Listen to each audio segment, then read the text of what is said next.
The apostles are those who stand at the top of the world, collectively known as the 12 supernatural beings. The story goes that each of the apostles, dressed in a blue cloak with a deep hood, was incredibly strong. Some could control water volumes comparable to the oceans. Others confronted entire human empires. Moreover, they could create new worlds from their own flesh and blood, cradling them in their arms like babies. Among them is the most powerful apostle named Yulman, who has unlimited power. According to records, his fighting power far surpasses that of other apostles, but its origin is unknown. The highest category of danger is designated as an apostle, but when the apostles themselves disappeared, they gradually began to be forgotten, remembered only in legends. A dark-haired guy dressed in a formal suit and cape sneezed loudly. Scratching his nose, he looked back at the icy mountains with snowcaps surrounding him, and thought with displeasure that soldiers would come to this cold as soon as possible and fight this small dragon. Ice Dragon Warcraft, category Disaster. The most dangerous category in the existing classification of Warcraft has great destructive power. The brunette watched as the Ice Dragon led the various monsters of the north into the Thunderfield. In order to protect national security, the Empire of Guam immediately deployed its troops to defend. This battle will begin soon. The human warriors talked among themselves. Some asked whether their temporary detachment would be able to win. Others answered that only God knew the answer to this question. Finally, a cry was heard from a warrior at the front, which started the battle. The armored men, waving swords in one hand and holding shields in the other, rushed towards the army of monsters, led by the Ice Dragon with a roar. Huge giants brought down the power of their fists on them. Raising his head and opening his mouth in surprise, the knight watched as birds of prey flew down on him from above with a deafening roar. The human army, like toy figures, flew away from the blows of the enemies. The dragon, with its red eyes flashing, crushed knights left and right with its sharp wings. The guy stood on a high slope and, seeing the squad running away in horror, muttered that these soldiers were not opponents of monsters. Thoughtfully putting his finger to his lips, he thought that the disparity in combat power was too great. Most likely, the humans would soon lose. Suddenly, as if out of nowhere, a red-haired stranger appeared on the battlefield, calling for no panic. The brunette looked around in surprise, hearing a girl's voice in the icy mountains. She continued her speech by saying that if the opponent is stronger, it does not mean that they are losing. Standing on the edge of the ice floe, she released a stream of fire straight from her palm upwards. If she retreated now, everything would definitely end in failure. Lowering her hand, the girl directed the fire straight towards the ice dragon. This fragile-looking stranger's name was Sierra Charlotte. One of the 4 great mages of the Guam Empire, known as the Fire Witch, was appointed to lead this army. The people came to life, joyfully exclaiming that now, thanks to Madame Sierra, they had a chance to win. Pointing her hand towards the monsters, Charlotte loudly gave the order to attack. With their fighting spirit raised, the knights rushed into the attack with renewed vigor. A snowstorm, immediately after the fiery stream, covered the dragon with a huge shaft, and when the snow settled, the predator's eyes narrowed dangerously. The dragon flapped its wings, roared, and rose up. The people turned around in shock, and Sierra, who attacked it with the magic attack Fire Blast, could not believe that it was still moving. The animal released a large ice ball from its mouth, to then, the next second, spew ice and snow onto the human army, burying the warriors alive within themselves, killing them on the spot. The dragon flapped its wings, and the ice figures broke into several pieces right in the air. The Fire Witch, gritting her teeth, watched helplessly as her army perished. Unable to bear it any longer, she took a running start and jumped down, right into the thick of things. Raising her fiery sword above herself, Sierra shouted that she, as a mage of the Guam Empire, would not allow the dragon to win. The monster turned towards the sound, its eyes flashing with rage. The girl's sword landed with a clang on the dragon's icy tail. Their gazes, full of fury, stared at each other. Each one, calling upon magic, attacked the enemy with his weapon. But they were unable to touch each other. Charlotte jumped up, saving herself from the ice attack. The girl landed confidently on the cold ground. She formed a circle of fire around herself, from which flaming arrows separated, ready to fly at the ice monster at any second. He, without wasting any time, released from within another frosty, deadly portion of the blizzard. The witch rushed forward with a furious cry, followed by her faithful arrows. The dragon opened its fanged mouth and spewed out a magical ice ball. All that was left was to watch as ice and fire rushed towards each other. The two elements clashed in battle with a deafening sound. But the dragon's power turned out to be many times stronger, and the ice floe broke the fiery circle. Sierra squealed, realizing she was trapped. The ice extinguished the flame in a matter of seconds and crushed the witch into an ice block. Charlotte fell into the snow with a dull thud. Wounded, she coughed and tried to turn over onto her stomach, but her body did not obey the girl. The knights watched the leader in shock. No one dared to come closer. One of the warriors began to wail in despair, asking what to do now, even if Lady Sierra had lost. Someone's sword landed on the ground with a clang. The knight stepped back, sobbing that he couldn't believe what he saw. He turned sharply and rushed out of the battlefield. They cannot win! The others looked after him with their mouths open. Realizing that there was no point in resisting, the entire company ran away after their comrade. Charlotte, still lying on the cold ground, stretched out her hands, trying to stop her fallen army. When she was able to sit up, she found herself completely alone in the middle of an icy desert. The girl's shoulders were shaking with anger, and somehow, throwing away the fiery sparks, the witch managed to get to her feet. With just her lips, she hissed words of hatred at the cowardly knights. Suddenly, behind her, she heard someone asking her why the witch didn't run away, since there was no chance of winning at all. Charlotte turned around sharply. Who dared to say such a thing? A guy stood in front of her, holding his hands in his trouser pockets and smiling smugly, introducing himself as a man who wanted to earn a few gold coins here. Leaning forward slightly, he repeated the question, still smiling. Sierra shook her head, replying that the word escape was never and never would be in her vocabulary.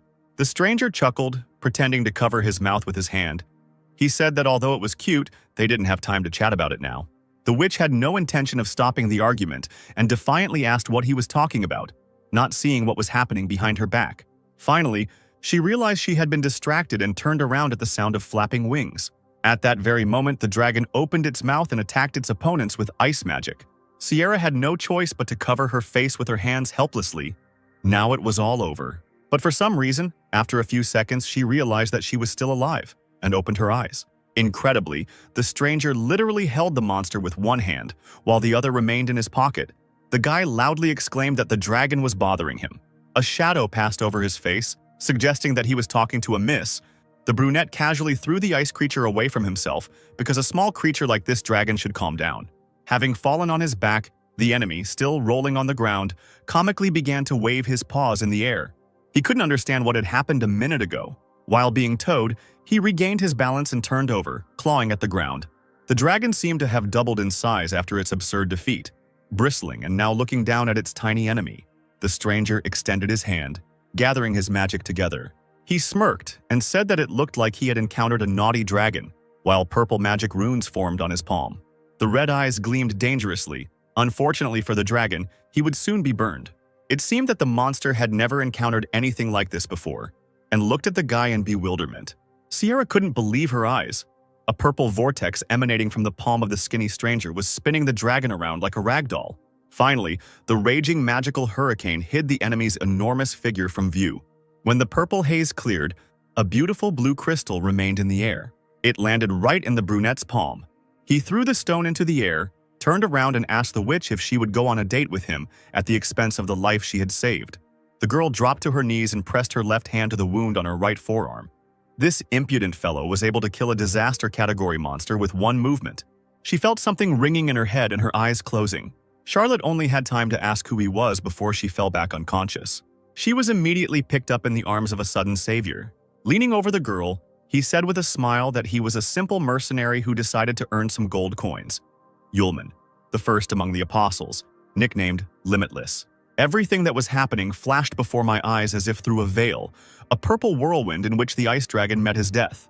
The stranger looked over his shoulder with a caustic grin, tossing a crystal in his palm. Sierra's eyes widened in horror. Sitting up abruptly in bed, she screamed and reached out her hand for the ice dragon. "We must catch and kill it." But suddenly the realization overwhelmed the girl. Her hands felt not a blanket of snow, but soft blankets. Where was she? The voice of the chief magician of the empire, Guam Aces, the gray-haired director of the Royal Academy, was heard. He looked up from the book he was reading and asked the witch how she was feeling, since she had been sleeping for several days. Sierra clutched the blanket and let out a desperate cry as she asked the principal what had happened to the ice dragon. The old man slammed the book shut, replying that the dragon had been destroyed and that Charlotte herself needed to lie down, rest, and not worry about anything. The lenses of his glasses flashed as the man looked closely at Sierra and asked what happened in the end and how the monster died. Biting her lip, Charlotte frantically tried to remember at least something, but she couldn't do it. Aces chuckled under his breath, so that's how it is. He brought a thing to the girl that looked like a small lamp the size of a finger, in which a purple light was burning, and asked her to take a closer look. Charlotte stared at the flames in shock. The mage said that when he arrived at the battlefield, the fire was next to the witch. Even when Sierra didn't come to her senses, it didn't disappear. Hellfire is a flame that humans can never manipulate unless it is. The witch clenched her teeth angrily and finished the director's speech. If this is not an apostle. The man, fingering the strands of his long beard, said that the apostles had long since disappeared. But since Hellfire had appeared in this battle, it meant that they clearly didn't know something. Aces placed the book on the table before leaving the room. Finally, he told the silently sitting witch that she had tried hard and should rest, so he was leaving so as not to disturb her. The old man, without turning around, said that in addition, the Empire would claim that it was Charlotte's squad that defeated the Ice Dragon. Then he finally turned around and smiled, comforting the dejected Sierra.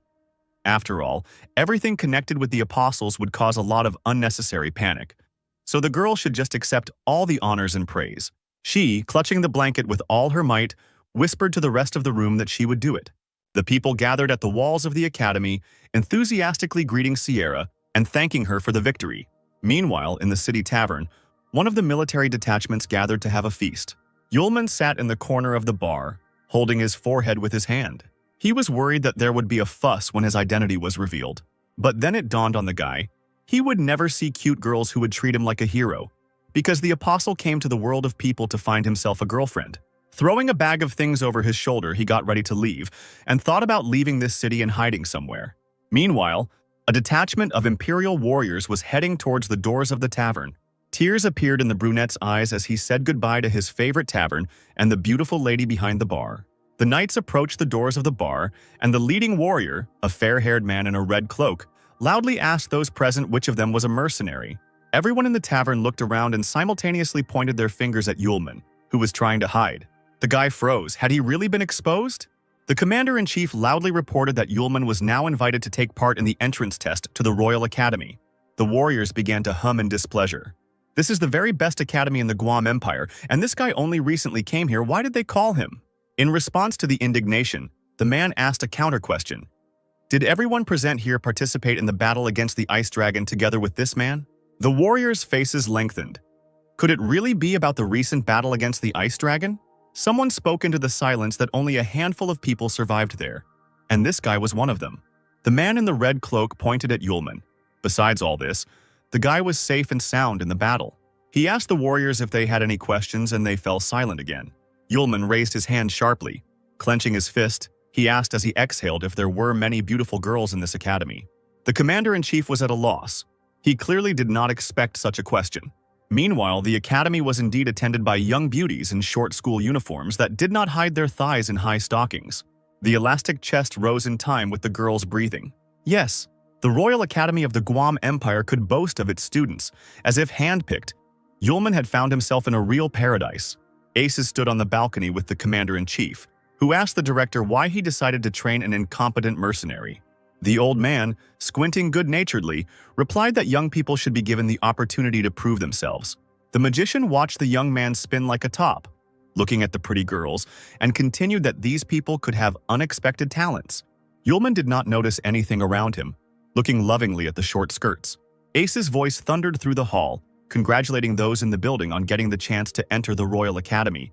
And in order to see if they were suitable for the academy, the entrance test would begin right now. The man added that he hoped the candidates would do everything in their power to pass and survive, as various pentagrams painted red began to appear on the floor. Those present began to talk among themselves with concern. What did he mean? How to survive? Suddenly, huge clawed paws began to appear from the magic circles. A furious clicking sound could be heard from all around, and fiery demonic wolves emerged from the runes, summoning beasts that only experienced fire mages could summon. Trembling with fear, the candidates asked each other if this training would kill them. At the end of the hall, Yulman, who had developed a habit of calling all the pretty girls sisters, assured one of them that he would protect her, and that there was no reason to worry. The crowd scattered as a pack of fire wolves rushed towards them. Some still did nothing, not believing that this was a real monster. The apostle, putting his hands in his pockets, chuckled boredly. Is it really worth making such a fuss over such a small fish? One of the candidates tried to shake off the panic and began to cast a spell.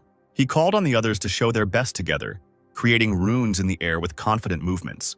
A multitude of dark vines began to sprout from his palms. But they were no match for the wolves, who easily jumped up and playfully avoided the trap. Someone from the crowd released air currents at the enemies, but the fire wolves dealt with this even faster than with the vines. One of the magician's eyes widened. He had never expected such an outcome. What no one could have predicted was that one of the wolves would run up to the guy standing nearby and tear his head off with one jerk, licking his bloody mouth. The pink-haired witch shook in horror as it happened right next to her. The future students scattered when it became clear that this was not an imitation. The fire wolves really decided to kill everyone. There were desperate cries calling for escape. Yulman still seemed not to understand what was happening and awkwardly stood near the wall. Suddenly, someone loudly called the fleeing people fools. The tall, long-haired blonde man in uniform, who had been silent until then, created a shield between himself and the wolves, shouting that in such a situation, a mass exodus was indeed a stupid decision, as people were becoming targets for the enemy. He waved his hands and created magical aerial targets. They tightly enveloped the unsuspecting animals. The stranger then ordered the fleeing candidates to attack the wolves. It worked. The future students divided into their battle groups. Archers attacked with arrows from the left flank. The mages should attack from the right flank. The swordsmen are right in the center. A huge amount of magic and fighting force attacked the entire flock at once. A moment later, the immobilized monsters lay whining in different corners of the hall. The delighted candidates saluted each other and gave high fives. They did it. Loud cries of joy could be heard from everywhere that they had actually managed to win. But unfortunately, this was not the case. Red fiery figures were approaching the crowd. It wasn't the end, oh no! The flock suddenly merged into one huge bloody fiery dance. The future students raised their heads, watching in horror what was happening. From the flames he appeared, the fiery wolf Cerberus, several heads sticking out of one body, ready to tear apart anyone who came close. The magicians and warriors pointed their swords and wands at the monster. Cerberus watched them, spewed flames, and was made of it himself. The inspired candidates were ready to rush into battle. The blonde noticed that this was indeed a royal academy, since they were using such a dangerous monster for the test. The monster roared and released fiery clots from its body into the crowd. The candidates frantically thought about how to protect themselves from the flying fire. But the force of the attack was so great that it instantly knocked the warriors off their feet. Yulman, who had not moved from the spot since the beginning of the battle, who was watching this, felt one of the clots flying towards him without even taking his hands out of his pockets. He shrugged his shoulders. Such a weak attack, not even worth paying attention to. But the others made such a noise because of this. Suddenly he saw a shadow above him, of someone else's female breast. Yulman raised his head, blushing deeply. The stranger ran straight at him, pushing him away from the burning attack. Still red as a lobster, the boy looked reverently at the stranger lying on him. White hair tied with a bow and huge eyes of the girl, which examined the rescued. She rose to her knees, telling him to be careful because he almost got hit. The girl hung over him and asked if everything was okay. Yulman could only open and close his mouth. Another explosion went off, showering the couple with shards of glass and walls.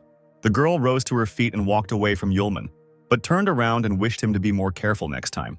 The discouraged boy sat on the steps and watched as the fragile stranger approached Cerberus, saying that the rest should be left to her. The apostle blushed again. She was really worried about him. Thoughts of battle faded into the background for him. Pressing his palms to his face, he realized that some feeling was making his heart beat faster. Meanwhile, the blonde girl swung her arm and created an ice boomerang, and the next moment she threw it at the monster. Ice boomerangs attacked the demonic dog from all sides. Crouching down, the stranger created a large magic circle. Vines began to crawl towards Cerberus, enveloping his powerful paws. The rest of the warriors stood menacingly. Their help should not be forgotten either. The girl asked to distract Cerberus for a while so that she could use a restraining spell. A crowd moved towards the dog from different angles, attacking with swords, arrows, and magic. The enraged Cerberus threw all his heads at his opponents, throwing them aside. Meanwhile, the witch jumped into the vacated space to cast a powerful attack spell from there. The magic circle hung directly above Cerberus's head.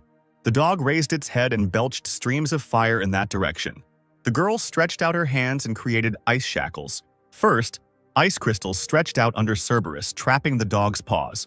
Then, from above, collars fell out of the magic circle for each of the monster's heads. Cerberus found himself trapped in ice, with ice collars around his neck and his paws shackled by ice floes. The surprised candidates opened their mouths. Could she really have done it? Yulman smiled dreamily. The test should be over soon, and he himself would definitely talk to this young lady later. Sierra, standing in the distance, smirked. No, this is not the end. Suddenly, a powerful stream of fire flew right next to the blonde witch's face. She turned around abruptly, not understanding what was happening. Right behind her, Cerberus was burning all the ice magic she had created with hellfire. With the teeth of 3 mouths clicking, he bit through the collars and trampled the ice under his paws. The girl jumped to the side. What kind of flame was this? The blonde man who had attacked Cerberus earlier shouted that some idiot had used fire magic. His hair flew up as the boy created a powerful wind barrier that blocked the flames. The crowd began to buzz. Could he really cope with fire? What amazing wind magic! The air currents picked up the dog and lifted him up. Yulman told himself that the wind could not extinguish the flame, but it could contain it. Had this man really calculated such subtleties? Despite this, after a few seconds, Cerberus was free and ran towards the blonde witch. The girl cowered in fear as a huge shadow loomed over her. A nascent magic flashed in her palm and immediately died out. It had not yet been restored. Yulman came to the forefront. This was his chance to show himself. He suddenly appeared right in front of the witch, grinning triumphantly in advance, and she screamed in surprise. Grabbing the stranger by the shoulder, he pulled her towards him. Turning away from Cerberus, Yulman hugged the witch, whispering that his sweet little sister shouldn't be afraid. The apostle's red eyes glittered with anticipation. He said pompously that this wild dog just needed to be kicked so that it would finally shut up, and he put his left hand forward, clutching the girl in his right. From the powerful magic, Cerberus flew sharply into the opposite wall and landed on it with a crash, destroying the surface. Yulman chuckled. He should be able to charm his little sister with this. He looked down and saw her face turn red and her eyes fill with tears. Without letting go of the witch, he asked worriedly if he had hurt her while kicking that dog. She, without moving, tearfully asked to finally let her go. And only then did Yulman realize what kind of softness and elasticity he had been feeling in his hand for a long time. The blonde witch pressed her fists into his chest and turned her head away, asking him not to touch her. The apostle, blushing, quickly walked away and put his hands forward, apologizing and assuring that he didn't do it on purpose. Both of them, blushing, stood at a distance from each other. The other guys, watching this scene, were indignant. How dare this scoundrel use such a moment to touch the goddess? And when did he even manage to approach her? A clear female voice was heard. At this point, their test was over. The crowd parted, and a beautiful, stately woman appeared before those present. She stood at the ruined steps, her arms folded across her chest. One of the candidates, covered in scratches and with some of his clothes charred, asked in surprise who she was. The stranger sternly introduced herself, Sarah, deputy director. The blonde man who attacked Cerberus with his strong magic asked the woman reproachfully what the hell happened here, and she was surprised by the question. Then the guy pointed his finger at the lifeless body of one of the students. Could a regular test for the Royal Academy really just kill people? Sarah narrowed her eyes and smiled mysteriously. Before the blonde could even blink, the deputy director seemed to use magic to draw out all the destruction, human, and that which had affected the building itself. Moreover, from the way the supposedly dead students gradually disappeared, it became clear that this was just an illusion. The woman waved her long hair and found translucent cards in her hands. She laughed. What did they say about the students? The blonde looked at Sarah in bewilderment. Was this really puppet magic? The warriors were talking among themselves about the rumors that there was a deputy director of the Royal Academy who could control objects using magic. Sarah stepped forward and said that now that everything was settled, she wanted to say a few words. First of all, the vice principal wanted to congratulate the remaining people on passing the test and being accepted into the ace class of the Guam Royal Academy. Yulman perked up his ears when a couple of pretty girls started discussing how Ace's class was being taught by a great wizard, and who would be doing it this year. The boy's eyes lit up.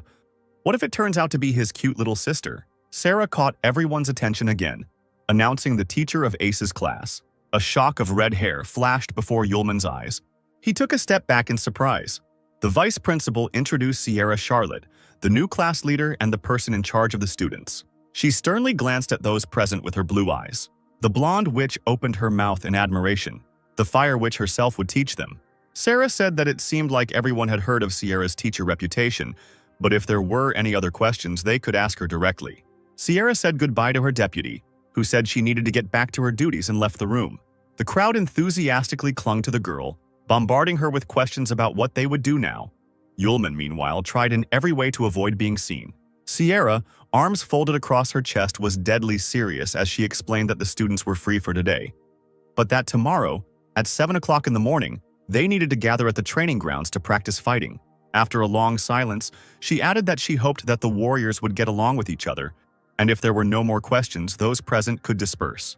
But the long-haired magician was not going to let her go so easily, he called out to Charlotte. She turned around, unhappy that she had been distracted. He shouted that if they got into the ace class because of her strength, then why did that guy get through too? Naturally, he could not help but notice Yulman creeping from the center of the hall, and in his speech he singled him out from the crowd. The apostle forced a smile. "Calm down, you need to control yourself." Sierra looked at the guy with confusion and asked what was wrong with him. Yulman was immediately buried under a pile of accusations. The crowd said that he had done nothing, that he was lustful as a wolf, that he pestered his female students every now and then, and that he was simply awful. The blonde witch immediately stood up for him. She said that it was a lie, that he was there to help her, and the rest was just an accident. Some student gasped, "What a kind goddess!" Sierra walked quickly towards the apostle. At first he was horrified inside, but he thought that he had erased her memory that time, which meant the girl shouldn't recognize him. The red-haired witch looked closer, thoughtfully saying that the guy's face seemed familiar to her, and they could have met somewhere, but he waved his hands as if to say that it was impossible, and she had confused him with someone else. Charlotte clearly didn't trust him and asked her question again. Yulman waved it off again. He would certainly remember such a nice girl. He definitely wouldn't forget. The guys from the crowd began to indignantly talk about how this guy dared to hit on the fire witch herself. The teacher shouldn't allow such a person to enter Ace's class. The girl raised her hand, calling them to calm down. She would only place the boy in Ace's class temporarily. She said that the girl he saved explained that the student did nothing wrong. Besides, he was the only one who dared to help her and stood up to Cerberus. This courage is not like that of an ordinary person. Yulman broke into a reverent smile and thanked Teacher Sierra for such a compliment. Charlotte challenged the crowd. If any of them were unhappy with her decision, let them try to convince her otherwise. The silence in the hall meant only one thing. There were no people willing to do this. The fair-haired mage clenched his teeth in anger. Finally, this long day ended, and night came. Aces received Sierra and Sarah in his office. He, folding his hands in front of him in a lock, asked if all those who felt in the battle against the ice dragon got into Ace's class. Charlotte replied that it was true. She leaned forward anxiously and asked if it was possible that the apostle would also be among these disciples. The director leaned back in his chair and asked how the entrance test went. Sarah revealed that there was a student on the test who was capable of standing up to Cerberus. She frowned and continued to talk about how they didn't see the moment he was right in front of the dog, because the next second Cerberus flew so far away as if his body was out of control. The old man thought for a moment and replied, "If the monster flew away, then perhaps the student used talent magic. Spells that ordinary magicians cannot use, only a few, and very capable ones. Talent magic is the rarest type of magic." Sierra convinced herself that maybe this was true.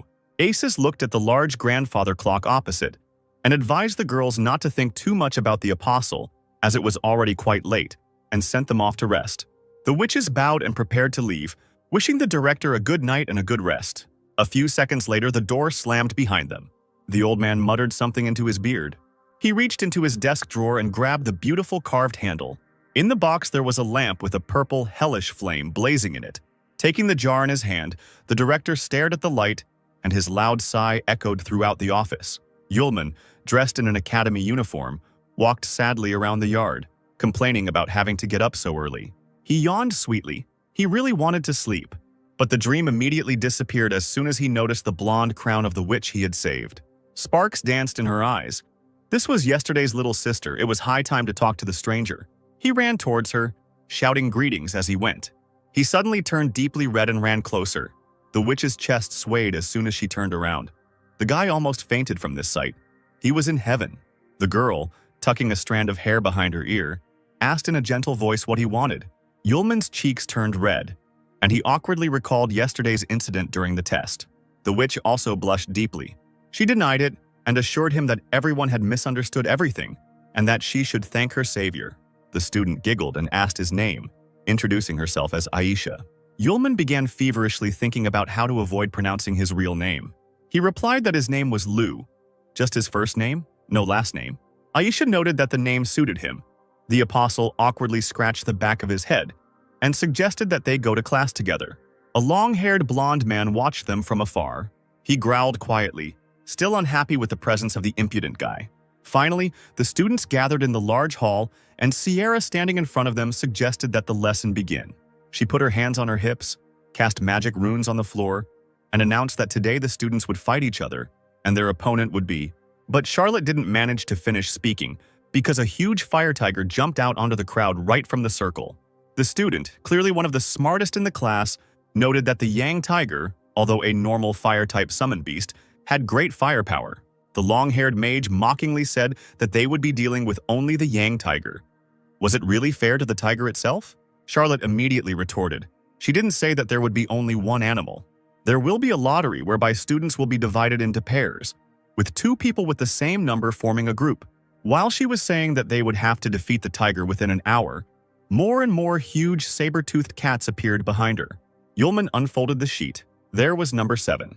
Aisha got the first number. The guy whined that fate was not at all kind to him. Meanwhile, someone approached the witch, and she turned around at the sound of footsteps. The long-haired mage bowed respectfully to her and introduced himself, saying that he was very lucky to have the opportunity to team up with such a beautiful miss. His name was Kyle, and the boy was the eldest son of the Smith family. But the witch seemed unimpressed by Kyle's attempts to charm her, and worriedly suggested that they first discuss battle strategy, since they had little time left. The magician waved his hand at those present and confidently replied that, compared to the others, he believed that one person would be enough to defeat the Yang tiger, so let him figure it out. Aisha wanted to say something but didn't have time. Kyle had already started walking towards the tigers, saying at the end that it wouldn't take long. He thought with a cheeky smile that, with the strength of his family, he would deal with the tiger, and then this girl would take care of him. The magician stopped a few meters from the fire tiger. He held his hand out in front of him, conjuring something, saying that the animal looked very cute. The wind blade spell swept through the hall like a whirlwind, heading towards the monster. Sierra, who was watching this, thought that Kyle's talent magic was a broken limiter. It could increase the outgoing magic attack by 1 level. Now, with the increase effect, his attack level had increased to intermediate, or even advanced, talent magic. Ian made a furrow in the stone floor with his claws, flying back a couple of meters. The wildcat's yellow eyes narrowed with rage. He roared and released a burst of fire from his mouth. Kyle clenched his palms and called him a pathetic insect as he cast another spell. He threw a new stream of air straight at the tiger, which again doused everything with fire. A wave of fire passed right past the crowd. The wind lifted the girls' skirts and they began to cover them with their hands, squealing. The boys coughed from the dust and flashes of fire. Kyle smiled smugly, saying that as he said, he managed to quickly deal with the monster. He walked slowly towards Aisha, telling her how easy the training was, but she looked behind him in horror. The girl screamed, warning the magician of the danger. Kyle looked around sharply, not understanding what was happening. Suddenly, a completely alive and even more angry tiger, Yang, pounced on him. The magician looked at the approaching monster with confusion. The guy continued to awkwardly shift around in place. It seems he only woke up when he saw a monster flying towards him with outstretched paws. Tiger Yang knocked him to the ground. Looming over Kyle, the animal released a deadly stream of fire from its mouth. A student from the crowd turned to Sierra with concern. The tiger would destroy the magician on the spot, but she didn't even react, but continued to watch the fight with her brows furrowed. The entire hall was filled with raging fire, and for a moment the silhouettes of the fighters disappeared from sight. Suddenly the tiger recoiled in shock, and then he flew back, thrown back by the flow of air.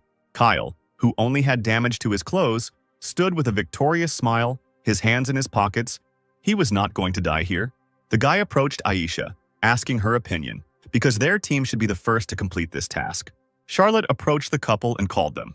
She congratulated the winners and allowed them to rest, as they were the second to complete the task.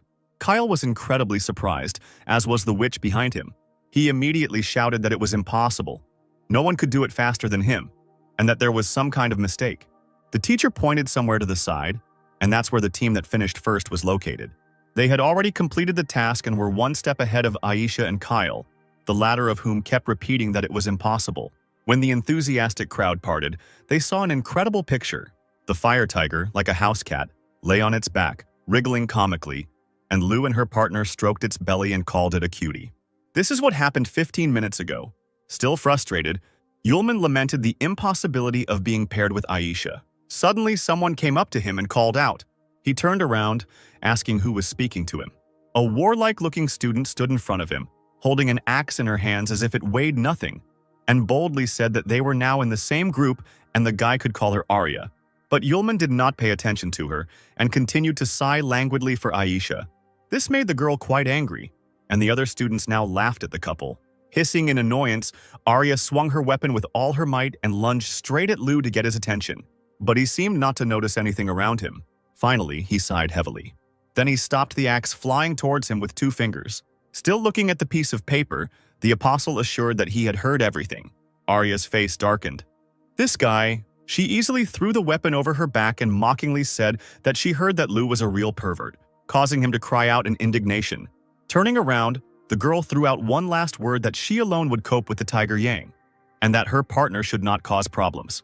He watched thoughtfully as Arya, weapon in hand, walked towards the tiger. Could she really handle it alone? The student jumped straight at the animal with a scream. Then she brought the axe down with a crash, but not entirely successfully. Tiger Yang jumped to the side. He roared, opening his fanged mouth. A shadow fell across the girl's face, and her eyebrows drew together at the bridge of her nose. She shifted her weight to her right leg, holding the base of the axe firmly in her hands. Then she suddenly lunged with her foot straight at the tiger's face. But with this, Arya trapped herself. A fiery vine, a tiger's tail, closed around her ankle. A few seconds later, the animal threw the student far back with its tail. Her axe spun through the air several times like a boomerang, and a little later it landed with a crash, hitting the marble floor, making a hole there. Arya huddled up and found herself on her knees, the weapon falling right next to her. The next moment, the tiger picked up speed and pounced from above straight at the girl. The student, weakened, clenched her teeth in helplessness. She grabbed the base of the axe tightly and pointed it at the tiger. The animal sank its teeth into the wooden base. His teeth were dangerously close to Arya's hand. The girl closed her eyes tightly, surrendering to chance, if only she were a little stronger. At the moment when the Tiger Yang had already begun to pounce on the student, Yulman's voice was heard, addressing the wild cat, asking why she was cruel to his little sister. The boy's eyes gleamed dangerously, and he muttered something about a little kitten, as if he was out of his mind. Suddenly, the tiger loosened his grip and even seemed somehow taken aback. As usual, Yulman, with his hands in his pockets, rocked on his toes and said that the matter with the tiger was decided. Arya opened one eye and stared at him in bewilderment. And then she immediately discovered that opposite her was no longer a fierce, fire-breathing tiger, but an affectionate and playful cat. She pointed her finger at the surprised monster in shock and hysterically asked what had happened to it. Sierra, who was standing nearby, noted that the hardest way to defeat a monster was to tame it. Aisha clapped her hands and exclaimed in delight that this was the first time she had seen a person do something like this. Kyle's eyes narrowed, thinking this was some kind of nonsense. He was seriously angry. Not only had he fought, but these two were just lucky enough to encounter a harmless animal. Meanwhile, Yulman and Arya were squatting next to the tame tiger and scratching its belly. The long-haired mage walked up to Lu and said loudly that he really envied him. Arya looked up at the guy. He asked with a wry smile why Lu was so lucky, since he had met a harmless tiger. The apostle's partner stood up abruptly, attacking Kyle with accusations. At this time, the other students also began to be indignant, saying that Kyle was right. Their team had come across a very angry tiger. Some were even wounded during the battle. Yulman smiled and said that it was all because of his magic, in magic called Taming the Beast. Hearing this, Charlotte's eyes widened as she stared at the guy. Kyle rolled his eyes. He had never heard of such talent magic. Could Lu demonstrate it to everyone to prove his point? The apostle grinned in response to this. The tiger, lying on its back, immediately stood up. All the tigers that took part in the test began to circle around Yulman. The crowd buzzed. What's going on with these fire cats? The apostle did not answer, but only looked away. As if on command, the entire pride lay down on the floor and bent over in something like a bow before Yulman. He, smiling from ear to ear, quoted the proverb, "If you don't see it, you won't believe it. But if you haven't seen it, that doesn't mean it doesn't exist." Hearing this, Kayla was overcome with anger from defeat and not understanding what was happening. Aisha seemed speechless at what she saw. Arya could only open and close her mouth, silently watching what was happening. This pervert was hiding such power. The crowd was silent too. The students just stared at Yulman with wide eyes. Sierra interrupted this scene. She had had enough. She created a magical circle of fire in the air. The test was over for today, and all the tigers disappeared into the swirl of the magic circle. The teacher walked up to Lu and sternly asked when he would register his talent magic. The guy scratched his cheek and replied that no one asked him to do this. Charlotte bowed and apologized to the students, as she urgently needed to visit the academic affairs office and bring in new information. The girl let the students go and went to the exit, while the apostle thought that, fortunately for him, in one of the human novels that he had read, there was talent magic, taming, which meant that Sierra should not suspect anything. The sun illuminated the inner courtyards of the academy. Arya, Yulman, and Aisha were walking along the alley. Arya slapped the guy hard on the shoulder and exclaimed that she didn't expect such strength from such a pervert, and that he was a good guy. The apostle was indignant at this and asked not to call him that, because he had a name, Lu. Aisha chuckled softly as she listened to their bickering. The fun was interrupted by Kyle appearing in front of them. He dryly addressed Yulman, that now he understood what kind of talent magic it was, and it was not surprising that Cerberus from the entrance test did not attack him. The other disciples, hearing this, looked at each other. It really seemed like the truth. The apostle sighed. Well, here it goes again. The warriors continued to talk. Someone said that with the ability to control the summoned beast, the guy could have directed Cerberus to attack the others. He was told that Lu could have done it deliberately in order to have the opportunity to touch the goddess. The apostle was amazed at how developed the human imagination could be. Arya spoke up in his defense, loudly saying that this couldn't have happened, because if Cerberus had been set on the students, would they have been able to pass? This made sense. The warriors did not know what to answer. Aisha couldn't stand the injustice and said that talent magic requires great ability and long training. Besides, the wind barrier that time was unlikely to resist Cerberus, and Lu saved her, and the girl feels only gratitude. She expressed the hope that the students will not make erroneous assumptions. Kyle growled at Aisha's words.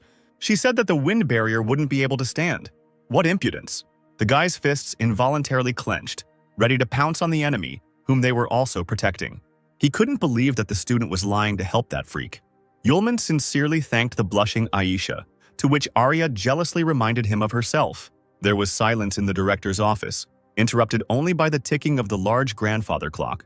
Suddenly, there was a knock on the door, and the director allowed them to enter. Sierra literally flew into the room saying that she had found him, a man with the magic talent of taming. Aces sat up straight in his chair in surprise, his fingers clasped together tense. The man asked how strong the beasts were that this student could control. Charlotte thought for a moment and replied, "It's not clear yet. It seems like he can instantly tame a beast like Cerberus." Aces ordered the teacher to find out as quickly as possible. The trio of new friends strolled lazily around the building. Arya stretched sweetly, regretting that the time for rest ended so quickly. Aisha, studying the scroll in her hand, remarked that if she was not mistaken, the class would be studying history today. When Lu asked again, she replied that she had heard that it was a subject that looked deeply into many major historical events. Yulman's eyebrows drew together, and he hoped that they wouldn't talk about the cities he had bombed. Suddenly, Arya saw Sierra and greeted her. Aisha and Yulman exchanged glances. The guy was dejected. He had a bad feeling. Charlotte immediately, without any ceremony, called the student to the court tower. The inside of the court tower was decorated with statues of 4 beautiful maidens on columns, located around the arena with signs inscribed on it. Sierra and Lu found themselves right in the center of the arena. The area was also illuminated by 4 multicolored magic balls on high stands. Yulman smiled awkwardly, wondering why Miss Sierra brought him to this place. The girl replied that she wanted to ask the student a question. Suddenly, a circle of fire formed around the arena, and the teacher herself rose into the air and, warningly, said her name, then said that she would ask her question only once. Would Lu become the Fire Witch's apprentice? The guy was taken aback. It was very sudden. Sierra smiled triumphantly in advance. She was sure that no one would refuse to be a student of the great imperial magician. But her expectations were not met. Yulman crossed his arms in front of himself, apologized, and refused. At first, the Fire Witch did not understand what exactly the guy answered. She smiled and asked to wait a little. But then the realization dawned on her mind. Sierra screamed, pointing her finger at Lu, who stood calmly. She was beside herself and yelled at Yulman, unable to believe that he dared to refuse. The guy rolled his eyes once again. Yes, he is only here to find himself a wife, and he is not going to become someone's apprentice and work hard. Suddenly, his eyes sparkled. Lu thought out loud that there was no rule that prohibited a student and teacher from getting married. But Charlotte did not support this idea. warning the student not to even think about it. The apostle sighed in disappointment. What a pity. He turned around and waved his hand, asking Sierra to forget about it. The witch clenched her teeth in irritation. She asked ironically how Lu planned to find a wife given his status. The girl suggested that he remember how the guy lived before he got to this academy. Yulman lowered his head and indulged in memories of the time when he first came to the world of people. Huge price tags, bigger than the records of the apostles. He walked past the shop windows and was horrified by the prices of ordinary cakes, a large commission that took most of his coins. He vividly imagined Aisha running away from him because he was too poor, and therefore they could not be together. Yulman raised his head to the ceiling and screamed in horror that this would never happen. Sierra smiled contentedly. She had finally managed to appeal to the student's voice of reason. She raised her finger and offered a deal. If Lu became her apprentice, he would gain status and access to her property. She rose up again, and fire began to blaze around her, and fiery flashes also burst from her hands. The witch asked her question again. Is Lu ready to become Sierra Charlotte's apprentice? Without turning around, the apostle's voice was heard, asking Miss Sierra if she really thought she could convince him just by that. He turned around and smiled slyly. And at that very moment, like a child, he ran to the teacher with a squeal. He agreed to become Master Sierra's student. The witch was loudly indignant when she realized that Lu had simply jumped and grabbed her leg. The next moment, they both fell to the floor, Yulman tightly hugging his teacher's hips with both hands. The guy also demanded a reward from the master. At the same moment, various magical symbols and constellations began to appear on the ceiling, shimmering in blue. An immobilized Sierra said that the student might not bow to her, and he should have let go of her already. A completely happy Yulman, without letting go of Sierra, asked what was wrong with the student holding the master's hips. Suddenly, fiery flashes began to burst out all around the perimeter of the circle in which they lay. The apostle looked around in surprise, not understanding what was happening. The flashes grew larger and larger, and now they were jumping around the entire hall like sunbeams. Sierra hissed that Lu was an idiot. Finally, a dome of fire covered them both, and one of the statues on the column said in a muffled voice that the contract was concluded. Yulman felt his forehead heat up as a mark appeared there, looking like a small fire dragon. He slapped his palm. Something strange had happened to his forehead. Sierra, freed from the embrace, was beside herself with rage. She grabbed the apprentice by the scruff of the neck and started shouting that when a contract between a master and an apprentice is made, the contract mark appears at the place where they touch. The boy, embarrassed, quietly noted that Charlotte had not warned him. The witch, realizing that nothing could be changed, sighed and let go of the wayward student. Wearily putting her hand to her face, she said that, in any case, this mark does not appear just like that. Yulman, hearing this, jumped up and down with delight, asking if this meant that Sierra's mark was on her thigh. But the girl ordered him to get lost. A day later in the academic canteen, two students from Sierra's class were talking among themselves, discussing Lu's invitation to the courthouse tower yesterday and how it seemed he hadn't returned from there yet. Ari and Aisha couldn't get enough food, and the girls sadly thought about the fate of their friend. Arya cried out belligerently that in the court tower, the Royal Academy judges and punishes students. Aisha clutched the hem of her dress, nervously protesting that the boy had done nothing wrong. Kyle came up to them and joined the conversation, laughing when he heard what the girls were talking about. He smiled evilly and said that Lu must have lied about his taming talent magic, and it was discovered. And now the lower classes were worried about each other. Raising an eyebrow, he added that he must have been expelled yesterday. After all, scum is scum. Arya jumped up from the table and loudly, screaming, asked him what the hell he was talking about. Aisha tried to calm her classmate down, but she failed. Kyle couldn't stop himself from throwing mud at the student, calling them, like Lu, scum. The blonde witch tried to defend the apostle. She objected to Kyle that he himself saw the magic of Lu's talent with his own eyes, and he would do well to watch his words. At that moment, Yulman's voice was heard. He asked if everyone was talking about him. Kyle narrowed his eyes and looked carefully at the guy who entered. The apostle, as always, was unperturbed and kept his hands in his pockets. He said that he had only been gone one night, and they had already missed them. While he pressed his back against the wall and languidly put his palm to his forehead, the guy had an impressive bag of money hanging on his belt. Aisha jumped up from the table and rushed towards Lu. He clapped his hands. His little sister, as always, remained a cutie. Arya put her hands on her hips and said reproachfully that Lu was still just as lustful. The guy repelled the attack with a smile, calling his partner just as cruel and active. Arya folded her arms across her chest and feigned indifference as she asked Lu to tell her why Teacher Sierra had taken him away yesterday. Kyle, who no one had asked, butted in again, mockingly asking what the student and teacher were doing there. He assumed that Lu had been expelled from the academy. Aisha sobbed. "This is not true."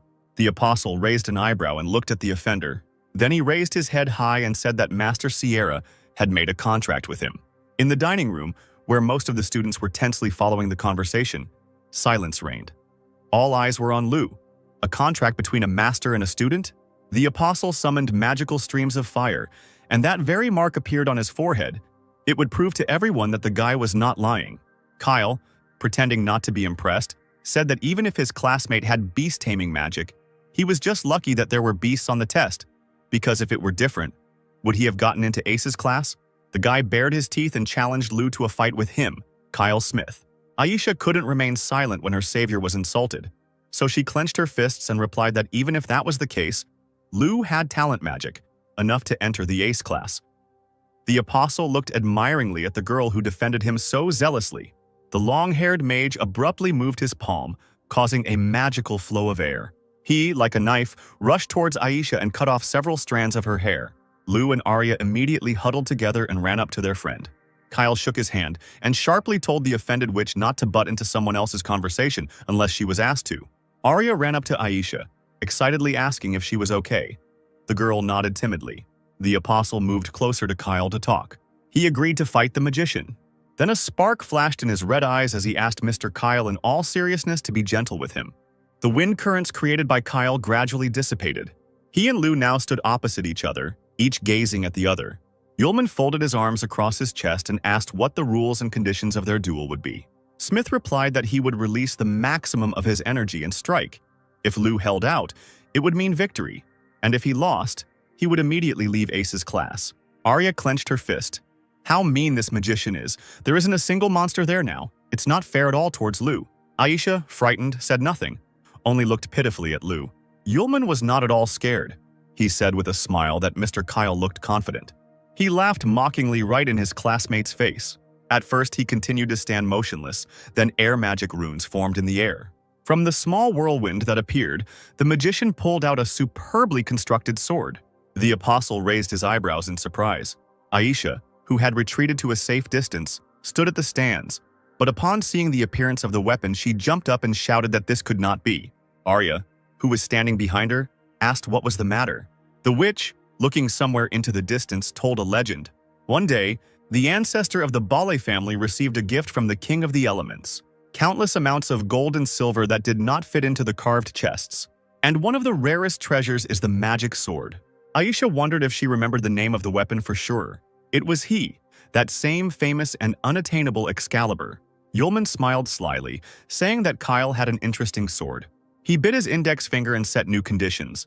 If he lost, he would not only leave the class but also leave the academy. Holding Excalibur in front of him, the blonde brazenly replied that Lu had finally realized that he didn't belong here. Yulman ignored the attack, but offered to take Kyle's sword if he won. The magician tensed up when he heard such a proposal, not that he was unsure of himself. At the podium, Arya, in her usual manner, screamed, calling Lu a pervert and wishing him to deal with Kyle. The apostle smiled and mockingly asked Kyle if he thought he could lose. The offended blonde clicked his teeth and accepted the conditions. He told his opponent not to blame him for the lack of beasts that could help block Excalibur. Kyle, twirling the sword in his hand, urged Lu not to ask for mercy. Smith, moving the sword in front of him, began to cast spells in an ancient language. Yulman, who stood calmly in the same place, watched this and noticed that the weapon was releasing magical energy quite well. The girls caught their breath at the tension in the air. Kyle swung with all his might, and he rushed at the apostle with his sword at the ready, using the air sentence spell. Yulman only smirked at this attack. He lazily extended his left hand and held it out in front of Kyle. In a matter of seconds, the apostle created a fiery shield, which the unsuspecting Kyle struck with all his might with his sword. The magician exhaled in amazement, and the air currents from his magic covered Aisha and Arya with their heads. The air cloud completely hid the battlefield and the fighting students. The girls leaned forward, trying to see at least something. Who would win? Kyle stared ahead, unseeing. How could this bastard do it? The apostle, hiding his eyes under his bangs, said that they should not waste time. Smith stared at his opponent in shock. Lu, meanwhile, was already holding the sword in his hands, carefully stroking the blade, saying that he would accept Excalibur. He continued mockingly, thanking Mr. Kyle for his generosity and gift, while Kyle stood in front of him and clenched and unclenched his fists furiously. Iria and Alicia, jumping up and down with anticipation, loudly asked Lou if he was okay. Yulman turned his head to Kyle, reminding him of the attack on Aisha, and expressed hope that this would not happen again. At this, his red eyes lit up with a dangerous fire. The blonde still seemed unable to accept his defeat and looked at Lou with wide eyes. Yulman, seeing his enemy approaching him again, sharply extended his right hand, not letting go of Excalibur in his left. A powerful blast of fire hit Kyle's chest, sending him flying backwards. The guy spat blood out of his mouth. Such was the power of the enemy's spell. Smith flew quite a distance, and eventually, with a deafening roar, it hit the opposite wall, partially destroying it. Aisha and Arya's mouths dropped open in shock. Kyle lay there defeated, spitting out more and more blood. Yulman lowered his hand and smiled. Well, that's all. The clouds of dust cleared and everyone was left with a bloody Kyle lying on the floor. He rose to all fours, spitting out blood again. The magician raised his head, and a veil of rage clouded his eyes.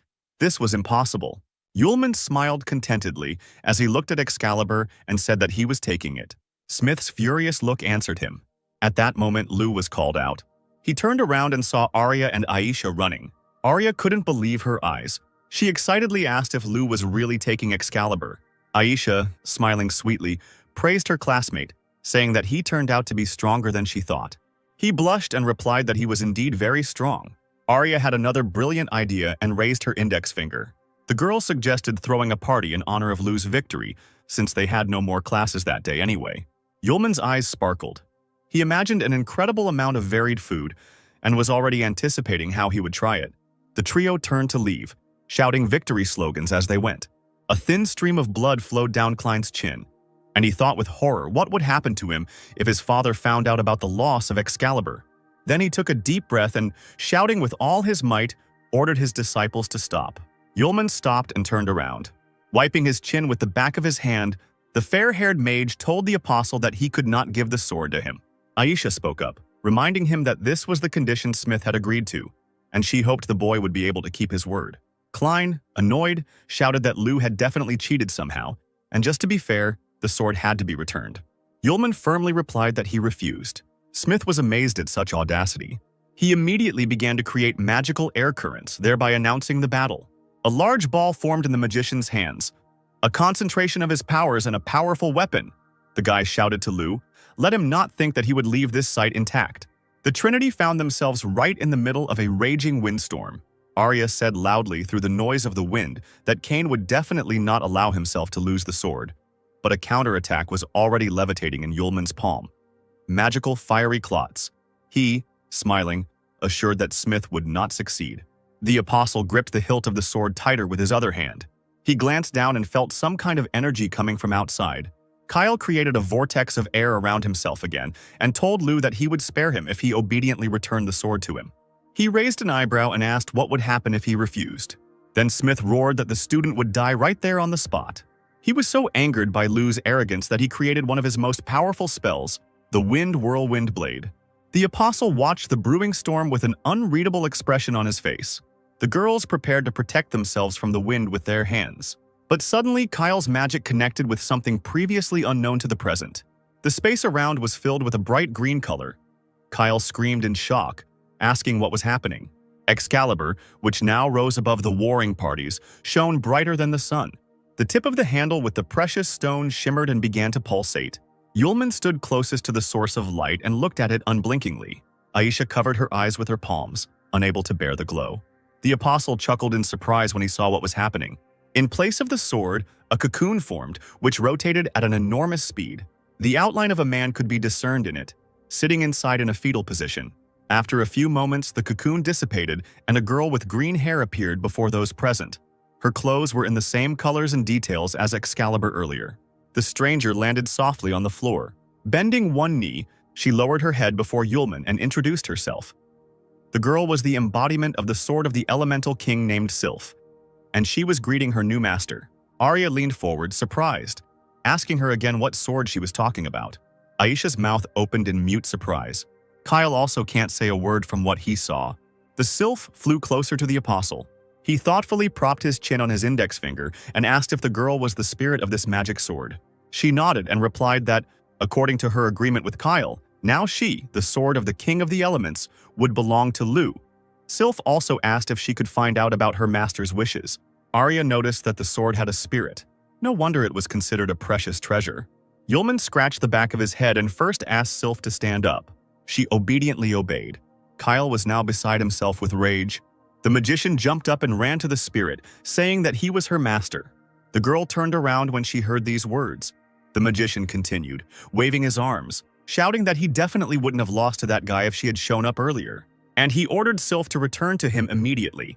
Arya put her hands on her hips and said in disappointment that Kyle was really so shameless as to say such a thing. Aisha was silent and only nodded at her friend's words. Yulman turned to the spirit, deciding that it would be better if she weighed everything herself, and asked if the girl wanted to return.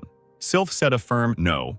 Raising her head, she reminded that the conditions had been agreed upon at the beginning of the duel. Looking straight into Kyle's eyes, the spirit continued that the old owner had bet her and lost. Naturally, this led to the owner changing, and now only Sylph herself decides whether to change the owner or not. The magician was beside himself with rage and powerlessness. Yulman stepped forward and, with barely concealed disgust in his voice, asked Kyle to stop humiliating himself even more, now that Sylph had explained everything. He was silent. Only his eyes betrayed his growing desire for revenge. Suddenly, the apostle turned around as if he remembered something important. He approached the spirit of Excalibur, patted her on the head, and asked for forgiveness for using her as a bet. When the girl's eyes widened, since no one had clearly apologized to her before, Yulman asked if she would help him in the future. Sylph blushed deeply. This owner was not like the others. She happily agreed, smiling broadly. Kyle's caustic laughter filled the space. He clenched his fists, looked angrily at the guys, and warned that he should not be underestimated. Using runic magic, he quickly created a red tornado. Wind currents, fueled by his anger, circled dangerously around the master. Kyle's face grew veiny as he screamed that a member of the Smith family could not allow such scum to insult him. The guy raised his hands up. The tornado continued to circle around its owner, now adding fiery flashes around the perimeter. The next moment, a burning phoenix of incredible size flew up into the air. Arya, blinded by its light, retreated back. She was afraid that such a monster would not leave even a piece of this place. Yulman smiled, urging him not to worry. The sword spirit grabbed her new master's hand in despair. Looking into his eyes, Sylph faithfully asked him to use her in battle. The apostle was delighted with such zeal, agreed, and asked the girl to lend her strength. The phoenix, opening its huge beak, rushed from above at Yulman, who was on the alert and was already creating magical waves of his magic. The boy clutched Excalibur in his hand, ready to attack. His eyes flashed predatorily in anticipation of victory. Yulman only had to swing his sword a few times for the firebird to disappear into thin air. There was a loud explosion, and Kyle was thrown back by his own magic being destroyed. Aisha and Arya managed to put up a translucent shield in front of themselves at the last moment. A few seconds later, the apostle stood on the rubble, his sword lowered, his left hand habitually resting in his pocket. Aisha pressed her hands to her chest and peered into the thick fog from the destruction of the stone floor and magic. Arya looked around with delight, her mouth open in admiration. Kyle lay on the floor, bruised and distraught. It was all over for him now. Sometime later, Yulman and his companions came to the restaurant. The seated guests, mostly their fellow students from the academy, took notice of the loud company. Arya grabbed the menu from the counter and waved it in the air, happily suggesting they celebrate their victory over Kyle. The company sat down at a large table, which was soon filled with various dishes, which were quickly brought by the waiters. The mouth-watering and bright desserts, of which there were no fewer than main courses and appetizers, were especially eye-catching. Sylph thoughtfully propped her chin on her hand, deciding what to do first. She had never seen such food before. Aisha smiled and told the girl sitting opposite her that the food prepared in this restaurant was very tasty and that it was definitely worth trying. Yulman's hair literally stood on end with delight, and an idea came to mind. Now he would have a chance to win Aisha's heart. Becoming serious, he asked his friend if she knew how to eat so that it tasted better. The interested witch suggested that the dish should be eaten while it was warm. The guy was in awe of his own genius. Directing a playful glance at Aisha, the apostle explained, "The person must be fed with a spoon." The poor girl's face flushed with embarrassment. Arya, distracted from her meal, slowly turned to Yulman and reported that she suddenly felt full. Meanwhile, in her office as the deputy director, Sarah sat at her desk, intensely focused on something. She used magic to make paper figures in the form of people move, and acted out the scene of Kyle and Yulman arguing that she had seen earlier. Taking the small sword from the hands of the figurine, apparently representing Yulman, she thoughtfully concluded that Kyle had ultimately lost his Excalibur to a student named Lou. The little man actively waved his paper head from the table at her. Sarah let out an irritated breath and ordered the figure to report this to Sierra and Director Aces. They would decide together what to do. The deputy was worried. That sword had a spirit, which meant the Smith family wouldn't just let it go. Night fell, and the students returned to their rooms in the dormitory building. Yulman sprawled on the bed with a dreamy look, thoughts lazily replacing one another. At first, the apostle thought about the amazing ability of people to create delicious dishes from simple ingredients. Then her cheeks flushed as the image of Aisha appeared in her head. Today, she was so sweet and gentle. And what would happen if the apostle took her as his wife and they lived in his castle? The fantasy of the strongest apostle Yulman drew him Aisha in a cute apron. And with a plate of pie in her hands, the girl innocently asked whether Yulman would eat the food she had prepared, or would he eat his wife first. The level of passion in his blood was off the charts. The guy began to rock on the bed, blinded by such a bright game of the mind. The green crown of the sword spirit appeared at the bedside at such an inopportune moment, emotionlessly stating that its owner seemed to be very happy. Yulman squealed like a girl and crawled under the blanket in surprise. How could Sylph have scared him so much and appeared so suddenly? The girl looked down guiltily and apologized. She suddenly felt strong fluctuations in the emotional state of the owner, and therefore appeared without permission. The apostle felt sorry for the spirit. Looking at the girl's upset face, he said that everything was fine. Then Sylph ruffled his hair and asked him to warn him about his appearance next time, especially in human form. She asked seriously why the owner was happy. The boy looked dreamily out the window. He was happy because spring had come to him, and everything inside him was bubbling. The girl raised her index finger up. This is very similar to the desire for physiological needs that she has heard about. Yulman turned away, drooped, and replied that it was almost the same thing. Suddenly, he felt a spirit tugging at his shirt. The apostle turned around in surprise, staring at Sylph. She looked up shyly and stammered that she wasn't too sure, but maybe she could help the owner with his condition. The question finally brought Yulman to his senses. He blushed and exclaimed that this was not very good, and the spirit again, without unnecessary emotion, reminded him of her purpose, to help her master. Coughing into his fist, the apostle assumed a doomed look, but still allowed himself to help if the girl sincerely wanted it herself. A pair of scissors appeared in the spirit's hand. The guy chuckled in confusion, staring at the object. Sylph, looking bored, snapped her scissors in the air and announced that it would hurt, but she would try to be gentle. Only now did Yulman realize how recklessly he had behaved, and he began to apologize profusely to the girl. At this time, Sierra Charlotte was sitting on her bed in her bedroom with a stack of papers in her hands. She muttered thoughtfully to herself about the discrepancy between the surname of one of the students and the general. Suddenly, the girl's eyes fell on Yulman's personal file. She stared at the student's photo for a long time, wondering how he had beaten Kyle Smith today.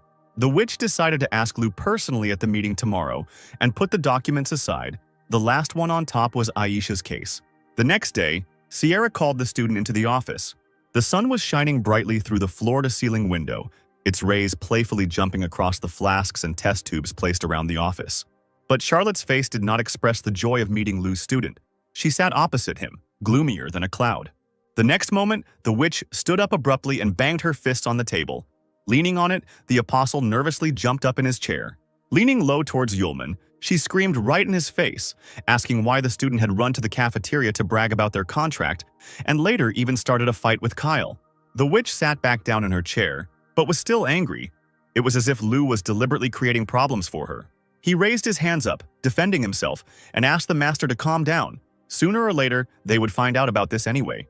Sierra stood up and walked around the table, hands on her hips, demanding an explanation about the duel with Kyle.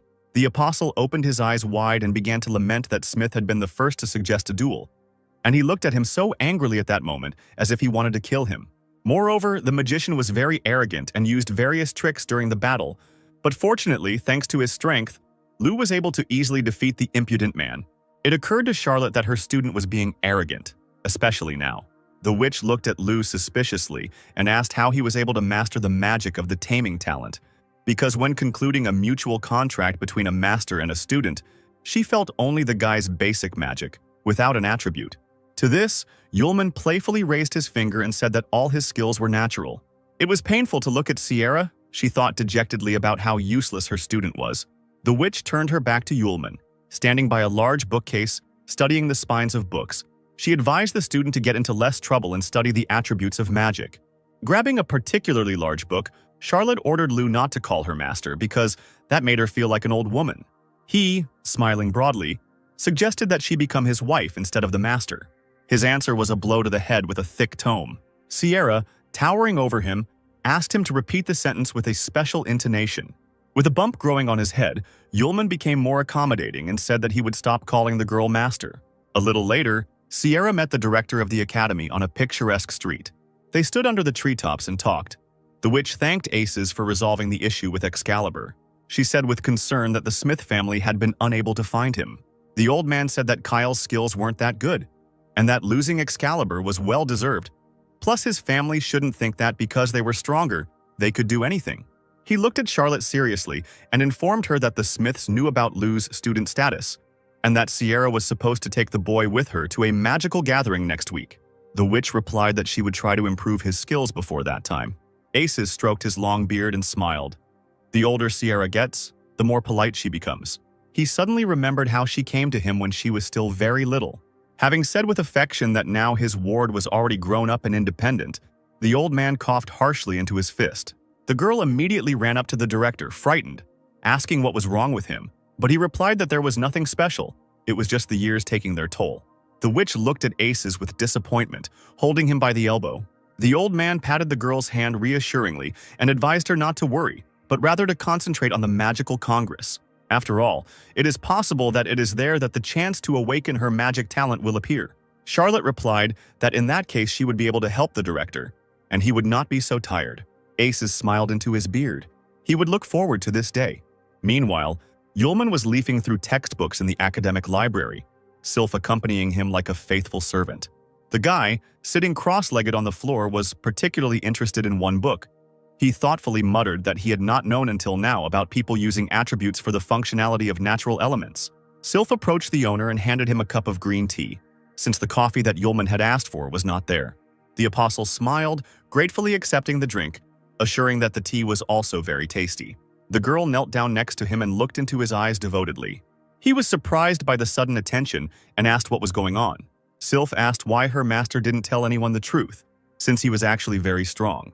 Before answering, Yulman took a sip of tea. He lowered his head and explained with sadness in his voice. When power goes beyond people's understanding, they begin to fear and try to please in every possible way. The apostle remembered the days when he had defeated entire armies of monsters single-handedly, and at that time everyone had stayed away from him.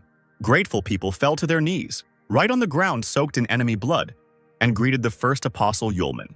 One day he noticed a beautiful girl who was bowing at his feet. Yulman, flashing a smile from under his deep hood, invited the beautiful stranger to admire the moon with him. But she, with tears in her eyes, frightened by the greatness of the guy, did not respond to the invitation. Yulman looked at her with disappointment. His hand dropped lifelessly. Then Sylph asked if her master had any acquaintances like himself. The apostle replied that they had been, but they had been traveling for a very long time and it was not known where they were now. Despite everything, Yulman raised his head and smiled, even blushed a little. Now he felt like an ordinary person, the same as everyone else. The sword spirit wondered if there were any misunderstandings between the master and the common people. On the streets of the academy, students were already gossiping about the Fire Witch's new protege. There were even suggestions that they were just a couple. The guy with the piercing gaze denied it, because he personally saw the mark of the master and the student on his forehead.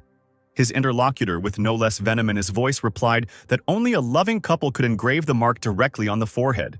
Aisha listened to these conversations, and in her soul, surprise and sadness were increasingly mixed. It was getting dark, and lights were coming on in the windows of the student dormitories. Sierra walked down the hallway carrying a tray with a bun and tea. She remembered that she had forgotten to remove the magic seal from the entrance, and what only a stupid student could learn during this time. Walking up to the door, she ran her hand over the seal, removing it. Upon entering, she asked how Lou was doing but found a curious sight. Her lazy student not only didn't study, he lay on little Sylph's lap while she stroked his head. A random student passing by Yulman's window jumped aside from the sudden flash of fire reflected in the glass. It was the angry Sierra who taught Yulman a lesson. who now sat on his knees with the spirit of Excalibur and asked the master for forgiveness. Charlotte had not yet seen Sylph, and now she asked with interest if she was the same sword spirit. The girl bowed down, introduced herself, and asked the witch to become her mentor. Charlotte's eyes widened at the sound of a sweet voice. She immediately noted her prettiness as soon as she saw the girl, while Yulman cast surprised glances at both of them. To hide her embarrassment, Sierra coughed into her fist and said that she had come to tell them about her participation in the capital's magical congress, which would take place in a week. Yulman rolled his eyes and asked who came up with the name, since it sounded too saccharine. Sierra's face turned darker than a cloud. The next moment, Yulman sat with a bump on the back of his head, while Sylph waved a notebook in front of his face like a fan, asking for forgiveness for her lack of restraint. The witch sat on the chair in front of them, crossing her legs, talking about how the management had no plans to take them there. Everything changed because no one could have imagined that Lu would get his hands on the Smith family's Excalibur, and that a spirit of the sword would emerge from it. Sylph stood up and began to pace the room restlessly. The teacher stood up, crossing her arms over her chest, and continued that this was precisely why the organizers of the Magical Congress had reluctantly decided to invite them. If they refused, the children's entourage could be in danger. Yulman was silent, thinking about what was said. Sierra said seriously, "The majority in Congress will want to put pressure on Lu." He smiled, assuring that his master had nothing to worry about, because who knows who will give it to whom next. The sound of daggers and various types of weapons that the students wielded could be heard from everywhere. During the training fight, Aisha reliably parried her opponent's blows. She jumped to the side from another attack and grouped herself correctly so as not to fall. The vice principal, who was watching the students, announced the end of the sparring and allowed them to rest a little. The witch stepped aside, wiping her face with a handkerchief. Behind him, conversations began again. Many had not seen Kyle for a long time. A group of guys discussed how it was because of his conflict with Lu, and now Kyle was facing off against the Fire Witch herself. They had no idea that Lu was picking on powerful people. Aisha immediately became sad when she heard gossip about her friend. At that moment, a male figure appeared at the entrance to the training hall. The girl looked in that direction with hope. It was Yulman, who heard all the talk about himself. He looked up at the gossips and said that during his absence from training there had been too many annoying flies here. Groups of students suddenly began to scurry about, as if remembering that the deputy director was calling them and they needed to leave immediately. Sarah was surprised by the sudden appearance of students near her. Aisha ran up to her friend and asked why he came here. He pulled a rose out of his inside jacket pocket and handed it to the girl, saying that he had come to visit his charming and beautiful Aisha. She blushed and lowered her eyes and replied that Sylph and teacher Sierra were the ones who were beautiful and charming. Yulman was very surprised by these words. The witch, having accepted the flower from the boy, sadly explained, she heard the students talking about Lu's trip to the capital's magical congress. The apostle smoothed his hair, nodding meaningfully. Theatrically running his hand over the back of his head, he asked Aisha not to be bored in his absence. Arya, who had come up to him with an axe in her hands, ruined the moment. They hadn't seen each other for only a few days, but no matter how much you feed the wolf, he still looks at the forest.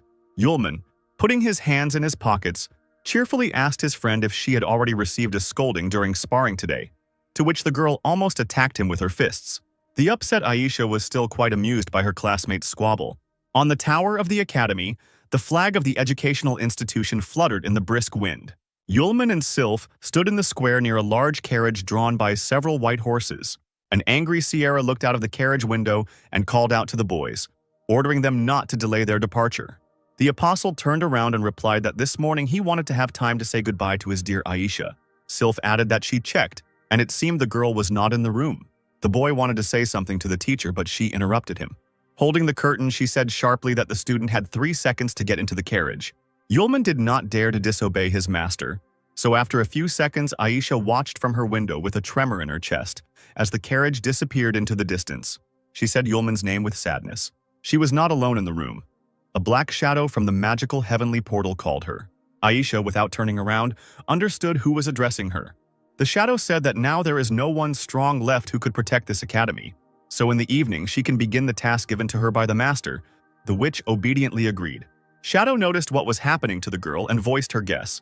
A guy named Lu loves Aisha very much. This can greatly anger the master. Then, the witch turned around for the first time and desperately asked not to tell her father and mother about Lu. The shadow giggled evilly. Everything would depend on whether Aisha could cope with the task. On the way to the event, Sierra told her companions about what awaited them.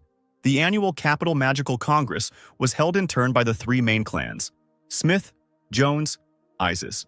This Congress was the main identical gathering of the world of magicians, where the best of them gathered to discuss achievements and, in general, just to communicate. Propping his cheek on his fist, Yulman announced his discovery. It turns out that the Smith family is one of the three main clans, but Charlotte cut him off, warning him not to underestimate them because the Smiths are the descendants of the Empire's founding heroes, second only in status to the Imperial family. Sylph did not participate in the conversation, her head down. She was thinking about something of her own. The witch continued. The Isis clan controls most of the Empire's military forces and has outstanding magical skills. The guy thoughtfully threw his hands behind his head and leaned back on the soft seat, asking what the Jones clan was famous for. His mentor, with the same severity in her voice, replied that this clan had colonized most of the Empire's trade routes and the pharmaceutical industry, and also owned enormous wealth. The apostle chuckled. It felt like the royal family of this empire had no control over anything at all. Sierra urged him to be careful because this time the magical congress was being organized by the Jones clan. Yulman chuckled. What was he afraid of? It was just participation in a banquet. He abruptly changed the topic to something more pleasant, turning to the spirit of the sword. There would be a lot of delicious dishes at the banquet. They would definitely need to eat their fill. Sylph nodded in agreement in response. The witch sighed in disappointment. No changes.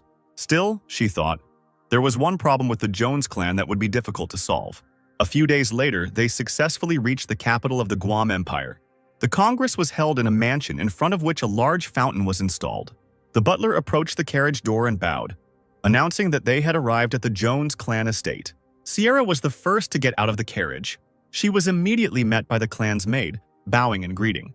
The butler thanked the witch for coming, saying that the owner had been waiting for her at the meeting place for a long time. Sierra snapped back, frowning, that the man could tell the owner not to bother, since she still had things to do. He became embarrassed, reminding the girl of the special attitude of the owner of the estate towards her. Charlotte gave him a look that spoke volumes. The butler squeaked something and did not dare to say anything else. The witch informed Yulman that he could come in with Sylph and find a place to rest, while she herself would report to Director Aces about her arrival. Charlotte added that the boys should be as quiet as possible. She wanted to say a specific name, but hesitated. Then she shook her head and said it didn't matter. The apostle glanced at her in surprise, but the witch waved him off. The witch asked the maid to show her companions the way, and she bowed respectfully. The girl pointed towards the estate and invited the guests to follow her. The student stood thoughtfully as Charlotte walked away. He turned around and looked at the girl's figure, realizing that she was not telling him something. The maid led the guests to the large gates of the estate, inviting them to enter. Inside, everything sparkled and shone.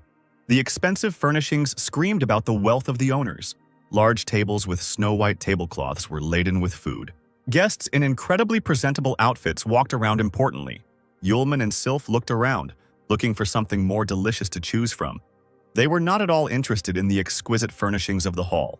A passing lady covered herself with a fan in disgust, complaining that two important magicians from the Smith and Isis families had not arrived, but the city people had managed to get through and were now eating and drinking at someone else's expense. Meanwhile, the couple had already filled their plates with real langousts from the deepest depths, fillet steaks, and were enthusiastically commenting on their catch, loudly chomping. Suddenly, the sound of clattering dishes was heard. Someone pushed the maid right onto the table with desserts, loudly calling her a worthless piece of work. It was the owner of the estate who was taking out his anger on the servants because they had not brought him Sierra as he had ordered. The poor girl's eyes filled with tears. A wound formed on her cheek from the fall. She could not say a word in her defense. The butler gloated and announced to the owner that he had repeated the order to Luina to deliver the girl several times, but she had dared to disobey. The apostle, calmly eating from his plate, commented on what he saw, addressing the spirit of the sword. These manipulations are called playing dice. The man turned around abruptly, hearing unfamiliar voices, and frowned, realizing that he was seeing these guests for the first time. His gaze immediately counted the strangers. Full plates of food, sloppy clothes. This meant only one thing. Commoners had snuck into the estate to eat for free. The man, with feigned politeness like a cat, slowly approached the strangers, calling them dear guests. He introduced himself, indicating that he represented the Jones family, the hosts of today's event, and asked to see the special invitations that would admit guests. The apostle answered directly that they had no invitations. The crowd that had gathered around began to buzz with discontent. Were the guards really eating their bread in vain? It was from young people like these, who didn't know etiquette, that the empire ceased to be what it used to be. The man dropped his feigned friendliness and immediately shouted for the guys to leave the banquet immediately. Sylph, without letting go of the plate, looked at him angrily.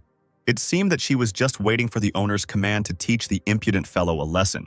Yulman gently pushed her away and apologized for the misunderstanding, saying that they came here with Master Charlotte, so they did not have invitations with them. But the clan representative became even more angry, lamenting that this was nonsense, and his Sierra, so beautiful and outstanding, could not take such as they as students. At this attack, the apostle was surprised that the man called the teacher his own. Those present came to life again. A lady from the crowd whispered to her neighbor that the owner Anthony was still pursuing the fire witch. Only it was a pity that she did not reciprocate his feelings at all. A man standing nearby replied that he had heard about Sierra's new student. The owner almost burst with rage after this news. The lady standing next to the maid broke into a sly smile. This brunette does not know who he is talking to by saying that he is her student. He signed his own death warrant. Yulman waved his fork, saying that if Anthony didn't believe him, he should ask the butler who had just met them with Master Sierra. The man immediately brushed off his words, replying that the guy was joking, since Mrs. Sierra was met by the maid Lowena. This caused the owner to have another fit of rage. Clenching his fists, he began to mock Yulman, saying that he was not fit to be Charlotte's student. The witch's commanding voice was heard throughout the hall. She appeared in the doorway and loudly objected to what had been said. The crowd parted and fell silent, letting the guests through and watching her greedily. Sierra folded her arms across her chest, not at all embarrassed by this reception, and confirmed that the boy had become her student. Anthony laughed awkwardly, saying that he had made a mistake in his judgment and that he felt embarrassed. He approached the witch and bowed, saying that he wanted to make amends by showing her the achievements of magic this year. She shook her head and refused. Then Charlotte grabbed the elbow of Yulman, who was standing next to her. The boy shuddered, looking at the teacher with confusion. The red-haired witch smiled and, without letting go of the apostle's hand, blurted out that she and her fiancé would see everything themselves, causing shock in Yulman. Not only the student was amazed, everyone around him began to look at each other in bewilderment. Anthony stuttered and asked the girl what she was talking about. Sierra, still smiling, confirmed that the guy was not only her student, but also her fiancé, tugging Yulman's hand to make him play along. He turned his head towards her and quickly asked in a whisper what was going on. Charlotte answered him just as quietly that the Jones clan had used their influence to marry her off several times, and now that the opportunity had presented itself, the girl would force them to abandon the idea. Yulman didn't need to be told twice. He, like Charlotte, smiled radiantly and agreed with the idea of looking together at the achievements of magic. Anthony, looking gloomy as a storm cloud, blurted out that it was very short-sighted of the witch to get involved with the poor and refuse his advances. The butler tried to bring his master to his senses, reminding him that today was the day of the Congress, and all the eyes of high society were on them. He then looked at the couple with a sardonic expression, saying that he had heard that Miss Sierra had no magical accomplishments to show for this convention. Anthony grinned, pleased to hear this. He tried to defuse the situation by inviting everyone present to try his latest development, a magical medicine. Loud claps from the crowd could be heard from all around.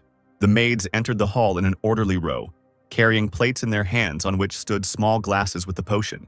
A bright blue drink splashed in a small container with every step the servant took.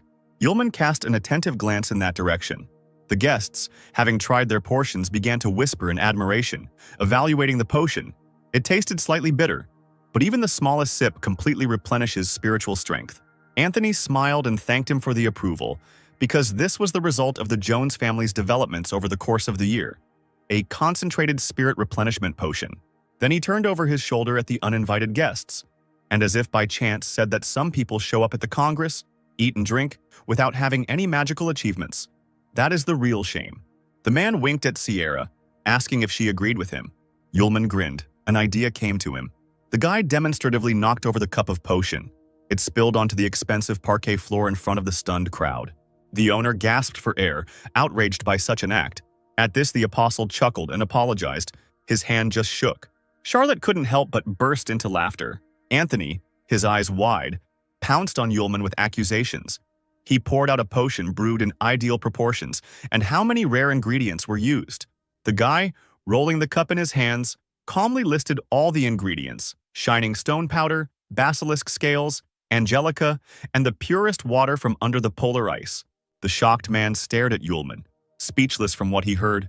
Yulman didn't stop. He continued mockingly that he could make a box of this stuff in a day, and Anthony also called this potion the latest development with ideal proportions.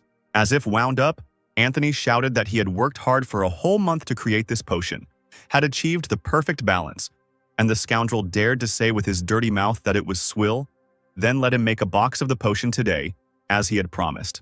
Sierra immediately approached the student, calling him stupid and scolding him for his big mouth, but he calmed her down. He whispered that he needed the girl's help in some matters. She listened and agreed. Charlotte then asked how he knew the ingredients and how to make the potion, to which the apostle hesitated for a moment. The faithful spirit of the sword came to his aid, quickly blurting out that it was she who had suggested all the ingredients to the owner. Yulman laughed with relief. That was exactly how it all happened. The Fire Witch thought for a moment, since the girl was part of Excalibur, it was no wonder that she could sniff out the ingredients of a potion by its scent. While behind Sierra's back, Yulman and Sylph high-fived each other for their teamwork. One of the long tables was cleared especially for the apostle, and ingredients, a knife, a board, and cooking utensils were left there. Anthony addressed the guy mockingly, supported by the laughter of the crowd, shining stone powder, carrots, chestnuts, sorurus. So many products from the market. Is he really ready to prepare a potion for everyone? Yulman answered him with a meaningful look.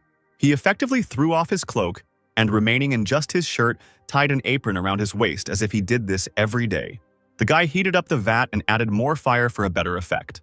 Literally a few minutes later, a potion was already splashing in the container, no different in color or consistency from what Anthony had been brewing for so long. Those present inhaled the aromas emanating from the vat with full lungs, commenting on what they felt. Such a pure smell, as if you were transported to nature and so serene in the heart. The man denied everything, because cooking was not that simple. Some special waves emanated from Yulman, who was confident in his abilities and stood in the center of the table next to the boiling vat. The liquid in the cauldron looked truly impressive. There was no doubt that this was the legendary potion. The audience was amazed by the skill of the young magician. Meanwhile, Yulman was already pouring portions of the steaming liquid into glass containers. The potion, like spring water, shimmered in the facets of the glass. Finally, the apostle asked everyone to come to the table. The potion was already ready. The first to approach him was a stately, unfamiliar man who politely asked if he could try the potion. Sierra greeted the man who approached her respectfully. It was Professor Madeline himself from the Imperial University of Potioneering. He was known on par with the chief magician aces. Yulman smiled good-naturedly and nodded. The professor held the glass in both hands and took a leisurely sip, savoring every sip. At first, his face showed no emotion. But a moment passed and his eyes widened. Madeline exclaimed in shock that he would never have thought that he would meet a person who would make a superpower potion. Anthony asked in shock, "Wasn't the superpower potion, which increases spiritual power several times, lost almost 300 years ago?" The man, still not believing what he had just learned, agreed. But he himself had never heard of such a method of preparing the potion. So how could this young man learn the secret of its preparation? He put the empty cup on the table. Then he bowed to Yulman, saying that he would give half of everything he had to learn how to create this potion. There was silence as the boy thought about the words he had said. The apostle smiled slyly. "Only half?" The professor nodded and promised to add more if it wasn't enough. Some gentlemen exclaimed that this would be a huge sum, because for this magic potion lost many years ago, any money invested could be returned. Anthony gritted his teeth. He was beside himself with anger. He exclaimed that his clan Jones was also offering half of their wealth for the recipe for this potion. The old professor stared at the man in amazement. He stood there, proudly erect, because he knew that the Jones clan's fortune was much greater than anyone else's, and this guy would not be able to resist such a temptation. Yulman, picking his ear with his finger, told the men that he had no plans to sell the recipe. He grabbed his cloak and turned to Sierra, saying that since they had already looked at the achievements of magic, they could return. The desperate owner shouted after him that he was adding a share of the potion sales to half of his wealth. The apostle immediately pricked up his ears. Yulman stopped. He really was going to refuse this money. The guy's eyes sparkled with anticipation. There really was a lot of money. Sylph jumped with delight along with him. Charlotte, for the umpteenth time, sighed in disappointment.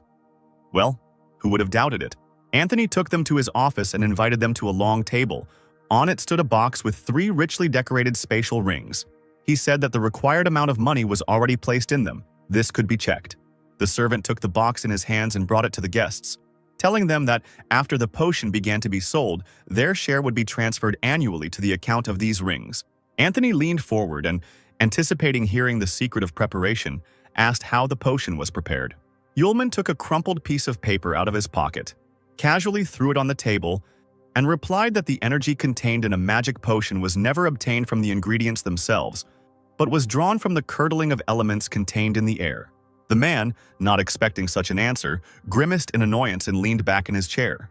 The apostle unfolded a piece of paper with a drawing on it and explained that a magic circle was engraved in the vat that could curl the elements of air. Using higher fire magic allows one to successfully cause resonance between the magic circle and the ingredients. As for the ingredients themselves, low-level ingredients have a fairly low elemental content. So in the magic circle, they interact with the highly concentrated air elements, seeping through and filling the void. Low-level ingredients not only improve the coagulation results, they also improve the quality of the elements, which would be more difficult with complex ingredients. Anthony, greedily peering at the drawing on the sheet, let out a cry of victory. Sierra, clutching a cup in her hands, said that since the Jones clan had learned the secret of the potion, they had no reason to linger here. The man objected. There was still one more matter they needed to discuss. He asked if Charlotte was aware of the recent eruption of Mount Laertes. The witch nodded, confirming what was said. Just a natural disaster, nothing interesting.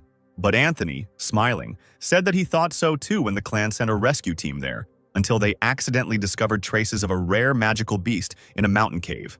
A fire unicorn. Sierra hung her head, her eyes wide at what she heard. Yulman knew that fire unicorns did not live in the east, and asked how the beast ended up in the west. The interlocutor nodded, although it is unknown how the unicorn ended up in their area, but it can be said with certainty that it protects the raging fire of a precious stone. Yulman leaned forward with interest when he heard about the stone. Anthony explained that this gem was probably the untold wealth from Eastern myths, so his clan was sending a group to find the stone, so it can be assumed that Sierra would want to join them. The man folded his arms across his chest and offered a deal. When it was all over, the unicorn would go to Charlotte and the stone would go to the clan. The witch surprisingly quickly agreed and asked when the group was leaving. Anthony stood up from the table, setting a deadline of 3 days, and suggested that the guests stay at the estate, as it was necessary to prepare well before the campaign. Yulman smiled at his own thoughts. He had long wanted to see what kind of stone it was. When the strangers left the office, the butler turned to the owner. Not only did he give half of his fortune for the recipe for a potion that guy could make in no time, but he also told about the fire unicorn. This would surely end badly for the clan. Anthony chuckled. He only suggested that they go there, but no one said that Charlotte and her team would be able to return back. The butler clapped his hands and admired what an excellent strategist his master turned out to be. The maid led the guests down a long corridor and stopped at an unremarkable door. She apologized that because of the congress that had been convened these days, all the rooms were occupied and only one was free. Sierra replied angrily that this one would do and dismissed the maid. Yulman carefully placed Excalibur on the table in the room. With his hands behind his head, he asked the teacher why they were taking the unicorn and not the gem. The girl replied that from the heart of a unicorn one can obtain blood that can transform any fire obtained by fire magic into an all-consuming heavenly flame. And by drinking it, one can awaken its natural magic. The apostle cast an interested glance at her. Turning around, the fire witch told Yulman that she had taken him on as an apprentice, only so that he could help her deal with the fire unicorn. She walked to the bed and sat down on the soft bed. The corners of the girl's lips turned down. She regretted that she had acted selfishly. Yulman agreed with her words. Sierra looked at the floor in shock. She didn't expect the student to support her self-flagellation. But he immediately began to speak again, putting his hands in his favorite pockets. A sly smile played across the guy's face. He said that truly selfish people never face a choice, and he personally wants both the stone and the unicorn. The girl smiled and blushed. What a stupid student she got. She quickly collected her thoughts, became serious again and thought out loud. In 3 days it would be necessary to leave, but now Lou was still weak for this. To prevent something irreparable from happening to her student, all that remains is to transfer part of her magical powers to him. She sat back down on the bed and patted the hand next to her, inviting him to sit down and show her the boy's seal on his forehead. Yulman sat down next to Sierra and pulled her bangs away from her forehead, opening access to the seal, not noticing how the girl blushed. The next moment she jerked the guy's head towards her, burying his face right into her thighs. That's where her seal was located. Charlotte exhaled, passing her powers onto her student, and her entire body became illuminated with a bright white glow. Streams of light began to form around the couple, forming large runes on the floor. Holding the boy's head tightly, she let out another long breath and ordered Lu not to move. A little later, when the ritual was over, she woke up and, looking to the side, quickly spoke. Here it is, this ancient method of transmitting magical powers through the seal between the master and the student. Now, having received her powers, the student can use her fire magic. She stumbled, lowered her head, and, screaming, realized that the guy was still lying on her thigh, not moving. Yulman slowly rose, holding his head. He leaned back on the bed, drowsily replying that he was very comfortable. Anthony sat at the table in his office and asked the butler about what the guests had been doing for 3 days. He replied that they had not even left the room. Moreover, screams could be heard from there from time to time. The master banged on the table, ordering the servant to be silent. He sat up straight in his chair, exclaiming that he didn't understand how he was any worse than this brunette. Sierra is simply blind and does not see all the advantages. Suddenly, there was a scraping sound of cutlery on a plate and a voice from the opposite end of the table. A stranger assured that the gentleman should not worry. Anthony looked puzzled at the man with the hood that hid his handsome features and long white hair and apologized for his tactlessness. He, smiling, asked if Anthony had called him to resolve the issue with his fellow travelers. The stranger was the Traveler of the Void, Hasadan, one of the 4 best magicians of the Empire, who was considered the only person in history to enter the world of the Void. At this time, Sierra continued to teach her student her own magical abilities. Right now, Lu was holding a clod of fire in his palm and asking the master if he was doing everything right. The witch nodded and added that now he could freely use internal magic. Yulman was a little scared and stepped back when the light flared brighter right in front of his face. He couldn't even imagine that it was possible to control fire in this way. Now he wasn't afraid that the flame could break out. Sierra thoughtfully rubbed her chin, either addressing her student or calming herself, while Yulman drew hearts from the flames behind her back. They didn't need any incidents during the taming of the unicorn, so the transferred magical powers should be enough to withstand fatal blows. The main thing is not to forget that the powers must be spent wisely. Looking over her shoulder and seeing the sensible use of energy, Charlotte cursed under her breath. The maid's voice was heard behind the door.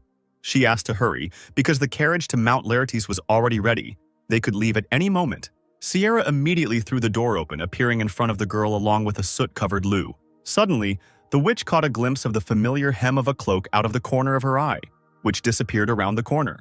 Yulman noticed the teacher's hesitation and now looked at her questioningly, while Charlotte was surprised to see this man. But she decided that she was mistaken, so she waved her hand and hurried the student. Late in the evening, a chase through the narrow corridors of St. Joseph's Tower took place. A small figure, wrapped in a thick cloak, maneuvered, trying to hide from its pursuers.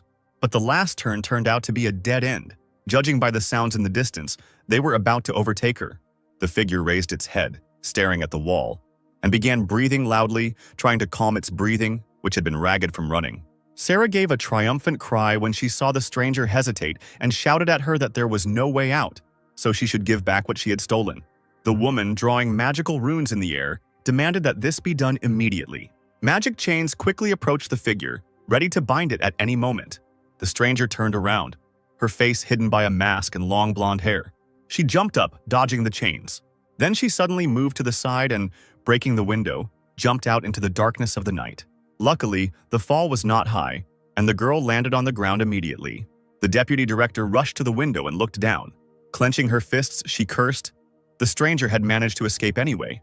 The figure, meanwhile, did not go far, hiding just around the bend. The stranger turned out to be none other than Aisha.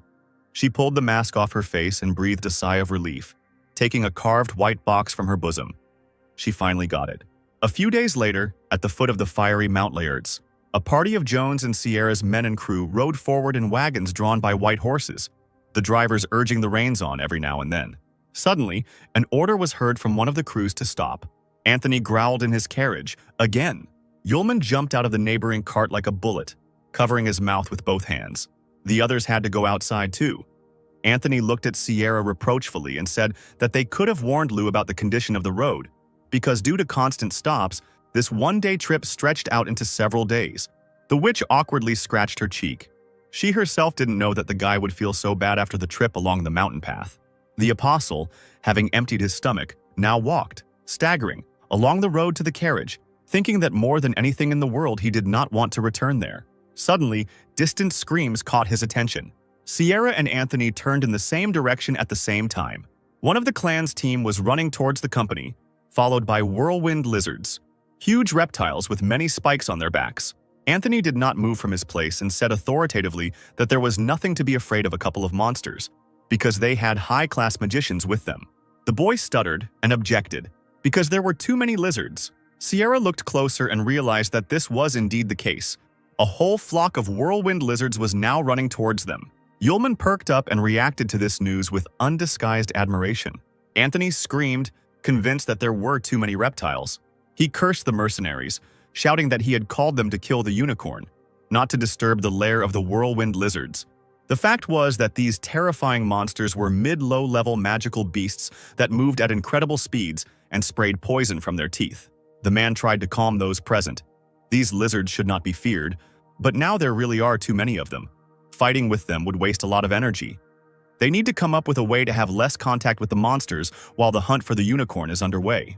He waved his hand towards the crew, ordering the squad to take their places to escape from the lizards. One of the mercenaries interrupted him, pointing his finger to the side. An incredible scene appeared before the leader of the squad.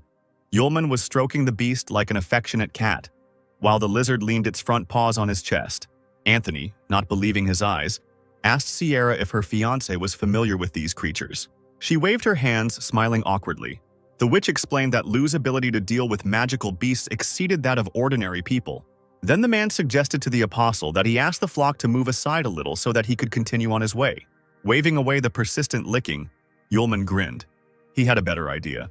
The roar of powerful paws on rocks filled the entire space of the mountain. Now the people have saddled the swirling lizards, leaving the coachman behind to guard the carriages. Anthony shouted irritably at Yulman that this was a dubious undertaking. But the apostle joyfully replied that this method of transportation was very fast and convenient. He laughed, holding onto the lizard's horn with one hand. Sierra, watching him, allowed herself to smile. She even liked the student like this. Finally, the strange procession approached the foot of the volcano Laertes. People jumped off their makeshift horses. Anthony pointed to the entrance to the cave. That's where they found the unicorn. It was clear that the stone at the entrance was covered in blood. Suddenly, one of the whirlwind lizards stuck out its tongue and hissed loudly. Looking in that direction, Yulman immediately became wary. He scratched his chin thoughtfully. It seemed like there really was something inside. The guy released a flock of lizards who, clinging to the ground, obeyed the order. Sierra was the first to step fearlessly towards the cave. The rest of the travelers followed her. The company moved slowly along the stone corridor. A man from the squad stepped forward, lighting the way with a gas lamp. Anthony looked at Lu's back. He would never have thought that this guy could get along so well with wild animals. He smiled wickedly, because even if they tamed the unicorn, Sierra and her student would not survive today. Finally, the procession approached the through exit into the main part of the cave where the unicorn lived. Coming out of the corridor, they found themselves on the edge of a cliff. The deadly burning lava was bubbling and seething, trying to spill over the edge. Everyone screamed in unison at what they saw. It seemed as if there was nothing around except a stream of fiery liquid. Suddenly, a bright glow caught everyone's attention. The man exclaimed that he saw treasure. Nearby, washed by lava on one side, the very same stone lay in the rocks. Violet pink in color, it beckoned travelers to it. Yulman tensed up. The stone was unusual. It trembled periodically, and these movements seemed familiar to the guy. Anthony muttered happily, stepping forward, that since there was no fire unicorn, it meant there was an opportunity to grab the stone. But he didn't notice how the lava began to bubble even more, spitting out bright bubbles around him. The fire witch cast a wary glance in that direction. Suddenly, she rushed towards Anthony, holding out her hands to him, and ordered him to stop. Right in front of them, a huge fireball burst out of the gorge. The man raised his head and, with his mouth open, watched his movement. His legs suddenly gave way and he fell to the floor, moving back as a huge clawed paw stepped onto the edge of the ravine. A fiery unicorn, completely engulfed in fire, slowly crawled towards the squad with its mouth open. It was a magical beast of a rare level. It came from the eastern continent, was a master of fire attacks, and was also deadly strong. The mercenaries stood in stances, holding their magic wands out in front of them, ready to attack at any moment. Sierra, while creating magical runes in front of her, quickly said that this fire unicorn was a rare magical beast. although its killing power was not as high as that of natural disaster-level beasts, it would not give up easily. Then the girl ordered the student to wait aside, and if there was a chance, he could use his talent for taming.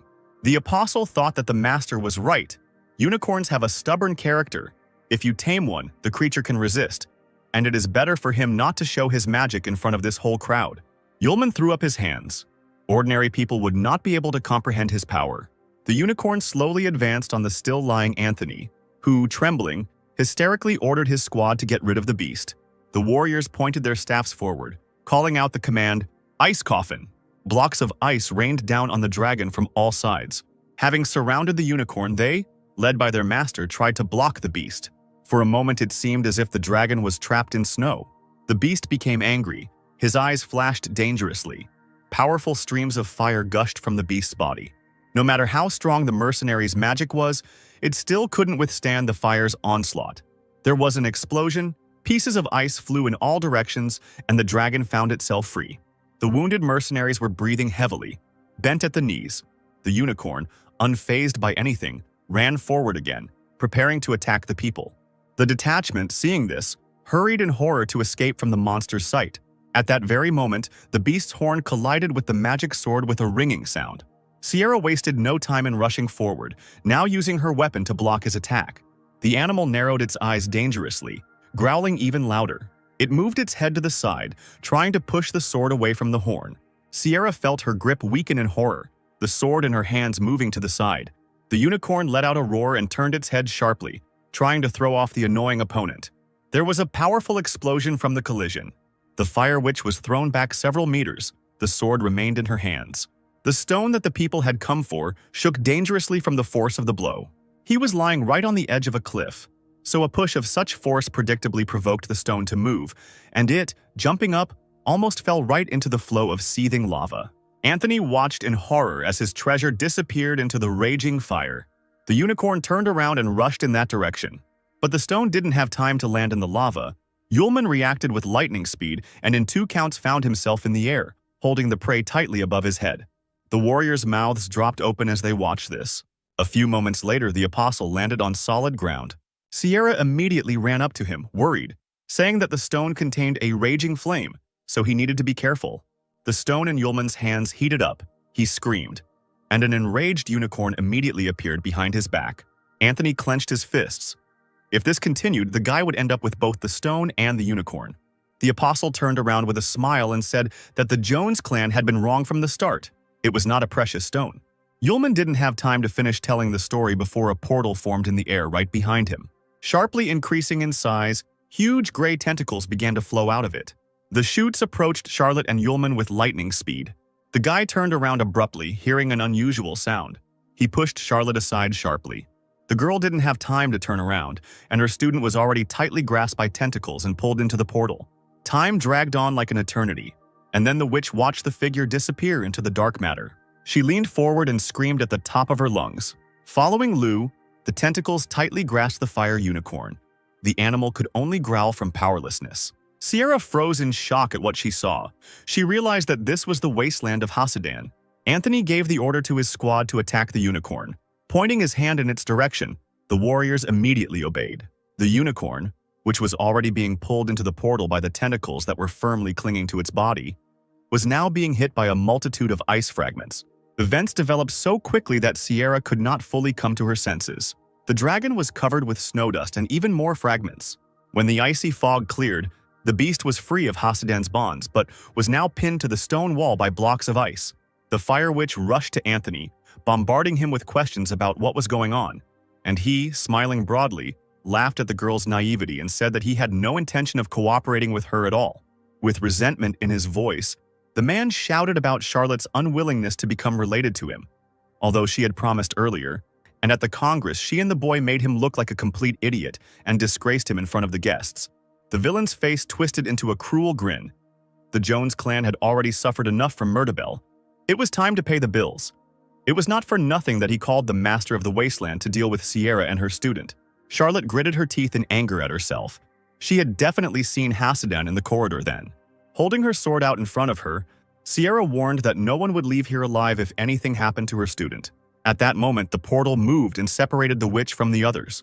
Hasidan's voice was heard. He heard what the girl was saying. Then the Traveler of the Void himself emerged from the portal, grinning, replying that her student had already become lunch for the Master of the Wasteland. Charlotte's eyes widened in disbelief. All the ridiculous, sweet, and funny moments she had lived through with Lou flashed through her mind. Grief was replaced by anger. The witch swung her sword and rushed at her opponents, offering to pay them for the dinner with their lives. A magical fiery vortex formed behind her. Hasidan did not move. Putting his hand forward, he directed a portal at the girl. The gates of the wasteland. The whirlwind created by Charlotte for the attack was immediately sucked into the gate. She gritted her teeth, not believing that this was possible.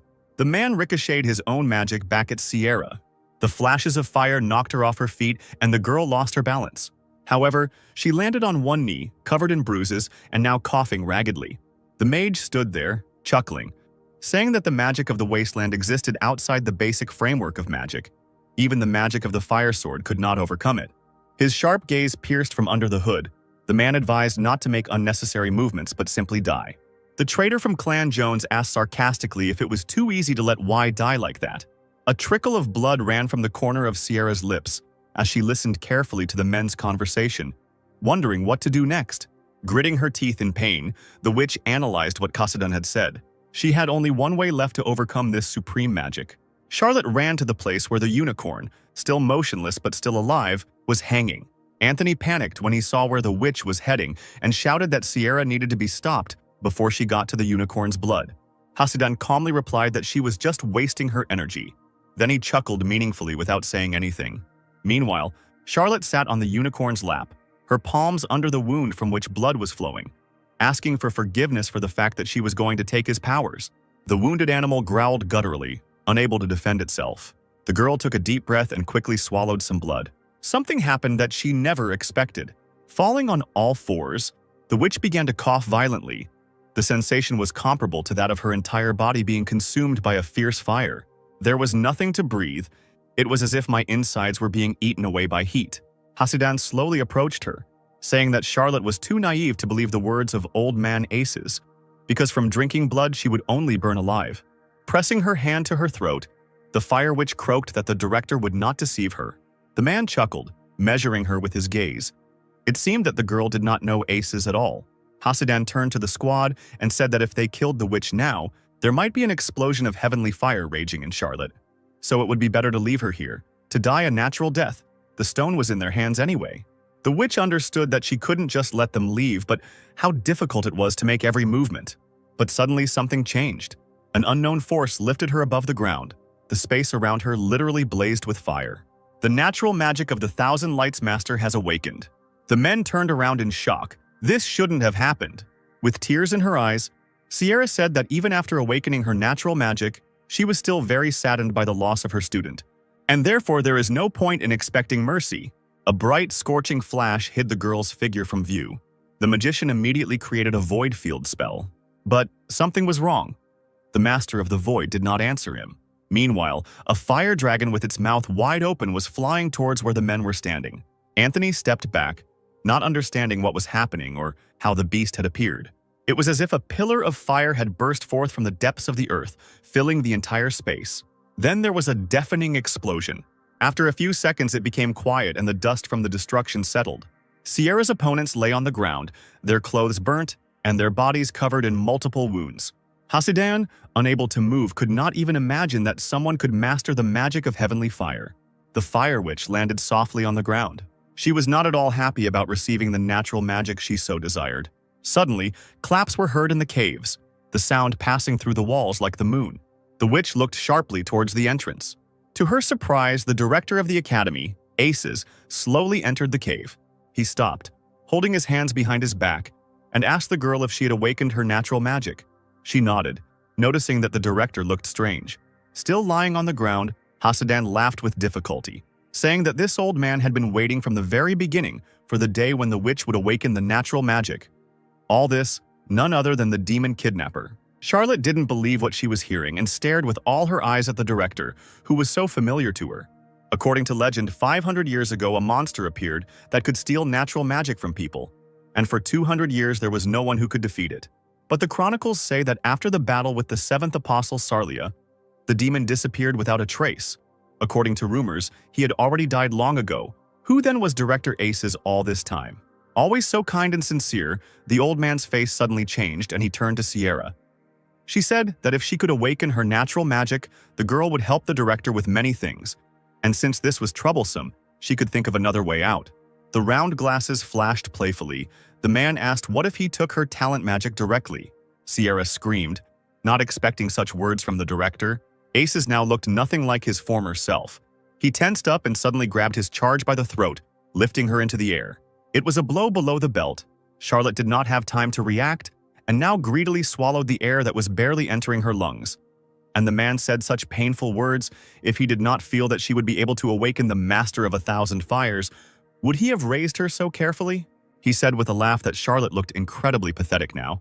The essence of her existence is to awaken natural magic and allow Aces to take it away. The man was completely illuminated by light, his eyes wide open, as if he was drawing all the strength out of his former student with just one glance. The witch didn't believe that this was happening in reality. She croaked a quiet teacher, not understanding what hurt more, from his actions or from the lack of oxygen. The fire, and with it the power, slowly flowed from her body to the director. When the exchange was complete, the fire arced through the air and finally left the Sierra. Aces waited a few more moments. A second later, Charlotte was lying face down on the ground. Easily creating a small cloud of fire in his palm, Aces exclaimed with delight how beautiful natural magic is. He folded his hands behind his back again and glanced at Sierra, saying that there was no point in keeping her alive now. Hasidan, deciding that it was better not to move, thought with horror that when the old man dealt with the witch, it would be his turn. But why had the Master of the Void not yet answered? At that moment, the air above the abyss split open. Aces cast a wary glance in that direction. Black cracks went straight through the air, growing larger with each passing second. Then a stream of air gushed out from there, almost knocking the demon off his feet. He immediately began to create runes in the air in order to attack if necessary. At first, he could not see anything because of the thick cloud of dust. But soon a piece of a huge tentacle fell out of the crack, and then a male figure appeared. Yulman deftly jumped out of the abyss, holding a sword in his hand. He stepped hard on a piece of flesh. Aces froze. It couldn't be. Could this guy really deal with the strongest of the Void World, its master himself? The apostle pushed away the tentacle with the toe of his boot, from which the blue liquid was flowing, and winced. Why does this octopus have so many tentacles? He just wasted his time. His gaze fixed on the director, immediately realizing that everything had not gone according to plan. But when the guy saw Sierra lying there with no signs of life, his eyes darkened. His master, covered in blood, did not move at all. Yulman's voice echoed throughout the cave as he asked who did this. Aces smiled into his beard and replied that it was he. Then he kicked the girl's body aside. The apostle lowered his head, assessing the teacher's injuries. He immediately asked if the director had taken away her natural magic. He agreed quite well and said that the guy should feel proud of his master, because it was she who had a hand in his future victory over the apostle. 300 years ago, in the battle with Sarlia, he realized that ordinary natural magic, no matter how much of it there was, would not be able to defeat the apostle. And so the demon needed even more power. The old man continued, his eyes wildly darting off into the distance, saying that he needed high-level magic and the energy left by the apostle to do this. So he spent his strength to teach Sierra and didn't reveal his true identity in order to obtain the apostle's energy. The man bent down and wiped a tear from the girl's closed eyelids. Then a lamp with a purple flame appeared in his hand, and the figure of the demon itself began to burn. Today was the day when he obtained both the highest level magic, the heavenly flame, and the energy of the apostle, the hellish flame. Aces laughed demonically because now, with many unique abilities, he was ready to fight the apostles again. But before that, he needs to deal with people, real scum. The apostle turned his attention to the unfortunate unicorn. Then he walked up to Sierra and knelt down on one knee, checking her pulse. At this time, Aces was already creating a magical fireball, loudly boasting that now heaven and hell were with him, so he didn't need anyone else. The demon threw a wave of fire into the air. Yulman asked mockingly if the old man really hoped for these splashes. Excalibur in his hands glowed a bright green. The apostle swung his sword and aimed it at the scorching magical waves. A tangible light passed right through them, and the next moment the flame died down. Only streams of air remained when the boy lowered his hand. Hasidan sat down on the ground, muttering that this man was really strong. Could he really be Sierra's disciple? Aces noticed Yulman's unusual abilities and asked who he was, because the guy didn't look like a person from a famous family at all, and could even use sylph. He smiled charmingly and asked to guess. A batch of rocks fell from the ceiling of the cave. Yulman broke loose and ran straight towards Asas, shouting as he went that if he guessed, he would receive a prize. The demon bared his teeth and began to summon the stolen magic. Spell runes formed at his feet. Yulman was already in the air and now swung his sword. The apostle swung, creating a soft green magical line around himself. He crashed to the ground, and space seemed to split into several parts again. A stream of incredible force now emanated from the sword, dangerously lifting up large pieces of rock. Yulman pointed his sword at Aces. The demon spread his arms, trying to hold back the whirlwind flying towards him. Lightning of the highest level magic emanated from the palms. Yulman hissed threateningly, knowing that Aces could hear him. If he doesn't guess, the old man will be punished. The two forces collided with a roar as the apostle ran towards the director. A deafening explosion occurred. Its echoes were of such a scale that they broke through the top of the cave, creating a large hole there. Hasidan looked up in concern. If they continued like this, the volcano might explode. The magician stood up staggering, cursing Aces and his opponent. He didn't care who survived. They wouldn't let him go alive anyway, so he had to run away from here. The demon coughed from the resulting cloud of dust. Yulman once again demanded that Sierra's natural magic be returned, but Asaces only laughed. The stolen magic of talent could not be returned. Blood was oozing from his torn clothes, but the demon seemed unfazed. He asked if the boy really thought he could defeat him.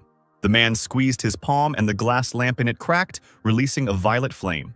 Hasidan recoiled in shock. This was the fire of the underworld, belonging to the mythical apostle. What was the old man planning? Aces laughed madly, looking at Yulman. The flame that had been dancing on his palm suddenly grew to enormous proportions, and now the demon seemed to be burning within him. He spread his hands, controlling the flame, and said that this was the most powerful force left by the apostle, and that the guy was lucky, because he would be the first to die from such a force. The magician directed the flame forward, and it obediently obeyed its master. A destructive fire swept through the bodies of people lying on the ground. Aces breathlessly admired the apostle's strength. At that moment, Sylph appeared. She stood in front of Yulman and created a storm barrier with her magic. It helped for a short time. Her energy was able to hold back the fire of the underworld. The apostle shouted for the girl to take Sierra, and they left there. The sword spirit, holding the barrier, replied that her main mission was to protect the master. Suddenly, she felt a soft stroking on the top of her head, which had already become habitual. Yulman confidently ordered her not to worry because this light could not harm him. The girl looked at the apostle with admiration. The director, standing in a purple whirlwind, watched Yulman. He did not expect that there was a person who cared about his weapon more than his own life. His hand rose, fingers touching the purple haze, kill the guy and then catch up with them. A matter of 5 minutes. Yulman stood casually, his hands in his pockets, listening to his opponent's threats, while the hems of his cloak fluttered from the magical storm. The director's glasses sparkled. His crazy eyes bored into the guy. Having lived in this world for 500 years, he had finally thrown off his shackles and set out on the path to becoming a new apostle. The young man raised his hand. A purple flame danced on his palm. He told the old man that he was using this flame incorrectly. The purple flames that he thought were under his control instantly floated straight towards Yulman. The boy grinned, red lights burning in his eyes as he tossed the collected fire from palm to palm like a soft piece of dough. The director asked in amazement why the apostle was holding the devil's flame with his bare hands. Even compared to the apostles, this power was inhuman. After remaining in Yulman's palm for another moment, the light disappeared, and he shrugged his shoulders. He was just an ordinary student. The guy, like a cat, slowly approached his opponent, asking how the director would pay for what he did to his future bride. The old man chuckled, saying that from the moment he decided to take away the girl's natural magic, she died for him. He suddenly thought about how the apostle controls the hellfire. There must be some ability for this. A spark of madness flashed across the director's gaze, and he exclaimed that he would take the boy's abilities away. He raised an eyebrow and suggested trying to do it. The director raised his hands up, trying to absorb the fire, because in this world there should not be another person capable of controlling the hellish flames. His eyes widened in shock when he saw what was hidden. A figure, vaguely reminiscent of a student, stood at the very top of the mountain, arms outstretched, his mask frightening, but his smile evoking primal fear. Yulman's chuckle was heard. He realized that he had been seen, and said that he had sealed his powers so as not to be discovered. The director couldn't get his head around what he saw, as if it were something forbidden, something for which he would have to pay. The young man grinned predatorily, saying that since the old man wanted to take his powers so much, people needed to be given a chance. He waved his hand to the side, announcing that the first level seal had been broken. Red lightning flashed from the human eyes, and a powerful stream of energy hit the floor. The old man was amazed by the unfolding spectacle and was afraid to even blink. Yulman, still smiling, extended his hand towards the director, and the fiery whirlwind began to spin like a tornado. Streams of energy gathered together and rushed into the chest of the man opposite. The man trembled as if in a fever and let out a hoarse cry. The flame threw him from side to side, tossed him up and burned him, gave him what he wanted so much. When the director tried to croak something, the guy put his index finger to his lips, urging him to be silent. He laughed lightly, saying that he was just a student looking for a wife and a way to make easy money. Drowning out his words, an explosion rang out, engulfing the director and covering his remains in waves of dust. Yulman raised his head and stretched his shoulders. The apostle decided to catch up with Sylph. Perhaps Sierra had already woken up by that time. He looked away, habitually putting his hands in his pockets. There was one more thing to deal with. The dragon was still nailed to the wall with huge crystals. Yulman stood before this spectacle, carefully examining the monster.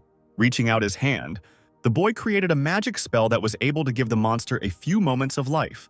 The dragon sneezed, opening his red eyes and looked angrily at the man. The crystals holding his body together disappeared and the monster fell to the ground. As he fell, he growled helplessly but didn't even try to get up. Yulman, coming closer to him, spoke to the creature. In the last battle, he did not use his powers to the fullest. A scarlet egg appeared in the boy's hands, which the dragon was afraid of harming if his blows were too powerful. The creature, seeing the egg, opened its eyes wide and snorted. Yulman brought the find to the dragon's head, saying that he hid the egg in a spatial ring when he was sucked into the world of emptiness, so it remained unharmed. The unicorn dragon poked its nose into the hard shell. The guy gasped, almost dropping his load from his hands. He smiled and replied that he understood everything. Yulman stroked the unicorn's neck.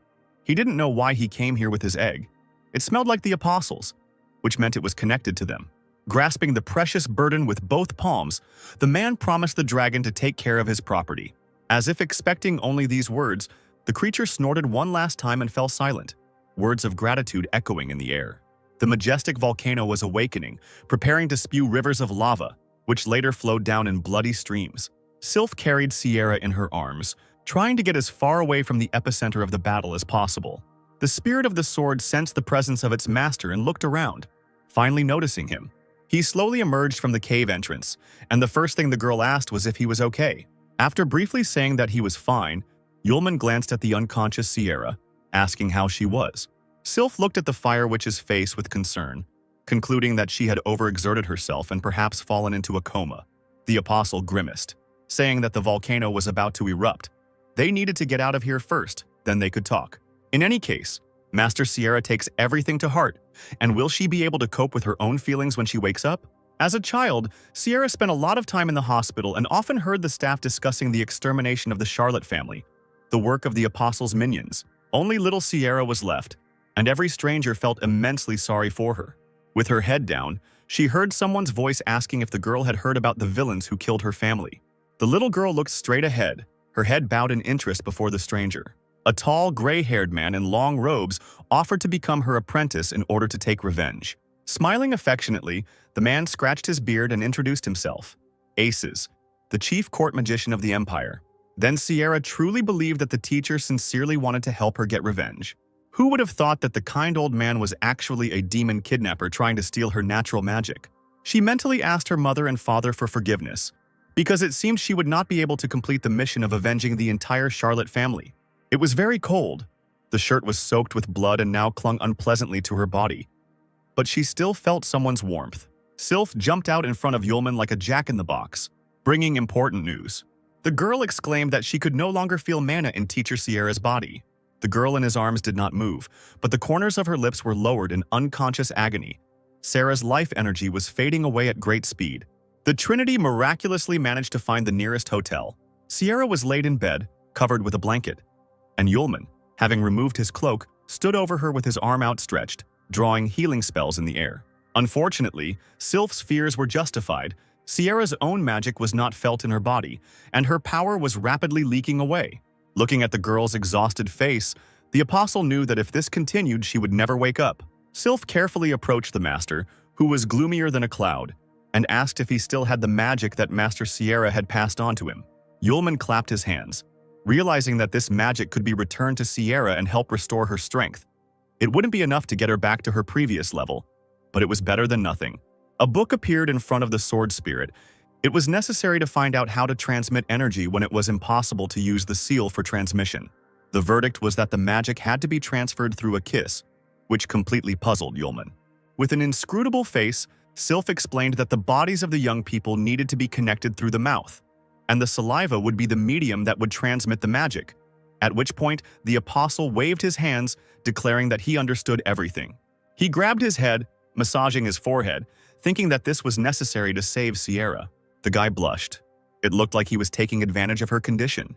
Sword Spirit sternly said that Sierra would be more concerned about her magical powers given her vital signs. Yulman and his assistant approached the bed. The girl sadly concluded that a lot of time had passed since the old man took Sierra's energy. They needed to hurry before she degraded to the level of an ordinary person.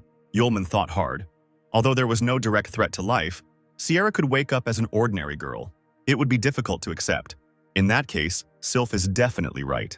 The girl bowed, saying that she would go and watch the door. When the door closed behind the spirit of the sword, Yulman carefully sat the unconscious Sierra on his lap. He frowned, deciding that no matter what happened next, he would take full responsibility. Holding the girl with one hand, the apostle carefully lifted the stranger's chin with the other. The kiss was followed by a magical activation. The space was illuminated by a bright light from the raging streams. Yulman did not let go of Sierra. Holding her tightly in his arms, he closed his eyes so as not to be afraid of his own shyness. The girl slowly opened her eyes, thinking that she was still asleep, because she felt so warm and comfortable. Feeling the touch of someone else's lips on hers, Sierra was convinced that this was a dream, because everyone was supposed to die in that cave. But the unprecedented reality of these sensations seemed to hit the girl in the most sensitive spots, and she opened her eyes wide. Sylph jumped when she heard something heavy fall outside the door. She timidly opened the door. The owner was sitting on the floor, holding the bump on his head. Sierra was standing right next to the bed. With a red face, the color of her hair, the girl screamed that she couldn't do what he did, even if she had let it slip that Yulman was her fiancé. Something distracted the fire witch, and she asked the sword spirit, puzzled, what she was doing. Sylph replied seriously that she was carefully recording the duration of the kiss and the events that followed. Sylph blushed even more, as much as possible, jumping up on the bed in indignation. She almost attacked the girl with her fists, screaming that it was not a kiss, but an ambulance. The student was giving her strength back, and such events do not need to be recorded at all. Sierra turned to the beaten Yulman, ordering him to forget everything that had happened and was long gone. The apostle put on a guilty look, wiping tears from the corners of his eyes, and nodded. Once everyone had calmed down, Sierra lay back in bed to continue recovering and drank hot tea. Yulman and Sylph stood by the bed when the fire witch asked what happened to those who fought in the cave and how Yulman managed to escape. The student replied that, as he followed Sylph out of the cave, he saw Aces and the wounded magician fighting. It turned out that in the battle, they even broke off an entire cliff. Sierra thought about it, realizing that Yulman was talking about Hasidan. It was hard to imagine that he had the strength to fight the director. Yulman added that everything happened while the spirit of the sword was carrying the girl out of the cave, and no one else came out of it. The student, startled, asked Master Sierra with hope in his voice if her magic had returned. The girl remained silent and clutched the sheet tightly, returning to the sad thoughts of her loss and betrayal of a loved one. She pressed her hand to her chest, staring at the wall. Although the student had returned her powers, the current level could not even be called average. Sierra sat up straight in bed and suddenly broke the silence by calling the apostle's name. He turned his attention to the teacher, looking questioningly. The girl surprised Yulman when she quietly asked him to leave with Sylph. Resentment flashed in the guy's voice when he asked why he had to leave. Sierra replied seriously that the balance of power in the empire, which had existed for the last 100 years thanks to the balance of power between Aces and the three great families, would be disrupted when the other families learned of the death of the director and Capella. The girl lowered her head. Her eyebrows drew together. She was afraid that something terrible might start. Yulman nodded, suggesting that a coup could even begin in the country. Charlotte's current level is not even up to the average level. In such a situation, it will be very dangerous for the student and the girl to follow her. Sierra was in a terrible mood and her thoughts were the same. She refused to fight. Not hearing an answer, the girl looked at Yulman, who did not look upset at all. On the contrary, he was shining like a new coin. This made the Fire Witch quite angry, deciding that the guy was not listening to her. She screamed, reminding him that the main clans would never leave them alone after losing Ace's protection. Frowning, Yulman in turn asked Sierra what would happen to her if he left with Sylph. This question really puzzled the girl. She couldn't even find the words, only hesitantly saying, The student smiled softly, assuring her that he had heard the teacher, so now they would definitely not leave her alone. Sierra's cheeks turned red when she heard that the boys would fight together if they couldn't escape together. Crossing his arms over his chest, the apostle added that he was Sierra's disciple and successor, and also her fiancé, so he would not be able to leave her and run away. The girl, forgetting about her fatigue, almost beat Yulman the second time when he spoke about his status as a groom. He shouldn't have taken that statement seriously. Sylph clenched her fists, belligerently declaring that she would support her master and stand shoulder to shoulder with their small team. Sierra felt a pang in her heart, and her cheeks burned at the realization that her true friends would go to the ends of the earth with her. The Fire Witch was not used to showing her feelings, so she turned her head away sharply, muttering that she wouldn't care if the boys were in danger. Yulman told the master that before his death the unicorn gave him his egg. The girl looked at the egg in the student's hands with surprise, because she had previously thought that it was a precious stone. It turned out that Capella was wrong. The unicorn was not guarding a precious stone, but its egg. Sylph raised her finger, saying that since this thing now belonged to its owner, it needed to be given a name. The apostle thought, indeed, one cannot always call it a unicorn's egg. The girls silently looked at the puzzled guy, and he was wondering what to name his new acquisition. Finally, an idea came to his mind. The unicorn came from the eastern continent, and there is a custom there of giving children popular names to make them easier to raise. Yulman raised his thumb and concluded that he would name the child Iron Egg. Suddenly, the egg in his hands began to glow, getting hotter with each passing minute. The apostle yelped in pain, almost dropping the fragile child. Sierra, her face blank, pointed out that the egg had made it clear that it didn't like the name. What followed was an even more unfortunate scenario, and Yulman received a greater dose of fire than before. A wounded man in torn clothes walked along the quiet streets at night, barely audibly. Holding his heart, Kashidan walked limping along the cobblestones. He thought that since the master of the void had died, the others thought that the magician had not been able to escape, but he had managed to use the void field to move through space. Stopping in front of a rich house, Hasadan thought about earning a good sum for the news of Capella's death. A week later, in the hotel, Sierra was reading a newspaper on the pages of which there was news of Capella's death.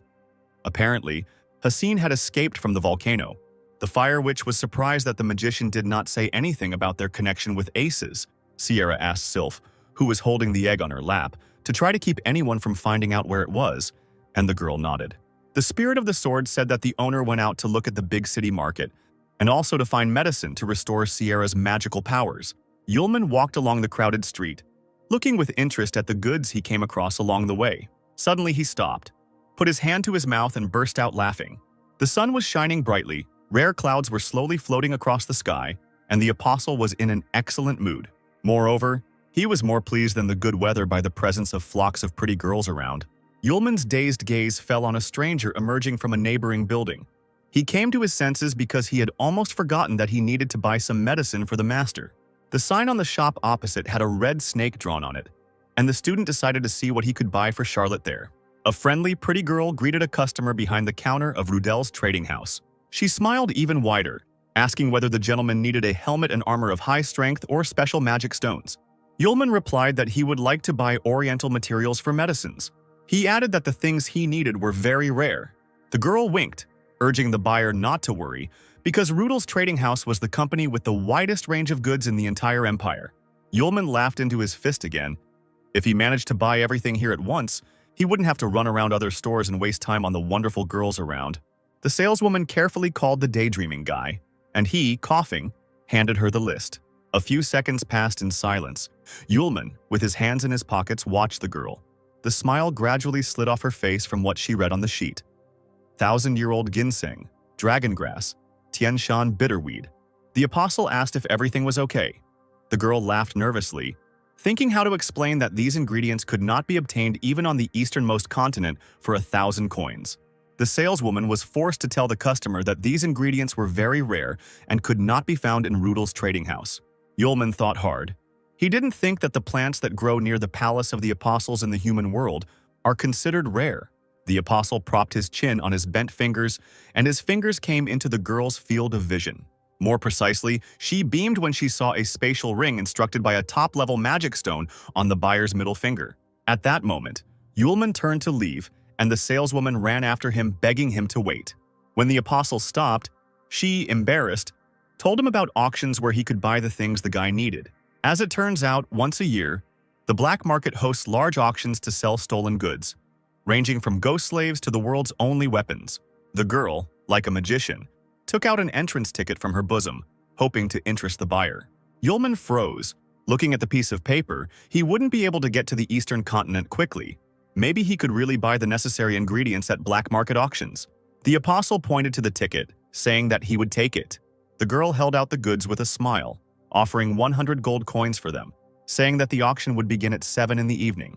The saleswoman added, bowing, that the auction would take place in the south of the city in the Imperial Steed Tavern, so it would be best to arrive on time. Having made sure that the customer had left, she shouted the usual farewell phrase. Then she exhaled tiredly and pulled off her work apron, throwing it on the table. The girl relaxed her shoulders and let down her hair, which was tightly pulled into a ponytail at the back of her head. A man came out of the back room, holding out his hands to Miss Linda, asking why she had come since he had already paid the fee for this month. Linda turned around, smiling mysteriously. She had come to catch big prey. Yulman walked through the evening city, trying not to be late for the auction, and with his eyes he was looking for the Imperial Steed Tavern. Suddenly, someone in a dark cloak rushed past him, hitting the guy painfully in the shoulder. The apostle raised his hands up, beginning to apologize to the stranger, but he quickly walked on. Unfortunately, Yulman encountered the wrong person. The cloaked figure was followed by servants, and the fair-haired man attacked the apostle with an axe, calling him cheap. The student, smiling nervously, did not understand what was happening, why the man was so angry. He just bumped into someone. The cloaked figure slowly raised his hand, stopping his guard. He turned around and shouted the master's name in an offended tone. Man called the man to him, saying that he was not hit on purpose, and that they needed to hurry so as not to be late. Yulman's mouth began to drool as soon as he heard a ringing voice from under the hood. There was definitely a beauty with an icy heart hiding there. The guards turned to the apostle, nodded, and said that he should look around better. The group passed by. The apostle looked after them, considering them strange. Finally, Yulman found the place he was looking for. The tavern from the street was welcomingly shining with bright light from numerous windows. Inside it was even better. On the evening of the auction, the building was filled with people of all classes and estates. A tall beer glass slammed down on the bar counter. The tipsy apostle chuckled, praising the local rye beer, and decided to drink another glass before the auction began. Behind him, he heard someone talking. A male voice told his interlocutor that today's main lot was an amazing thing. Covering his mouth with his hand, the other man spoke of important people who had gathered here to hunt for this jewel. He pointed his finger at a man in a white cloak sitting nearby. The cursed King Zeus, practically the best magician, had also arrived at the Imperial Steed. Moreover, Rizarar, Diamondel, Diamondstan, and many others are also here today. Having calmed down, Yulman raised his glass, took a sip of beer, and listened attentively to the men's conversation. The apostle felt something soft touch his hand and almost choked on his drink. That same saleswoman from Rudel's trading house grabbed Yulman tightly with both hands, extremely happy that they saw each other again. Linda winked at the apostle. She couldn't miss the auction that was held once a year. The girl, shining with huge, malachite eyes, languidly asked Yulman to call her by name. A tipsy Yulman scratched the back of his head, hiccuped, and introduced himself. Linda, she smiled slyly. This fool had fallen for the bait so quickly, and when the auction began, he would give her the ring himself. The girl leaned against the bar counter, smiled charmingly, and offered to be Yulman's guide until the auction began. The two men, who had been discussing the people present earlier, turned their attention to the couple, the old man's precious daughter Louis, and next to her, probably, is some important person, a simpleton who fell for her bait. Finally, after some time, the auction began, and a large crowd gathered in the large hall, eagerly awaiting the bidding. Yulman and Linda took the empty seats, and the guy asked if the organizers were afraid that someone would report the illegal auction to the authorities. The girl twirled a strand of hair, saying that the auction was being held by Old Man Lewis, and no one in the city would dare to anger him, and besides, serious people were buying things here. A silhouette appeared on the empty stage and was immediately hit by a dim spotlight. The auctioneer, a smiling man in a tailcoat, greeted the dear guests. They, waving their arms, shouted loudly and began to drunkenly hoot in response. Alcohol sales in the tavern were on the rise on days like these. A charming girl in a rabbit costume came out to the host with a box in her hands, and the man declared the evening the final one in the auction series. Squinting with pleasure, the auctioneer abruptly pulled the red fabric from the item in the assistant's hands. The first lot is the Hand of Black Magic. The starting price is 50,000 gold. Yulman recognized this hand, the real one, twitching.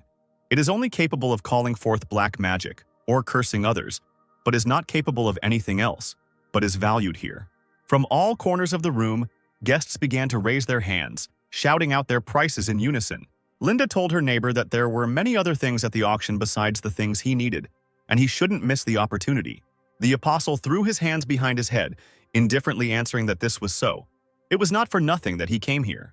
Then his new acquaintance offered to look at the next lots, but Yulman stubbornly refused. For example, he didn't like the Hanging City ring because of its gloomy name.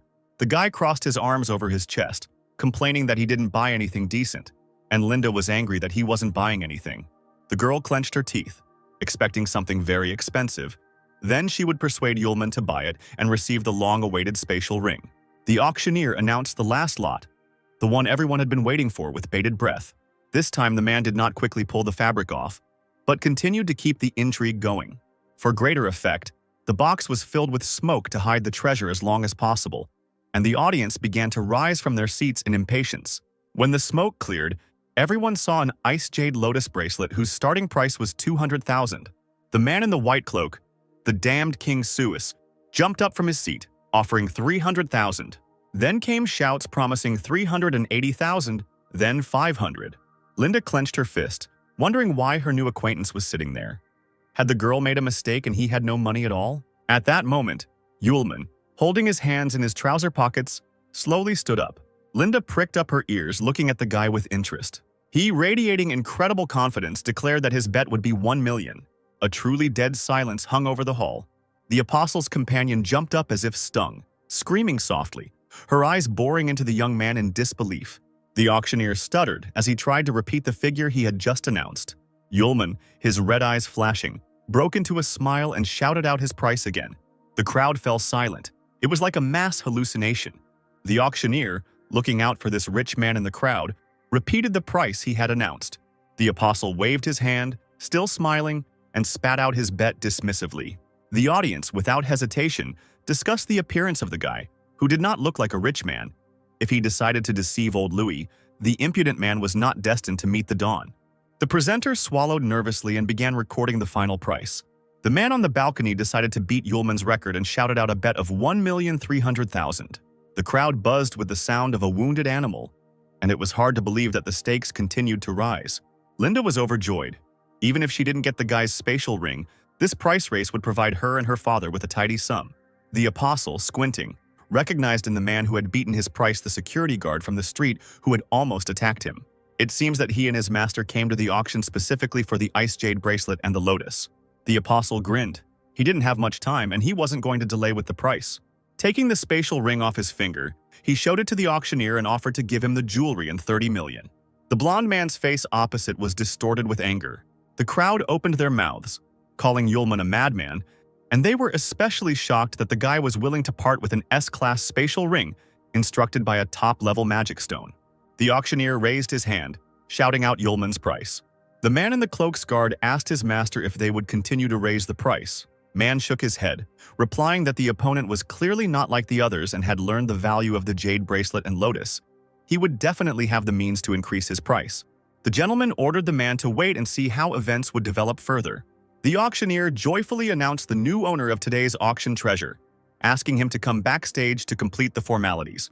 Linda clapped her hands, anticipating big money, and offered to show Yulman the way backstage.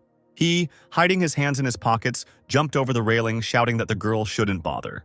His companion extended her hand, squealing that Yulman should not go straight ahead.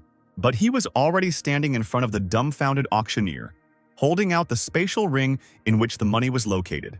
The apostle glanced indifferently behind him, where Linda continued to shout something at him. The girl covered her face with her hand, saying that there is a very important rule at the auction. If a buyer steps onto the stage without permission, this is considered a violation of the rules. A buyer who commits such a violation must pay for all lots offered at the auction. Moreover, any person in the room can take away what the offender has acquired. Like wild animals just waiting for this, the spectators standing closer to the railing screamed loudly. Those present rushed in a huge flock straight to the stage where Yulman stood with the auctioneer. Suddenly there was a massive explosion, and flames rose up and filled the hall. The box containing the precious bracelet was thrown into the distance. Some man cursed, recognizing the attack as the handwriting of the damned King Suis. He approached the transparent box with an arrogant smile, declaring that the jasper bracelet would soon become his property. But Suis's expression changed dramatically. He saw a tall guard, military personnel, and a looned combat vehicle. Then something happened that no one expected. The floor slowly became covered with a thick crust of ice. The damned King Suis's feet found themselves in an ice trap so quickly that he even realized when it happened. The Ice Lady, in a long, dark cloak, continued to cover the space with her magical cold. Stopping, she pulled down her hood with her gloved hand. Long, dark hair flowed like a river over the girl's thin but strong shoulders. A long cloak hid the slender figure of Manliana Isis, one of the best magicians of the Empire, who was called the Ice Lady. With an inscrutable face, she slowly approached the box and opened it. But suddenly, the hand of the young, sweet girl was intercepted by someone else's palm, not allowing her to touch the bracelet. Yulman, a head taller than the Ice Lady, looked down at the girl, grinning, saying that she was very beautiful, but that it was wrong to take other people's things. The main auction hall was half destroyed by those wishing to get their hands on the trophies. Manlian Isis looked wide-eyed at the one who had so unceremoniously interrupted her. The apostle did not let go of the woman's hand, saying that the girl was taking someone else's thing without even saying hello, and that this was completely impolite. The Ice Lady came to her senses and, frowning, pulled her hand out of the grip of the other's palm. The apostle took out the bracelet and coldly informed the master presenter that he was leaving and taking what was rightfully his. Manlian grabbed the box, which turned out to be empty, and screamed. It was such a hard job for her to get this ice bracelet that could take her magic to a new level. Now, the Ice Lady was not going to let go of the one who stood in her way so easily and created an ice spell in her palm. With a wave of her hand, Manlian caused ice to burst through the floor to fill the path. The crowd buzzed in fear because the technique the girl used was called an ice prison. Linda gritted her teeth, anticipating huge problems in the future. But those present realized it too late. The entrance was blocked. The entire auction hall truly became an ice prison. Ice covered all surfaces, sparing only people. Yulman, looking at what had happened, heard a mocking voice behind him. Isis threatened him with eternal imprisonment in ice. The apostle turned to her, laughing at her self-confidence. One of the warriors cried out in confusion when he saw his sword in the guy's hands, but the guy simply decided to borrow it for a while.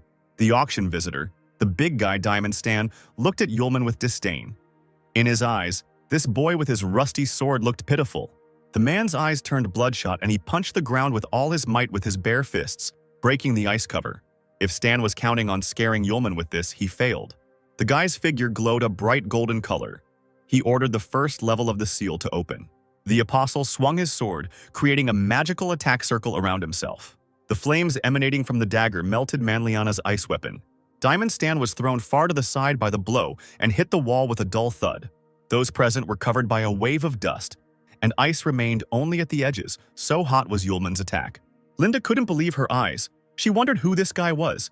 Standing before the best warriors, the apostle clutched his sword, fearlessly urging them to attack at once because he had little time to fight each one by one. Everyone who heard this did not dare to take a step, looking in amazement at the one who had defeated the strongman Stan with one blow. The Ice Lady didn't waste time talking. Raising her hand, she attacked the apostle. Huge, sharp pieces of ice, as if coming from nowhere, flew straight towards the lonely figure of the guy. He stood with his head down in his favorite pose with his hands in his pockets. The ice needles stopped a few centimeters from Yulman's face. Manlian demanded that he give her the jasper bracelet, but the magician decided not to take the lotus of generosity. Yulman grinned and pretended to apologize because he would take both the bracelet and the lotus. The girl shook her head and grimaced, saying that she was giving the impudent fellow one last chance. The ice needles clanged dangerously in the air as they came a little closer to the human body. Yulman lazily waved his hand, declaring that he refused and demanded that they hurry, since they were already waiting for him at home. Isis snorted, asking not to be offended that the bracelet would be taken by force. The huge icicles grew several times in size and continued their journey towards Yulman, intending to pierce him. A mischievous smile played on the guy's lips.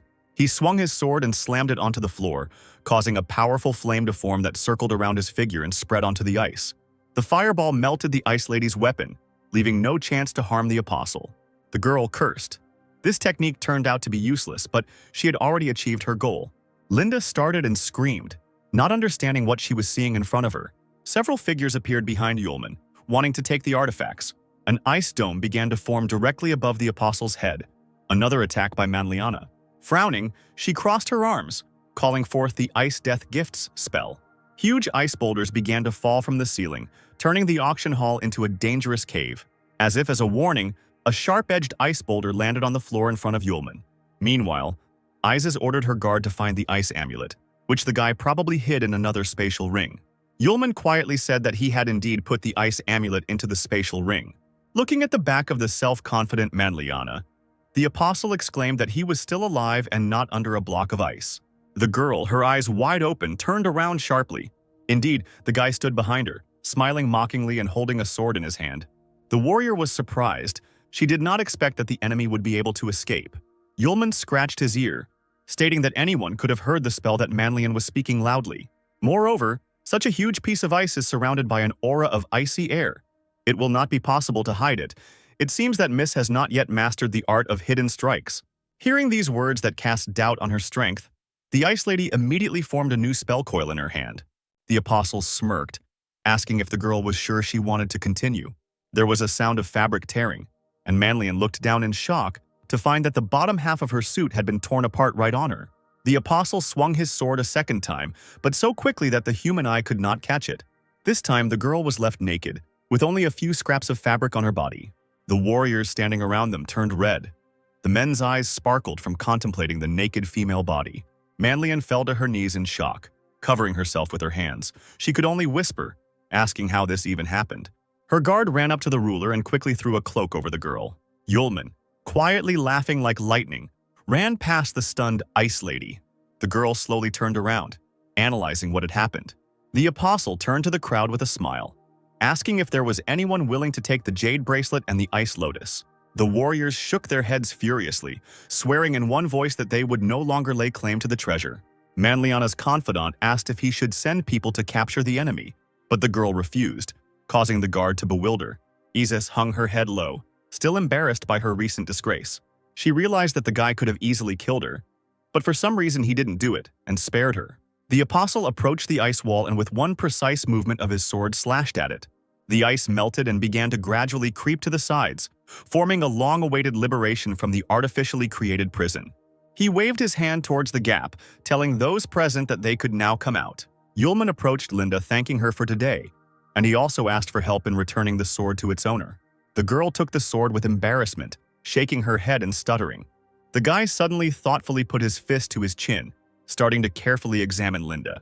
When she finally blushed, Yulman concluded that the girl really looked better with her hair up than now, when it was loose. At that moment, Linda seemed to be illuminated by a gentle sun. Such was the impression made on her by the words of her interlocutor. Yulman waved goodbye to her. His new girlfriend made the guy promise to return to the shop to get all the materials. Linda's friends ran up to her, asking in surprise where that heartless beauty had gone. The guy, looking after Yulman, asked who it was and where he came from. A dreamy and incredibly stupid smile blossomed on the girl's face. After spinning around, she covered her face with her hands, saying that the handsome, rich, and cool man was, of course, her future husband. Her cry of promise to marry this guy in this life and the next one echoed over the tavern. An apostle walking down the street sneezed loudly. He wiped his nose, suspecting the teacher in Sierra of thinking too much about him. A sure sign that it was time to go back. He had barely managed to turn the corner when he heard angry male shouts, promising to teach someone a lesson for stubbornness. Coming closer, Yulman saw several ragged men with guns surrounding a thin, girlish figure in a cloak. The man swung his whip, shouting that if something was not understood in a friendly way, it was worth explaining by force. The apostle was nearby in a few steps and firmly grabbed the base of the whip. Looking at the other competitors, the guy advised the puzzled man with the whip not to treat the ladies like that, so as not to incur the wrath of God.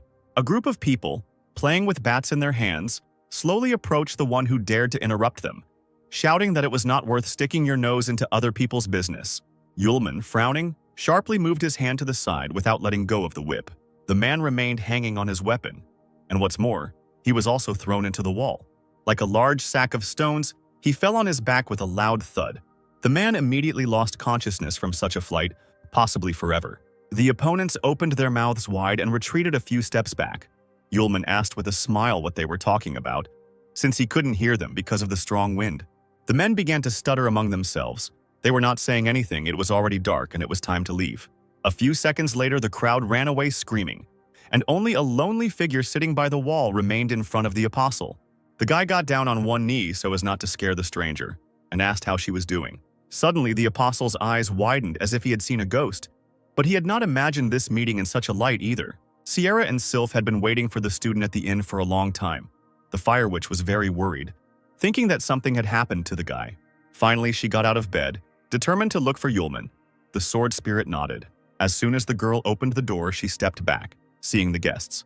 Arya stood next to Yulman, completely unhappy and wounded. After some time, the table covered with various dishes became empty, as did the plates filled with food. Once Arya had calmed down and had eaten her fill, she revealed that Aisha had gone missing and had not returned from her study leave, which left Sierra stunned.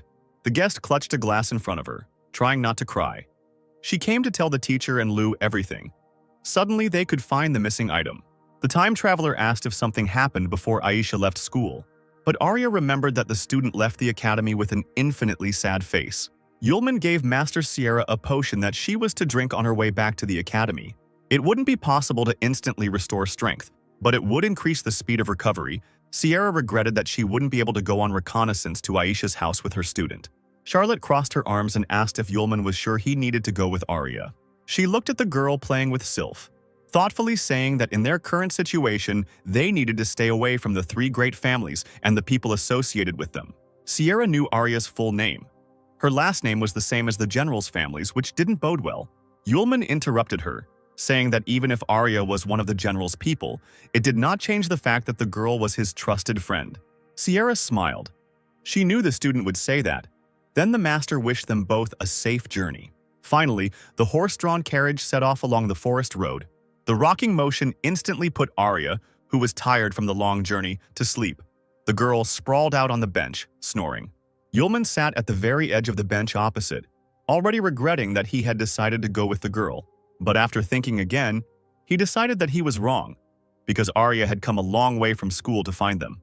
The apostle remembered the moment when he found an exhausted girl in a dark alley. When he saw her face covered in small scratches and blood, he asked why Arya was here. She, as if in a delirium, suddenly raised her head, staring unseeingly at her savior. The girl's unhappy eyes filled with tears. She said nothing, only quietly sobbed. Screaming that she had finally found him, Arya threw herself on Yulman's neck. The apostle was taken aback, but quickly came to his senses and asked the girl why she was alone and whether she was wounded. Arya instantly blushed and froze like a statue right next to Yulman's chest. She pulled away from the guy's embrace, burning with shame, and crawled away from him as far as possible. Arya hugged herself and repeated haltingly that she was fine. She had one very important thing to tell Teacher Sierra about. She was silent for a few moments, then, glancing over her shoulder, asked Yulman to take her quickly to the master. The apostle saw a lacerated wound on Arya's shoulder, but said nothing. Only his eyes and furrowed brows revealed his true feelings. And now, sitting in the carriage and looking at this brave girl, Yulman thought out loud that she had worked hard. She definitely needs to get a good night's sleep tonight while she can. A couple of days later, the carriage brought the travelers to the western outskirts of the city of Gorst, to the estate of the Lawrence family. The courtyard of the house was overgrown with thick grass, and the walls looked very untidy. Arya, standing in front of the gate, asked the coachman if there was a mistake. But the man assured her that the house definitely belonged to the Lawrence family.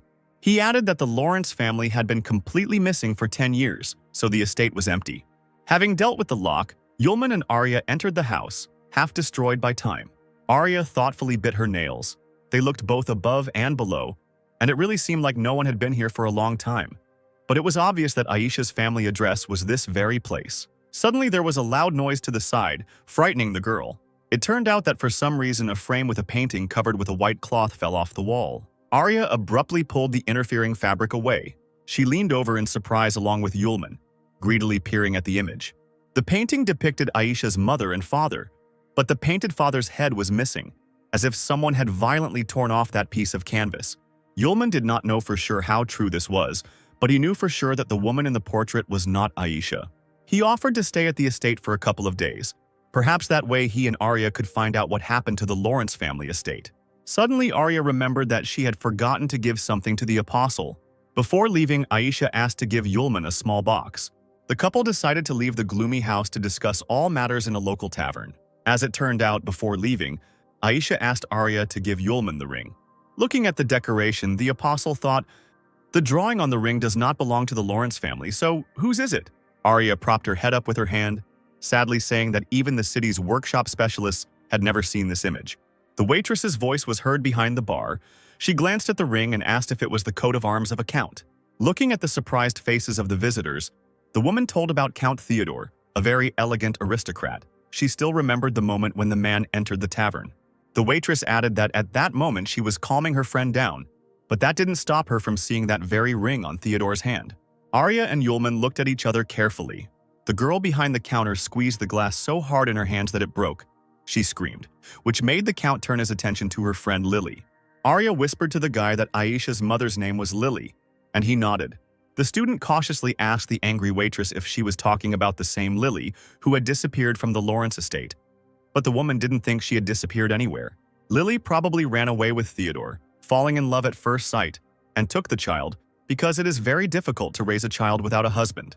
The apostle smiled and tried to find out where Count Theodore was now. The woman thought, remembering that his possessions were in the east in the Noni Empire, quite far from here.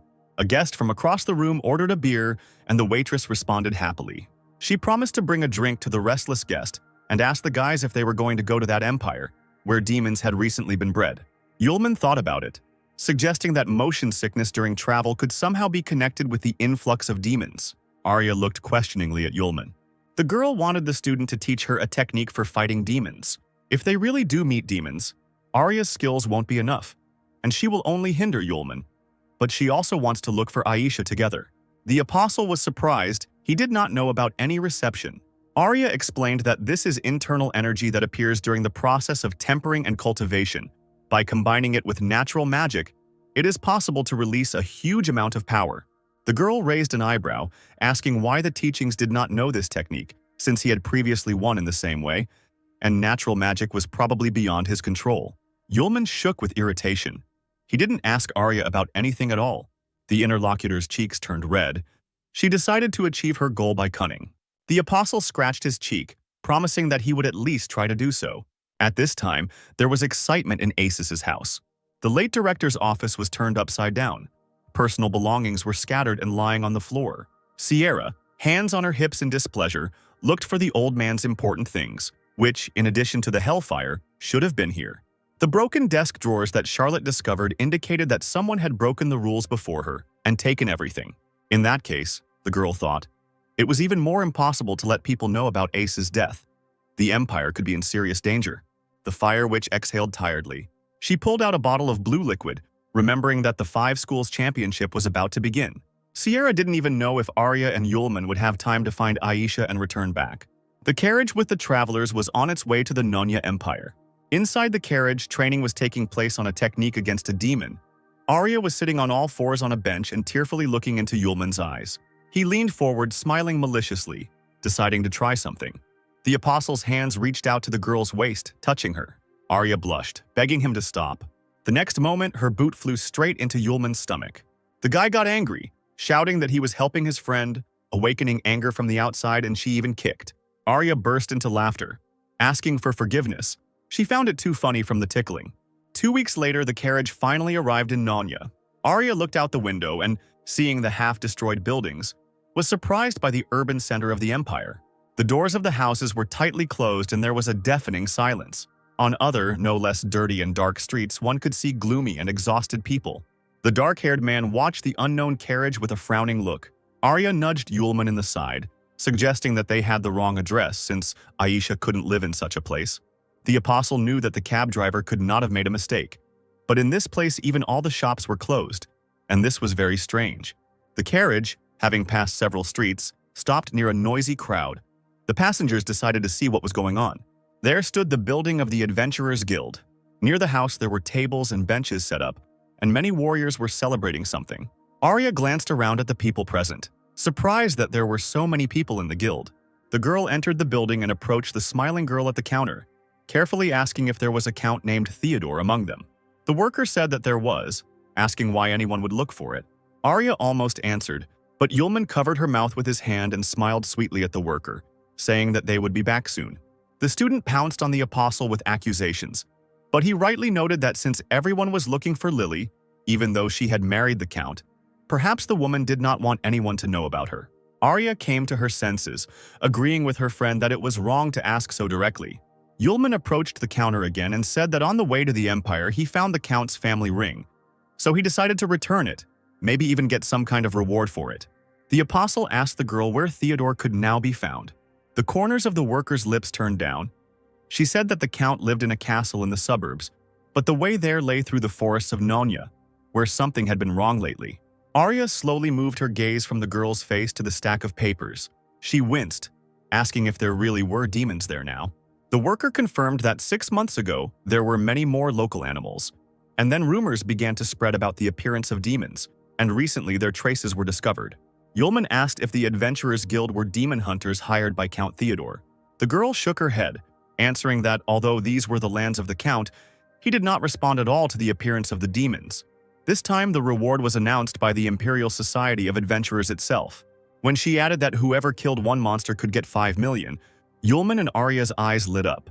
The apostle thought, if Count Theodore is now Aisha's stepfather, the student can help cleanse the lands of demons and get good money, and maybe even marry Aisha. Arya wondered why the demons had appeared again, since they had been destroyed long ago. The worker said with concern that the residents themselves do not know what is happening here. The detachment of 100 hunters that left today has not yet returned. Yulman remembered that even before this human civilization, people and demons coexisted peacefully for a long time. But for some reason, a war broke out. The 15th apostle, Arma, and the 12th apostle, Kapasis. The first was the protector of people, the second was supported by a demon. The war between them was the first, which came in the time of the apostles. The battle ended, but neither Arma nor Kapasis were seen again, and the demons also did not appear in people's field of vision. The apostle believed that if these two had not fought so fiercely, humanity would not have to fear his kind so much. It was getting dark. The forests of Nonya were dense. The tall trees rustled from the gusts of wind. By this time, the forest floor was already sprinkled with the blood of many hunters who had fallen at the hands of the demons. The last surviving man was wounded and breathing heavily as he tried to escape the dense space. Hearing clicks behind him, the warrior screamed and ran headlong, stumbling as he went. He was unlucky. His boot got caught on a thick branch on the ground. The warrior screamed hysterically and fell face forward. Kneeling, he knew the end had come. The man was surrounded by a pack of devilish panthers. The man sat up and began to back away, covering his face with his hands, begging not to kill him. A huge clawed paw with snow-white fur appeared as if from nowhere. Blood sprayed into the air, splattering the tree trunk. It flowed from the werewolf's muzzle, staining the previously light fur, and in a matter of seconds he tore the man to pieces. Arya gasped when the worker mentioned 100 warriors, but she added that there was only one werewolf demon in the forest. Yulman snorted, saying that with someone like that the conversation was short. One strike of the sword and everything was ready. The girl opened her mouth, asking again what this young man meant. She asked in surprise if the person in front of her was really a gold-level adventurer or higher. Yulman took out his badge, saying that he was only at the iron level. The worker's silence in response spoke volumes. The other warriors heard him. One of them banged his fist on the table and laughed loudly. The worker said that this werewolf is very cunning. His movements are lightning fast. They say that he even has shadow magic and kills gold hunters playfully. The apostle was surprised. He thought that werewolves were stupid demons with slightly developed limbs. Could they really have disappeared for a while and upgraded to shadow magic? A man in a cloak approached the friends and ordered them to get out of here. They probably didn't understand what was happening. Arya quietly asked Yulman if they should change their route since this werewolf was so strong. The guy grinned, advising her to calm down. Because if the monster really did have shadow magic, it would still only take 5 minutes. Arya walked through the night forest, carrying a rapier on her back. She looked back and suggested to Yulman to postpone the expedition until tomorrow. Something rustled in the leaves, and the girl squealed, holding the weapon in front of her. A small snow-white animal jumped out of a small bush. The girl lowered her rapier and exhaled. It was an ordinary hare, but she relaxed too quickly and did not notice the attack from above at all. But Yulman quickly intercepted the other people's movements. He was constantly on the alert. With one blow of his fist, the apostle fell upon the huge panther, knocking it to the ground. The animal's body lay frozen with its mouth open on the dark ground.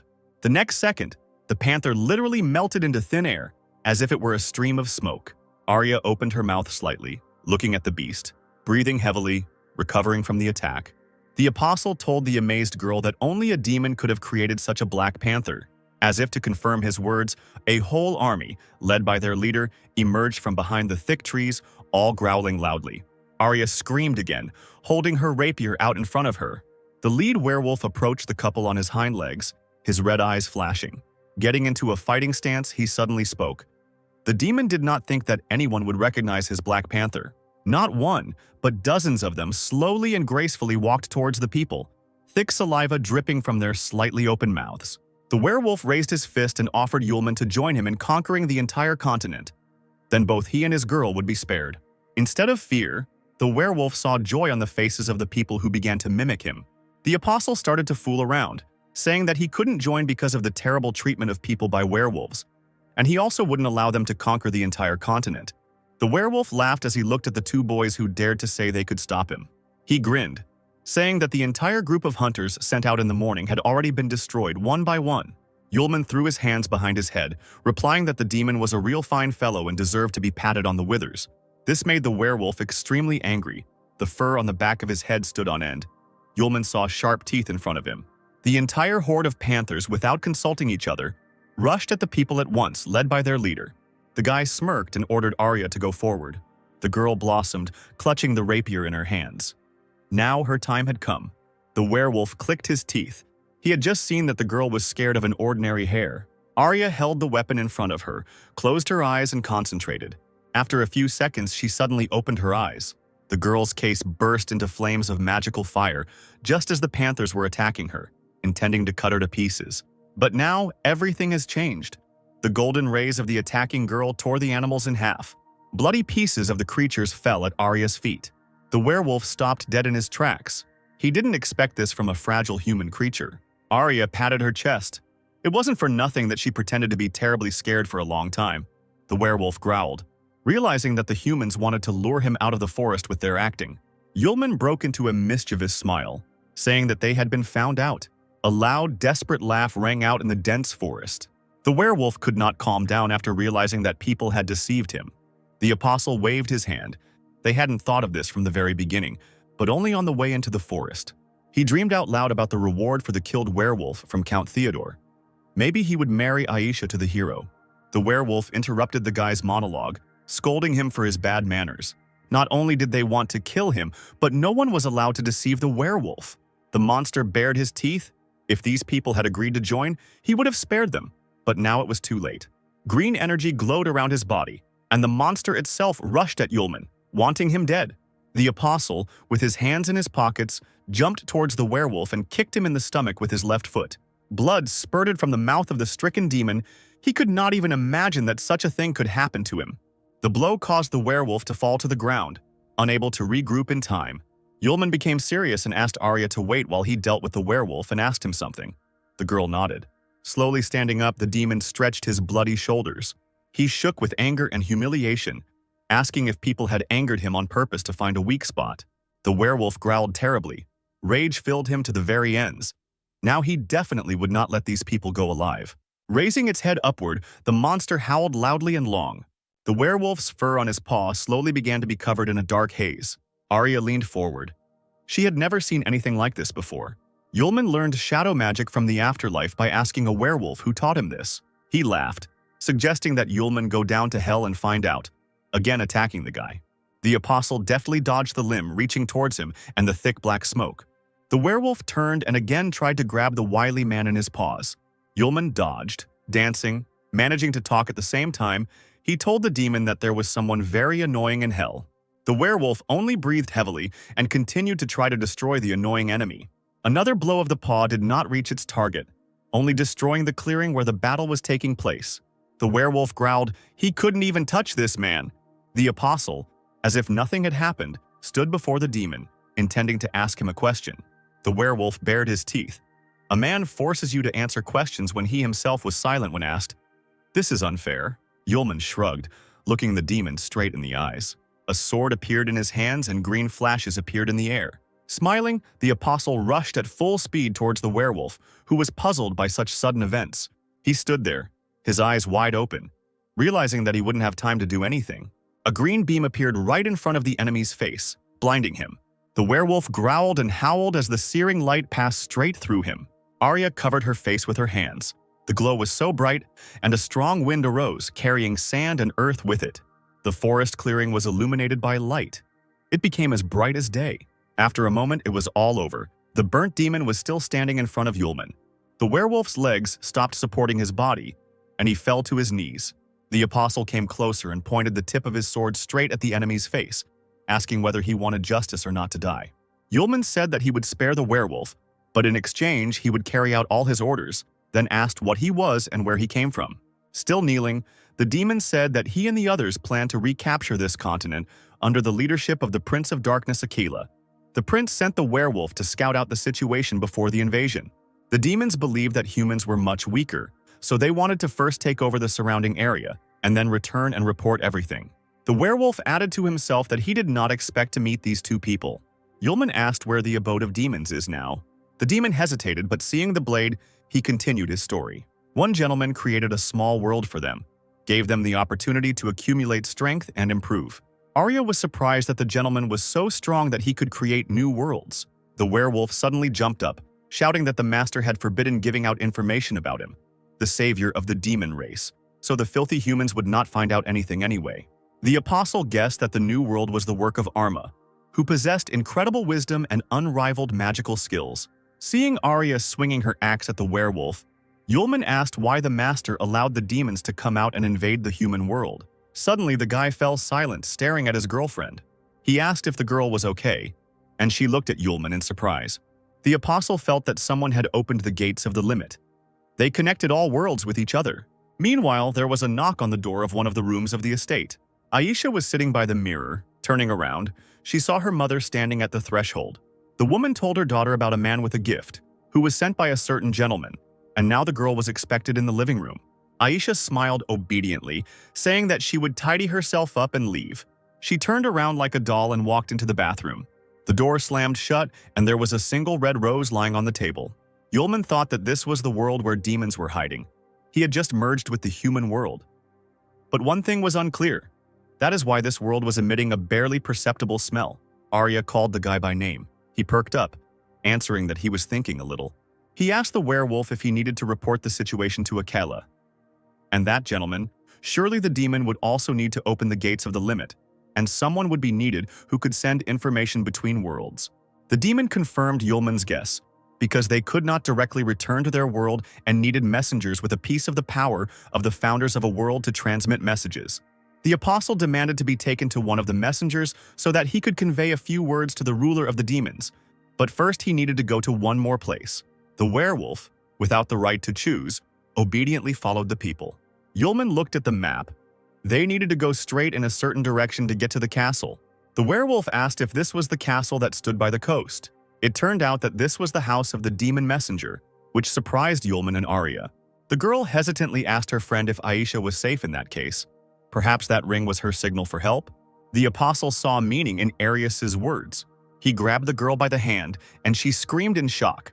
Yulman decided that they needed to hurry and picked up Arya in his arms. The boy flew into the sky, ordering the werewolf to catch up with them. Huge waves crashed against the rocks of the cliff. The apostle landed on the ground near the palace, kneeling down to gently lower the flustered Arya. The count's castle really did stand on the very edge of the cliff. The friends turned around when they heard someone's footsteps on the grass. A fair-haired butler came out of the building and greeted the travelers warmly, saying that he was happy to learn of their arrival. The man pointed in the direction of the entrance. The gentleman was already waiting for them. The butler waited for the boy and girl to follow him towards the castle. Arya quietly asked her friend if it was a trap. He shrugged. In any case, they wanted to visit this place themselves, so they needed to find out what was going on there. The man led the guests down a long corridor, saying that the gentleman was waiting for them in the living room. Yulman was the first to enter the room and immediately looked around, freezing on the threshold. The student hid behind his back asking what happened. But the apostle, in his favorite manner, threw his hands behind his head, replying that he was simply distracted. Arya carefully warned her friend about the strange, barely perceptible smell. Both saw a long red staircase. There was a portrait of a handsome young man with blonde hair hanging on the wall. The butler loudly announced to the gentleman that the guests had already arrived. A graceful female hand placed the cup on the table and allowed the man to leave. The owner of the voice, sitting with her back to those present, slowly rose from her chair. Aisha's mother, a tall, stately woman in an evening dress, slowly walked towards Yulman and Arya, greeting them. The apostle stepped back in surprise when he saw her. Arya screamed, thinking that it was Aisha herself in front of her. But the woman smiled, winked slyly, and shook her head. She said that she was Aisha's mother and asked to call her Lilith. The student let out a breath of amazement, realizing that the family had actually moved and not disappeared. Lilith approached Yulman, saying that he was probably the one who stole her daughter's heart. The apostle became serious and immediately asked where the girl was now. The next moment, Lilith suddenly stepped forward and wrapped her arms around the guy's neck, laughing. The woman whispered in a drawn-out voice that he would not be able to take his daughter, but she herself would be able to give the guest pleasure for one night. A purple haze spread from the palm that Lilith placed behind Yulman's back. He grabbed the woman by the hand and threw her away from him. The apostle reported that there were too many succubi. Arya screamed that it was not Aisha's mother but a messenger, but Lilith immediately objected. She looked at the guest, asking how he knew about her essence. Yulman said that she knew about his and her friend's approach even at the castle gates, then invited them in. Only people who possessed black magic could do that. The abilities of ordinary magicians would not help here. When the woman suggested that this was indeed the case, the apostle asked her to explain her eternal youth, since ordinary people grow old. Only now did Yulman let go of Lilith's hand, saying that the seduction spell she had just used confirmed his suspicions. The woman sighed submissively, admitting that she was a succubus, and that Aisha was indeed her daughter, but was simply born a half-breed.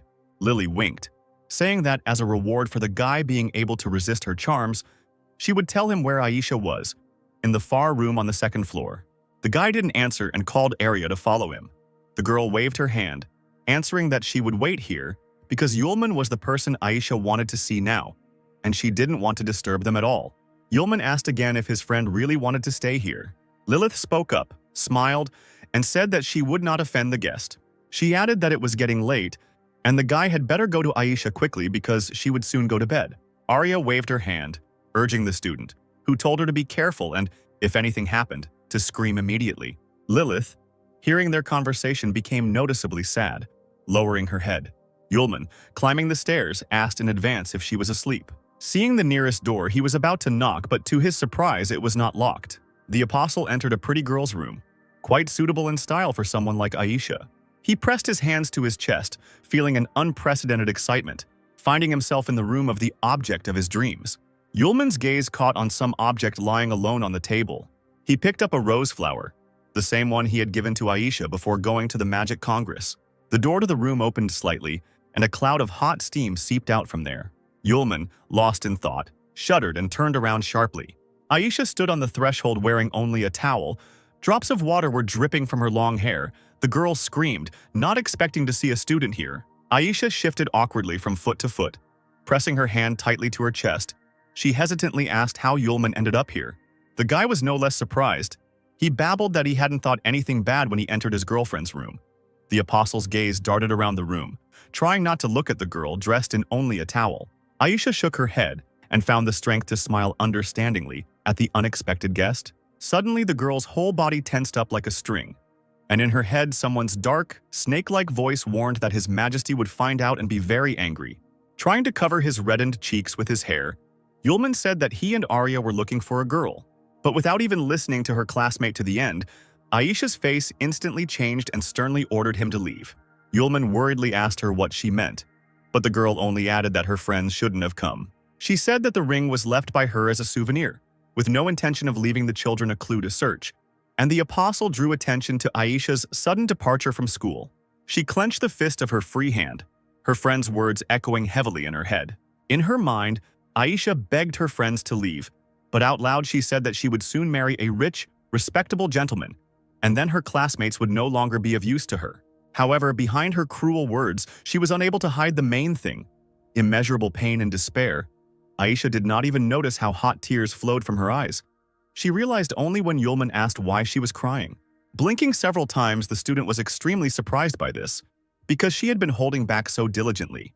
The guy lowered his head and exhaled heavily, collecting his thoughts and looking for the right words. He took a step towards the inconsolable mistress of the room, gently ran his fingers down her cheek to catch a hot tear, and noted that one must first deceive oneself before deceiving others. Smiling affectionately, he scolded Aisha for her weak acting. Squeezing her hand tighter on her chest, the interlocutor seemed to come to life and began to emotionally blame herself for her own carelessness. Arya should not have handed over that ring.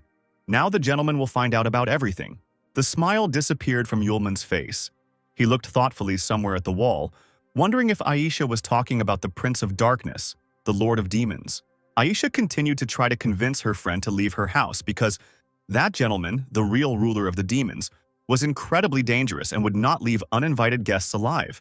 The girl said that even if he was not there, she would not be able to leave because she was a succubus, a devourer of human lives. She suddenly blushed deeply and shook her head, trying to hide her face behind a thick shock of hair. Aisha began to talk about the close relationship between her and Yulman, but he laughed, declaring that he did not care about the essence of his beloved, whether she was a human, a succubus, or even a demon. After all, Aisha's personality will not change at all from this. She remains herself. These words struck the girl in the very heart. Yulman carefully extended his hand, as if there was a frightened animal standing in front of him, and suggested that the owner of the room leave this place right now and not worry about the master. Aisha blushed shyly once again and almost put her palm into the stranger's outstretched hand. At that moment, the large clock on the wall came to life and began to ring loudly. A loud hum was heard in the corridor of the estate, counting down the minutes. Lilith smirked, quietly noticing that it was midnight. Arya turned her head sharply, looking at the succubus, and stood up from her seat, looking around nervously. Aisha, frightened by the ringing, pressed her hands to her chest again, frightened, noticing that time had flown by very quickly, while Yulman nodded dreamily. The girl ordered the dazed guest to turn away immediately so that she could change her clothes, and she had to repeat her request several more times before her classmate obeyed. The way Aisha became excited when she heard the clock ringing surprised Yulman quite a bit, and he asked what it all meant. He heard a towel fall to the floor. The girl answered harshly that she would not have time to explain. He just needed to know that now they would have to fight a fierce battle. Finally, she loudly announced that she had changed her clothes, and Yulman was able to turn around to look at his classmate. The one who appeared before him did not at all resemble a nervous, frightened girl. Her warlike gaze spoke of many things, including her readiness to fight. At this sight, Yulman blushed and exhaled in admiration, saying that the girl looked wonderful. Aisha smiled tightly and turned sharply towards the door. They had to hurry. Yulman caught up with her and gently grabbed her hand, asking her to wait. He deftly took the jewelry out of his pocket and firmly fastened it on his thin wrist, glad that he had guessed the size correctly. When Aisha asked what it was, Yulman told her about the auction where he bought the jasper bracelet. It, combined with the magic of ice, would probably suit the girl perfectly. Looking at the new thing with admiration, Aisha sincerely thanked the guy, saying that she really liked it. She didn't miss the opportunity to remember the rose she had given him. Now this gift would definitely not wither. When Aisha realized that she was starting to blush again from the proximity of her classmate, she turned around sharply and hurried the guy. She opened the door to the corridor, but froze on the threshold. Yulman crept up silently from behind, examining the area. The entire space was covered in a strange, thick fog. It was impossible to see anything even at arm's length. A heavy silence fell over the corridor, broken only by the couple's heartbeat. Putting his hands in his trouser pockets, Yulman barely audibly asked the girl what had happened. Aisha explained that this is a labyrinth of thought created by Theodore Peer. His natural magic is the change of worlds. Every midnight he can transfer the entire castle to his world. Yulman realized that he could not feel the opening of the gates of the limit when the change of worlds took place, because the estate is the outer shell, and the labyrinth of thought is its main filling. The guy was dumbfounded, feeling himself breaking out in a cold sweat. What would happen to Arya? Yulman knew that he had to find Aryu, and asked his companion if she knew approximately how this labyrinth was arranged. The girl mumbled something incoherently, but the next moment she shuddered when she heard a vague crackling sound in the distance. She slowly turned towards the sound, her whole body still shaking. The corridor was filled with silence again, but the next moment someone's footsteps were heard, and through the haze one could make out a vague silhouette. Aisha swallowed hard and straightened up. An elegant ice sword appeared in her hand. Finally, the fog gradually cleared and Aisha's mother appeared before the couple. The woman, grinning evilly, lazily reminded her daughter that it was already midnight.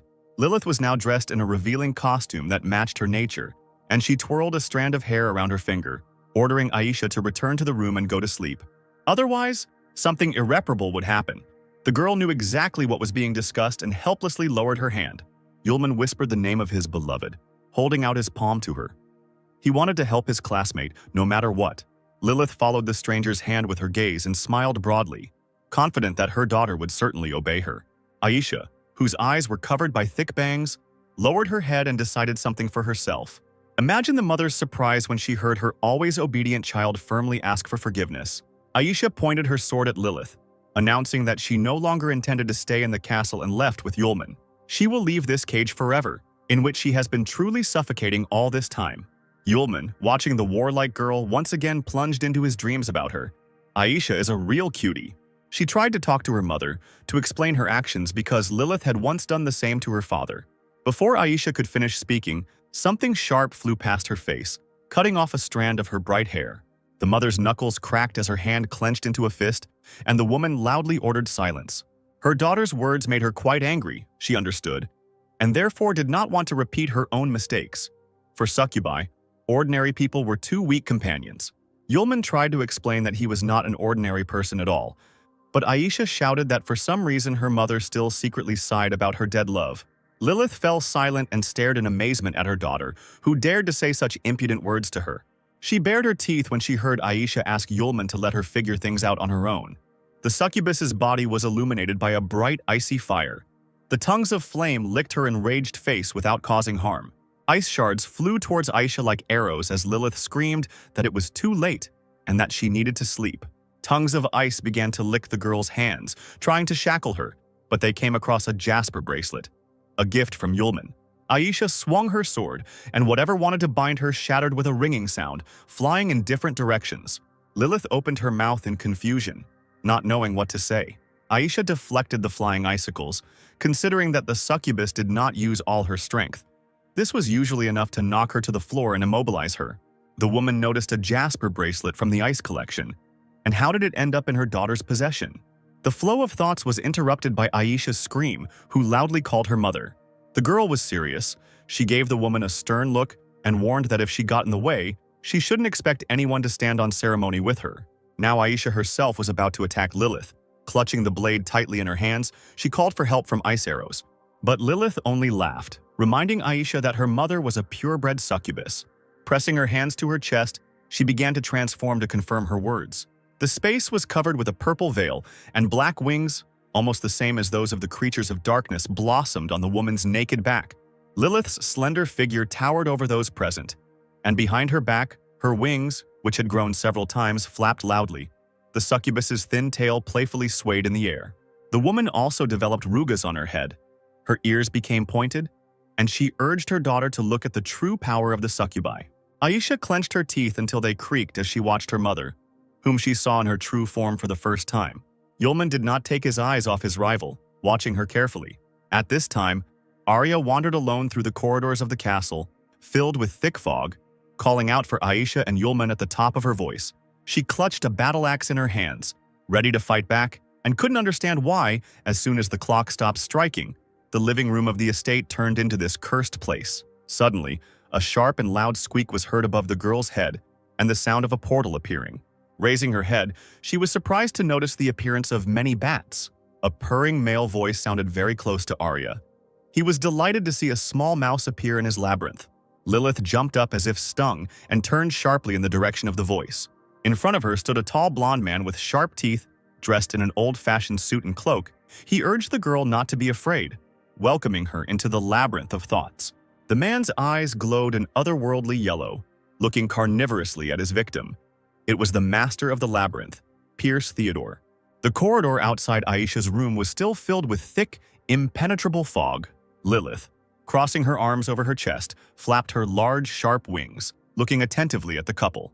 Yulman raised his hands, declaring that the woman had made a mistake, but she abruptly interrupted him, saying that it was too late to beg for mercy.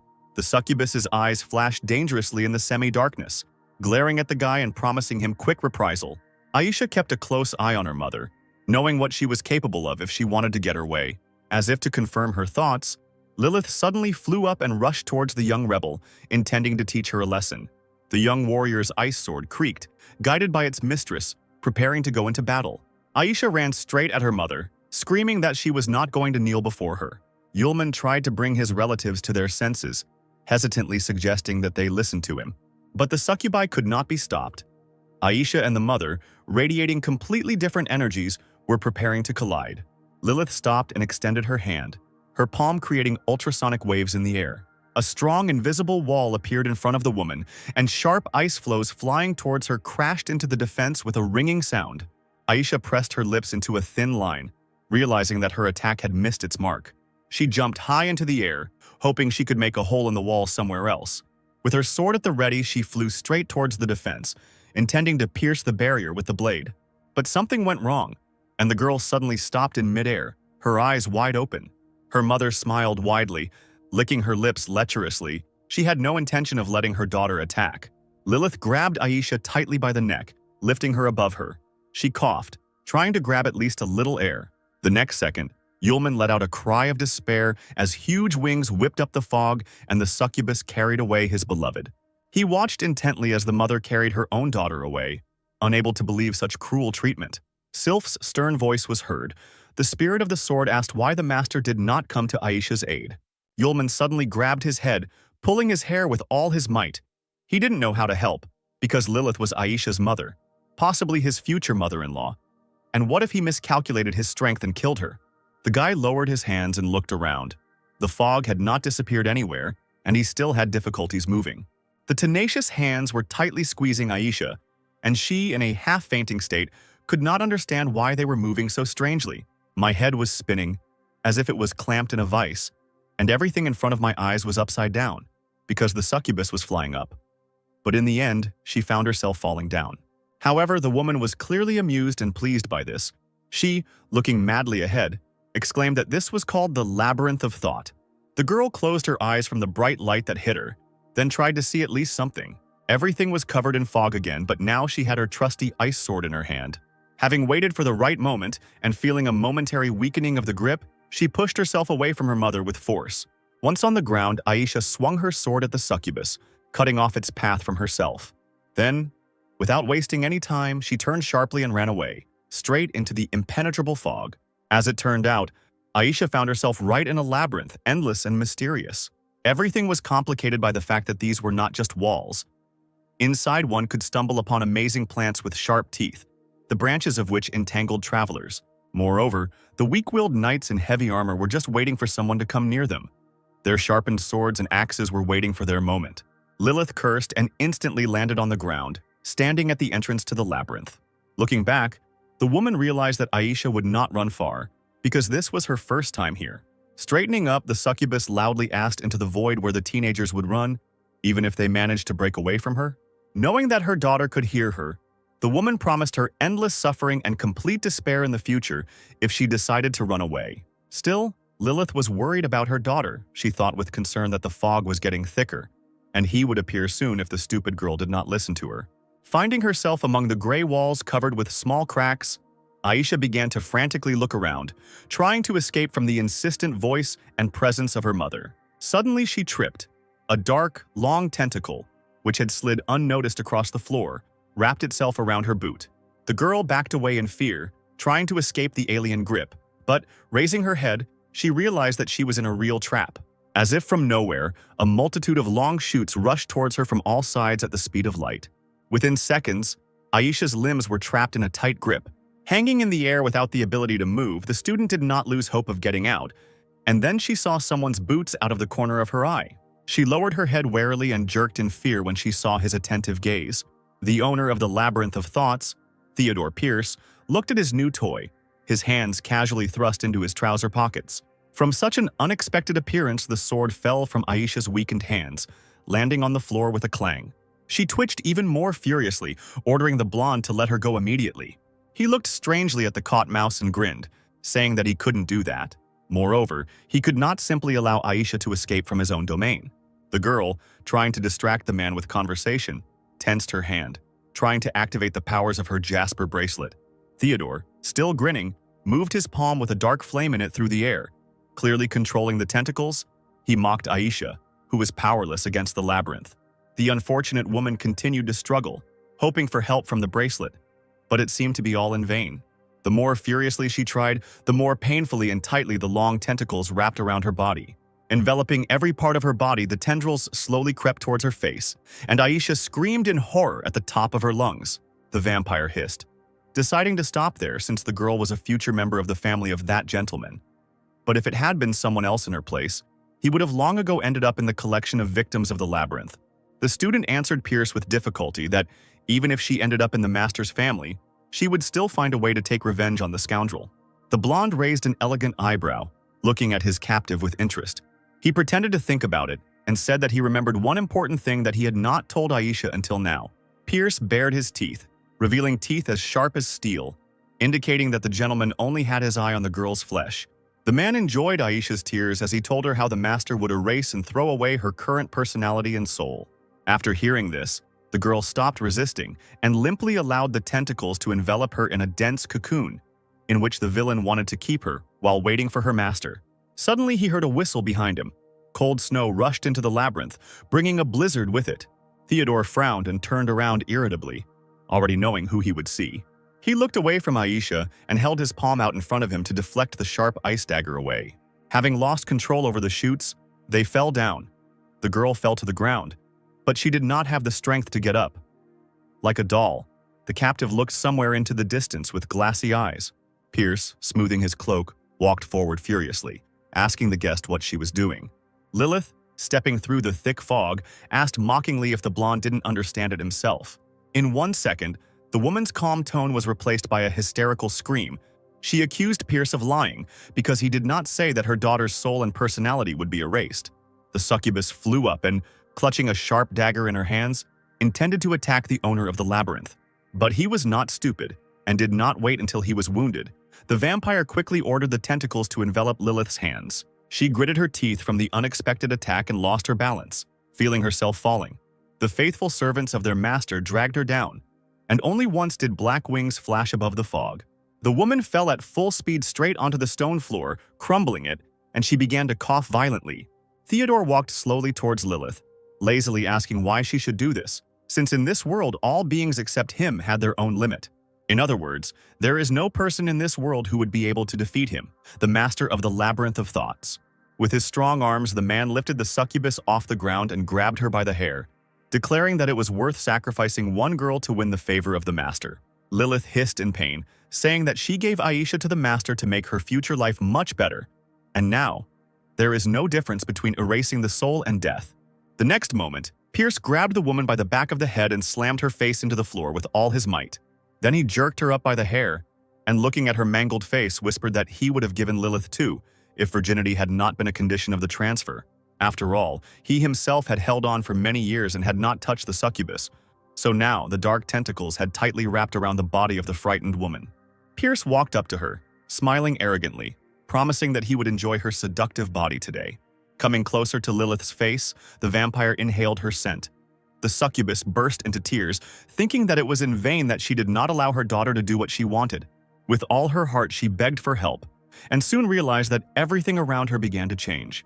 The owner of the labyrinth himself felt the same when he saw unusual flashes of purple light above. Yulman, like an arrow, rushed at full speed towards the labyrinth, knowing exactly where the captives and the vampire were. He landed in the right place, and the guy's figure disappeared into the thick fog. Lilith couldn't believe her eyes. She decided that weakness and pain were causing hallucinations before her eyes. But Yulman came out into the light, rubbing the back of his head and coughing hoarsely, saying that he had managed to land successfully. Pierce was as amazed as Lilith, looking closely at the boy's thin figure. His eyebrows shot up in surprise, as no one had ever managed to land unscathed in the labyrinth of thought. The man turned to look at the unconscious Aisha, immediately realizing that she wanted to run away to that guy. He bared his teeth and ran his tongue around his sharp fangs. All he had to do was kill this stranger and the problem would be solved. Yulman took a closer look, and the first thing he saw was an unusual flower near the wall. He never thought that he would end up in a labyrinth garden. He felt a sudden danger behind his back and froze, trying to understand where the threat was coming from. Yulman turned around sharply. The fog immediately dispersed, and a black, blurry entity flew at him like lightning. The guy deftly dodged it and noticed that it was a tentacle that flew past him.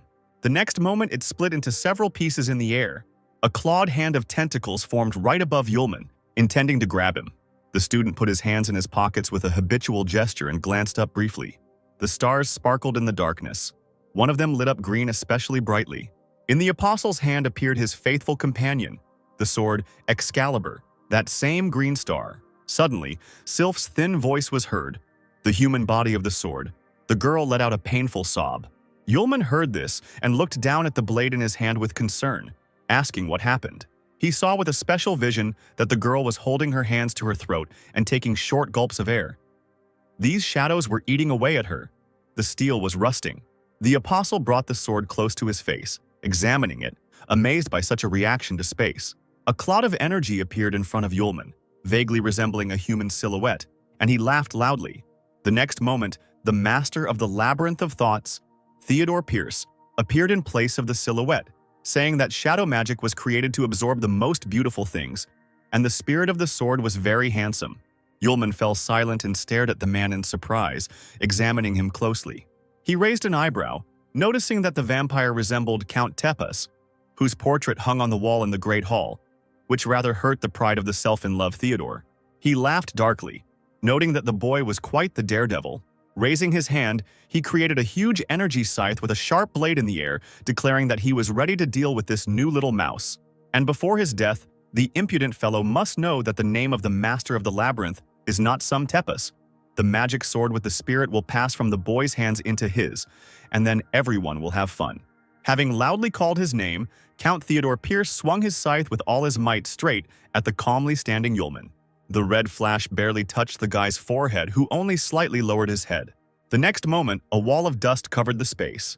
It looked as if the guy was buried under a layer of stone. The vampire threw his head back and laughed villainously, raising his hands. But a sharp eye noticed some movement in the fog, and Pierce fell silent, staring at it. Incredibly, the guy's silhouette stood out clearly in the cloud of fog and dust. He was holding something in his outstretched hand. Long bangs fell over his face. Yulman quietly called out to the man. With just his fingers, he held tightly the blade of the scythe that had grown straight out of the cloak of the master of the labyrinth, and laughed at his name, saying that he didn't care what the count's name was.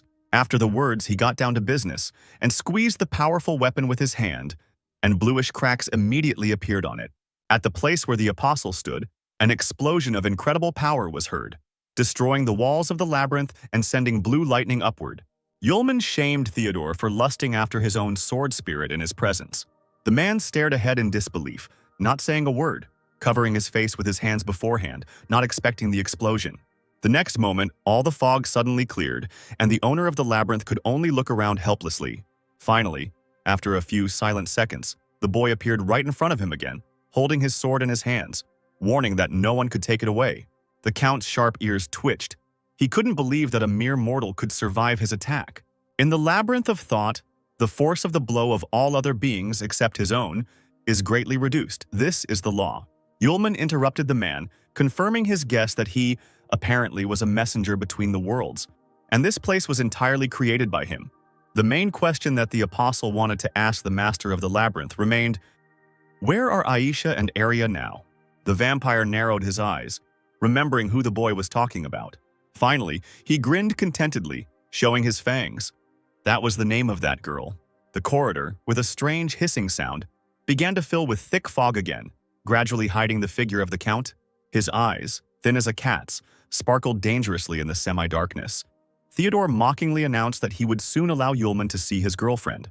The apostle grimaced, looking at the vampire with suspicion, not understanding what he was up to again.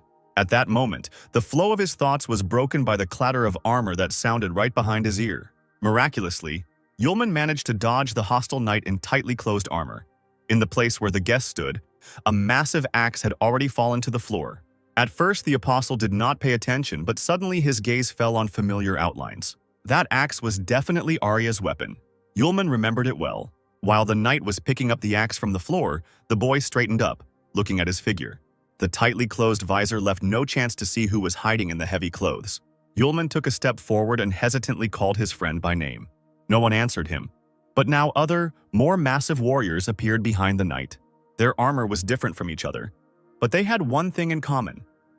all the warriors slowly approached the uninvited guest. One of them stepped forward, piercing Yulman with burning red eyes. The apostle took a deep breath of the stale air, realizing that the knights were emanating the distinct smell of dead souls.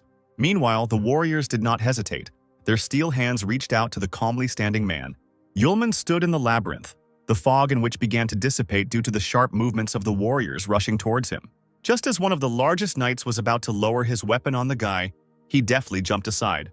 The knight leaned forward, letting go of his mace, which the apostle immediately took advantage of. Breaking the hilt of the weapon in half, he reached out and struck the knight in a vulnerable spot, in the neck, where the armor did not connect. From such an attack, the dead man fell to the floor and slid his whole body across the stones.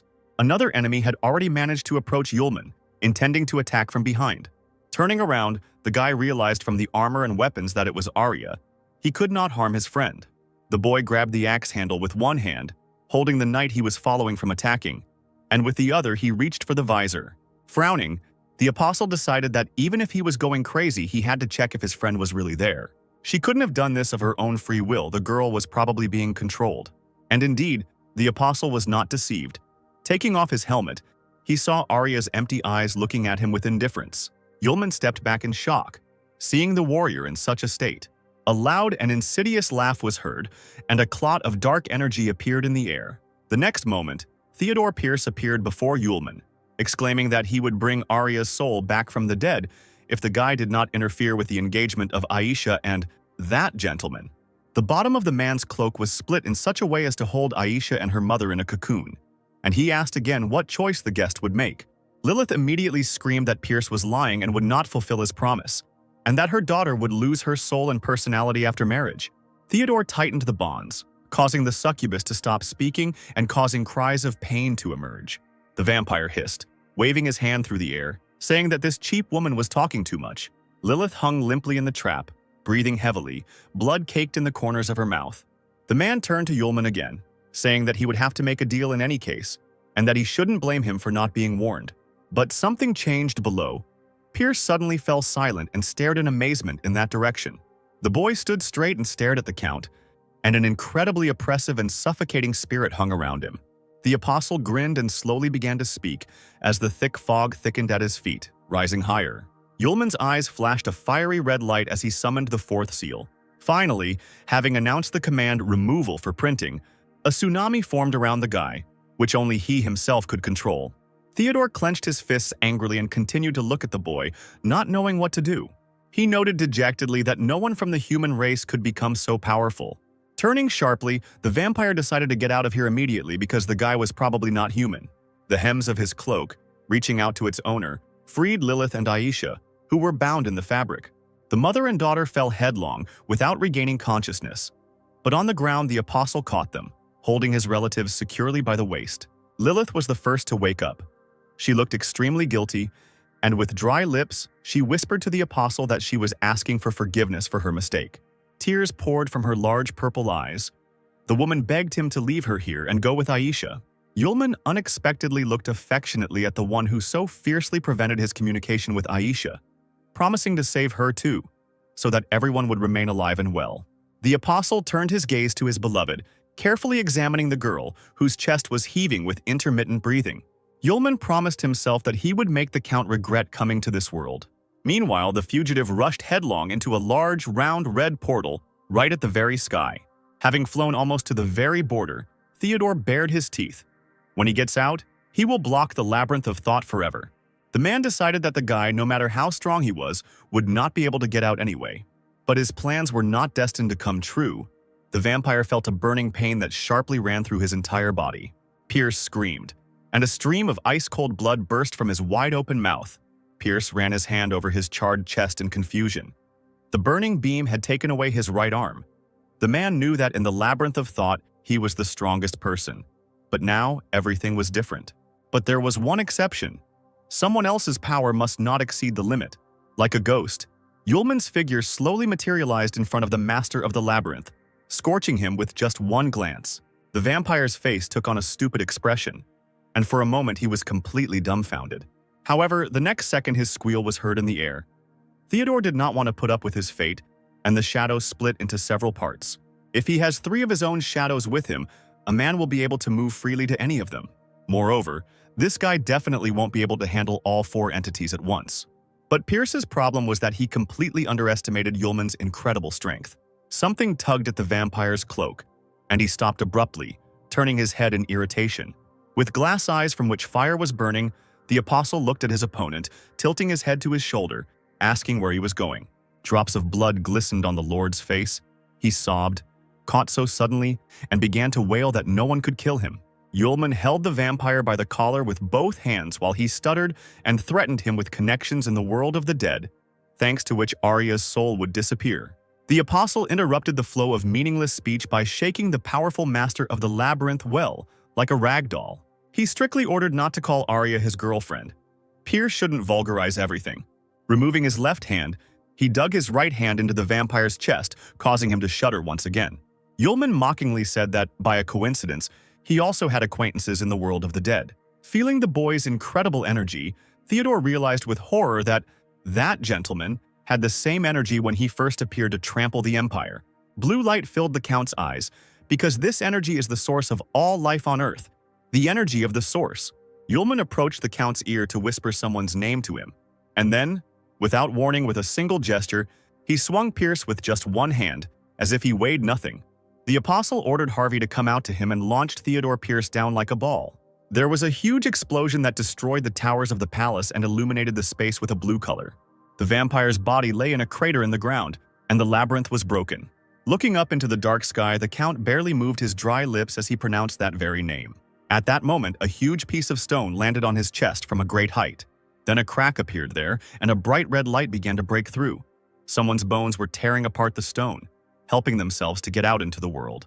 The gap gradually became larger under the influence of inhuman force. Finally, the skeleton stopped, and a stone pillar burst out from under the ground like a tree. Inside it, like a butterfly in a flower, sat that same Harvey, a young guy with purple hair, frowning as he looked around. Theodore managed to jump aside, and now, sitting nearby in torn clothes, he looked at the new arrival, surprised that he had come in response to the call. Pierce shook his head and devoured the Dark King Harvey with his eyes. Yulman, with his hands in his pockets, slowly materialized in front of the king. He frowned, showing a row of sharp teeth, and it seemed he was not happy about the apostle's appearance. The Count burst out laughing. He had heard about Harvey's bad character, who disliked rude people most of all, and now he was clearly angry with that stranger. But then, the King of Darkness coquettishly reached out to Yulman, grabbing him by the collar and smiling sweetly, declaring that he did not recognize him at all in this outfit. The student boldly removed the stranger's hand, demanding that he leave him alone, while Harvey pretended to be offended, since they hadn't seen each other for 1,000 years, and Yulman trampled all his feelings with his rudeness. Pierce's eyes nearly popped out of his sockets. He was so shocked by what he saw. The apostle rolled his eyes and asked Harvey not to get excited and to help him, who immediately looked at the guy with interest. Then, smiling playfully, he said with satisfaction that now Yulman needed help. Without saying a word, the student led the King of Darkness to his friend, who was standing motionless to the side. Pointing to Arya, the apostle asked if Harvey could help return her soul back to her body. The demon, instantly becoming serious, approached the girl and began to examine her, muttering that there was one but. He turned to Yulman and looked at him with distrust, asking why he wanted to help a common man so much. For the first time in all this time, the apostle allowed himself to smile, answering that Arya was his friend, nothing more. The girl's shell stood firmly on its feet. Its glass eyes looked straight ahead and expressed nothing. The corners of Harvey's lips curled downwards, and for a few seconds he looked at the mortal with a disgusted expression on his face. Then, shrugging his shoulders, he smiled broadly, replying that he would fulfill the request in exchange for a night of passionate love with Yulman. He created fire on his palm and looked gloomily at the King of Darkness, who nodded, assuring him that he would help for free.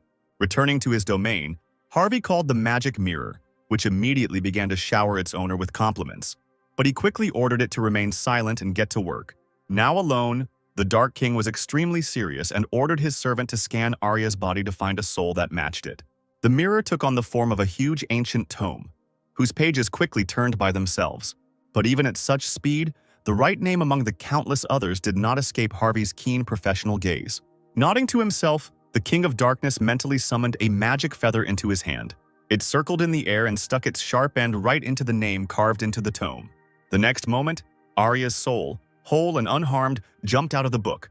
The girl looked around in amazement, not understanding where she was or what was happening. She flinched when she heard a familiar voice calling her name and slowly turned around. Arya looked at the speaker with distrust, carefully approaching him.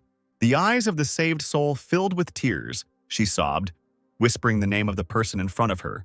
Yulman smiled broadly, closing his eyes with joy, and was already about to greet his old friend. But she, to his incredible surprise, pounced on the guy, kissing him right on the lips. Tears glistened on Arya's dark eyelashes. In the last seconds before her death, she thought only of Yulman. The girl gently ran her palm over the amazed guy's cheek, realizing that this was exactly what her heart wanted. Arya smiled through her tears, looking devotedly into the eyes opposite. She really liked Yulman. He blushed, not knowing what to answer when his friend confessed her feelings for him, saying that she was afraid of never seeing him again, and now decided to confess everything so that there would be no more regrets. The student muttered something, but the girl did not hear him, being sure that he heard the call of her heart. Yulman smiled, saying that Arya had expressed her joy at the meeting of two friends so beautifully and naturally, which had stunned his friend's soul. She instantly became angry and grabbed Yulman by the collar, shouting that he had ruined the entire romantic atmosphere. Harvey, watching this, just rolled his eyes and asked Arya to quickly return to her body because she shouldn't linger. Arya frowned and gasped, completely unaware of the stranger, and asked who he was. But she was even more frightened by her own body. Standing to the side, the student didn't even pay attention to it at first. She trembled like a leaf in the wind and, stuttering, tried to ask what was going on. Yulman urged her not to worry and told her that, being too careless, he had put the girl in danger. But now everything was behind him. The King of Darkness, Harvey, would help her to be resurrected. Arya blinked rapidly, repeating the apostle's phrase once again, as if she didn't believe what she heard. But even this didn't bother her. Arya finally asked the question that Yulman feared most of all. Who is the guy? The student lowered his head, not daring to look his friend in the eyes, and immediately asked for forgiveness, because he had not deliberately hidden this from his friends. Arya's soul froze in the air, waiting for the revelation of Yulman's terrible secret. The guy exhaled and confessed that he was the one whom all people were very afraid of. He was the first apostle. Yulman held his breath and a deathly silence reigned on the street, interrupted only by the sounds of the night. Finally, Arya's soul let out a laugh, pressing her hand to her mouth. The guy raised an eyebrow, looking at the girl with confusion. The student laughed softly, holding her stomach, as if Yulman had just said the greatest stupidity in the world. The girl clasped her hands behind her back and easily rose into the air, smiling and saying that she would not have believed in such nonsense if she had not visited the world of the dead. Could such an eccentric really have been the first apostle? Arya chuckled and flew very close to the guy, who was looking at his friend with wide eyes. She was silent for a moment, then smiled sincerely thanking Yulman. He couldn't believe that he wasn't pushed away, accused of lying and betrayal. The touching moment was ruined by the King of Darkness, who rolled his eyes once again and loudly hissed, drawing attention to himself. Harvey pointed towards the body again, reminding Arya's stunned spirit that it was time to come to life or else the body would soon go rigid. The girl nodded and immediately flew up to her shell, looking closely into her own eyes. Before diving into the body, she turned to Yulman for the last time in this state and asked him to wait for her so she could talk about the rest. Arya's whole look said that she didn't care who Yulman was. The main thing was that he was the one she really liked. A second later, the living Arya took a deep breath, all illuminated by a blinding golden light. Yulman approached her from behind, carefully holding her with both hands so that she would not fall. Harvey spoke up, smiling as he concluded that the resurrection had been successful. But that wasn't the only news. As it turned out, the memory of the soul and the brain cannot function at the same time, so after waking up, Arya will forget about what happened while she was a soul. At Yulman's indignant cry, the King of Darkness stretched out his lips for a kiss, offering it as compensation. But the guy only waved his hands at him, saying that he forgave this oversight. Then Harvey turned, winking at the apostle to leave. He still had a lot of things to do. Yulman called out to the King of Darkness, offering to listen to him about an interesting matter. The student glanced sideways at the beaten vampire behind him, telling about their meeting. He was able to use dark magic to summon a spirit, and the Count also smelled of underground grass, the grass of immortality. Hearing Harvey smiling made his face immediately twist, and dark veins appeared on his face. His figure was enveloped in a dark, gloomy, and cruel energy, and the man himself turned black with incredible rage. The vampire's soul immediately flew out, and his body remained sitting on the ground with its mouth wide open. Harvey held Theodore's head with his left hand, barely keeping from crushing it. The deity's eyes burned with anger, and in a voice full of hatred, he asked the count who was paying him with souls for the underground grass.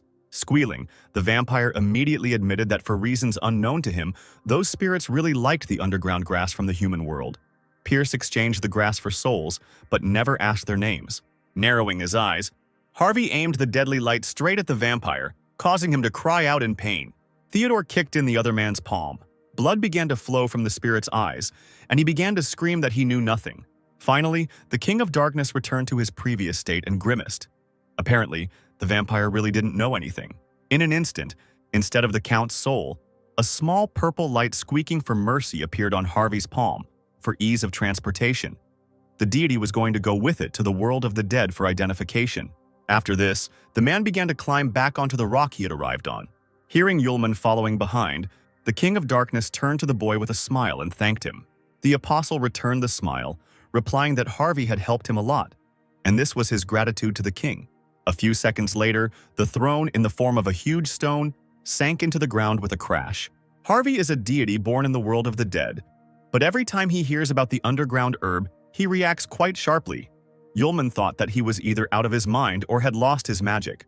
Since there are those in the world of the dead who collect this herb, it means that someone wants to put a seal on Harvey, and that's why he's angry. The apostle thought that it would be better for him not to go there. The King of Darkness would sort it out himself. Yulman, holding his hands in his pockets, looked at the bright sunrise, then headed towards the rocks. Lilith was there all this time. Leaning against a stone, she cherished her unconscious daughter in her arms. Coming closer to the woman, Yulman noticed that, as a purebred succubus, such injuries would not particularly harm her. Lilith, like a cornered animal, looked briefly at the guy without answering.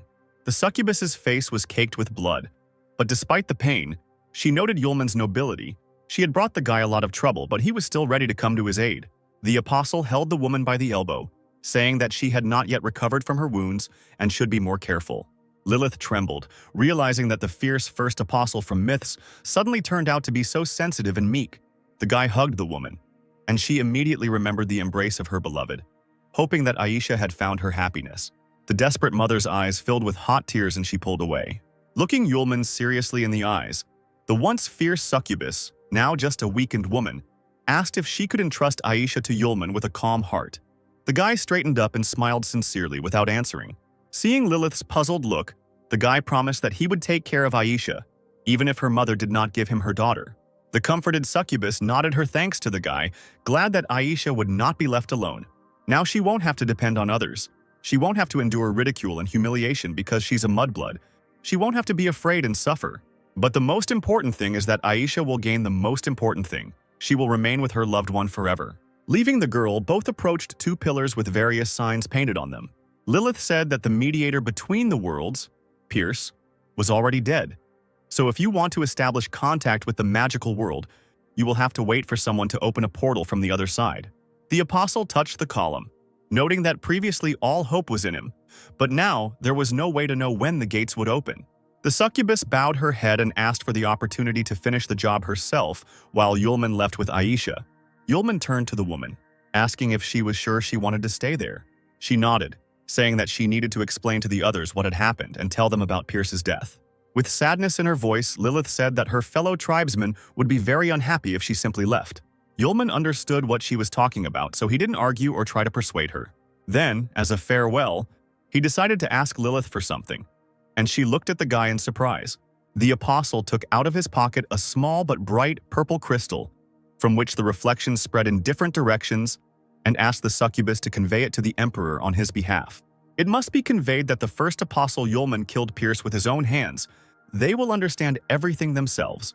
The woman smiled softly as she accepted the crystal and thanked the apostle again. Finally, a carriage with a coachman and a harnessed white horse arrived for the couple. Aisha's head was a mixture of sleep and reality. Now Pierce was strangling her mother with his bare hands. Now she lay dead, and Yulman reached out to the girl with the last of his strength, begging her to run quickly.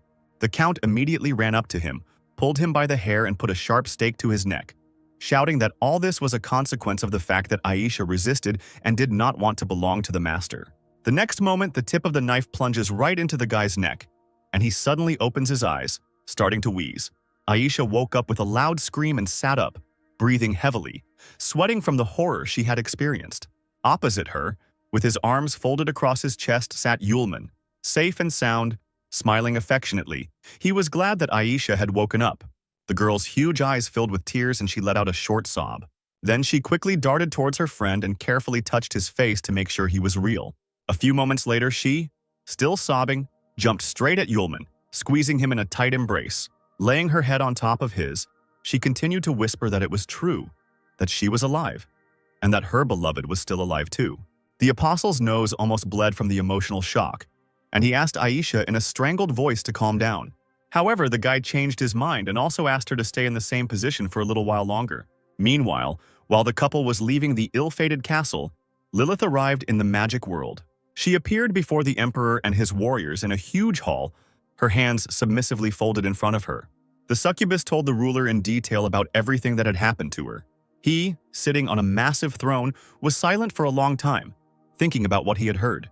The emperor of the dark world, Aquila, was surprised to learn that Pierce was killed by the first apostle Yulman. The woman nodded, summing up everything she had told Aquila. It was impossible to tell from the emperor's face what his emotions were at such news, but it was true. The ruler clutched the skull against the arm of his throne, sharp nails sliding across the smooth surface. The man declared that this was complete nonsense. No one has ever seen the first apostle alive. It is not a fact that he even exists. It is a legend.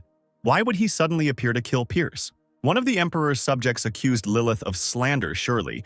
Having learned the truth about her daughter's fate, if she were to be with the master she herself killed Pierce, the truth must be immediately knocked out of this woman. The warriors guarding the hall and the emperor laughed, grinning slyly. The emperor listened to the words of his subject and turned to the executioners. But Lilith exclaimed that she asked them to wait. She immediately declared that she had evidence that would prove her right. Let Aquila first look at it, and then make a decision. The subject narrowed his eyes, asking what evidence the succubus had. Lilith replied that the first apostle himself had asked to pass on one thing to Aquila. The emperor asked his subject to bring it to him, but he doubted it, suggesting that the stone might be a fake. Aquila exclaimed that this was nonsense. How much magic power could one magic stone contain to hurt a man himself? The subject slavishly repented, because the blood of a dragon flows in the veins of the great Aquila. He is the most powerful emperor of the world of magic in its entire history. The man knelt down on one knee and presented the crystal to his master on outstretched palms. Aquila carefully squeezed the shiny stone with his fingers and brought it closer to his eyes, examining it carefully. A few seconds later, the crystal in his hands flared up and lit up with an incredibly bright light. Aquila shuddered, removed his hand, and the crystal remained levitating in the air, casting bright rays of light around it. Whatever was hidden within him possessed immeasurable power and now blinded everyone present. The subject was horrified. He was sweating all over from the tension, and only stood there with his mouth slightly open. The warriors, languishing from the heat, covered their faces with their hands, also feeling the flow of energy from the stone. A few moments later, it was all over, the light disappeared, and the stone behind it, thick smoke hung low in the hall. Looking at the emperor's puzzled face, the subject carefully asked if everything was all right with him. Aquila himself did not know if he was okay, his whole body trembling slightly, and he stared blankly ahead. Without giving up, he realized that this force was more powerful than even that gentleman, and in this state, he had no chance to resist it. He quietly informed her that Lilith had not lied. The first apostle had indeed killed Pierce, and it was not the woman's fault. Since Pierce was dead, from today on, Lilith herself would look after his estate. The succubus nodded obediently and thanked the master. Before the perfect plan can be put into action, Lilith must first be secured. Yulman's caring voice was heard in the carriage. He asked Aisha not to be afraid, because everything she remembers happened in reality. Arya was still recovering from the recent events, but that tone even woke her up. The girl, staggering from the shaking of the carriage, slowly rose from the bench, trying to open her eyes. However, after seeing what was happening, Arya wished to never see anything like that again. Yulman was sitting dangerously close to Aisha and hugging the girl to himself. The warrior jumped up from her seat and grabbed the apostle by the collar, shouting that he was a real pervert and wanted to do something with a defenseless girl. She looked at her friend in surprise when Arya began to scold her for such careless behavior. She was lucky that she woke up. But Aisha blushed deeply in response and looked away, starting to babble something incoherently. Arya frowned in confusion, suspecting something was wrong, and angrily asked her friend what was going on. Silence reigned in the carriage. Only the wheels creaked, somehow diluting the awkward atmosphere. Yulman and Aisha moved away from each other, although they continued to sit on the same seat. Aisha smiled stupidly with a blush on her cheeks. Yulman frowned, but he blushed no less. Arya still didn't understand what was going on. She just saw how strange the atmosphere between her friends had become.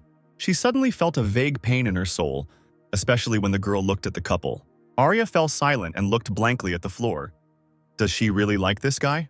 But the next moment she slapped her cheeks, willing the mental confusion to go away. It was sheer nonsense. Aisha's gentle voice distracted her from her stupid thoughts. She smiled tenderly at her friend, thanking her for saving her. Arya suddenly beamed. It seemed to her that it was not the pervert who was causing the girl's feelings. Without much concealment, the warrior called Aisha a cutie and confessed her sympathy, which surprised the latter. Yulman was also glad that Aisha's charm was revealed to his friend. Suddenly, Aisha realized that she had missed something very important and let out a dejected yelp. Turning to Yulman, the girl asked how they ended up getting out and what happened to her mother. Arya remembered seeing that vampire from the portrait in the castle and immediately passed out, so she also didn't remember what happened. The apostle said that the vampire Arya saw attacked them. Lilith was fine, and the vampire was already dead. Aisha pressed her hands to her chest, puzzled by the realization that the villain was no longer there, and whether her mother had killed him. The girl scratched her chin, remembering that the vampire had hidden the fact that she had lost her soul for the sake of her master, so her mother found out about it and decided to punish him. She was definitely afraid to involve her daughter in this matter, and left them, running away. But they killed the master's close servant. He definitely won't forgive the whole company. Yulman admired the sweet look of Aisha, who was deep in thought, deciding not to argue with her arguments, which, however, were full of factual errors. Suddenly the girl fell silent and became sad, folding her palms on her knees.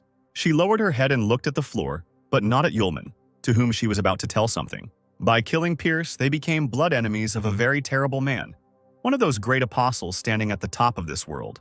Yulman leaned back in his seat, slyly asking which of those apostles was so strong. Aisha, hearing the cheerful notes in her friend's voice, wrapped her arms around his neck, exclaiming that he was not joking at all. They will have to confront the 12th apostle, the ruler of the polar night, Capacis. This is an apostle, a super being. On the same level as the gods, they will not succeed. The company is doomed. Yulman carefully placed his palms on Aisha's warm hands and tenderly pressed them to his chest, saying that there was something he had hidden from the girl for a very long time. The guy, squeezing someone else's fingers, exhaled and confessed that he was the first apostle.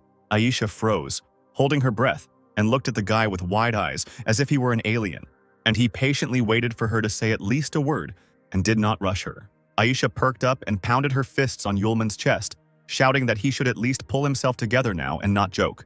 Their conversation was interrupted by Arya's strange voice, the warrior trying to attract attention through chattering teeth, complaining about the cold. She sat on the bench, hugging her legs with her hands, and really turned blue from the frost that came from nowhere, felt only by her. The couple simultaneously turned sharply towards the girl, shouting her name. They approached Arya, who continued to tremble, as if the part of the carriage where she was sitting had turned into an ice kingdom. Aisha leaned over her friend with concern, asking what was wrong, suspecting the late Pierce of what had happened. Yulman, having carefully examined Arya, concluded that this was neither magic nor a spell, but pure dark energy. Aisha whistled in confusion. She had never heard or encountered anything like this before. Arya felt herself losing strength, barely remaining conscious, her eyes tightly closed. Her soul was baptized in the dark energy of the afterlife. Some part of it penetrated the body and remained inside. It was necessary to urgently remove the darkness, otherwise the girl was in danger of turning into a walking dead person. The girl leaned back on the bench, exhausted, gradually sinking into the incredible cold. Yulman realized that his source energy would be enough to dispel the dark energy, but for Arya, the source posed an even greater threat. The guy grabbed his head, looking at how Aisha was trying to wake up their friend. He didn't know what to do. Aisha touched the warrior's face with her palm, and the color of her skin gradually began to lose its blueness. This amazed Yulman. It turns out that Aisha managed to contain this dark energy. The guy immediately grabbed the girl by the hand, causing her to cry out in surprise. Raising the stranger's palm to his face, the apostle sniffed, sensing a familiar scent. He looked at Aisha and carefully asked if she had touched the underground grass before. She blushed, pulled her hand back and put it to her face. Since childhood, her mother had given her baths with underground grass, saying that it warmed the body and also increased female attractiveness. Yulman guessed that Harvey was born in the dark energy of the afterlife and is afraid of underground grass, which means that the energy also cannot stand this grass. The guy immediately ordered Aisha to hug Arya as tightly and strongly as possible. The girl was surprised but fulfilled the request.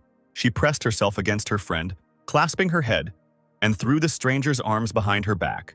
Yulman smiled, realizing it was working when he saw the warrior stop shaking. He looked out the carriage window, pulling down the curtain. However, what Aisha was doing was still not enough. He called the coachman, asking where there might be a large city nearby.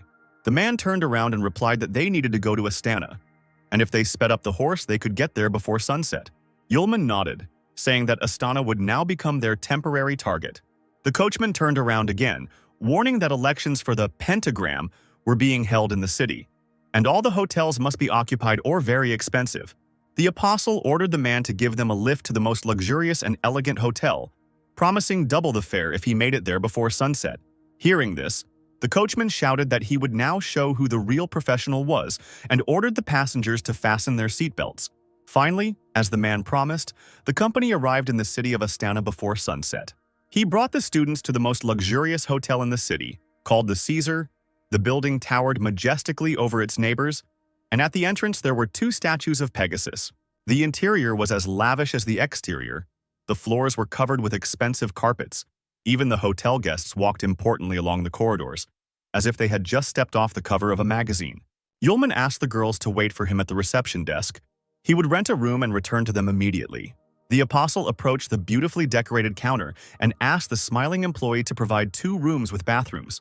The girl expressed her regret because too many mages had arrived for the selection for the Magic Academy this week, and only the Imperial Suite was left. Yulman fell silent for a moment, realizing that he would be able to be in the same room with Aisha.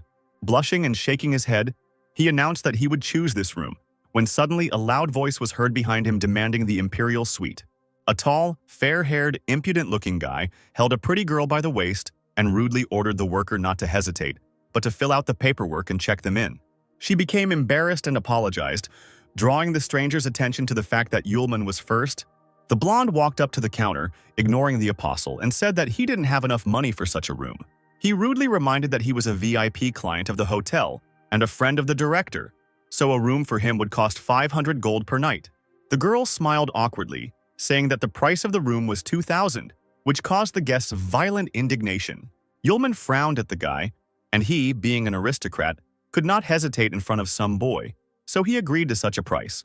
The apostle was nervous about the appearance of this couple. He knew that he could not continue to look for the hotel, because Arya was getting worse. As soon as the squabble had started between them, a loud voice boldly asked who was tired of living, since they were preventing Brother Yulman from moving in.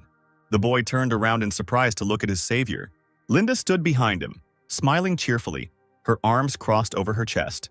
The girl flew up to Yulman and grabbed him by the elbow, exclaiming that they had met again. The impudent fellow, seeing Linda, immediately lost all his ardor and mumbled something instead of greeting. Her angry look spoke louder than any words as soon as the girl turned around. The guy grabbed his companion by the waist, and they instantly ran to the exit. Yulman asked in surprise how Linda ended up here, and she laughed, saying that the hotel belonged to her family. She ordered the worker to check Yulman's brother into the last Imperial Suite for the time he specified, and for free too. The apostle opened his mouth and began to refuse the offer, because the girl had already helped him, and he couldn't constantly remain at a loss. Linda frowned artificially, stating that his behavior had become too polite. Yulman offered to help him with another matter, and asked if his friend knew where nearby he could find more underground grass for sale. He really needed it. Linda promised to find this rare medicinal herb for him personally, which was difficult to obtain in first-class form. Yulman asked to also obtain the restorative potion, for which he would definitely pay. Meanwhile, Aisha sat on the couch, hugging her heavily breathing friend from behind, giving her a moment of peace from the dark energy. She looked around worriedly, wondering where Yulman was and why he hadn't returned yet. Arya suddenly let out a muffled groan, not regaining consciousness. A dark spot of deadly energy appeared on her neck, and it began to spread even further across her skin. Unable to bear it any longer, Aisha left her friend on the couch and went looking for her student. Linda was the first to see her, and she flinched from the scream when she saw the girl. She winked at Aisha, glad to finally meet the lady of her old friend's heart. She looked at the stranger in surprise. The apostle immediately introduced Linda. With her help, he was able to get a jasper bracelet. She would also be able to buy underground grass. Aisha was very glad to meet him. Linda asked where Aisha was rushing to, noting that she was very nice. But the girl herself was in no way inferior to her. Aisha immediately grabbed Yulman by the collar of his cloak, exclaiming that he should look at Aryu, because the girl herself could no longer cope with the dark energy. The apostle asked if the hugs were helping, but it turned out that they weren't, because the energy began to creep up to the warrior's neck. Yulman asked Linda to quickly look for the underground grass, buy it all, and hurry to their room. Linda didn't need to be told several times. She nodded and hurried to carry out the order. The apostle turned to the worker, demanding that she take them to their room as soon as possible. Once there, the couple drew a warm bath with the underground herb they had brought and lowered Aryu into it, hoping that she would feel better. Both watched the girl with concern. Yulman said that the dark energy could not be gotten rid of in one go. Arya would need to spend the next few days in a bath with underground grass. Aisha started and looked at Yulman, remembering something. She said that she would look after her friend, and the student now had to stay with the guest. Linda had settled down in a large armchair in the living room. She was just drinking tea when Yulman returned to the room. The girl immediately asked how his girlfriend was feeling. The guy replied that she was better, thanks to Linda. She, with her green eyes flashing, looked attentively at her adopted brother. Rising from her chair, she asked if Yulman could help her in that case. The apostle nodded without hesitation, replying that he would definitely help. Linda was surprised that he didn't even ask what she needed help with, but he was only too happy to fulfill any wish for the service rendered. Linda felt a pang of conscience because last time she lured the guy to the auction to steal the ring from his hand, and he felt only gratitude. Yulman, seeing his friend's indecision, urged her not to be shy because her problems were his too. Linda barely had time to answer when she heard someone's voice outside the door calling her name. The girl opened the door, and one of the hotel employees was standing on the threshold. He was puzzled by something. As it turns out, Mr. Gilmore has received an invitation from Lord Lewis and is going to the banquet. Linda must leave the area as soon as possible. The girl frowned, muttering that the man had finished faster than she expected. A few seconds later, Linda grabbed Yulman by the hand, shouting that they were in trouble and pulled him along with her. Jumping into the carriage, she ordered the employee to take them as quickly as possible to the banquet that her father had left for. The man tried to refer to her father's order, but she shouted that it was her decision and there was no point in chatting. Sitting in the carriage, which was racing forward at breakneck speed, Yulman demanded an explanation from his friend. The girl insistently asked Yulman's brother to save her father. Linda asked the guy if he remembered the old man Louis she had told him about, and the apostle was surprised that the bandit leader, the organizer of the auction, was his girlfriend's father. She nodded, telling him that his status as the head of the mafia would soon pass into other hands, and without their help he would hardly survive tonight. Linda asked Yulman not to ask questions but to simply listen to all the events and then question her. The area south of the imperial capital and north of Gorstva is traditionally called the Raushan Belt, and Louis is the main mafioso of the belt. He has enlisted the help of one of the three big clans, the Capella, helping them build underground trade routes to gain control. Since rumors of the death of the main Capella in Vulcan appeared, the new head of the clan turned away from Linda's father and began to support the new capital gang. The laws of the mafia are such that there cannot be two tigers on one mountain. When a new one comes, the old one must die. Yulman asked why Louis was afraid of the newcomer. Linda sadly explained that the bandits saw the lack of support from her father and became close to the visiting gang. The girl lowered her head, saying with pain in her voice that the head of the new gang had long been hatching plans to overthrow his father, and this banquet was simply a feast before the subsequent execution. Louis hoped that his daughter would run away, but she could not leave her father. Linda regretted that she had allowed Yulman to participate in this, but she had no help at all. The apostle interrupted his friend by placing his hand on her shoulder and squeezing it. He said that he understood everything and asked his friend to calm down, because while he was here, no one would lay a finger on Louis. After some time, the carriage stopped at a large estate in the suburbs. The hotel employee informed Miss that they had arrived. Linda and Yulman slowly walked out into the street. The girl suddenly stopped dead in her tracks, barely having stepped out of the carriage. A crowd of bandits in formal suits had gathered in the courtyard of the estate, and it seemed they were only greeting Linda herself. She swallowed hard and put on the most menacing expression she could muster. Pretending that she was not at all afraid, Linda clenched her fists and, together with Yulman, walked towards the house, passing the men. Stopping at the entrance, the girl abruptly opened the door, which swung open with a loud bang. In the middle of the richly furnished room stood a long table, behind which sat a dark-haired man. His face was covered in scars, and Louis couldn't help but let out a surprised cry when he saw his daughter. The man ran up to Linda, hissing that she shouldn't be there since he had sent a man to warn her. Yulman looked at Louis, wondering how such a large and hostile man could suddenly have such a beautiful daughter. The guy's gaze fell on the numerous snacks. The dishes sparkled every now and then in the bright light, and the various dishes beckoned with their aroma. The apostle felt dizzy from the abundance of aromas. He had not eaten anything special for a long time while on the road. Linda pounced on her father with accusations, screaming that her own daughter could not abandon him at the most important moment in her life and simply run away. A loud voice was heard, belonging to the man who sat at the head of the table. He was stripped to the waist, covered in scars, with a long red beard. The stranger praised the energetic daughter of old Louis. As it turned out, the man had invited the whole family to this wonderful feast, and it was a good thing he didn't have to send for Linda. The stranger bared his teeth and wanted to say something since the girl had dared to appear in person. He was immediately interrupted by Yulman, who shamelessly grabbed a glass of drink standing on the table, asking Linda why this juice tasted so strange. The girl warned that this was a fruit wine from the Western continent, and that it would quickly make you drunk. The tipsy apostle hiccuped, saying that the wine was simply excellent. Those gathered at the table, watching Yulman, openly laughed at the one who dared to interrupt Gilmore so openly. The apostle, holding a glass in his hands, looked around dazedly. He was so carried away by the drink that he completely failed to notice the big guy's fist flying towards his face. Not expecting such a vile maneuver, the guy lost control of the glass and flew into the opposite wall. Linda perked up, looking at her falling friend, screaming his name. The apostle, still intoxicated by the wine, landed on the ground, hitting the back of his head painfully. Those present jumped up from their seats to get a better view of the unfolding squabble. Gilmore, clenching his fists so hard that the veins stood out, growled that he hated those who interrupted him the most. Linda came closer to the big guy, and a fiery tornado began to form on her arm like a hoop. Seeing this, one of Gilmore's bandits jumped up behind the girl.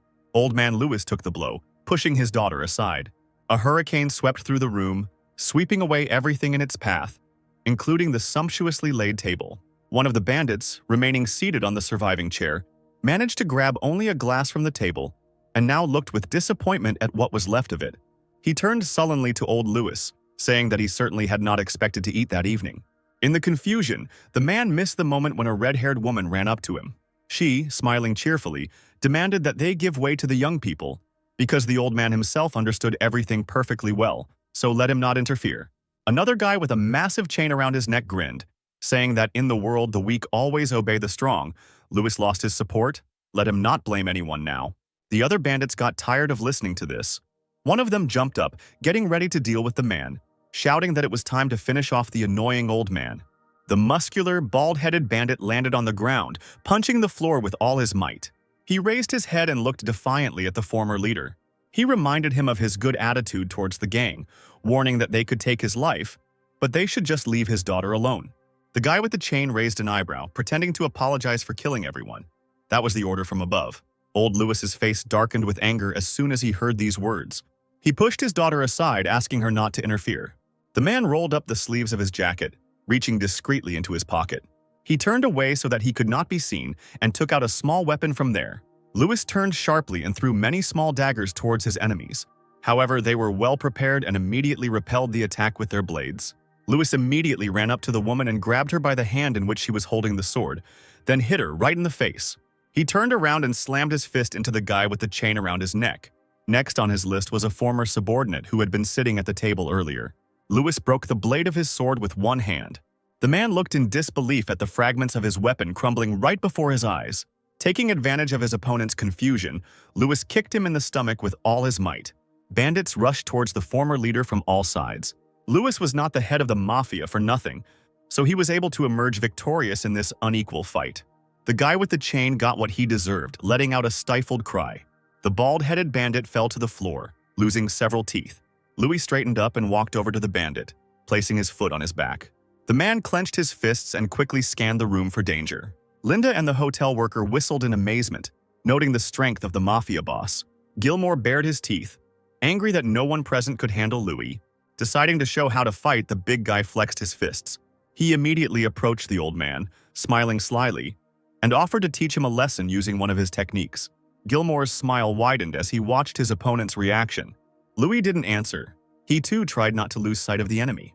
The next second, the old man took knives out of his pocket and sharply threw them at the big guy. He, without even moving, instantly caught them with his bare hands. Two daggers clashed behind his back, never having tasted the blood of another. Lewis let out a startled cry, not expecting him to be able to dodge his attack. Gilmore scratched his bruised shoulder, which the dagger had not hit. The man bared his teeth, calling his opponent incredibly pathetic. Shouting that he would leave Lewis alive, the red-haired villain rushed towards him at great speed. Everything happened so quickly that the old man only had time to look down. He let out a strangled cry as someone else's fist knocked the wind out of his chest. The next moment, Gilmore hit Louis with even more force, sending him flying backwards. Linda screamed desperately, calling for her father. He didn't have time to fall.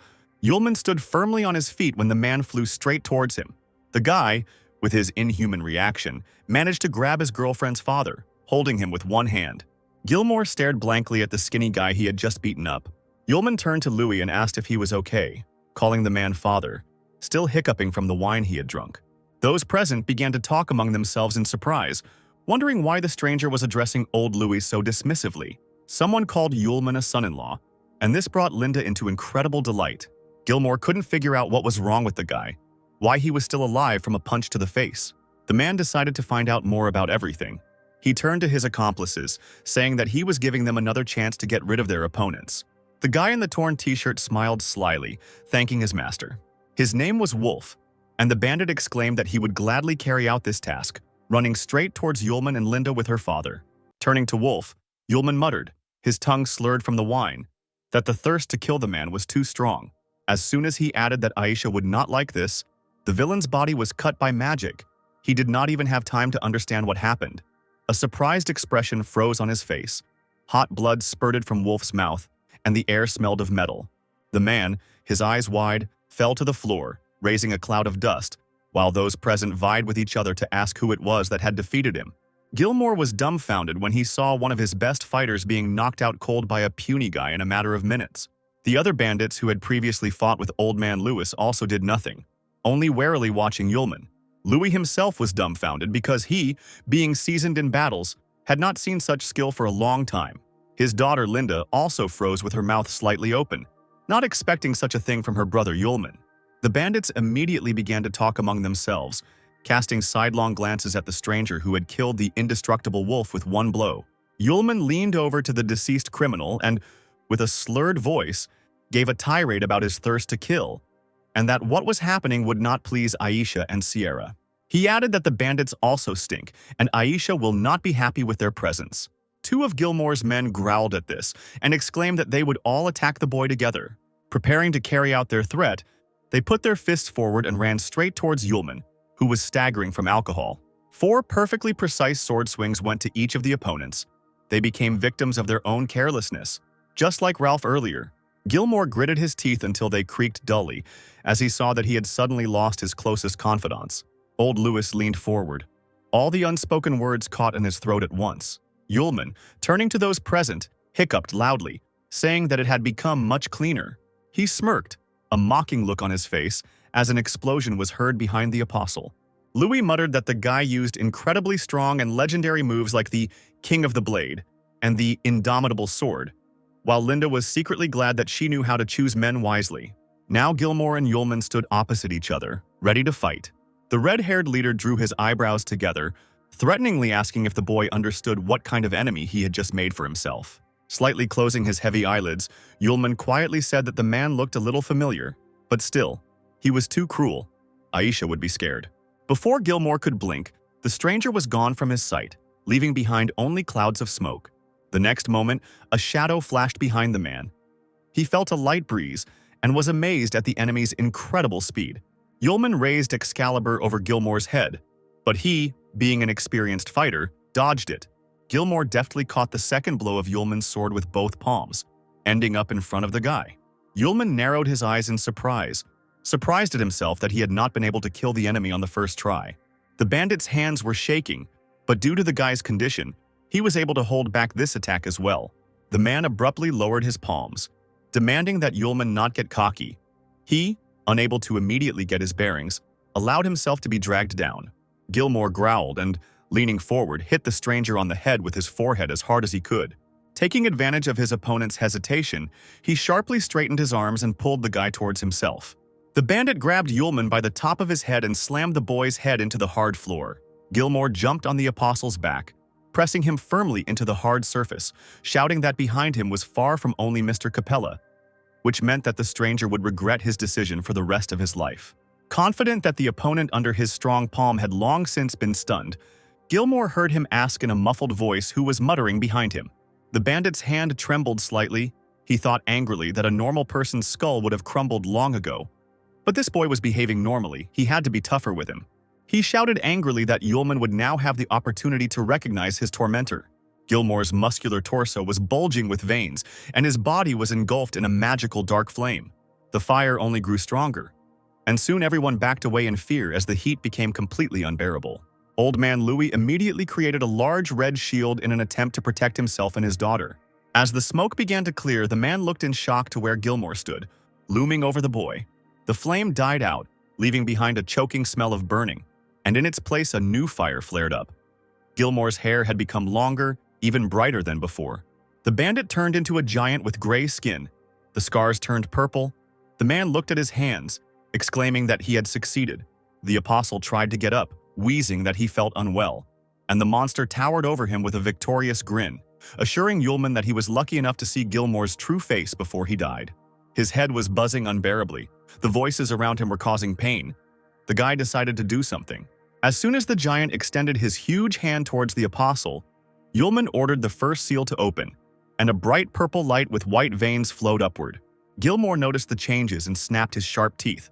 As it turned out, his opponent had also gained strength. The apostle, overcoming his nausea, clenched his fist and pointed it at the enemy. He rose up on one knee, and now the giant, feeling his superiority, tried to push the stranger's hand away. Gilmore noticed too late that the boy's palm was stronger, and his elbow began to bleed. Thinking that he had already become a beast, the man's body, thanks to an unknown force, flew back. Sliding across the floor, he looked at Yulman in shock, realizing that this guy was an even bigger monster. The apostle wiped his mouth with his sleeve, not taking his eyes off the giant, his legs barely holding up his poisoned body. Gilmore decided that while there was still time, he should escape from the unexpectedly strong opponent. But one thought struck his consciousness. Even before becoming stronger, the stranger was already faster. The escape could fail. Gilmore's gaze darted towards Old Louis, and he chose the weaker opponent. The man turned around abruptly and rushed at the mafia boss, confusing him. Instead of hitting the old man, he pushed him away, ordering him to get out of the way, and headed towards his daughter. Yulman's eyes were closing. A strong desire to fall asleep right here was overwhelming him, but he held on steadfastly. The giant, pressing the fluttering Linda to himself, squeezed her neck and ordered the guy to let him go. Otherwise, his wife would be dead. Linda laughed through force, gasping for air, croaking that she was not Yulman's wife at all, and not even a girlfriend, but an ordinary friend. Gilmore shook her, shouting that she was deceiving him, because if the guy didn't save the hostage, both of them would regret it. Distracted, the giant flinched when he heard the stranger's unnatural voice and slowly looked up at him. Instead of eyes, Yulman had frightening red dots, and bowing his head like a doll, he asked if the man was threatening him. Fearful and angry at the same time, the bandit leaned forward, examining the guy. He hissed through his teeth that Yulman was right, and now he was being threatened, thinking to himself that there was nothing left to lose, and there was no turning back. The mighty apostle straightened up and summoned Sylph. Clutching Excalibur in his hand, the space was illuminated with green light. As soon as Yulman raised his hand, a tornado of the same color formed in the air, the glow instantly blinding the monster. The bright flames ate away at his eyes, and Gilmore howled like a wild animal, refusing to give up. Linda closed her eyes and bit her lip, realizing that in Yulman's heart there was only room for Aisha. She herself was a fleeting acquaintance to him, meaning nothing. It was her fault that she met the guy so late. The apostle's sword did not cut directly, but formed a wall of powerful energy directed at Gilmore. In a moment, the room was destroyed. The bandits outside saw smoke and debris, while hearing the screams of their boss. The surviving soldiers, shielded from the fire, stood in a room filled with smoke and could not believe their eyes. Old Louis, not believing that his daughter would survive, now looked at her, safe and sound, calling her by name.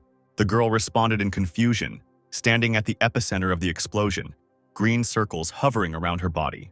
Startled, she began to look around in fear, seeing only destroyed walls in front of her. She had not yet fully realized that she had survived, and Louis realized that Yulman had used the sword to perform the Heart's Desire act, killing Gilmore without hurting his daughter. Yulman, drunkenly hiccuping, slowly approached his friend, asking if he had scared her. The apostle smiled kindly at Linda and embraced her, surprising the girl even more. He immediately frowned without breaking the embrace, turned to the bandits, threateningly saying that they would no longer dare to interfere with Luis. The surviving trio listened to the muttering of the boy with his expressionless face and trembling hands. Yulman, staggering, began to mumble in a drunken state that now Linda was his person, and to kill her would mean becoming his enemy. Even now, watching her hiccuping savior, the girl was incredibly touched. The room, probably a bedroom, was gently illuminated by the first rays of the sun, coming from a large window. Yulman opened his eyes slightly, looking at the ceiling, and realized that both his arms had gone numb overnight. Turning his head to one side, he discovered a soundly sleeping sylph who had once again run into his bed. Linda lay on the left hand of the apostle, and it looked rather strange.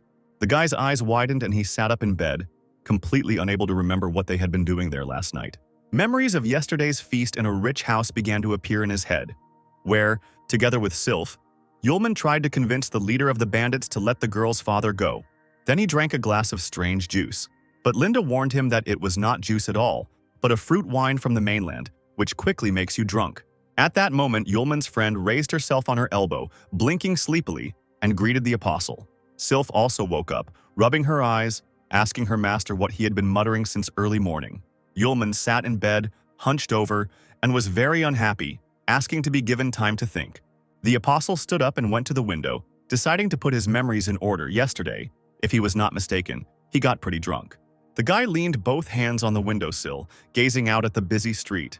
He breathed a sigh of relief, realizing that everything was fine with the city, since the last time the situation ended badly. Yulman shuddered and froze in place, feeling the touch of someone else's hands from behind.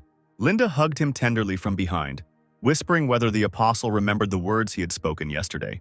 The guy went cold, asking in a trembling voice what he could have said. Linda smiled and blushing replied that her friend called her his person. Sylph opened her notebook, noticing without emotion that these words were accurate. She wrote everything down. Yulman abruptly stepped aside, waving his arms. He had drunk a glass of juice yesterday and didn't remember anything else after that. The apostle looked at the girls with bewildered eyes. Linda put her finger to his mouth, gently telling him that he shouldn't say anything. She knew that the guy would take his words back, and it was a pity that she had already believed them. Then the girl waved her hand in front of Yulman, saying that she would not insist on his responsibility for this, but would simply wait for the day when he himself wanted to accept her. Meanwhile, workers were restoring the destroyed mansion, carting away pieces of walls and scattered furniture. Old Louis and his assistant turned around sharply, surprised by the arriving guests. Louis joyfully greeted yesterday's group of rescuers, immediately asking Yulman if he had rested well. The guy felt very awkward and scratched the back of his head, smiling and replying that everything was fine. The man sincerely thanked the apostle for his help, who laughed sheepishly, replying that he was glad of the good results, thinking to himself that he did not remember anything. Louis announced that the remaining people had recognized Yulman's strength, so after the discussion, it was decided to make the guy the head of the Zhaoshan Mafia. The apostle's eyes widened and he waved his hands. Managing the mafia would not be interesting to him. It would be too much trouble. The old man immediately offered to become the organization's secret guard and not deal with his direct duties. Yulman froze in indecision. Linda immediately grabbed his hand, urging him to agree. The girl's cheeks turned red. Tears glistened in her eyes. She sighed and quietly said the words that her friend had told her. She was under his protection. The apostle rushed to console Linda, asking her not to cry. He could not stand it when young girls cried. His girlfriend immediately perked up, jumping around Yulman like a puppy, and he wanted to leave here, thinking that he had once again gotten into another mess. 2 weeks flew by in the daily chores, while changes were also taking place in Baimo's castle. In front of the wide gates, decorated with white and blue ornaments, stood 2 figures. The fair-haired youth removed the hood from his head, which covered his entire face, when his interlocutor asked if the job was done. The blonde nodded. He did everything as his uncle, the imperial sage Chester Bollet, ordered. The thing was already with Princess Luna. She didn't suspect anything. The man extended his hand so that the messenger bird flying towards him could land on his palm. He told the boy to stay in the laboratory and work hard on the experiments. Chester squinted and pushed his round glasses up the bridge of his nose as he began to read the letter. Hasidan noticed that his uncle's mood had changed and asked what had happened. As it turned out, it had become known that Gilmore was dead. The blonde's eyes widened, afraid that the Capella clan, who had secretly covered up his and his uncle's affairs, had sensed something. Gilmore was a test subject with superpowers, and now he's been killed in a one-on-one fight, and it's still unclear what kind of person did it. The Imperial Sage burned the letter with a snap of his fingers. A small flame that appeared in his hand incinerated the paper. Chester was not at all worried about Gilmore's death, calling it a manufacturing defect. Hasadan gritted his teeth, noting that now it was necessary to follow his killer. He would soon end up on the altar of 5 stars. The boy asked his uncle when they could return Sylph, the Ballet family's crown jewel, but Chester blamed Hasadan for the loss of the sword. His eyes gleamed slyly from behind his glasses. The man reminded him that Aces was protecting this impudent fellow, and they didn't need to rush into this matter. There had been no news from the old man lately. The search was ongoing. Ballet had heard that Sierra Charlotte was acting as the director of the academy. The man chuckled, saying that very soon Aces would realize that he could not protect anyone. Charlotte stood on the mountain rise, looking ahead tensely, her arms crossed over her chest. The assistant informed the director that everyone had had enough rest, and she nodded, ordering him to inform them that the hike was continuing. The newly appointed head of the academy has not had a moment of peace since the students left. It's been a month since stupid Yulman went looking for Aisha, and there has been no news from him since then. At this time, the apostle fell into the strong grip of the warrior Arya, begging her to stop. The girl had been in the water for an eternity, and now she wanted to check how much her strength had been restored. But Yulman couldn't last a minute in the fight, and had already begun to choke. Sierra helpfully wiped away a thin stream of blood under the owner's nose with a handkerchief. Arya irritably asked what kind of cold it was that covered her entire body. Aisha joined the conversation and said that it was the dark energy of the afterlife. Pierce was also familiar as a vampire from the afterlife. It was probably he who left all that nastiness in Arya's body. The warrior remembered her feelings. During the fight, her body became colder and colder. Apparently, he had already used his skills on the girl. Yulman, having looked at his friend, concluded that since her body was almost cleared of dark energy, they needed to return to the academy. But Arya didn't want to leave so easily because the company had spent so much time here and still hadn't had any fun. They needed to walk the streets before leaving. Yulman raised an eyebrow and snorted in displeasure at this suggestion. Arya winked at Aisha, assuring her that the walk wouldn't keep the boys long and wouldn't affect the travel time in any way. She used a strong argument. She asked if Yulman wanted to go on a date with Aisha, since the hotel guests praised the local evening market. Having heard just one word, the apostle's face quickly changed and he nodded in agreement, which greatly surprised Aisha. After some time, Yulman was already walking along a noisy, bright street in the company of Aisha, assuring her that Arya and Sylph were very busy and would come later. Of course, it was the warrior's idea to leave the couple alone, because Aisha had been upset lately and needed to relax properly. It seemed that her idea was a success. The girl smiled for the first time in a long time when she saw the sweet shops. There was a festive mood all around. The lights and noise of the market lifted the spirits.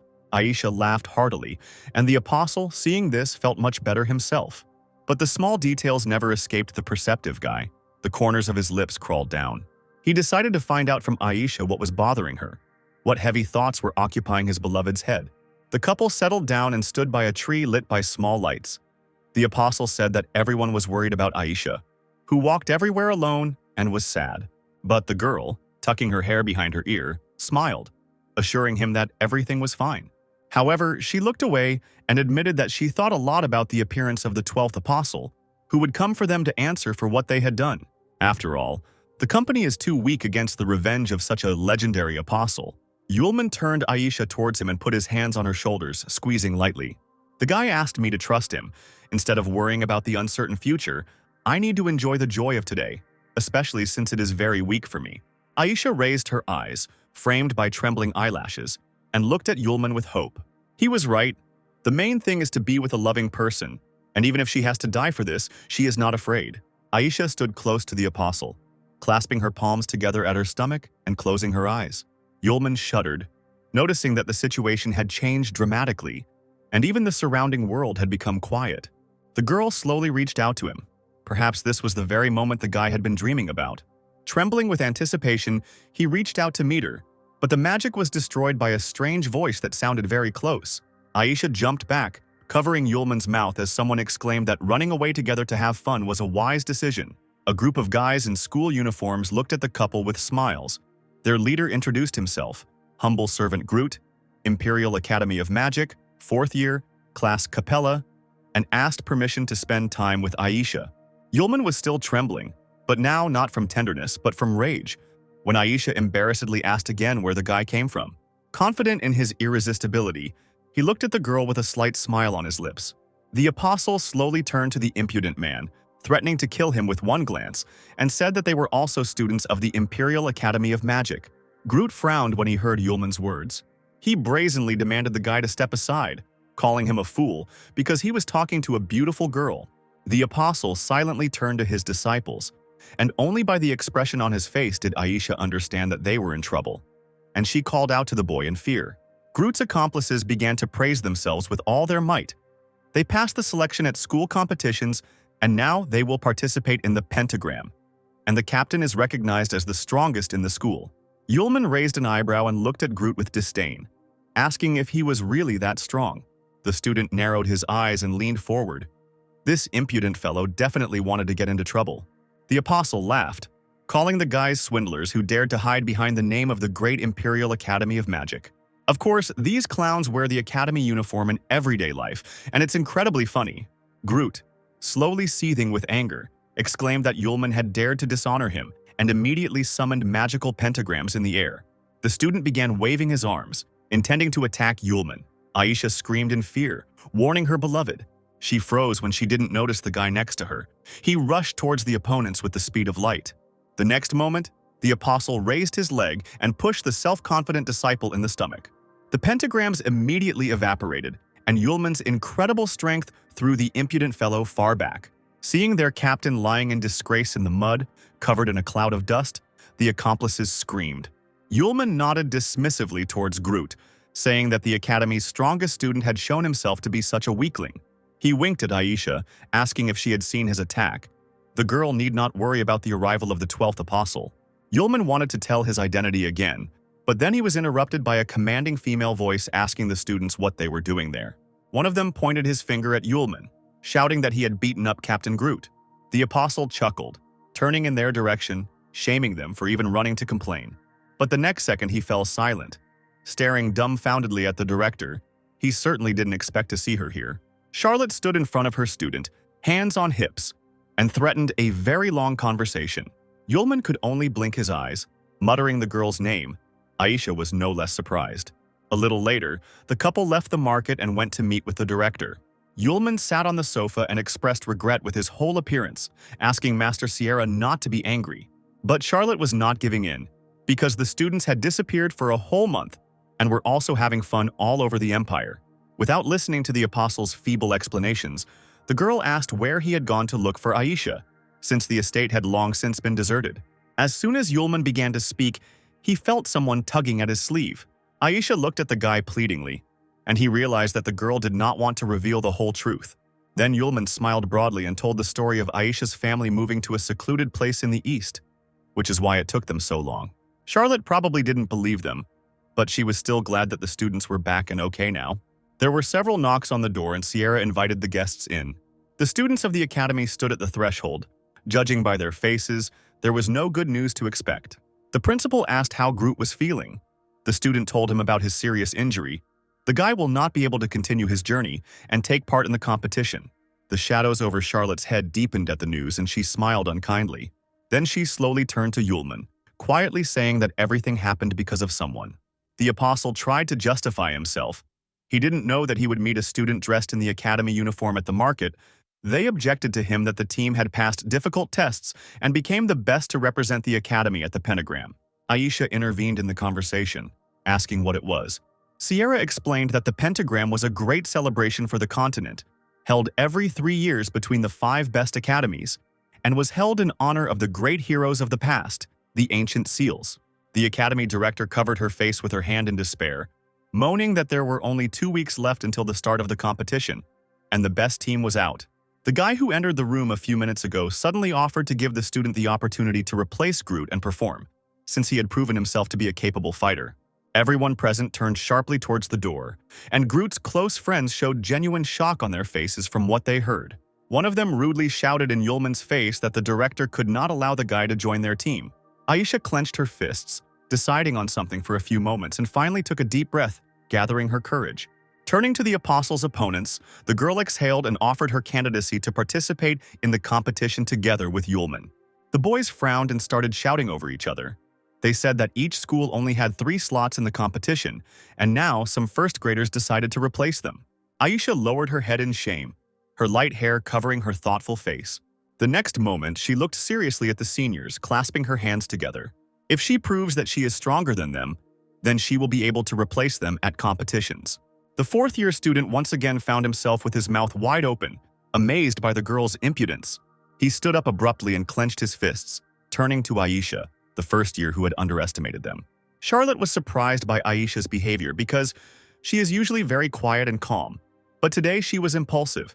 Does she really want to protect a stupid student? The director decided to give her such an opportunity and spoke in favor of arranging a small competition between the two sides. Hearing the indignant cries, the witch put her hands on her hips, declaring that the students had clearly lost if they did not agree. Yulman raised his hand, and from his cunning eyes it was clear that the apostle was up to something. He grinned and suggested that Arya be considered for participation in the battle. Meanwhile, the girl was calmly having fun at the evening market with Sylph. Arya's morning began with her being stunned by unexpected news, which did not make the warrior very happy. Shaking her head, she was surprised by everything that had happened. Aisha had just finished her story. She was outraged that she had to challenge senior students to a fight and even participate in a competition. Her friend just remembered that just recently the warrior had fought with gusto in the estate. She began to persuade Arya because participating in the competition was a great experience. You could fight with the best warriors, hone your skills in practice, for which there was also a reward. After listening to her friend, Arya raised her fist up, exclaiming that she wanted to know her power level, and she would be able to get his permission. Aisha asked whose permission was needed, but the warrior only joked and abruptly changed the subject. When asked where Yulman had gone, Aisha replied that he had left early in the morning to say goodbye to a friend. Arya was surprised when this guy managed to make friends in an unfamiliar city. At that moment, she heard Yulman's voice right next to her ear and shuddered. The apostle asked why the girl was surprised that he had friends. The warrior waved her arms, abruptly jumping away from him and calling him a pervert who suddenly appears behind people's backs. Aisha chuckled at this reaction, but Charlotte interrupted the fun, sternly asking if everyone was there. Seeing that the Trinity had gathered around the carriage, the witch ordered them to set off. Several carriages, drawn by white horses, were leaving the city that had given them shelter for a short time. Linda and her father watched the travelers from the balcony. The girl thoughtfully noted that she had probably caused so much suffering to other people, and now she had to pay for it with her own sorrows. Hot tears for the love that had left glistened in the corners of her eyes. Linda whispered to Yulman not to forget her.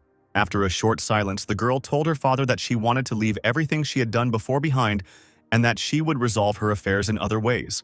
The man calmly accepted his daughter's decision, replying that she could do whatever she considered necessary.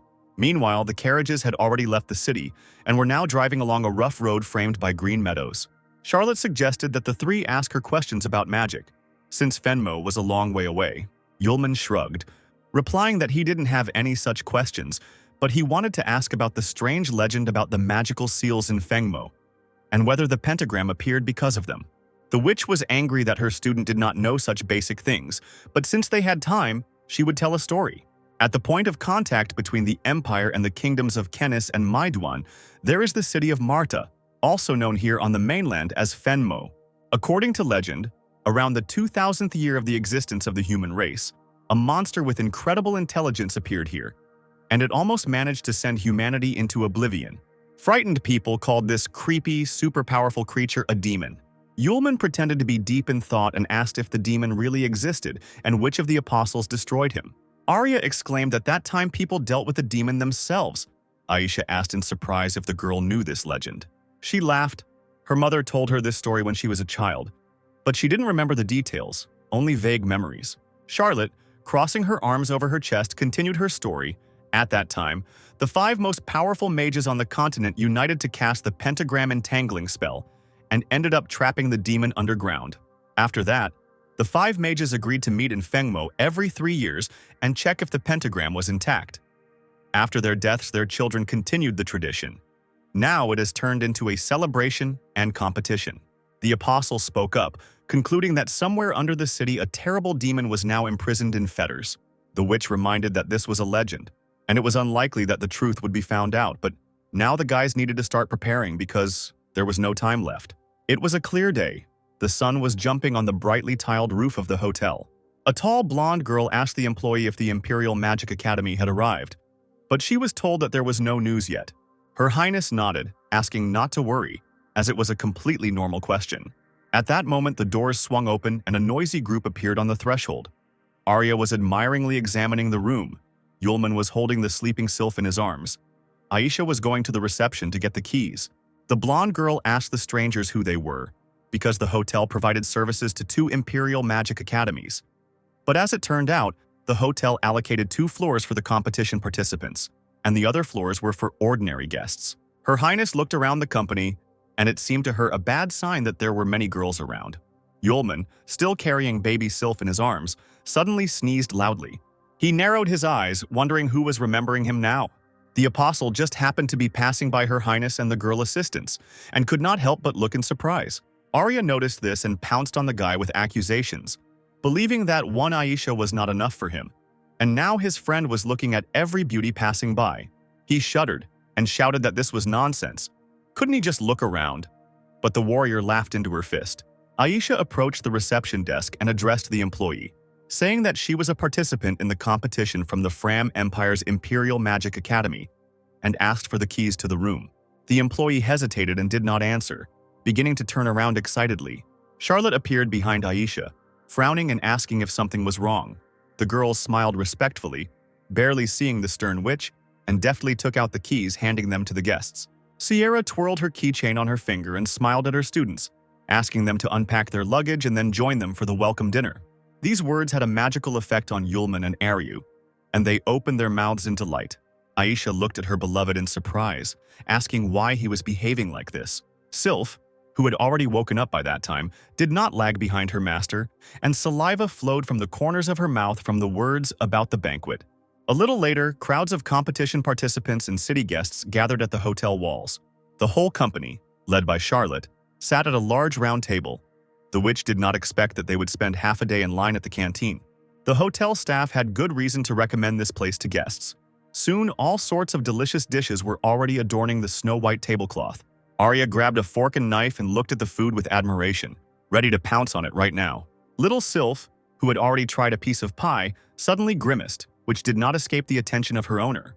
Arya, having chewed a little, was taken aback, because the food immediately became tart after the usual taste. The apostle brought an olive, skewered on a fork to his nose, and immediately smelled an unusual aroma. A man with an emaciated appearance approached the guys and mockingly said that those who come for the first time react the same way.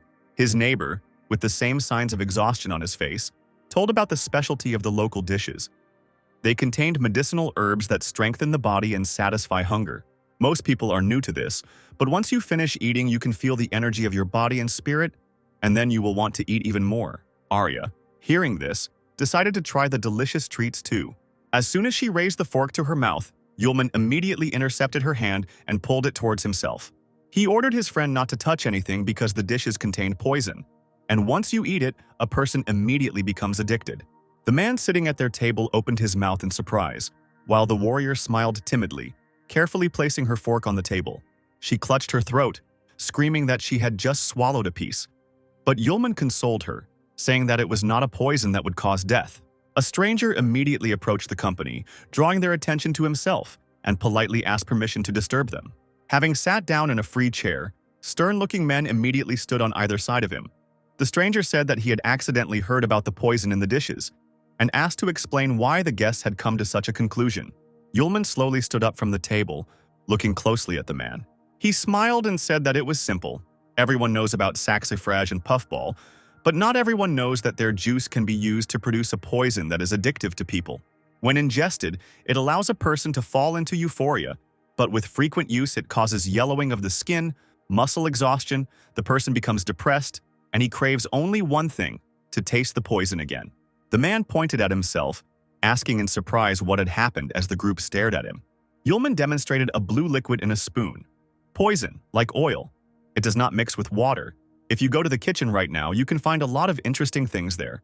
The guests suddenly jumped up from their seats, shouting that people were being poisoned here and demanded that the chef be brought. A plump man immediately came out into the hall, frowning and asking what was going on here and why there was a row in his establishment. He suddenly fell silent when he saw the long-haired stranger with his guards. The poisoned guests attacked the host, shaking their fists, accusing him of adding poison to the food, from which everyone present could die.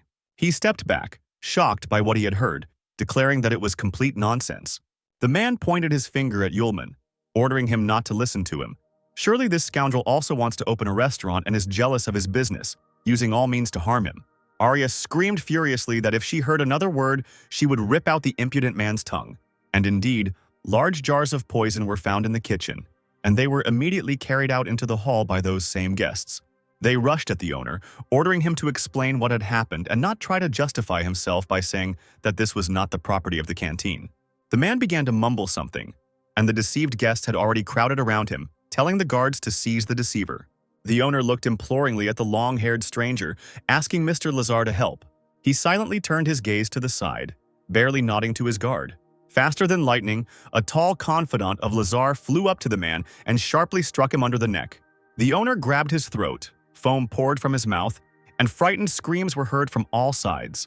The man stood up and smiled broadly at the guests, asking for forgiveness for his family having invested in this dining room, not knowing that the fat man would do evil behind their backs. Sierra looked closely at Laser, asking if he had arrived from their kingdom of Kennis.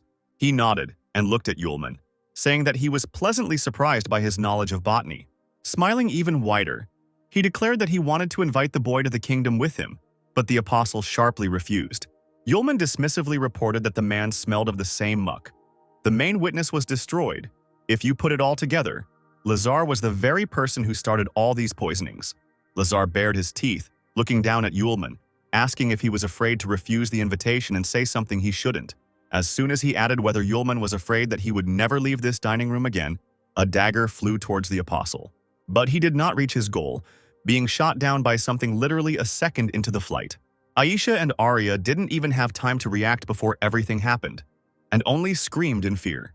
Lazar turned around angrily, realizing that his plan had failed, and demanded to know who had done it. A female voice answered him, informing him that the city of Marta was now under the jurisdiction of the Fram Empire.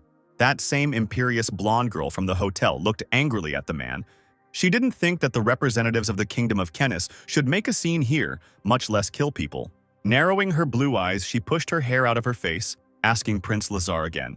Yulman's eyes widened in surprise when he heard the man's title, and he was quite astonished. He grinned and replied with irony in his voice that Her Majesty Luna was absolutely right. Arya rubbed her chin. She didn't know that the second heir to the throne of the Empire had arrived here in person. Although he was second, there was no particular difference with first place. Everyone has long known that the first heir, Prince Mars, is not capable of anything. Luna strictly ordered the man not to curry favor with her, because the guests had come to defend the honor of the Empire at the Pentagram, and he was letting his hands go. Did he really want to start a war between the two countries? Lazar smiled, saying that the princess was quite the joker. He came to watch the competition, and their wedding had already been announced. Sierra protested, screaming that she didn't know about any wedding, that it was completely insane. She clenched her fists, addressing Luna. She was the recognized heir to the imperial throne. She could not marry King Kennis. The girl looked calmly at the witch, saying that she would explain everything to her later, because there was no time to warn her. Charlotte barely wanted to say anything else when Yulman intervened in the conversation, asking the master not to worry. Glancing towards the prince, he calmly informed him that the man would not live long. A couple of days would pass after the wedding, and Luna would already be a widow. Hearing this, Lazar defiantly asked what he meant, and his guards immediately leaned forward. The moon's defenders also did not stand still. One of them almost pulled her sword out of its sheath. Laser raised an eyebrow, telling Yulman that he had just taken pity on him in the presence of Princess Luna, and did not take his life. The guy was just a crazy suicide. Let him blame himself for what happened. The apostle turned his head slightly and advised the prince to be a little calmer. He began to creep up on the man like a wild cat, asking if he often woke up in a cold sweat from nightmares, when there was not enough air and his heart beat much faster. Lazar shuddered in fear, losing all his confidence, and asked how the guy knew this. Yulman said that the prince smelled very strongly of medicine, and every medicine, as we know, has side effects. A drop of sweat ran down Lazar's face, but he tried to justify himself, exclaiming that he was not so stupid as to take incomprehensible drugs. He was just very tired, that's all. He thought to himself that his test mice were trying out different drugs, so if there was poison anywhere, it certainly wasn't in this. Yulman grinned, objecting that all drugs have side effects that do not act immediately, even if it is sediment from the ingredients used, dust raised during the creation of the powder. Everything contains a share of poison. The danger of some poisons does not manifest itself in the first minutes, but it accumulates in the body, and only then do symptoms appear, and then the grave is already very close. For the first time, Lazar thought about it, accepting the bitter truth he had heard. He himself had created thousands of drugs, and now he didn't even know which of them was the problem. To Yulman's complete surprise, the man, with a hint of hysteria in his voice, demanded that he be saved. Since the guy understood from just one smell what these people were poisoned with, it means he knows everything about the prince's poison. If Yulman saves him, he will get everything, but if not, then he should prepare for the worst. Before the apostle could react, Arya and Aisha came forward, both girls ready to defend their friend, complaining that they couldn't even go out for dinner. Something was bound to happen. The guards tried to stop Lazar, asking him not to trust the stranger. Perhaps he should first return to the palace and undergo an examination by the court doctors. The prince, frightened by the words of others, ordered them to shut up. He knew whether there was poison in him or not. He turned to Yulman once again, promising gold, beauties, titles, everything he wanted for salvation, and swore by the honor of the second prince of the kingdom of Kenis. Glancing at Aisha and Aryu, the apostle thoughtfully asked again if he could get everything he wanted. Yulman thought about it and demanded that the prince break off his engagement with Luna himself, in exchange for which he would receive a recipe for getting rid of the poison. But Lazar shouted angrily that he would never do what the guy asked. Charlotte met this proposal with approval. Now the Fram Empire is in turmoil and has a problem with aggressors. If Luna refuses the wedding, a war with Kenis cannot be avoided, unless Laser himself breaks off the engagement. The witch smiled, covering her mouth with her hand. Sometimes her stupid student could really use his brain. The apostle shrugged, mockingly telling the prince that he didn't care what decision he made. The man gritted his teeth in helplessness and muttered that he would agree to call off the wedding if only the boy could cure him. Yulman immediately grabbed a pen and wrote 2 recipes on paper. One would help Laser get rid of the poison, the second for all the visitors of this eatery who had managed to eat. The guests accepted the valuable notes from the hands of the apostle with sincere gratitude. Yulman turned to the prince, giving him another recording. The remedy will help get rid of the poison, but will hit some internal organs. As soon as the engagement is officially canceled, the apostle will give the second part, a recipe for a medicine for internal organs. Lazar was indignant. He expected the guy to give him everything at once. Did he really not believe the promises of the prince himself? Yulman smiled sweetly, replying that he was doing this for his own safety. The prince snatched the piece of paper from someone else's hands, promising to cancel the wedding. And as for the events that took place in the dining room, he would compensate for all the losses caused to the citizens of the empire. A group of students, led by Charlotte, watched as Laser and his guards left the establishment. The man turned around one last time, asking Yulman's name and whether he was the Fire Witch's apprentice. He warned that his medicine had better help. Otherwise, the boy would find out how the deception of the royals ends. By the evening, the city was already decorated with colorful garlands. Preparations for the competition were in full swing. Luna stood on the balcony of her room. She knew that the idea of marriage came from her helpless brother, who found a strange gentleman who offered to marry Prince Laser in exchange for refuge in the kingdom of Kenis. She told Sierra this. She knew that the 3 clans had already secretly joined forces. Father Luna had only a part of the power in her hands. General Isis controlled the country. The royal family was now in danger. The girl turned to the witch, smiling and telling her that her father was now most concerned about her and her safety, and that it was better for his daughter to hide in the kingdom of Kenis. Charlotte asked defiantly, "Does the emperor really not know what kind of person this Lazar is?" Luna replied regretfully that the prince had quite a good reputation, and if she had not sent people to find out more about him, they would never have learned of his evil and treachery. The strange gentleman promised military power to help the imperial family in exchange for strengthening Luna's position in society. Sierra immediately exclaimed that the girl was simply sold as a commodity. Everyone turned their gaze to Yulman, who was munching on buns, thanks to whom Luna had gotten rid of the unpleasant engagement. But in this way, the crisis of the royal family was returning to its starting point.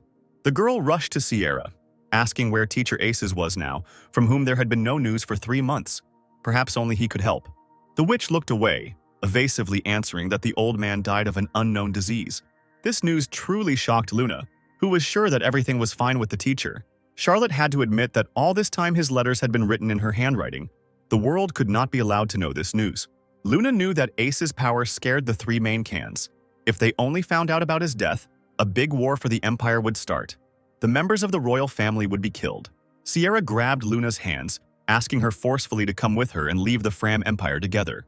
The girl looked at her friend affectionately, asking her not to worry because the second heiress already had one method ready. The witch should not have asked questions and trusted the moon. She would tell everything herself at the right moment. Charlotte agreed to wait because the heiress would not make a mistake and must tell the truth. Turning to Yulman, the witch asked him to wait while she saw her friend off.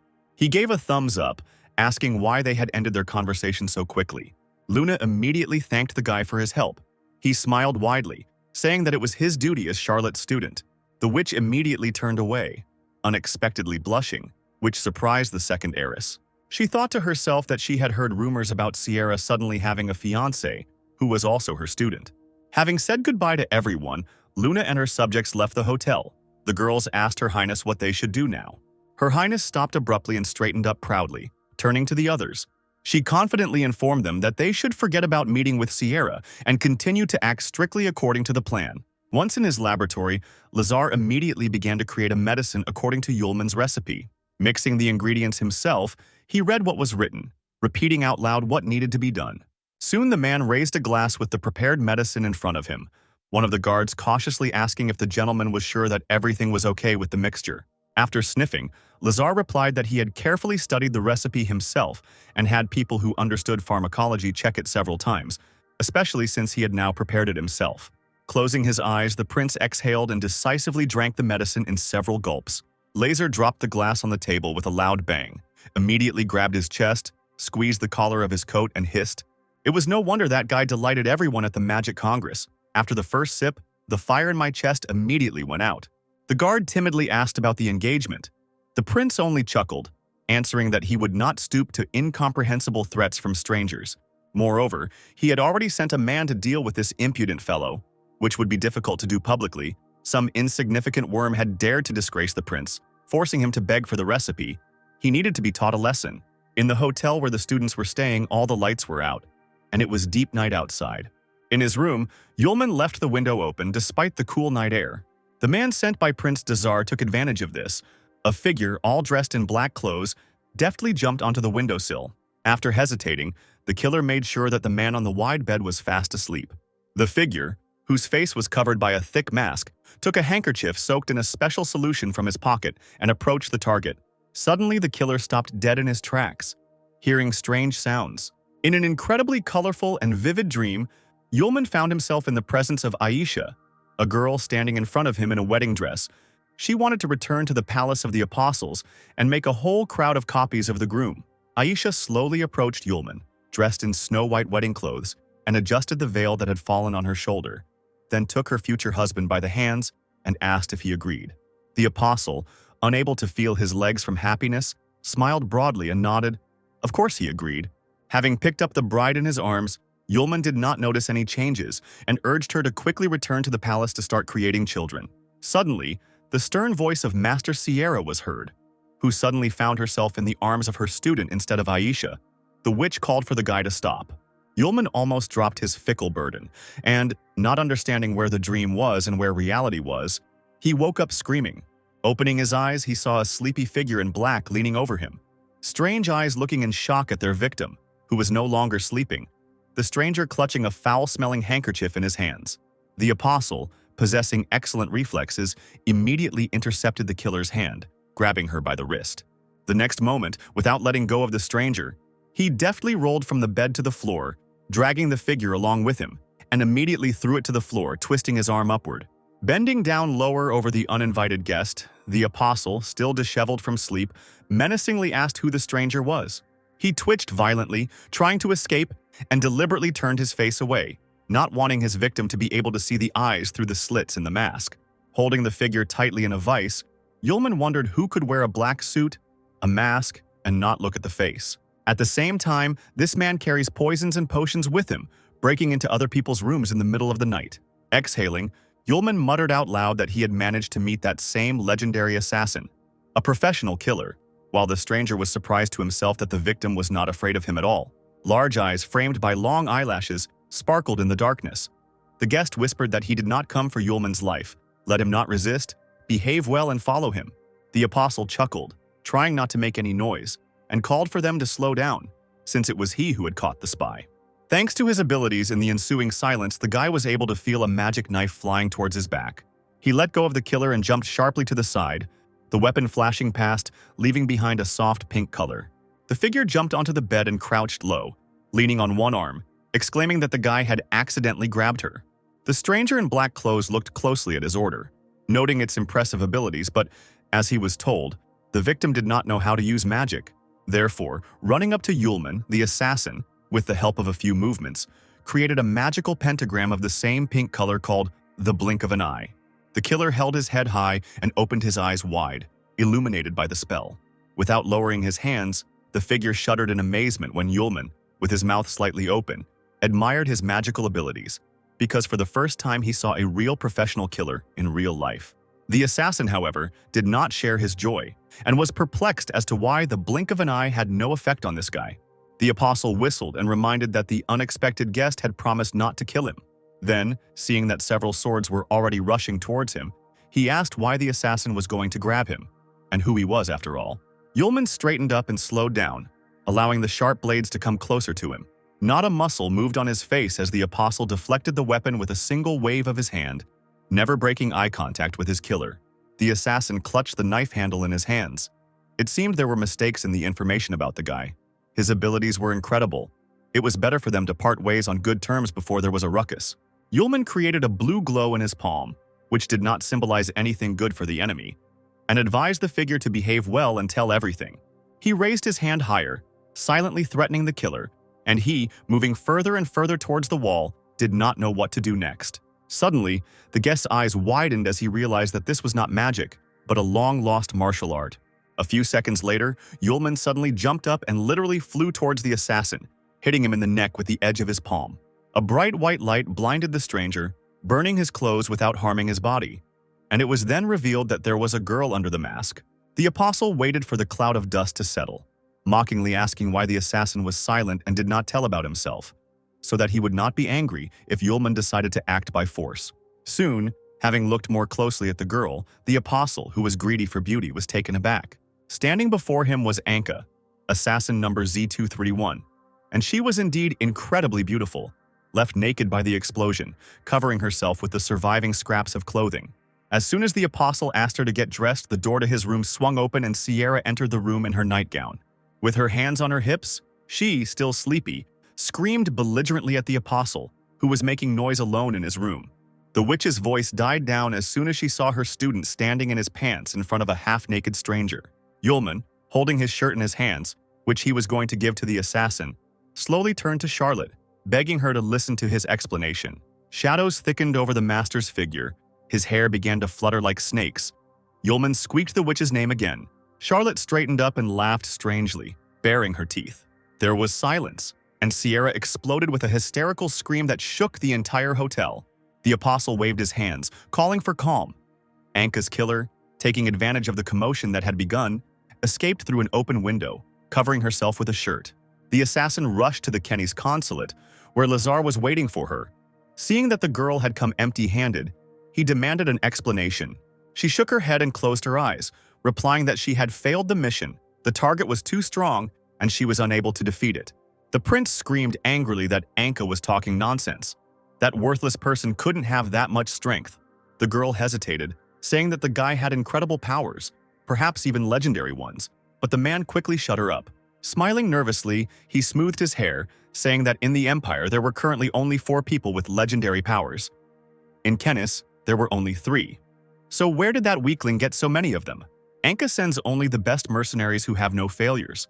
How could this number be wrong? The girl dropped to one knee, preparing to accept her punishment, when a bottle suddenly flew towards her. The killer caught her, looked at the prince in bewilderment, and asked what it was. He replied that the failed mission would not go unpunished, and demanded to drink his newest trial drug. If Z231 survives, Laser will spare her. The assassin thanked the prince for his generosity. He gritted his teeth in displeasure as he watched the girl gulp down the contents of the bottle. The man returned to the table with the test tubes when his assistant asked what to do with the antidote. Hearing this question, Lazar became even more angry and clenched his teeth until they creaked. In a rage, He suddenly knocked over all the flasks and bottles from the table, shouting that scientists and pharmacists were parasites who had failed to research and find the cause of the disease after so much time. The man sat down in the chair, which creaked from the impact, and loudly banged his fists on the table, cursing. His heart skipped a beat, and from the incredible pain throughout his body, Laser's eyes darkened for a moment. The assistant asked to come to him with shouts. The man in a trembling voice demanded that the pigeons be prepared for flight in order to send an urgent letter to his father. He covered his pale face with his hand, cursing Yulman, because this time he himself had failed, breaking up the wedding in exchange for the antidote. Finally, morning came. The sun was shining brightly in the sky and fluffy clouds floated by occasionally. Yulman hoped that he could appease the master after the night's adventures and came to her with 2 cups of tea, smiling broadly. She didn't even turn to the student, telling Aisha and Arya about the investigation into the assassin's identity and purpose. Now their main goal is safety and confidence in successful participation in the competition. Individual combat training is almost over, and the day of the competition is approaching. Today we need to decide on tactics. The teams that will participate in the competition are Fram Imperial Academy of Magic, Institute of Magic Cultivation, Manju Demon Research Institute, Higher School of Magic, and the Kenny's Kingdom Magic Research Institute, a total of 15 participants. The competition is not a one-on-one fight at all. Everyone will be thrown into a 4-level labyrinth. The pentagram, the goal of the participants, is to capture the key to the door leading to the next level. It is hidden in the middle. To advance to the 4th level, you need to connect all 3 keys from the previous levels. The team that manages to do this will win the competition. Standing in front of the students, Charlotte spoke about a meeting she had held with other teachers regarding the technique of the competitors and asked for their opinion. Now, of the 3, Aisha is the strongest. She needs to go to the most difficult 3rd level. Arya is a crazy fighter, and there is no need to worry about her lack of magical powers, so she is on the 2nd level. Having told about the girls, Charlotte faltered when it came to describing Yulman. Shaking her head, she had to admit that the guy wasn't the most important part of the team, and he would have to go to the 1st level. The rest were surprised by the master's decision. Yulman never showed how strong he was. He must have reasons for this. Arya thought that for some reason not everyone believed in his strength. Aisha asked if the boy would be able to defeat the students from other schools if he had Sylph. The little girl listened to her elders and drank tea. Sierra told her that participants cannot bring living objects with them. There was a test before the start, and now everyone knows that the Ballet sword has a soul.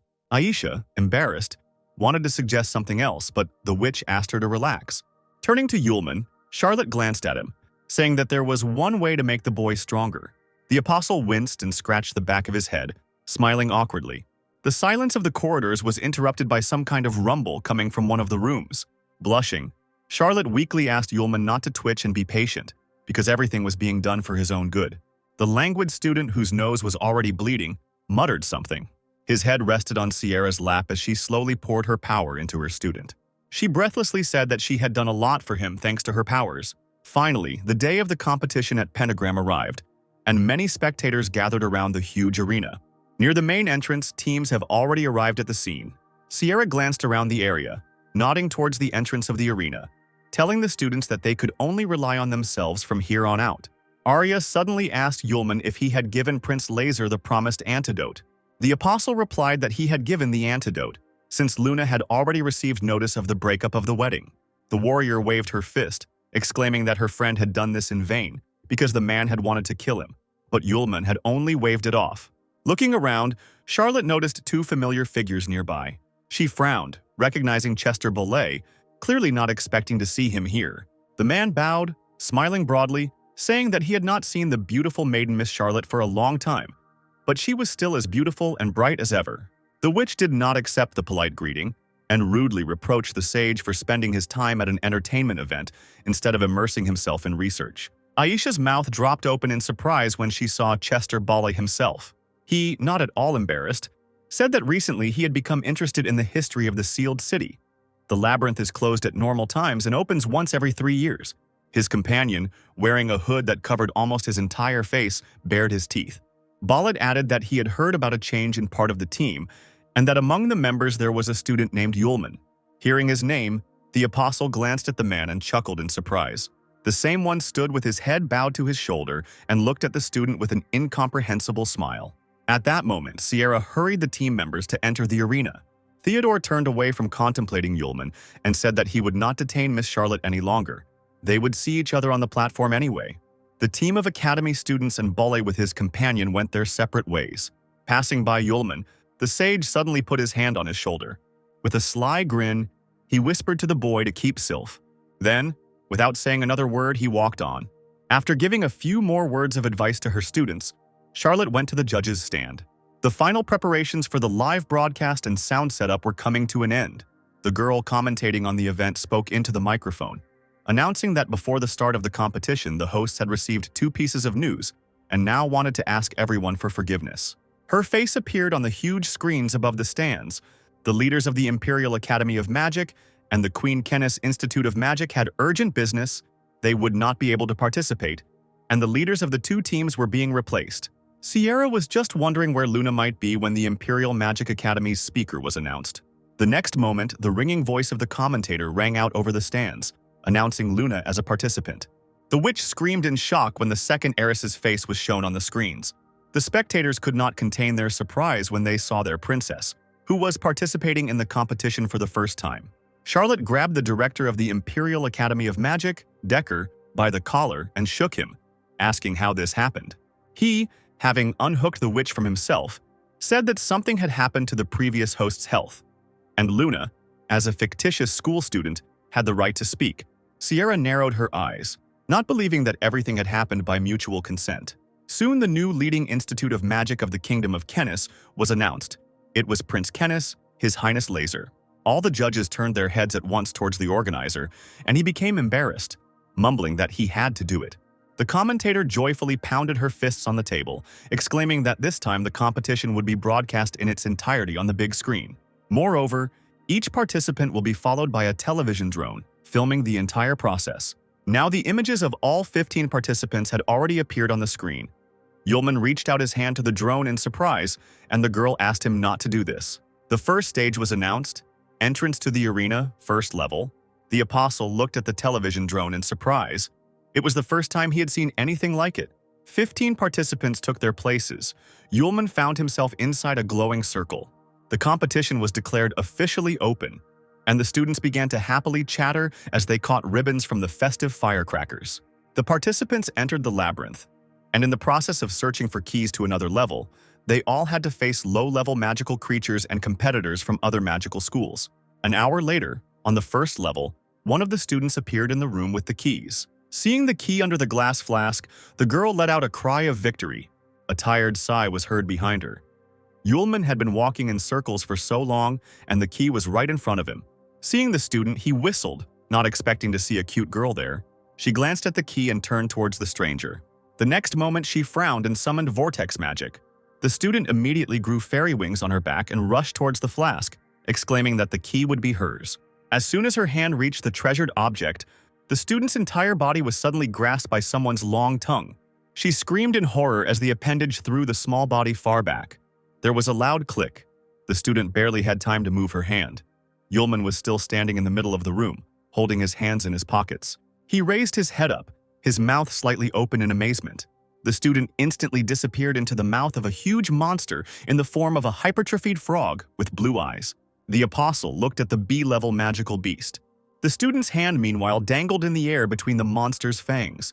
The frog's eyes widened, croaking in surprise as magic began to leak out of its mouth. The girl, covered in poison, transformed in her hospital bed. Doctors rushed to her, shouting that the giant frog's saliva was poisonous and that they urgently needed an antidote. As the events were broadcast on large screens, the commentator sighed.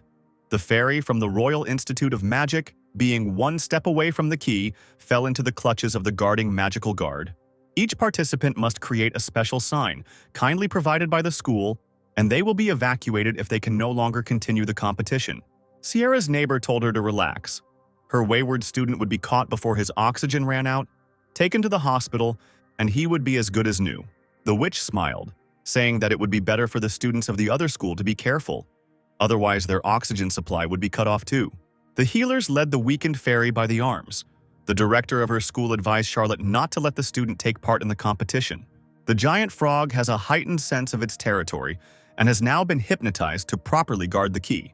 The director of the School of Fairies mockingly pitied Yulman. If on the first level, left alone, he does not get the key, he will automatically get to the next level, and he himself will be evacuated. Sierra waved it off, replying that everything was ahead. There was no point in writing off the student so early. A commentator's voice could be heard above the stands, exclaiming that this was simply unbelievable. As it turned out, the owner of the first level key was a participant from the Imperial Academy of Magic, Yulman. The giant frog did not attack him, but simply sat next to him and watched. The school principals looked at the screen in shock, not knowing what to say. Spectators suspected the organizers of deception and fraud, aiding the students. The apostle turned to the monster, asking if he would mind giving up the key. Then he asked again if the monster would definitely not interfere with him. The frog croaked long and fell with all its weight on its back.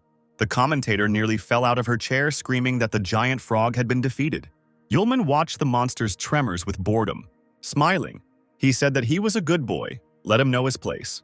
When the winner of the first floor was a participant from the Imperial Magic Academy, it was necessary to move to another floor to find out what was happening on the level above. The school principals couldn't understand what the student did with the frog.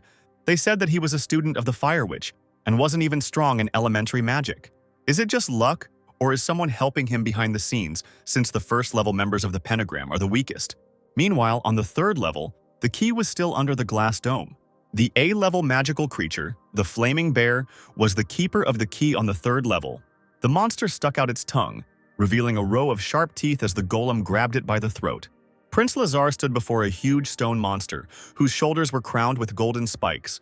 The man shook his long hair and looked into the teledrone camera, saying that his Institute of Magic would be the champions this year. His fans squealed with delight, exclaiming that Prince Lazar was an incredible handsome man. He subdued a stone golem with concentrated magic and also killed a rank magical beast with one blow. The director of the Royal Institute snorted dismissively, saying that it was unfair because the prince was an experienced magician with excellent skills. The organizer objected to her, saying that having natural gifts is not prohibited. Meanwhile, Lazar was already reaching out his hand to the glass cover. At that moment, the space was illuminated by bright flashes of fire. There was an explosion that destroyed one of the walls. In the room, there was a stone golem covering its face with a huge hand. He sat on one knee right in front of the prince, who turned around and said that he had not expected to meet. A female figure appeared at the entrance to the room. It was Princess Luna. She entered the room clutching her sword tightly in her hands. Sierra leaned forward, watching her on the big screen, asking what she was doing. On the second level, in the room with the key, no one has yet reached the main item. The long tentacle split into several parts. As soon as the pieces fell, new ones grew in their place. The students began to quarrel. This thing, as they said in school during the subject about magical beasts, could not be cut. Fire had to be used. One of the students stubbornly shook his head, disagreeing with his interlocutor. He had already created fire in his palm, directing it towards the monster. His friend watched as Arya militantly cut the monster into pieces and asked in bewilderment why she was doing this. The organizer, observing Sierra's student, asked what kind of magic the student was using. The witch replied that she only had basic wind magic, but the girl had some berserker blood in her blood, and it seemed she was using it. The gray-haired man's eyebrows shot up. He didn't think he would see something like this with his own eyes. Meanwhile, the students on the second level were trying to escape from the long, snake-like monster, throwing flashes of fire at it and its remains with all their might. The sharp teeth almost closed over one of the boys. Arya turned towards the loud scream. The participants she was fighting with disappeared, using a special signal in case of danger, because the tentacles almost grabbed them. Sighing, the warrior concluded that she was left completely alone against the strong shoots. There was nothing to do.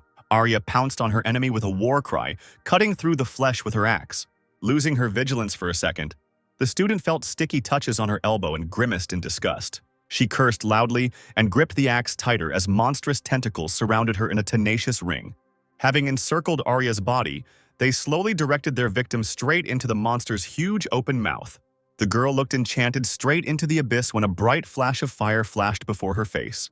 The next moment, the flames went straight into the creature's stomach and tore it into small pieces. The room filled with smoke. The tentacles around the warrior disappeared, and she coughed loudly, finding herself free. Raising her head, the girl saw Yulman, wheezing that he had arrived on time. After greeting the guy, unflatteringly calling him a pervert, she smiled at the apostle, who returned the smile. Spectators immediately noted the power of the attack. considering that, according to general information, this participant got into the competition by accident. Sierra stared at the screen in shock as her colleagues began to accuse the witch of giving false information. Charlotte shook her head. She had taken all of the students' void rings, and the guards at the entrance had checked everything thoroughly. She hadn't taught Yulman intermediate-level magic and was surprised by what was happening, but now the guy was calmly helping Arya bandage her injured leg. She didn't even thank her friend, calling him an arrogant bastard. Suddenly, rustling sounds were heard from the other side of the room, and the students saw that the tentacles began to move. The apostle cursed, exclaiming that they were not dead yet. After his words, the monster's head rose into the air, clicking its teeth. Yulman decided that this was an excellent opportunity to avenge Aryu. A few minutes before this, more large-scale events took place on the 3rd level. Every now and then, they tried to pierce the huge stone with a sharp blade. Luna attacked the barrier unsuccessfully, cursing loudly. As it turned out, the stone was not ordinary. The next moment, a huge stone hand flew towards the heiress. The girl was thrown aside, raising a cloud of dust, and the golem rose to its full height in the room. Luna managed to regain her balance and was about to attack the monster. She felt the weight of the sword in her hand decrease significantly. As it turned out, the blade had simply broken. The commentator pounded his fists on the table in concern as he said this. The treacherous ex-fiancé was slowly heading towards Luna. Assuming that the princess had already realized the difference between them, he advised the girl to get out of the pentagram on her own. Smiling, Lazar said that he did not want to hurt the lady. His fans clapped their hands, trusting in the prince's wisdom. Luna did not share their delight and only clenched her teeth in anger. Straightening up, the sword in her hands burst into a bright flame. With its help, the blade began to restore itself. Right from the bright fire, Luna pulled out a new renewed blade. As it turned out, it was the long-lost legendary lightning sword Asia. Sierra remained silent, watching the princess intently. Lightning Asia and Sylph were two magical weapons of the legendary King Yuansu. But Asia did not have a soul, so this blade could be taken into the arena. Charlotte remembered what Luna had told her. Asia was probably her secret, but even with such a sword it would be very difficult to fight the 3 major clans. The huge stone golem was attacked by a sword and fire. The moon fearlessly attacked him again and again. Soon the monster's figure was engulfed in flames, obscuring Lazar's view. He covered his face with his hand, watching the fight from the sidelines. A few seconds later, Luna's voice was heard inviting the prince to fight. The heiress stood right on the remains of the defeated golem. Laser smirked, hissing that Her Highness was very bossy. A strange sound like a click was heard at the girl's feet. At that very moment, the princess's legs found themselves in the steel grip of a stone that gripped the human ankles like quicksand. The girl growled and began to hit the stone with her sword, trying to get out. But at some point, the blade remained right in the sand, firmly stuck there. Luna suddenly realized that nothing was changing. The sand was only rising higher, enveloping her body more and more. The prince only scoffed. Standing to the side, the stones could absorb magical power, and Luna's attacks only made them more powerful. And even legendary weapons won't help in this case. Lazar said that the princess should be a good girl and not make unnecessary movements when preparing to attack her. He didn't notice how a small portal formed above his head, which grew larger with each passing second. Finally, a huge block of ice fell directly from it into the room. Luna leaned forward in surprise, not understanding what was happening. 3 small ice floes separated from the block and floated up to the girl, asking her to give her hand. She couldn't make up her mind, and they hurried the princess. Realizing that there was no other way out, Luna hesitantly extended her hand. The next moment, her palm was grasped by someone else's, which appeared literally out of nowhere. From the small ice floes, as if from a veil, a girl's figure emerged. Luna looked at her savior in bewilderment. Laser roared in anger, realizing that he had been deceived. He gritted his teeth as he watched the figure of Luna disappear from the stone's grip. In its place remained icy traces unknown to the man. He looked around the room, not understanding where the princess had gone. A few seconds later, he shuddered and opened his eyes wide. The sharp end of a dagger was sticking out of the prince's chest. It appeared from the ice behind him, piercing Laser through and through. The man turned around slowly, losing his last strength. The announcer loudly announced that Mr. Lazar had been killed with a single blow to the chest by Princess Luna. A participant in the competition from the Imperial Academy of Magic, Aisha, helped the princess escape from the prince and successfully attack him from an ambush. The audience stood up from their seats in shock, seeing the death of the prince and surprised by the appearance of the stranger. Sierra smiled, looking at her student with admiration, while the organizer saw ice crystals that could absorb light and reflect it. Aisha was able to limit the spread of magical powers using crystals. No one would be able to sense it. He asked Sierra if the girl was a first-year student. The witch confirmed it.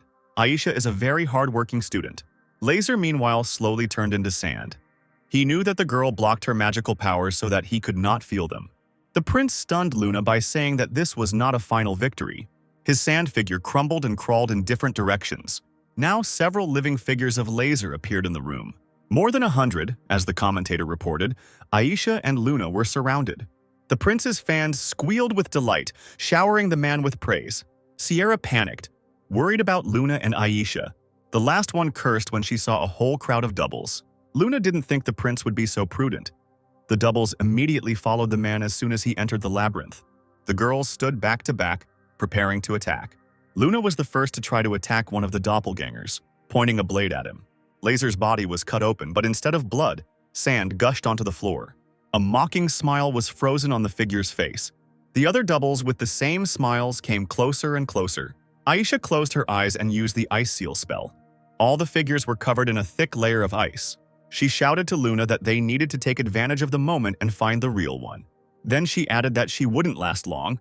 The commentator stated that contestant Aisha was able to use her ice magic to freeze Prince Laser and all of his doppelgangers.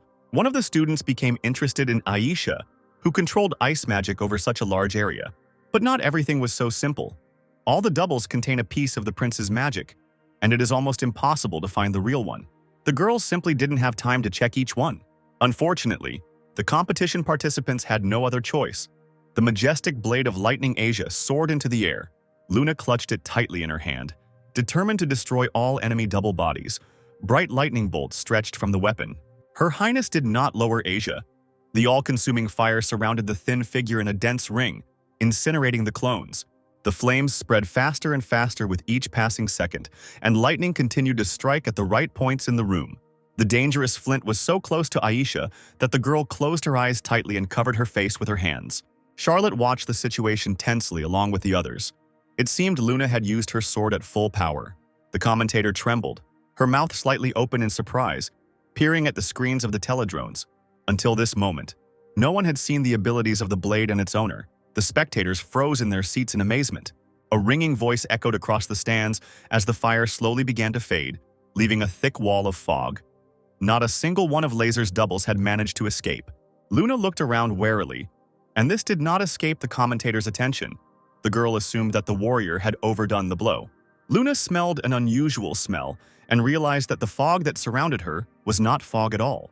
This was what the prince was most strong in: poison, a thick wall of poisonous fog. The heiress heard someone else's footsteps behind her and turned around sharply, her blue eyes widening. Laser himself, whole and unharmed, emerged from the veil with a mad smile, raising his blade over her. Thin tentacles of poisonous fog slowly reached out towards the moon, entangling it. But the girl, despite this obstacle, turned her whole body and blocked the blow with her sword. Lae'zel bared his teeth, hissing that the princess, fortunately for him, had not managed to repel the attack. Otherwise, he would have definitely lost.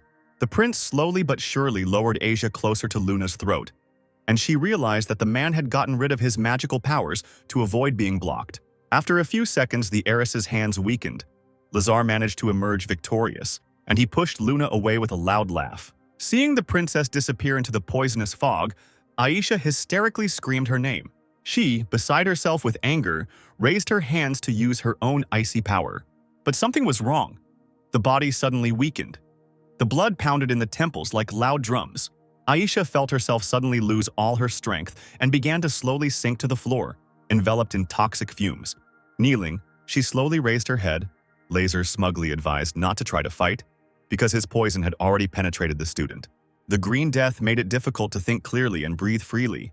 Aisha bared her teeth, only now realizing how much they had underestimated the prince. Luna, finding herself in the epicenter of the fog, bit her lip, barely remaining conscious. The prince, who was not afraid of the fog, looked up, hearing a buzzing sound. Now all he has to do is deal with those annoying, interfering machines. A stream of energy flew into the TV drones, destroying the screens, and the audience was instantly deprived of the opportunity to watch the fight. During this time, the poisonous fog cleared slightly. Laser approached the heavily breathing Luna, who was sitting, leaning on Asia, stuck into the ground. The man approached the girl and pointed his blade straight at her. confident in his own impunity. People would only hear the tragic news of the accidental death of the princess in the pentagram. Luna smirked and leaned forward fearlessly, whispering that even the prince had been bribed to deal with her. The interlocutor grinned. This is just a struggle between the participants of the competition, adding that Luna will die due to problems with equipment due to the drones failing. He intended to say that everything happened by accident and without his knowledge. After his words, a deafening explosion was heard behind him, and Laser turned around in surprise. Aisha, who was trying to get through the fog, also heard a loud sound and began to look around. A blinding light filled the entire space, and the blast wave knocked the girl off her feet. The ground split into several pieces, and a brown body with a protruding tongue and a row of sharp teeth appeared from there. The prince looked closely at the monster, recognizing it as a magical leech. A male figure appeared near the monster's body. Aisha cried out in surprise, recognizing the guest. Yulman carried Arya, who was cursing at him. In his arms, the guy just wanted to try to bring fire magic to a critical point, but now he destroyed the entire floor. Sierra jumped up and slammed her fists on the table, causing the girl sitting next to her to flinch. When the drones stopped broadcasting the competition, the witch firmly decided to go to the pentagram. Her partner tried to calm Charlotte down by saying that the drones had simply malfunctioned, but she knew that the sudden breakdown of all the teledrones on level 3 was no accident. The guy next to them adjusted his glasses and noticed the image that appeared at the right level. The video was garbled, but several new figures could still be seen through the wall of smoke. Charlotte immediately recognized Yulman and realized that everything was fine, including Luna. The boy folded his hands in front of him, clasping them together, thoughtfully muttering that the student had managed to break through the floor of the labyrinth. Not to mention its thickness. Even high-level magic would not be able to destroy the magical barrier installed inside the floor in one go. Compression magic only sounds easy. If the attempt fails, the creator will be destroyed by the magical impulse. This student of Sierra is much stronger than everyone thinks. Yulman and Arya stood in the ruined labyrinth, the remnants of the poisonous fog spreading at their feet. The apostles saw Prince Lazar and Princess Luna and turned to their highnesses with a smile. The warrior took a deep breath and blushed, declaring that it smelled very nice here. Aisha hesitated, exclaiming that the entire air was poisoned, causing her friend to cry out in shock.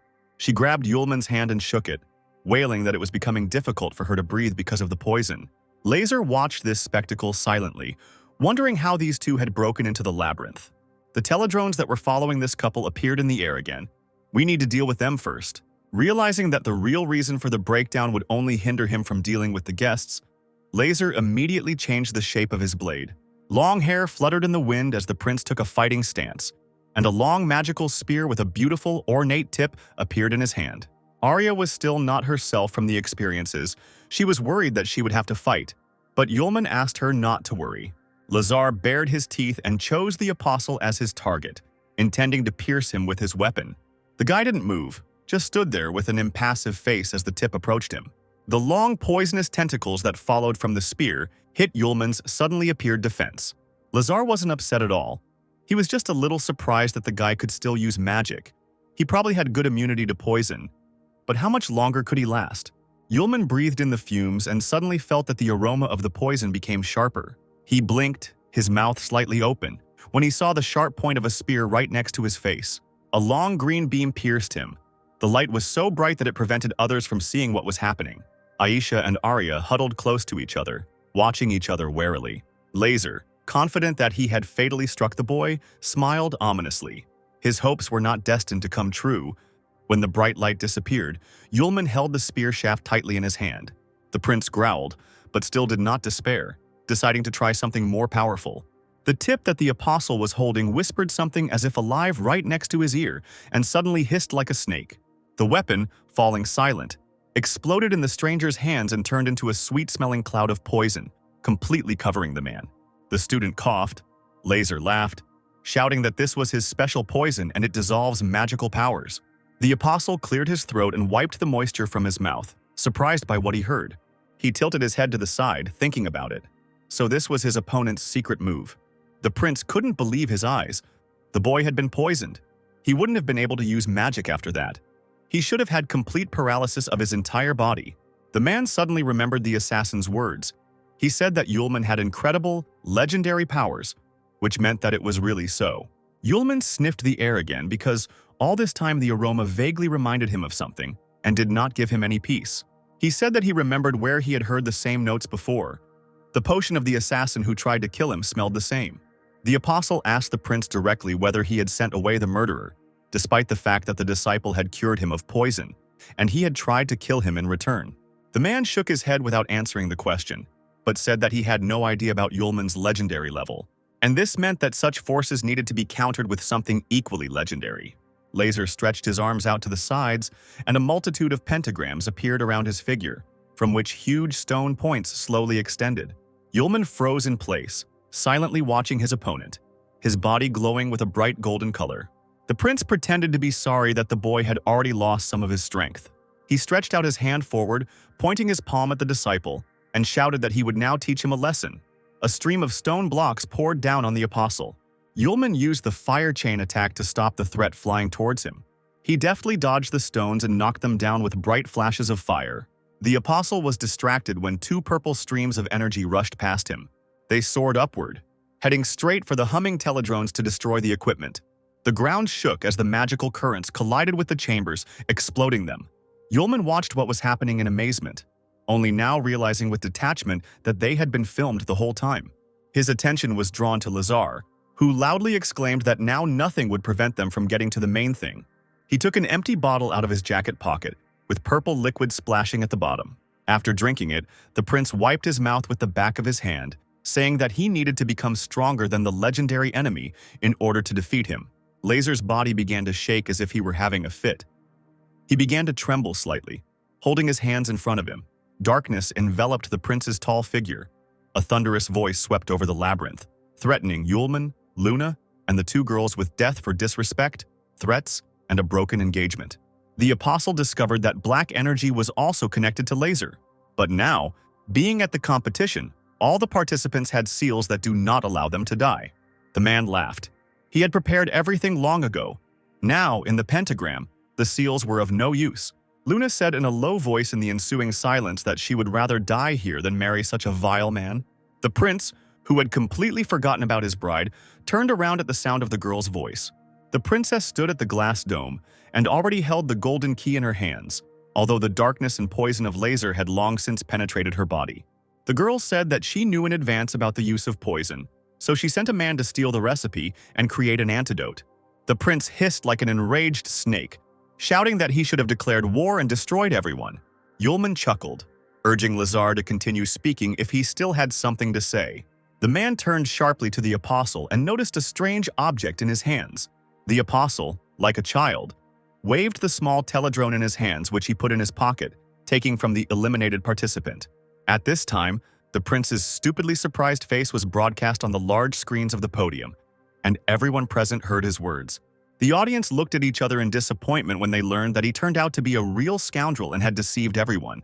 The founder of the competition declared the end of the competition and ordered his men to evacuate all the students from the pentagram, as well as check the magic circle to ensure that the seals of the participants were intact. The commentators screamed furiously into the microphone that the situation was simply outrageous. The second prince, Kenneth, famous for his virtues, turned out to be a scoundrel. When Lazar heard the ringing voice announcing the end of the competition, he bared his teeth, cursing Yulman. He slowly approached the student, who urged the prince to come closer, shaking the teledrone in his face. Luna looked at the student and mentally thanked all of Sierra's followers. She walked up to the great golden gates and placed her hand on the carving of the star, knowing that this result was not enough for her to change the fate of the empire. The gates began to open slowly. A bright light poured out from there. Luna asked Sierra for forgiveness. Because what the heiress is doing is necessary for the future of the empire, she has no other choice. Now the structure of the pentagram labyrinth began to change rapidly. The room where the organizers were sitting began to shake, and everyone was suddenly pulled to the side. The witch, holding onto the table, asked if the mechanisms on the fourth level could make such a noise. The organizer faltered. A drop of sweat trickled down his cheek. The man muttered that the sound was not related to the labyrinth. It was the seals. In fact, it is impossible to get to the fourth level of the labyrinth. A person will be thrown out of there when the doors are opened, but not if the magical barrier of seals is opened. Seeing the glow, Laser screamed. The gate led to the demon that almost destroyed humanity, and he would be released. The prince shook his head and grimaced when he saw the exit from the labyrinth. He shouted that the opponents must not escape. Their fate was to die here, and he rushed headlong towards the moon. He pulled his fist back to hit the girl with all his might, as she was already enveloped in white light. Hearing the screams, the princess turned around sharply, but there was nothing human about her anymore. Empty eyes, glowing golden, looked at the man. The sight was so terrible that Laser froze and stepped back. Yulman watched in surprise as the fist raised over the princess disappeared into flames, a stream of blood splashing onto the brown ground. The prince began to thrash about in hysterics, crawling back and clutching the rest of his hand. He whispered that a demon had crept onto the earth. The man's teeth were grinding as he clenched them, trying to ease the pain. He began to crawl back, falling on his back, begging for help, asking not to be killed. The majestic figure of Luna loomed over the traitor, smiling broadly, and a real demonic fire splashed in her eyes. Another jolt caused Sierra to stagger and fall to the ground, leaning on one knee. The witch stood up and slowly walked towards the exit, and they began to ask her where Charlotte was heading. The mentor's voice was filled with despair. She knew that Yulman and the others were still in the labyrinth and needed to be pulled out of there. Everyone involved in the competition ran headlong from the main building towards the stands, fearing that the demon would soon emerge from the labyrinth. Two people silently watched what was happening: the imperial sage, Chester Bale, and his companion in a long cloak. The blonde adjusted his glasses and stretched with satisfaction. Everything was going perfectly. Lazar and Luna had performed their roles as pawns remarkably well.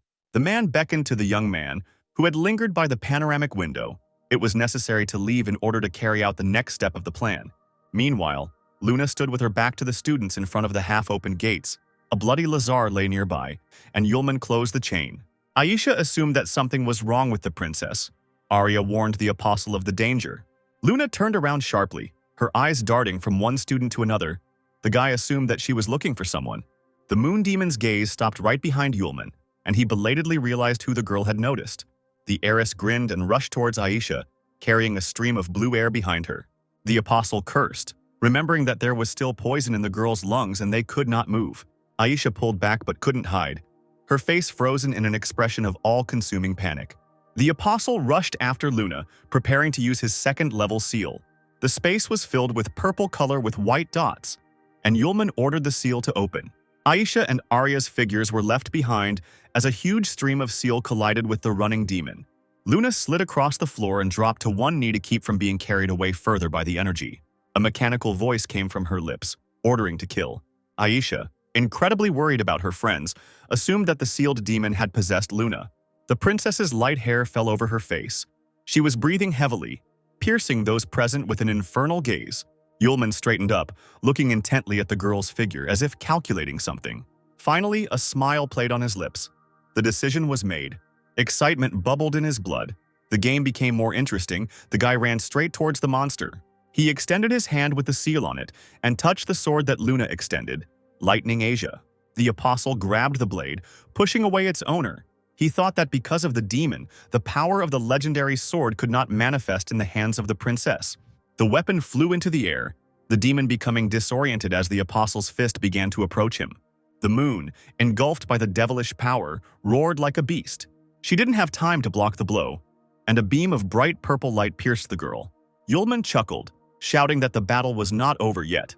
Realizing that she had been outwitted, the princess froze, looking down with a questioning gaze. Then the apostle commanded the seal of the fourth level to open, and the beam of his power again threw the demon back. In a bright flash, the moon flew back to the gate and disappeared behind it in streams of white light. Aisha and Arya looked in that direction warily, still unable to move. A deceptive silence fell, and the students thought that the girl had disappeared and that the demon was trying to find a new home. The apostle approached his girlfriends. He had to take them upstairs and then return on his own and check everything. Aisha protested, because who knows what will happen if Yulman goes there, straight into the clutches of the demon. But the guy only smiled in response, asking the girl not to worry. He hugged her tenderly, reminding her that he was the first apostle, with powers capable of confronting the demon and protecting Aisha, Aggie, Sierra, and all of humanity. Tears glistened in the witch's eyes. She buried her nose in Yulman's shoulder, whispering that even at a moment like this he was talking nonsense. Gently pushing the silent Aisha away from him, the guy called on everyone to get out of the labyrinth, but Arya reminded them that the teleporters were broken, according to Laser. The apostle shrugged. This is just transfer magic. Now he will create new teleports, and the problem will be solved.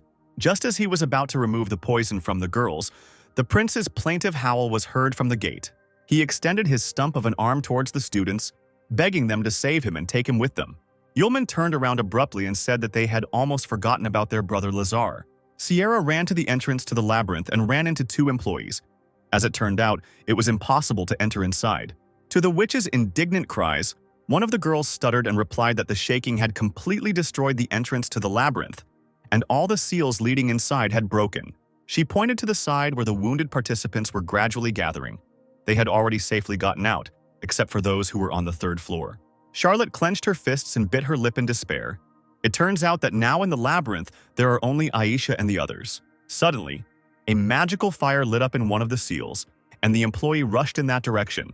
She screamed that someone had gotten out again, attracting the attention of the others. Seeing her students, Sierra ran towards them to make sure they were okay.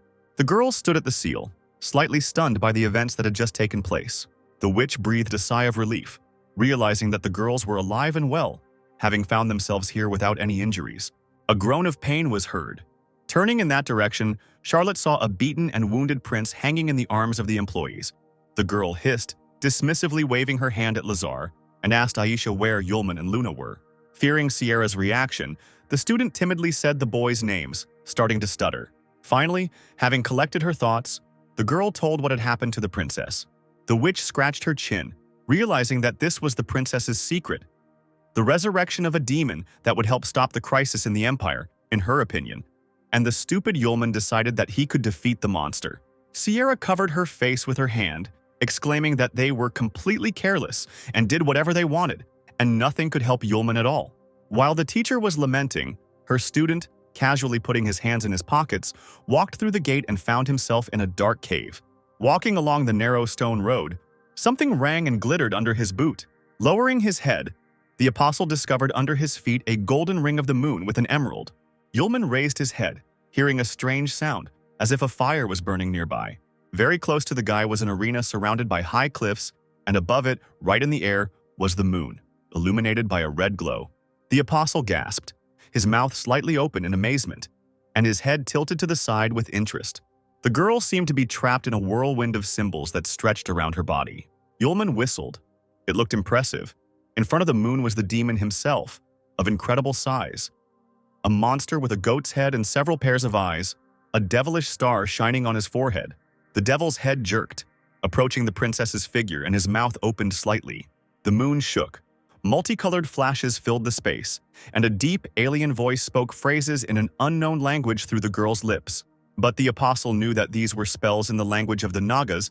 It seems that not only 5 magicians but also 1 Naga participated in that legendary imprisonment rite. The mad gaze of the demon-intoxicated princess darted towards Yulman. The girl was ready to open the seals. She slyly asked if the guest wanted to interfere with them. The guy grinned, replying that he would wait a little longer after all, until he could see Luna's body in all its glory. The demon laughed. Mortals are sometimes very funny. Perhaps the student will later regret his stupidity. The princess's naked body went into convulsions, and a translucent red dome covered it with a thin film.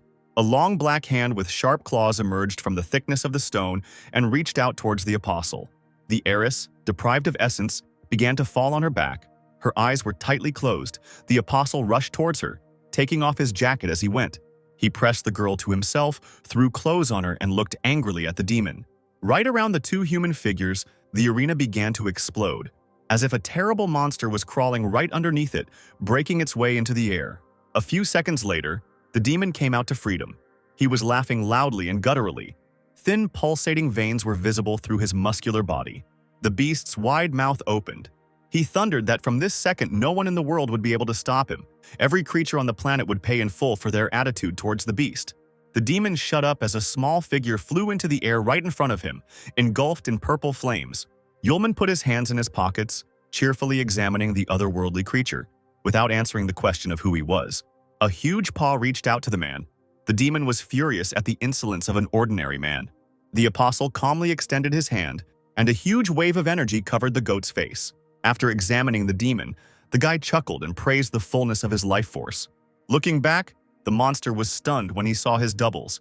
Now there were many monsters around the arena with the red seal. Yulman forced all his lives to come out of one body. Moreover, from the real demon, who was comparable in size to the apostle, only his head remained, asking how the boy managed to do this. He shrugged and gasped again, holding out his hand and asking to take a look. On the student's palm, the fire of hell blossomed, still a small but bright flame. It grew larger with each passing second, and then it came out of the circle in which those present were located. The devilish eyes flashed and went out again. The head shook, exclaiming that in front of him was the apostle himself. This was completely impossible. Yulman leaned over the demon and gently touched the back of his head, sympathetically asking if he had already fought with the apostles, and the monster began to resentfully tell his story of imprisonment. Hearing about Garos's blood prison, the boy was interested in how the demon escaped from the blood prison and what happened to Garos. The monster's head shook and its voice broke as it announced that Garos was already dead. The apostle instantly dropped his mocking expression and stared at the demon in amazement. He couldn't believe it happened, and the guy didn't know anything. The monster did not know what happened, but at one point he stopped feeling his strength. It became increasingly difficult to maintain the prison of blood. It took 1,000 years to break through the prison wall and escape here. Yulman barely listened to Demon, thinking about the fact that the life of the apostle is inexhaustible, and no one has heard about their death until now. He looked at the monster again, and he spoke forcefully about the time it would take Garos to kill him. Yulman shrugged, reminding that Garos was only the 8th apostle. The demon, showing concern with his whole appearance, timidly asked the man who he was. A smile played on the guy's lips and his dark hair fell over his eyes. After a few seconds of silence, he loudly exclaimed that he was the first apostle and burned the demon's head in the bright flames of the fire of hell. The thing is that this fire destroys only the demon's physical shell and cannot prevent its power from flowing into another body. But for a while it will no longer harm anyone. Now there was one more problem to solve. How could he and the princess get out of here? The girl was unconscious, deprived of strength from the long presence of the demonic entity within her. The apostle thought that there was no returning seal here, so that the demon could not return to the human world. The gates of space only open in one direction, but the Naga left writing, which means he was here and found a way to get out. Looking up, Yulman decided to at least try to find out. In a bright purple flash, he flew up to the stone ceiling. The powerful impact caused the surface to collapse, causing small stones to fall down. The apostle found himself in a space unknown to him, cold and cosmic. He froze in the air, looking at the incredible sky strewn with myriads of stars. The student felt as if he had been here before, or it was just a figment of his imagination. The strange rocks stretched to the very horizon, their sharp peaks almost reaching the sky, and below, circles were still moving in the dark water from the flash. At this time, those involved in the competition gathered on the half-destroyed third level of the labyrinth. They combed the area, ordering each other to carefully examine the level and check every corner to find the remaining students. The imperial sage Chester Belay approached the huge crater formed by the explosion. He knelt down on one knee, looking for something. Finally, an attentive gaze spotted the necessary thing, which immediately appeared in the man's hand. The competition organizer, with Sierra already standing next to him, slowly approached the gate. He reached out his hand, touching the steel surface, about to say something but suddenly fell silent. Charlotte leaned forward, asking worriedly what was wrong, and the man faltered, feeling an incredible force. The seal on the gate turned out to be intact, and even more stable than before, which amazed the organizer. Based on the powerful force that those present felt earlier, the seal should have already been removed. Aisha's heart sank when the student standing next to her reported that someone had removed the seal and sealed the demon back again. The magic that can seal it requires a sacrifice, and since it's working again and Sierra's apprentice is nowhere to be seen, there's a chance he's the one responsible. Tears gathered in the corners of Aisha's eyes and she sobbed, her voice shaking as she said that this couldn't be happening. The girl jumped up, hysterically calling Yulman, begging him to come out and not make everyone worry. Sierra approached the student, asking her in a low voice to stop screaming. She quietly said that Yulman was probably alive, which instantly calmed Aisha down. The witch turned to little Sylph, asking her to confirm what she had said, and she nodded. Aisha asked with hope in her voice if this was true. The spirit of the sword said that she was connected to Yulman by a contract, and could sense whether he was alive or not. Charlotte shook her head. After all, she didn't know the guy's exact location right now, but he was probably fighting someone at the moment. And it was the pure truth.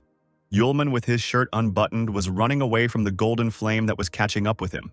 He shouted as he walked that Luna was too aggressive and asked her to calm down. The naked princess, covering herself only with the student's jacket, extended her hand to him and called him a pervert, whom she had no intention of listening to. When she woke up, she found herself completely naked with Yulman. His pants were half down. How else to understand this situation?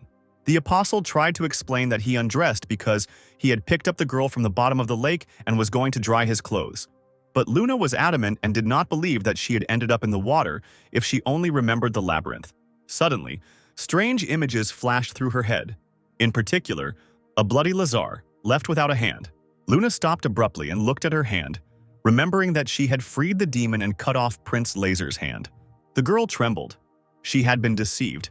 From the very beginning, there was no magic to control the demon, because such power is simply not available to ordinary people.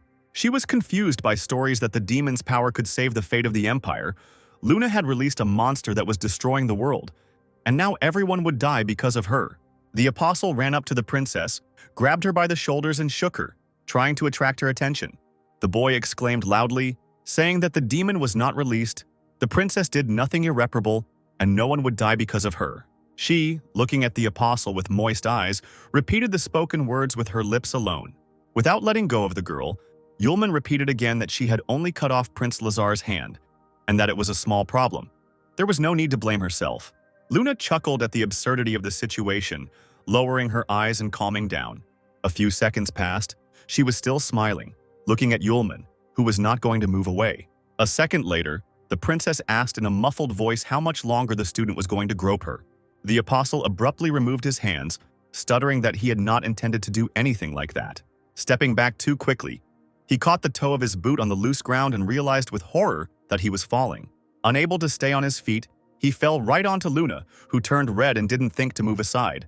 Finally, there was a bang, and they both fell to the ground, their heads colliding. The girl's lips trembled from someone else's closeness. The princess again called the apostle a pervert. Yulman leaned his hands on either side of the girl, holding his breath and not knowing how to move away. The princess hugged her jacket to herself, trying to push the guy away. She hissed that now she would definitely kill him. The apostle, confused in his thoughts, began to lament that it was just an accident. Luna screamed angrily that talking was useless. Yulman should go to hell.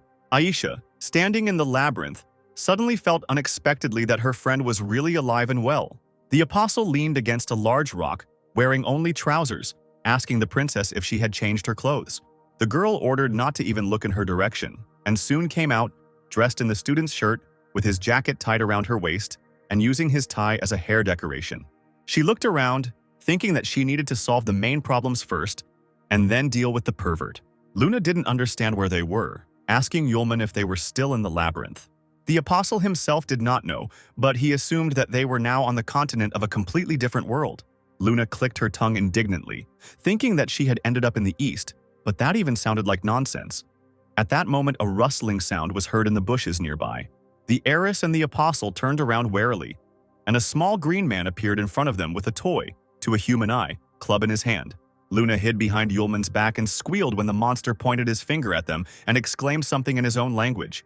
The guy asked his friend not to worry, because it was not a demon, but an ordinary goblin. This explanation did not really console the heiress. At the end of the last human civilization, most of the demons moved to the magical world.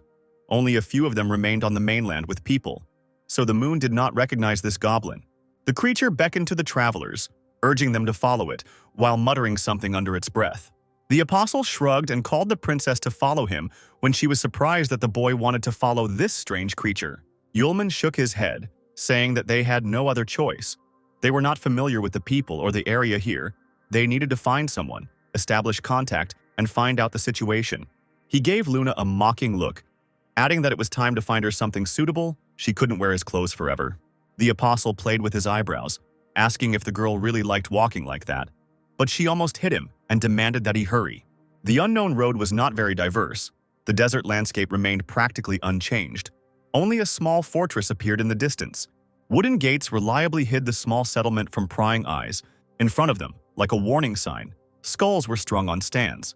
When the travelers approached the settlement, Yulman whistled, seeing a small village.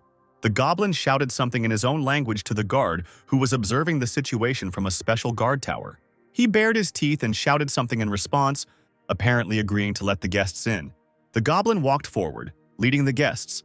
They were met by the villagers, watching the newcomers with genuine interest and wariness. Luna felt very awkward as she carefully asked Yulman if it was dangerous to just follow their guide.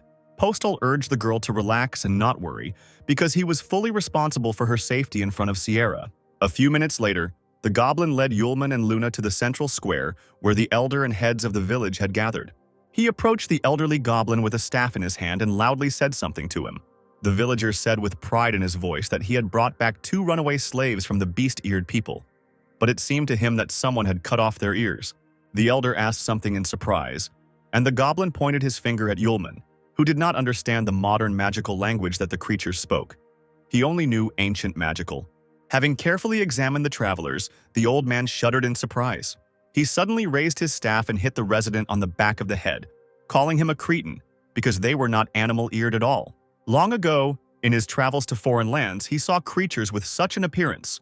The goblin recognized these noble creatures and mistook Yulman and Luna for succubi. The crowd gasped in shock when they heard the elder's words, as they had only heard about these creatures before. The goblin nodded. In their family, all the men are majestic, and the women are beautiful. Male succubi like to bare their torsos to attract the other sex, and the woman next to him has no underwear, so she achieves greater popularity. Several young and brightly made-up goblin girls sighed dreamily when they heard the succubi dressing up, calling Luna a dirty girl. The princess saw the confused looks directed at her and said that they were looking at her strangely. The goblin asked the elder if the wanderers were really succubi, since they didn't understand a word. He replied that some of the succubi still insist on using the ancient magical language. It was necessary to try. Then the elder goblin addressed Yulman in the ancient magical language known to him and introduced himself as Siavakita, settlement of the Vukunda goblin tribe, sage. The apostle's face lit up. He was glad that now, finally, he would have someone to chat with. Without further ado, the disciple turned to Siavakita and asked if he knew where the emperor was now. The goblin looked down and thought that the succubus would immediately find out about the emperor, but he replied that the emperor was currently in Gaocheng. The apostle immediately asked how far this Gaocheng was from the village. The elder timidly said that if the guest wanted to go to the city, he would have to go through the lands of the beast-eared ones. If he did not object, the goblin would send a ranger with him. He would guide the travelers. The apostle thought for a moment, and Luna raised an eyebrow, asking her friend what the creature meant. He shrugged his shoulders, replying that they weren't discussing anything special. They were just talking about the road. At that moment, the same goblin who had found Yulman and Luna ran up to the elder, shouting about the trouble that had happened. Sweating from excitement and running, the creature warned that an ogre had broken into the village. The elder let out a startled cry. This was what the villagers feared the most. And indeed, a huge monster with red eyes and large fangs destroyed the gates, bursting into the fortress, and goblins ran away from him who did not even reach the ogre's ankles. The monster clicked its teeth, lisping something, emitting an angry growl, and steam was coming out of its mouth. The goblins tried to defend themselves and their property. A small figure tried to jump on the monster from above, swinging a small axe. But he didn't even have time to touch the ogre. He punched the small warrior away like a ball. The monster roared, scattering what was left of the gate around, and the goblins rushed at him from all sides, calling on him not to be afraid and to fight for the tribe. The ogre bared his teeth, opened his huge mouth, and roared again. He began to hit the ground with his strong fists, and stones flew into the air from his blows. The tiny goblins dropped their weapons and began to fall as the ground shook beneath them. One of the defenders found himself on his knees, coughing violently from the dust that had risen into the air. The ogre licked his lips carnivorously and scooped up the earth beneath his feet with his fist, collecting the goblins as if they were mushrooms in a forest clearing. Luna opened her mouth in amazement, sympathizing with the goblins, asking Yulman what kind of terrible monster it was. He answered, "A real ogre." The princess trembled as she watched the monster, sitting on his knees, pull one of the villagers into his mouth. Holding the small figure, he opened his mouth wide, preparing to snack on the goblin. The apostle noted absent-mindedly that now the goblins would certainly not provide them with a guide. So when he suggested going, Luna was surprised that the student did not want to help the tribe. Shrugging his shoulders, Yulman said that this was the resident's business. He had no reason to voluntarily interfere in all this, but then Siavakita fell into the student's lap. He grabbed the succubus's trousers and, with tears in his old eyes, begged him to help and save the village. Yulman looked around the area and fell silent, deciding what to do. Luna, not understanding what was being said, assumed that the elder was asking for help, but the apostle stroked the old man on the head. He was simply seeing them off on their hike. Even though the princess saw tears, Yulman deceived the girl, answering that the headman was very gentle and kind. He turned sharply and walked in the other direction, leaving Siavakita on his knees. The student was glad to help. But now they were in another world. It was worth staying away from troubles. Before he could finish speaking, a large cage appeared to the side. A strange girl sitting there was crying and asking for help. As soon as he heard the sobs, Yulman stopped abruptly and became alert, like a hound. He began to carefully examine the area, wondering if he had heard a girl's voice. Meanwhile, the ogre was slowly walking towards them and had already approached that very cage. Roaring terribly, he struck the bars with his claws, tearing off the top of the cage. The creature sitting there was a man with cat ears, dressed in a light dress. A terrifying ogre's mouth appeared in front of the girl. The captive's ears trembled slightly from what she saw. She shook her head, sobbing. The monster slowly approached the creature, clicking its teeth and noisily sniffing the air. The girl screamed at the top of her lungs, begging for help, closing her eyes tightly so as not to see the horror. Her eyes widened when she heard a soft male voice right next to her ear. The space was illuminated by a bright light, and a ray of hope appeared in the captive's soul. Yulman could not stand the girl's tears and immediately changed his mind, deciding to come to her aid. Luna couldn't believe her eyes when Yulman's figure instantly evaporated, and she was left alone. Shawakeda stopped crying and looked at the succubus, who was returning to them in bewilderment. In the blink of an eye, with a movement of his hand, the apostle cut the ogre's huge face into two parts, clasping the girl's shoulders with one hand. He looked at the stunned captive with a smile, asking if everything was okay with her. The ogre's heavy body fell heavily to the ground in front of the villagers, raising a huge cloud of dust. The wounded goblins, rubbing the back of their heads, looked in disbelief at the enemy who had been defeated in 2 counts. Joyful cries were heard from everywhere. How wonderful! Finally, the residents were safe. Only now did the apostle notice cat ears on the head of his new acquaintance and was surprised. She protested, shaking her head, and replied that she was not a cat but Lim. The student smiled, asking if that was her name, and Luna hissed that the guy was a real pervert. Having suddenly found herself next to her friend, she declared that she had not yet managed to deal with him, as he was already reaching out to another girl. Yulman rolled his eyes, replying that he had no intention of using his hands. A still shaking Sayavaketa ran up to the trio, warmly thanking the succubus for saving his people from the ogre. Smiling timidly, he added that he also thanked her for saving the beast-eared slave. The goblins caught this girl to present her as a gift to the green sorcerer in exchange for a source of water. If something happened to her, they would have to start hunting for a new victim. The girl, hearing someone else's words, pressed herself against the apostle's chest, lamenting that Lim did not want to be given to the green sorcerer. The tips of her sharp teeth showed as she clenched them, shaking violently with fear. Yulman frowned and shook his head, turning to the elder. He raised his hand and gently stroked Lim's head, saying that they were just missing a guide to get to Gaocheng, and now he was taking the girl with him. Shawakeda extended his clawed hand, muttering that it was completely impossible. But seeing the expression on his savior's face as he asked if there were any objections, the old man immediately took his words back. Smiling again, the student turned to Lim, asking if she agreed. The girl blushed, whispering that she agreed, her little ears trembling slightly. She suddenly exclaimed that she agreed to do everything for the sake of the master, which caused undisguised surprise in the apostle and Luna. The princess, narrowing her eyes, slowly turned to her friend, accusing him of excessive licentiousness, but he shook his head furiously. The elder, scratching his nose, told the gentleman about the tradition. When the animal-eared creatures rub someone's ears, it means a marriage proposal. Yulman cried out in shock, not removing his hands from Lemur's head. As it turned out, if a stranger rubbed the ears of the animal-eared one, he would not mind. This was considered a request for recognition as the owner. Sighing, the elder allowed the girl to be taken away, since the succubus liked her so much, despite the fact that the apostle waved his hand because he didn't mean anything like that. After a few seconds of awkward silence, Lim's thin voice could be heard continuing to call the student her master. The apostle timidly lowered his head to look at the little girl, who was almost crying, thinking that she was no longer needed by her master. The guy hesitated and began to make excuses, not wanting to hurt Lim's feelings. The princess, watching this scene, shook her head sadly. She clicked her tongue and loudly, once again, called her friend a scumbag. As the boys had agreed, they asked the elder for clothes, and they provided them to the travelers, making them from what they had, since the goblins didn't have any that were the right size. Having dressed, Luna and Yulman sighed with satisfaction, looking at themselves in simple suits. It was better than running naked through the desert. The Lord Apostle was even given the tribe's only cart, but because the ogre had eaten all the cattle, there was no one to harness except people. Shawakeda pointed to the bandaged villagers, offering to provide some of them to pull the cart, but the student refused.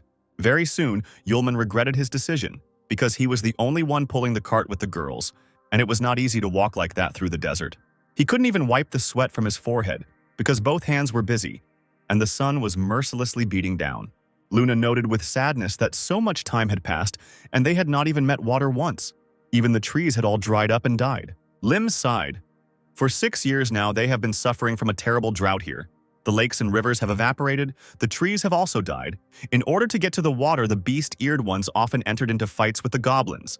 The princess looked at the girl with concern and asked why her people didn't move to another place if everything was so bad. She shrugged and sighed. The whole area here is one continuous desert. They simply have nowhere to move. The apostle listened to the conversation in silence, and when the girls fell silent, he asked Lim how about leaving the desert altogether. The girl looked at the gentleman and Luna, asking if they had ever left the house, assuming that they came from a wealthy family. As it turned out, the territories are separated by huge chasms full of terrible predators. Even with wings, they cannot be crossed. Gaochen is connected to 4 zones, each of which borders 2 more territories. The only way to enter another territory or zone is to obtain a special pass. Luna exclaimed indignantly. The apostle shook his head and grinned, throwing out that they did not need this pass. He winked at the girl, telling her that they would break through directly, causing her to let out another indignant cry. While the travelers were making their way through the desert, all of the green sorcerer's warriors gathered in the main hall of the cave. A huge fanged mouth gnawed juicy meat from the bone, chewing it with disgusting chomping sounds. The sorcerer clamped the bone in his mouth, muttering to his subjects that the Wukunda tribe had not brought offerings this month, but had also allowed the precious captive to escape.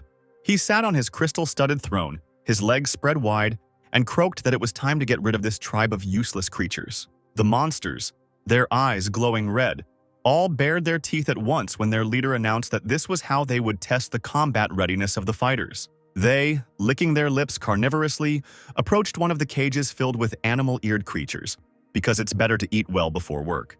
There, clutching scraps of fabric to themselves, 3 girls with cat ears looked at the monsters in fear. The ugly monsters laughed, coming closer and closer to the captives, saliva flowing from their mouths. Streams of blood splashed onto the wall, and the fighters promised the lemurs that they would thoroughly enjoy them. A cold night fell on the desert, bringing long-awaited coolness to the tired travelers. The rescued girls suddenly came to life and approached Yulman, shouting to the master that ahead was the land of the Lim tribe. The apostle, who was completely exhausted from the whole day's journey, breathed a sigh of relief. They had finally arrived. But, as it turned out, travelers were not very welcome here. Armed, animal-eared men blocked the way for uninvited guests. They screamed when they saw the people. That these were magicians who came from the goblin tribe, there was definitely nothing good to expect here. The warriors were joined by several more armed creatures, who were ordered to detain the strangers.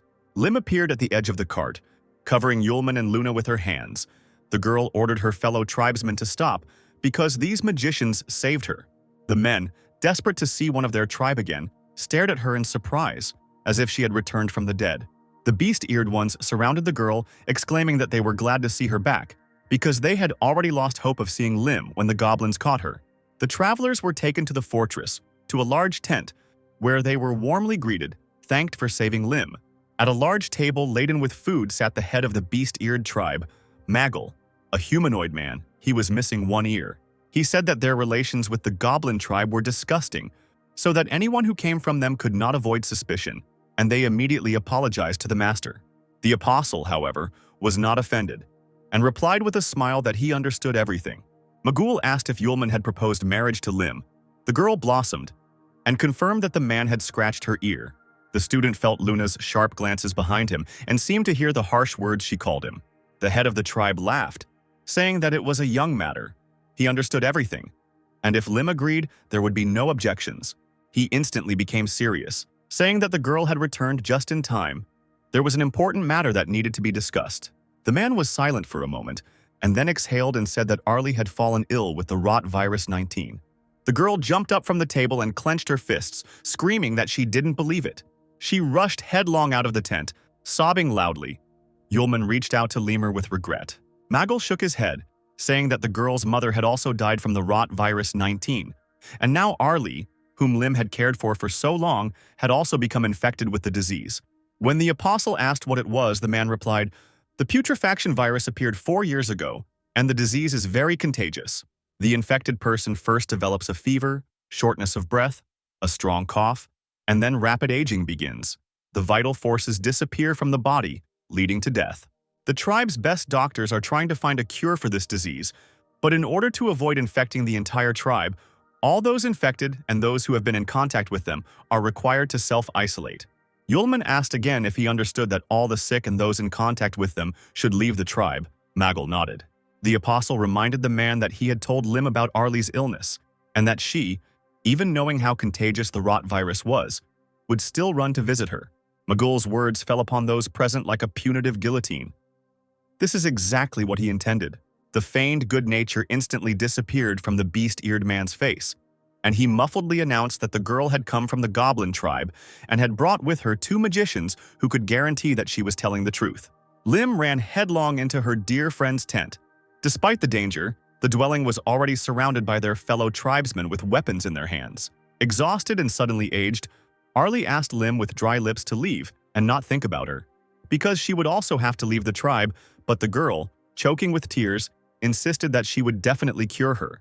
The beast ears were talking outside, not knowing what to do, but they had to obey Magul's order because the disease would spread and everyone would die. The leader, meanwhile, reacted very evenly.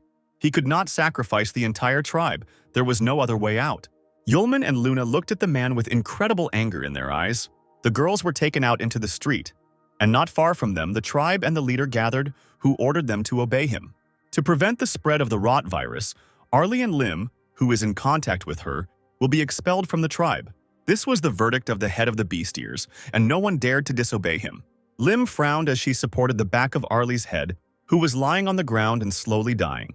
Magel demanded that she take the magicians that the girl had brought from the goblins and leave immediately, but Lim was not going to give up so easily. She agreed to leave the tribe, but asked to take with her the raw materials for the medicine.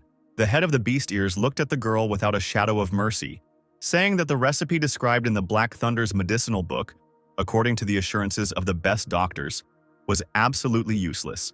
The man added sternly that if that recipe had helped, Lim's mother would still be alive. Yulman, standing silently near the girls, glanced at the inconsolable girl. He raised his head and turned to Magul, asking him to give him the recipe so he could try to cure Arlie. The man raised an eyebrow. He couldn't just hand over the valuable ingredients at the guy's first order. He couldn't waste precious resources on all sorts of nonsense. The apostle raised his chin, asking if he was not clear in what he was explaining, and repeated his request. His gaze darkened sharply.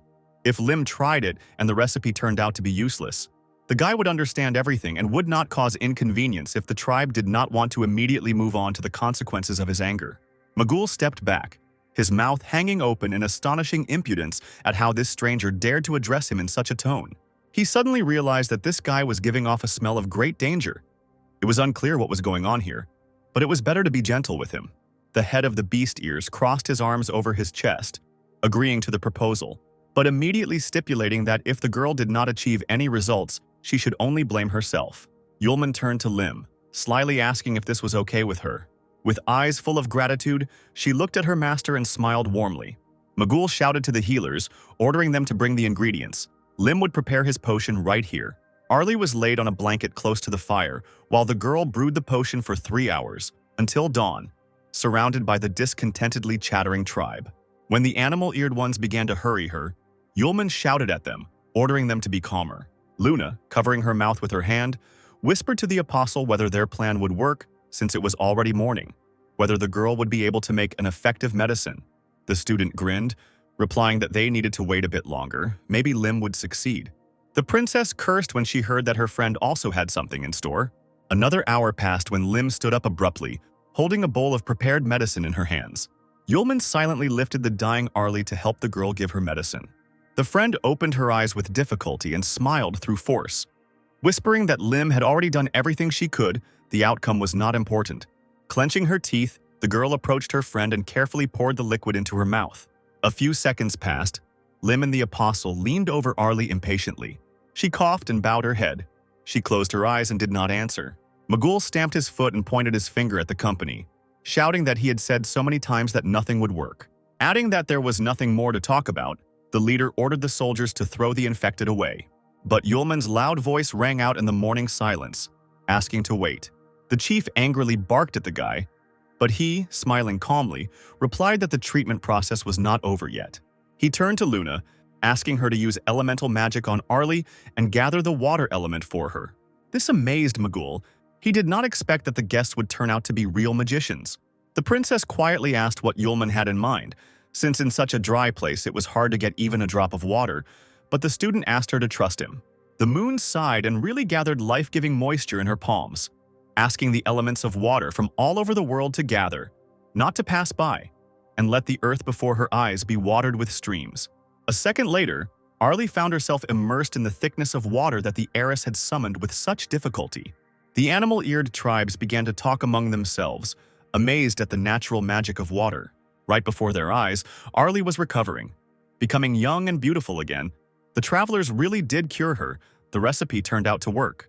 Yulman raised his finger, saying that the so-called rot virus is not a terrible, incurable disease at all. This disease is caused by a simple lack of water. If the tribe wants to cure the virus, they should stay close to water. A large amount of water will make the medicine effective, and all the patients, like old lady Arlie, will turn back into those they were before. In front of the assembled stood the same animal-eared, pretty young girl, shyly running her fingers through her long hair. The apostle and Luna looked at the beauty in front of them in amazement. Now the entire tribe had no doubts about the miraculous power of the recipe, having seen their former tribeswoman, Arlie, who had been hugging herself, blinking in surprise at the crowd, returned to her original form. Yulman turned to the puzzled clan leader, asking if he had anything to say. Magul coughed and smiled completely insincerely, mumbling that everything was fine now. He hadn't even thought that the problem wasn't in the recipe, but in the water. Lim, who had been silent until then, exclaimed that the problem was not in the water at all. She fearlessly pointed her finger at the chief, saying that he simply did not give it to the sick, and because of this, the prescription became useless. Magul stared in shock at the girl who accused him of killing all the sick. Those who lost their loved ones fell to their knees. Their legs could no longer support them from what they heard. The young man desperately screamed that his father had also been treated with this recipe and had not survived. The rest of the animal-eared ones cried, realizing that they had missed a precious chance to save their relatives.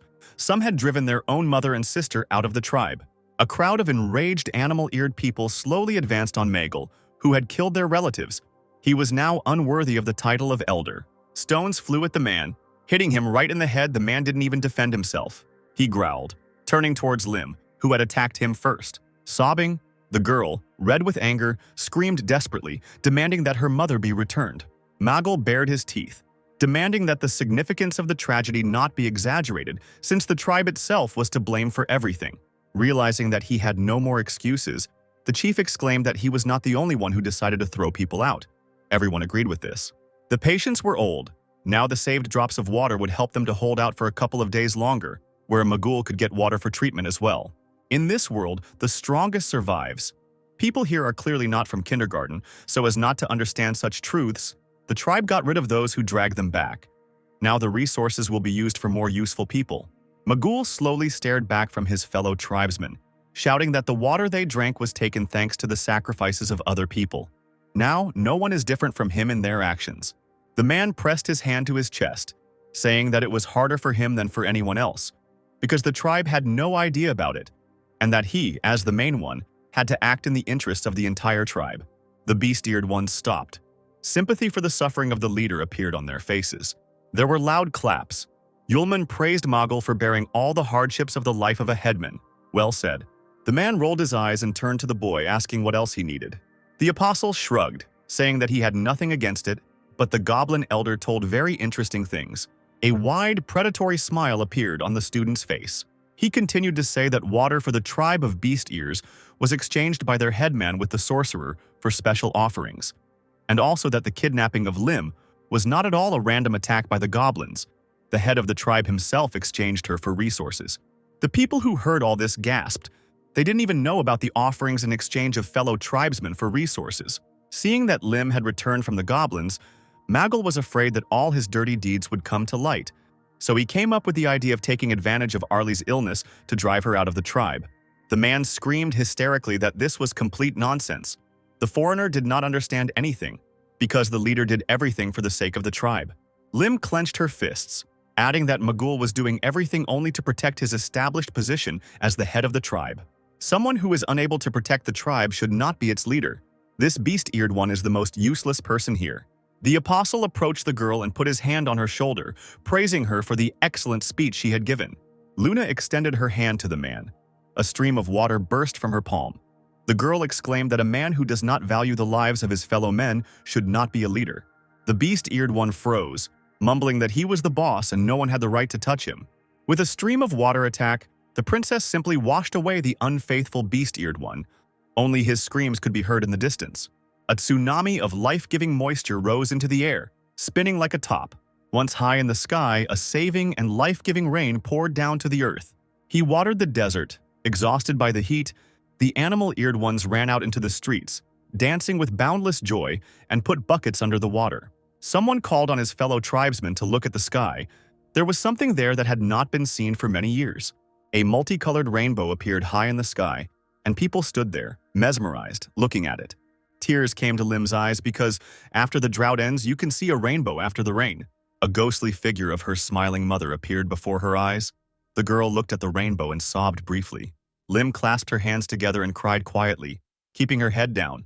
Luna and Yulman stood, watching the cheerful animal-eared creatures with smiles on their lips. The apostle sighed, saying that the rainbow looked great despite being artificial, and the princess immediately ordered him to remain silent. Now the tribe had collected water for a long time. They would not have to worry about drought. Everyone sincerely thanked Mr. Yulman and his companion.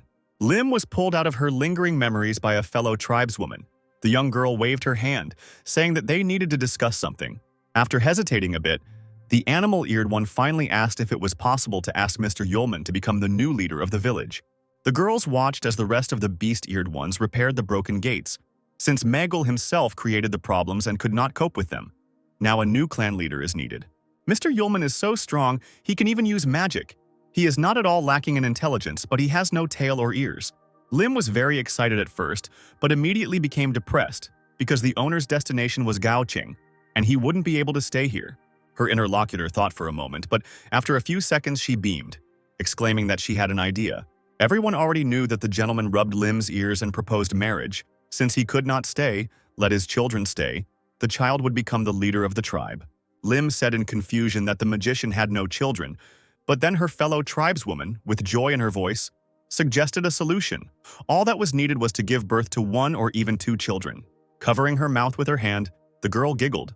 Lost in her dreams, she suggested out loud that since Mr. Yulman was currently resting, she needed to come to him and quietly sneak into the tent.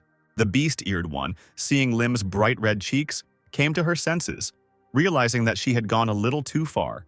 After so much time, Yulman and Luna finally managed to return to their tent. The princess threw herself onto the sleeping place assigned to her, burying herself in the soft pillows, and finally she found herself on a cozy bed. Yulman smiled indulgently, asking Luna why she was so happy about an ordinary bed, but the girl only snapped. Luna blushed slightly and hissed, because when she got to this damn place, she saw only goblins, ogres, and rot viruses. Now a bed in which you can rest is a rather rare thing. She hugged the pillow tightly and breathed a sigh of relief, dreaming of washing herself some more. The apostle stared at his companion, asking why she couldn't just ask the beast-eared ones to prepare everything for her. But the princess looked sternly at the student, calling him stupid. Even though she had independently obtained water for the tribe, she could not wash herself with the precious resource, knowing that the animal-eared ones were dying from drought. The apostle smiled, noticing that he had not noticed the girl's kind-heartedness before and was now very surprised. Once again angry at the student for such words, Luna fell silent for a moment, squeezing the soft fabric of the pillow. Sitting in bed, she looked at the wall but not at Yulman when she wanted to ask him something. She sighed resignedly. Her voice was filled with melancholy. From the very beginning, the girl doubted everything that surrounded them in the other world. Now the princess was worried that they would not be able to return to the real world. Perhaps there were transitions between the worlds somewhere. Before she could completely fall into despair, the apostle firmly informed her that they would return. Sierra, Aisha. The girls are looking for him, so the apostle must definitely return, even if it means crossing worlds. He looked closely at his companion and winked at her, asking her not to worry because he would take her with him. For the first time in a long time, hope appeared in the princess's blue eyes.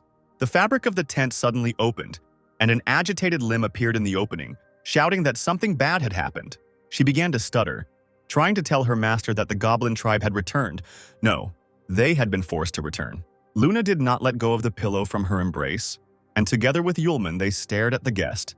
Goblins led by their elder Sievakita gathered in front of the gates to the settlement.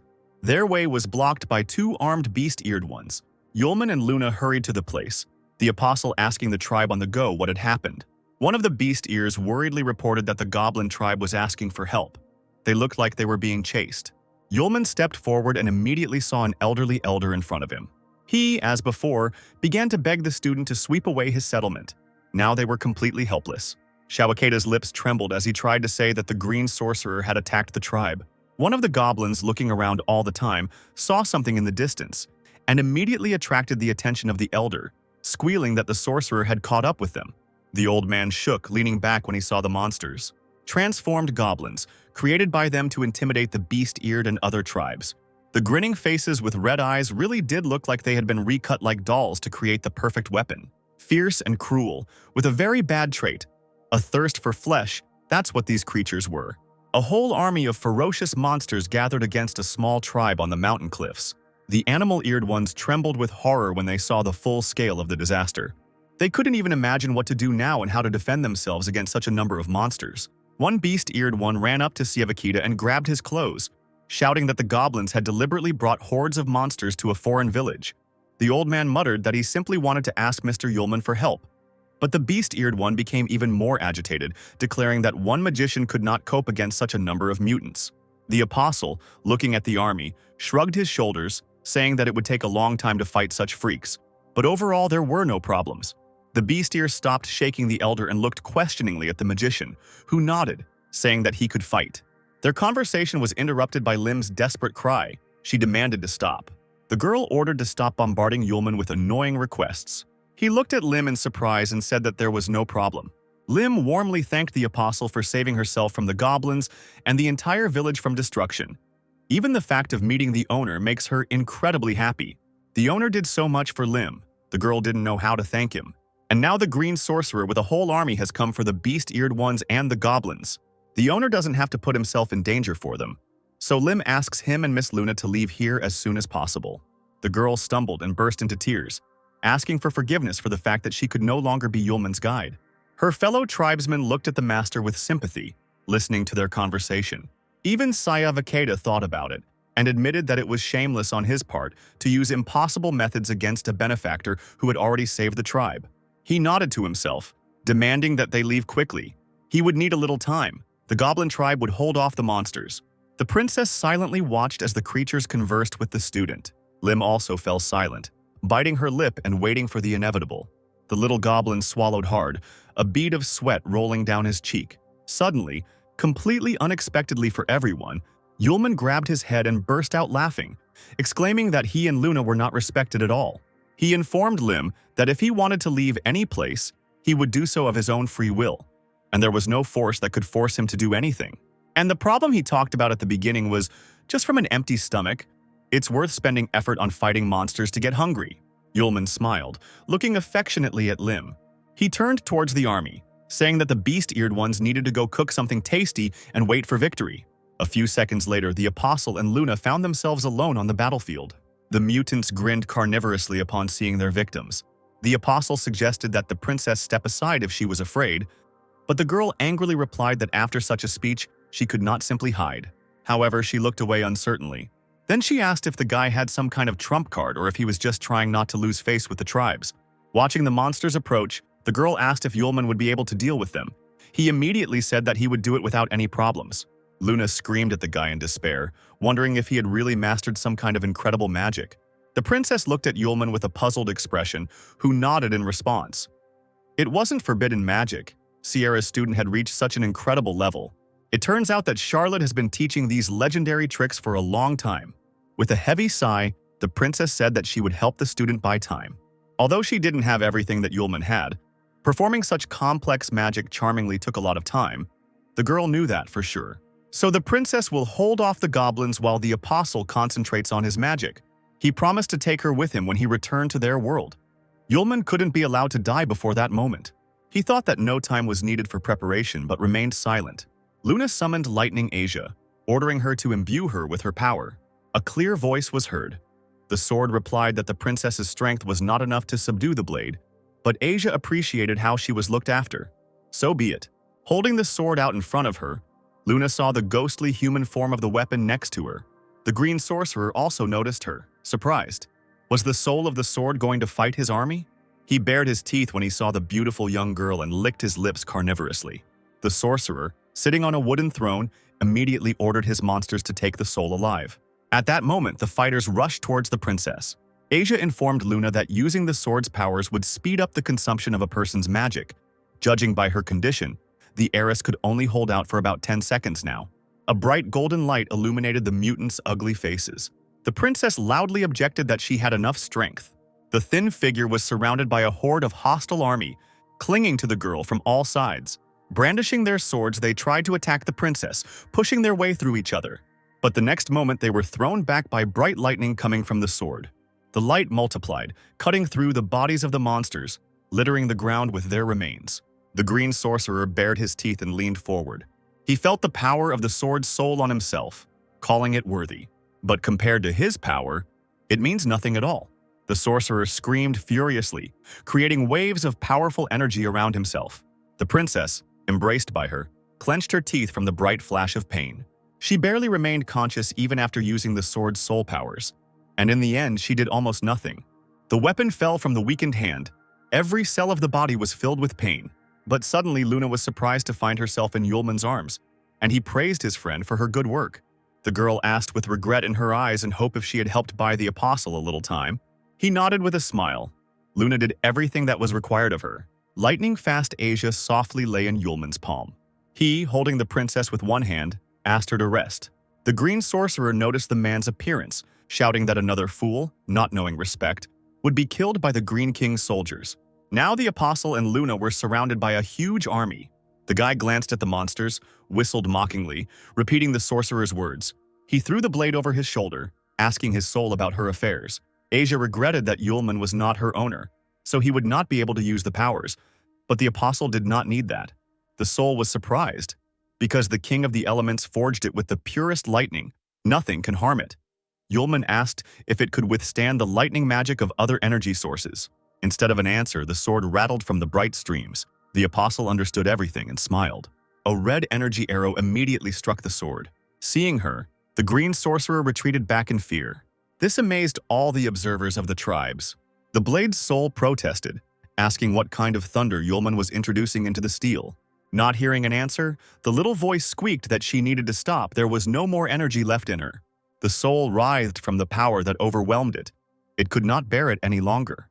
The apostle was surprised by the small capacity of the magic sword, although Asia was able to cope with its lightning energy. Luna looked at the sword engulfed in flames that Yulman calmly held in his hand in confusion, wondering if it was powerful enough for his techniques. The voice of the weapon demanded that it be used quickly, and then Yulman agreed to it. He wasted no time in using the short version technique. A great celestial punishment fell upon the entire army of mutants in a huge bloody stream. Even the green sorcerer had never encountered such power in his entire existence. He tried to defend himself with a special black armor, but even the one that had previously resisted any attacks crumbled to pieces. The apostle's incredible energy simply dispelled the mutants' massive bodies. When the smoke cleared, Luna and Yulman were safe, the army surrounding them destroyed. The goblin and beast-eared tribes looked at the empty battlefield in shock. So many monsters were dead in an instant, it was something incredible. Even the princess was shocked. Could it really be Sierra who taught this to her student? While Yulman was examining the sword, Luna thought that Charlotte could also use magic of such power.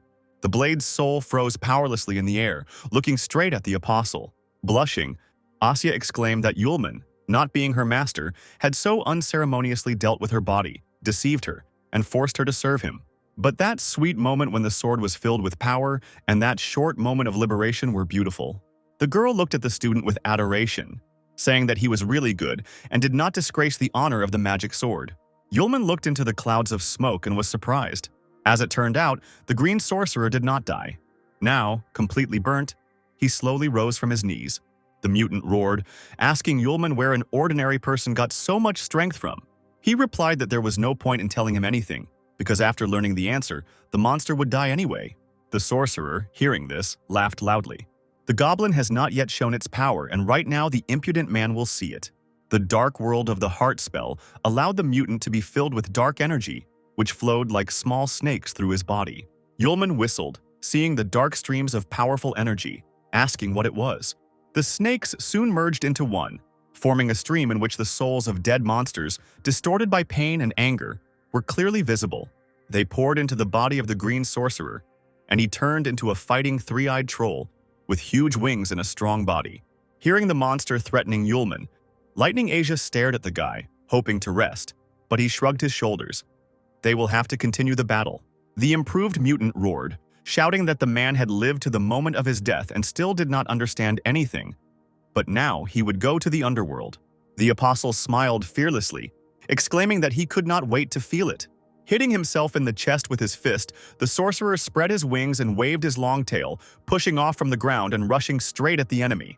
Opening its mouth wide, the goblin cast the purple tiger core spell, summoning several fire spheres. Having landed, the monster directed them at Yulman, holding his hands out in front of him. The apostle immediately covered himself with Asia, along the entire length of which red lightning ran. With the help of the incredible blade, the student was able to block the enemy attack, and for a few seconds, thick smoke obscured his field of vision. Yulman heard the rustle of wings right behind him in time and turned around sharply. The monster, baring its sharp fangs, fell upon the guy with a hail of blows, but he jumped back from the next attack at the speed of light. Once again, jumping back, the apostle clutched the sword in his hands, and the sorcerer began to egg him on, calling him a coward who only knew how to run away. Asia hiccuped from the strain, groaning that she had to go into battle again. Yulman swore to fulfill the mutant's wish to be chopped into pieces. The disciple pulled Lightning Asia back, causing it to shine blindingly, sending out bright red lightning bolts. A few seconds later, the apostle ran towards the enemy, who used a magical cry trying to knock the enemy off his feet. The blade, as if through butter, softly entered the monster's crossed palms. He laughed, thinking that victory was on his side, and began to make fun of the loser whose sword could not kill such a giant. However, the sorcerer missed something, namely the sharp tip of Asia, which was poking into his eye on the forehead. Yulman snorted contemptuously, drawing the mutant's attention to the fact that he was already a corpse. The green sorcerer, to his misfortune, did not immediately realize that he was in a trap from which there was no escape. The sword, piercing even deeper, shone so brightly that a bloody beam of lightning passed through the entire body of the monster. The apostle leaned forward once more, then abruptly pulled Asia away. The sorcerer howled and found himself thrown back. He hit, the sheer weight of his impact creating a hole in the loose earth and sending clouds of dust into the air. The red devilish eyes flashed once more in the wall of dust, then went out forever. The villagers, among whom was Lemur, opened their mouths as they looked at the defeated killer. At first, hesitant, and then increasingly loud cries were heard about Yulman's victory. He was alone, against everyone and the green sorcerer. The cat girl's fellow tribesmen began to ask her one after the other how the man she had returned with had managed to survive. The apostle shook himself off and walked up to Luna, handing her Asia. The princess blinked in amazement, not understanding what the guy wanted from her. Yulman casually scratched the back of his head, muttering that, having fought his fill, he was quite hungry. Clutching the sword in her hand, Luna silently looked at his soul hovering nearby. She, not paying attention to anyone, blushed to the tips of her pointed ears, recalling out loud the wonderful feeling of being filled with energy, the sweet moment of concentration, and the explosion at the end. Finally realizing that she was next to her mistress, Asia fell silent, staring into surprised eyes. She sighed dejectedly and smiled, throwing to Luna that, with her magical abilities, such a thing would, of course, never be achieved. The princess and the apostle approached the gates of the tribe, where they, together with the goblins, greeted the victors. Several residents, who had temporarily taken over the management of the settlement, shifted awkwardly from foot to foot, not knowing how to thank their savior. Yulman coughed, looking at the residents with a smile, and asked what they were trying to tell him. He, throwing aside all ceremony, cheerfully asked if they had prepared some delicacies for him, since he had asked for this to be done by the time of his return. The people with animal ears looked at each other in surprise, not expecting such simple words. The lemur jumped up and down, looking adoringly at her master, who had just saved 2 entire tribes from certain death. Finally, the silence was broken by joyful cries from the tribe and goblins, who called for the table to be set and a feast to celebrate the victory. In the town square, the magical creatures gathered together, shouted toasts and loudly clinked wooden mugs of beer. In the very center, they built a huge bonfire around which they danced, holding hands. Numerous tables were laden with all sorts of delicacies, and smiling waitresses, flirtatiously waving their long tails, carried drinks. The hero of the evening sat at a small table in a separate tent, along with the goblins and representatives of the tribe. The temporary leader of the tribe shook his head.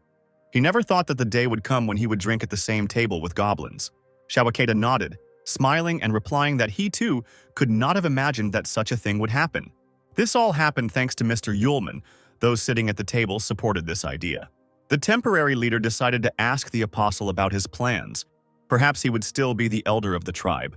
Yulman shook his head. Nothing would work out. He had other plans. Tomorrow he and Luna were setting off on their journey. His interlocutor scratched the back of his head. Because such a great man as Mr. Yulman would not be able to remain in a rundown village, it would be a real waste of talent. Shavakeda added that since the guy had already decided so, there was no need to rush, because there was one place that the gentleman would be interested in looking at. The Green Sorcerer's Cave probably contains treasures that the mutants have stolen. The gentleman should go there before leaving and look for something interesting. The apostle thought that he needed to do this for the sake of the moon too. She had helped the disciple a lot lately. Yulman agreed to wait until tomorrow. The princess would rest, and they would see what was left in the sorcerer's cave. Lemur's thin voice was heard. The girl looked into the eyes of her owner, asking if he would take her with him. She wanted to be the master's guide to take him to Gaocheng, but her speech was interrupted by Yulman's apology. He had to report with a heavy heart that he would most likely not return to the settlement, which meant he would not be able to deliver Lemur back. Moreover, the goblin elder drew a map for the student, and now he and Luna will not need a guide. The apostle looked at the table, smiled sadly, and asked the girl to stay with her family. Lemur's lips trembled when she heard the disappointing answer. Her fellow tribesmen called the girl's name in concern as she hung her head low. The young goblin woman looked silently at the animal-eared woman who slowly stood up from the table. The lemur leaned heavily on the floor with her hand, stuttering that she would not have the opportunity to repay her master for his help. Putting on a fake smile, Lemur walked away from the table, exclaiming that she would dance for the owner, and that would be compensation for everything. The apostle shrugged his shoulders, agreeing with such gratitude. At that very moment, as if by magic, the square was filled with an enchanting melody. There was no trace left on Lemur's face of the recent pain of rejection and worry. The girl moved easily and smoothly.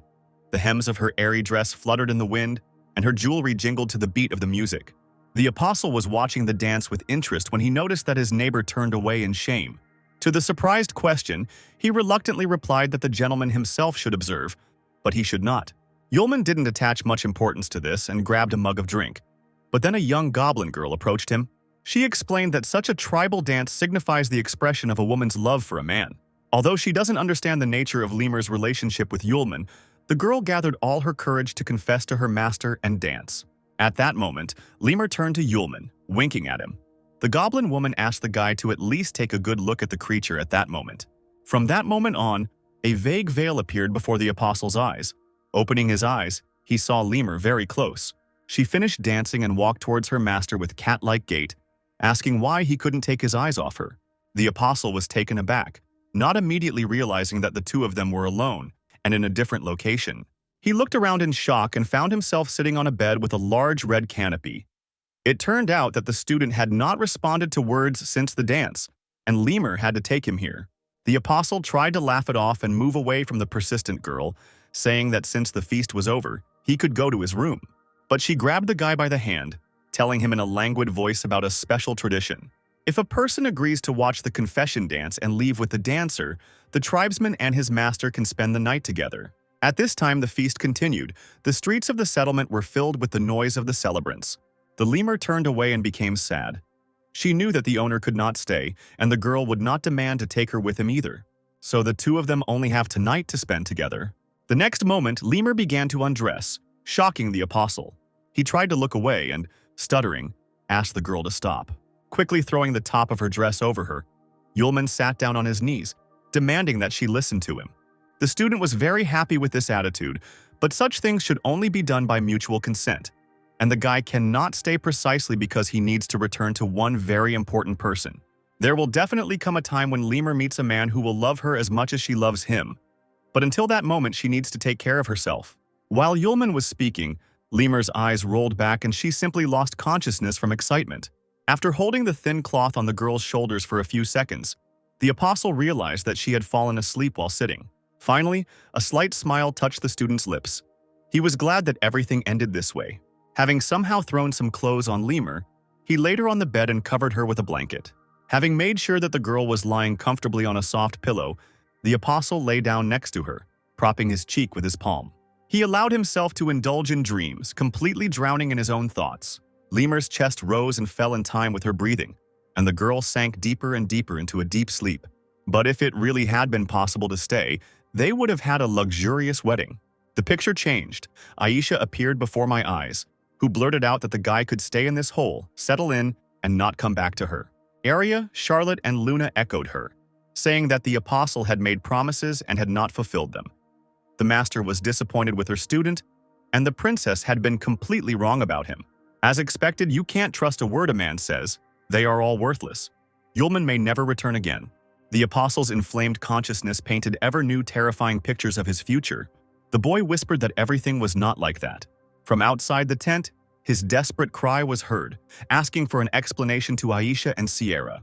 The next day, the student came out to the square staggering, with huge bruises under his eyes. Siavakita did not fail to notice that the gentleman had a rumpled appearance. However, the elder pointed to the detachment and equipment for the expedition to the Cave of the Green Sorcerer, which had already been collected. Only Lady Luna had not yet woken up. Yulman was surprised. It seemed that the overuse of magical powers had affected her body much more seriously than expected. The goblin asked if they would wait for the princess to appear, but the apostle refused. They needed to leave early and finish everything quickly. The detachment led by Yulman set out from the village after some time. Meanwhile, Lemur was surrounded by her curious fellow tribesmen, wondering how the night had gone. The girl did not understand what was being discussed, and the others confused her. They saw Mr. Yulman leave her tent in the morning with circles under his eyes. The friends surrounded Lemur, asking if the pair had advanced to the next level, but the girl shook her head, refusing to speak. The paint did not leave the unfortunate woman's face. Her lips were pressed into a thin line. It is better not to tell how she was so excited that she fainted, and when she came to, the sun was already shining. The magical horse obediently pulled the cart with the equipment, and Yulman and the others sitting inside. Finally, a large cave loomed ahead, and the apostle was informed that the detachment had arrived at the location. Before the horse had time to approach the entrance, the boy suddenly ordered the coachman to stop. The guy was silent for a moment, then said that he felt strong vibrations of magic ahead. An otherworldly voice was heard, ringing in the ears of everyone present. It was addressing the apostle, who felt the magic so acutely. But, according to him, it was already too late. Long vines suddenly rose from under the ground. They opened up like a flower around the cart, enclosing it in a magical cocoon. The coachman raised his head, horrified by what he saw, asking in amazement if these were magic vines. A stately figure appeared in the interweaving of greenery. The creature was surprised that someone from the tribe was here mixed with goblins. A tall stranger, a forest elf with long platinum hair, was performing this magic. He was unhappy that the aliens decided to come to the lair of the Green Sorcerer. He sighed and made the passage wider, agreeing with himself that he would talk to the travelers normally. He grinned, looking at each one carefully, asking where his beloved sorcerer and his monsters had gone. Yulman slowly rose to his feet, smiling in response. He suspected that the elf was the creator of the mutants.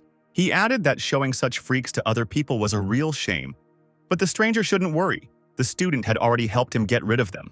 The stranger chuckled, demanding that he not be made laugh, since there were only a couple of weak mages in front of him. It seems that if he doesn't make them suffer, they won't tell him the truth. Will the boy really insist that he killed his green monsters?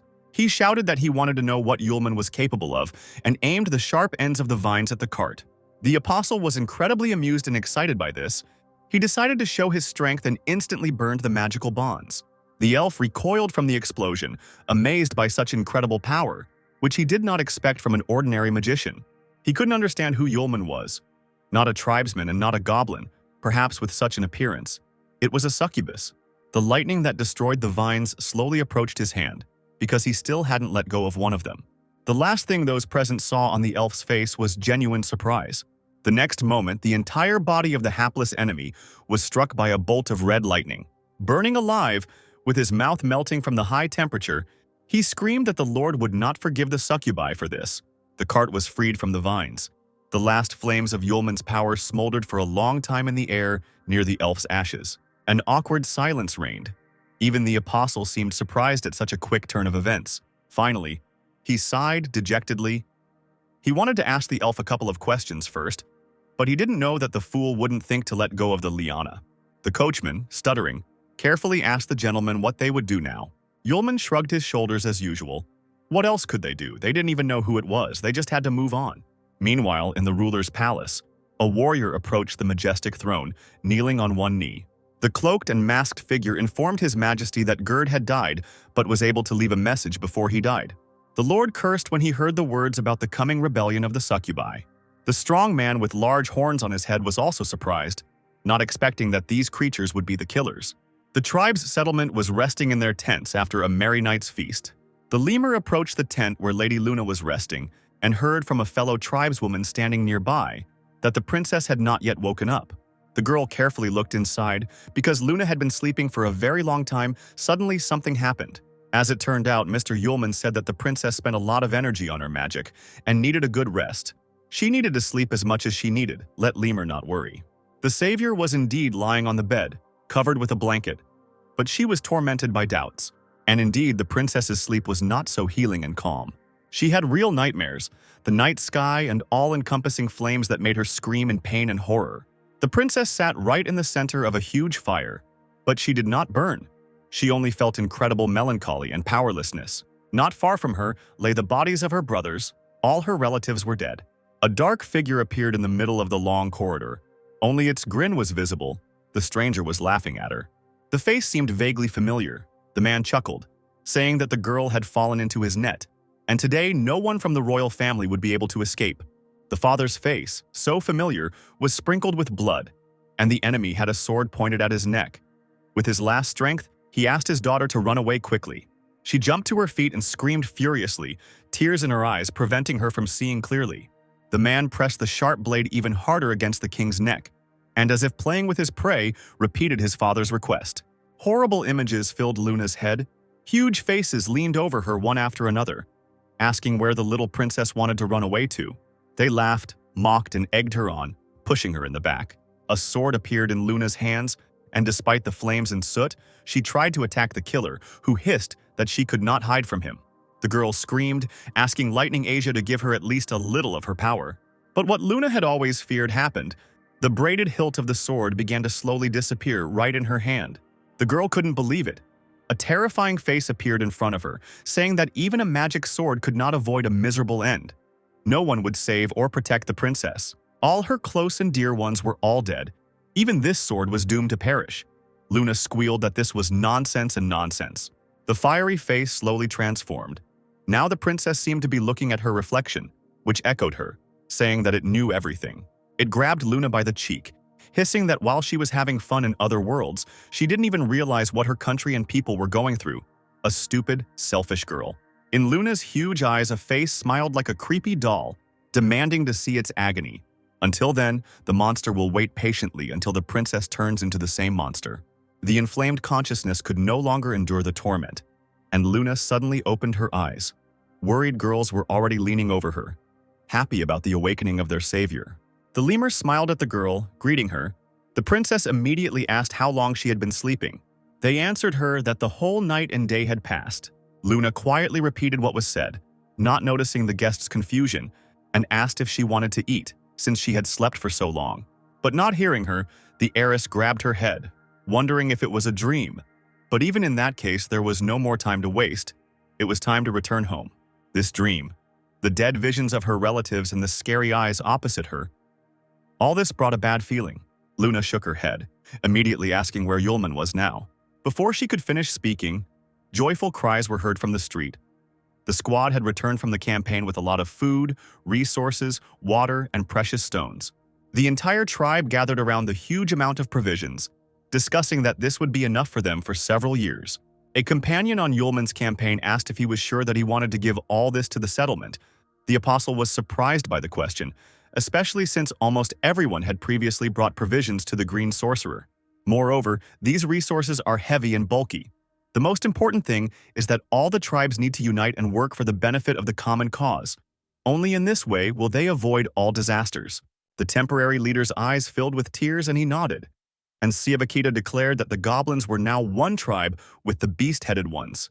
They started talking again about how great it would be if Mr. Yulman became their leader. But the student apologized again. He couldn't stay. Luna approached the guy. The apostle greeted her, asking her to look at the amount of provisions found in the sorcerer's cave. But she didn't even turn towards the cart, and in a lifeless voice demanded that they return. Looking angrily at her friend, the princess again demanded that they leave immediately, because the sooner they left, the sooner they would find a way to return home. The apostle tried to persuade the girl to rest some more, but she assured him that it was not necessary. Because while she was not in the kingdom, anything could happen. Did the disciple really not care about Sierra and the others? Waving his arms, Yulman assured that they would leave soon, and then he saw Lemur nearby. Hearing Luna's words, the girl shuddered, realizing that her master would soon leave her. He beamed at Lemur, shrugging his shoulders and saying that they had business to take care of. The others heard these words and immediately began to cry. It was unbearable that the gentleman was going to leave immediately.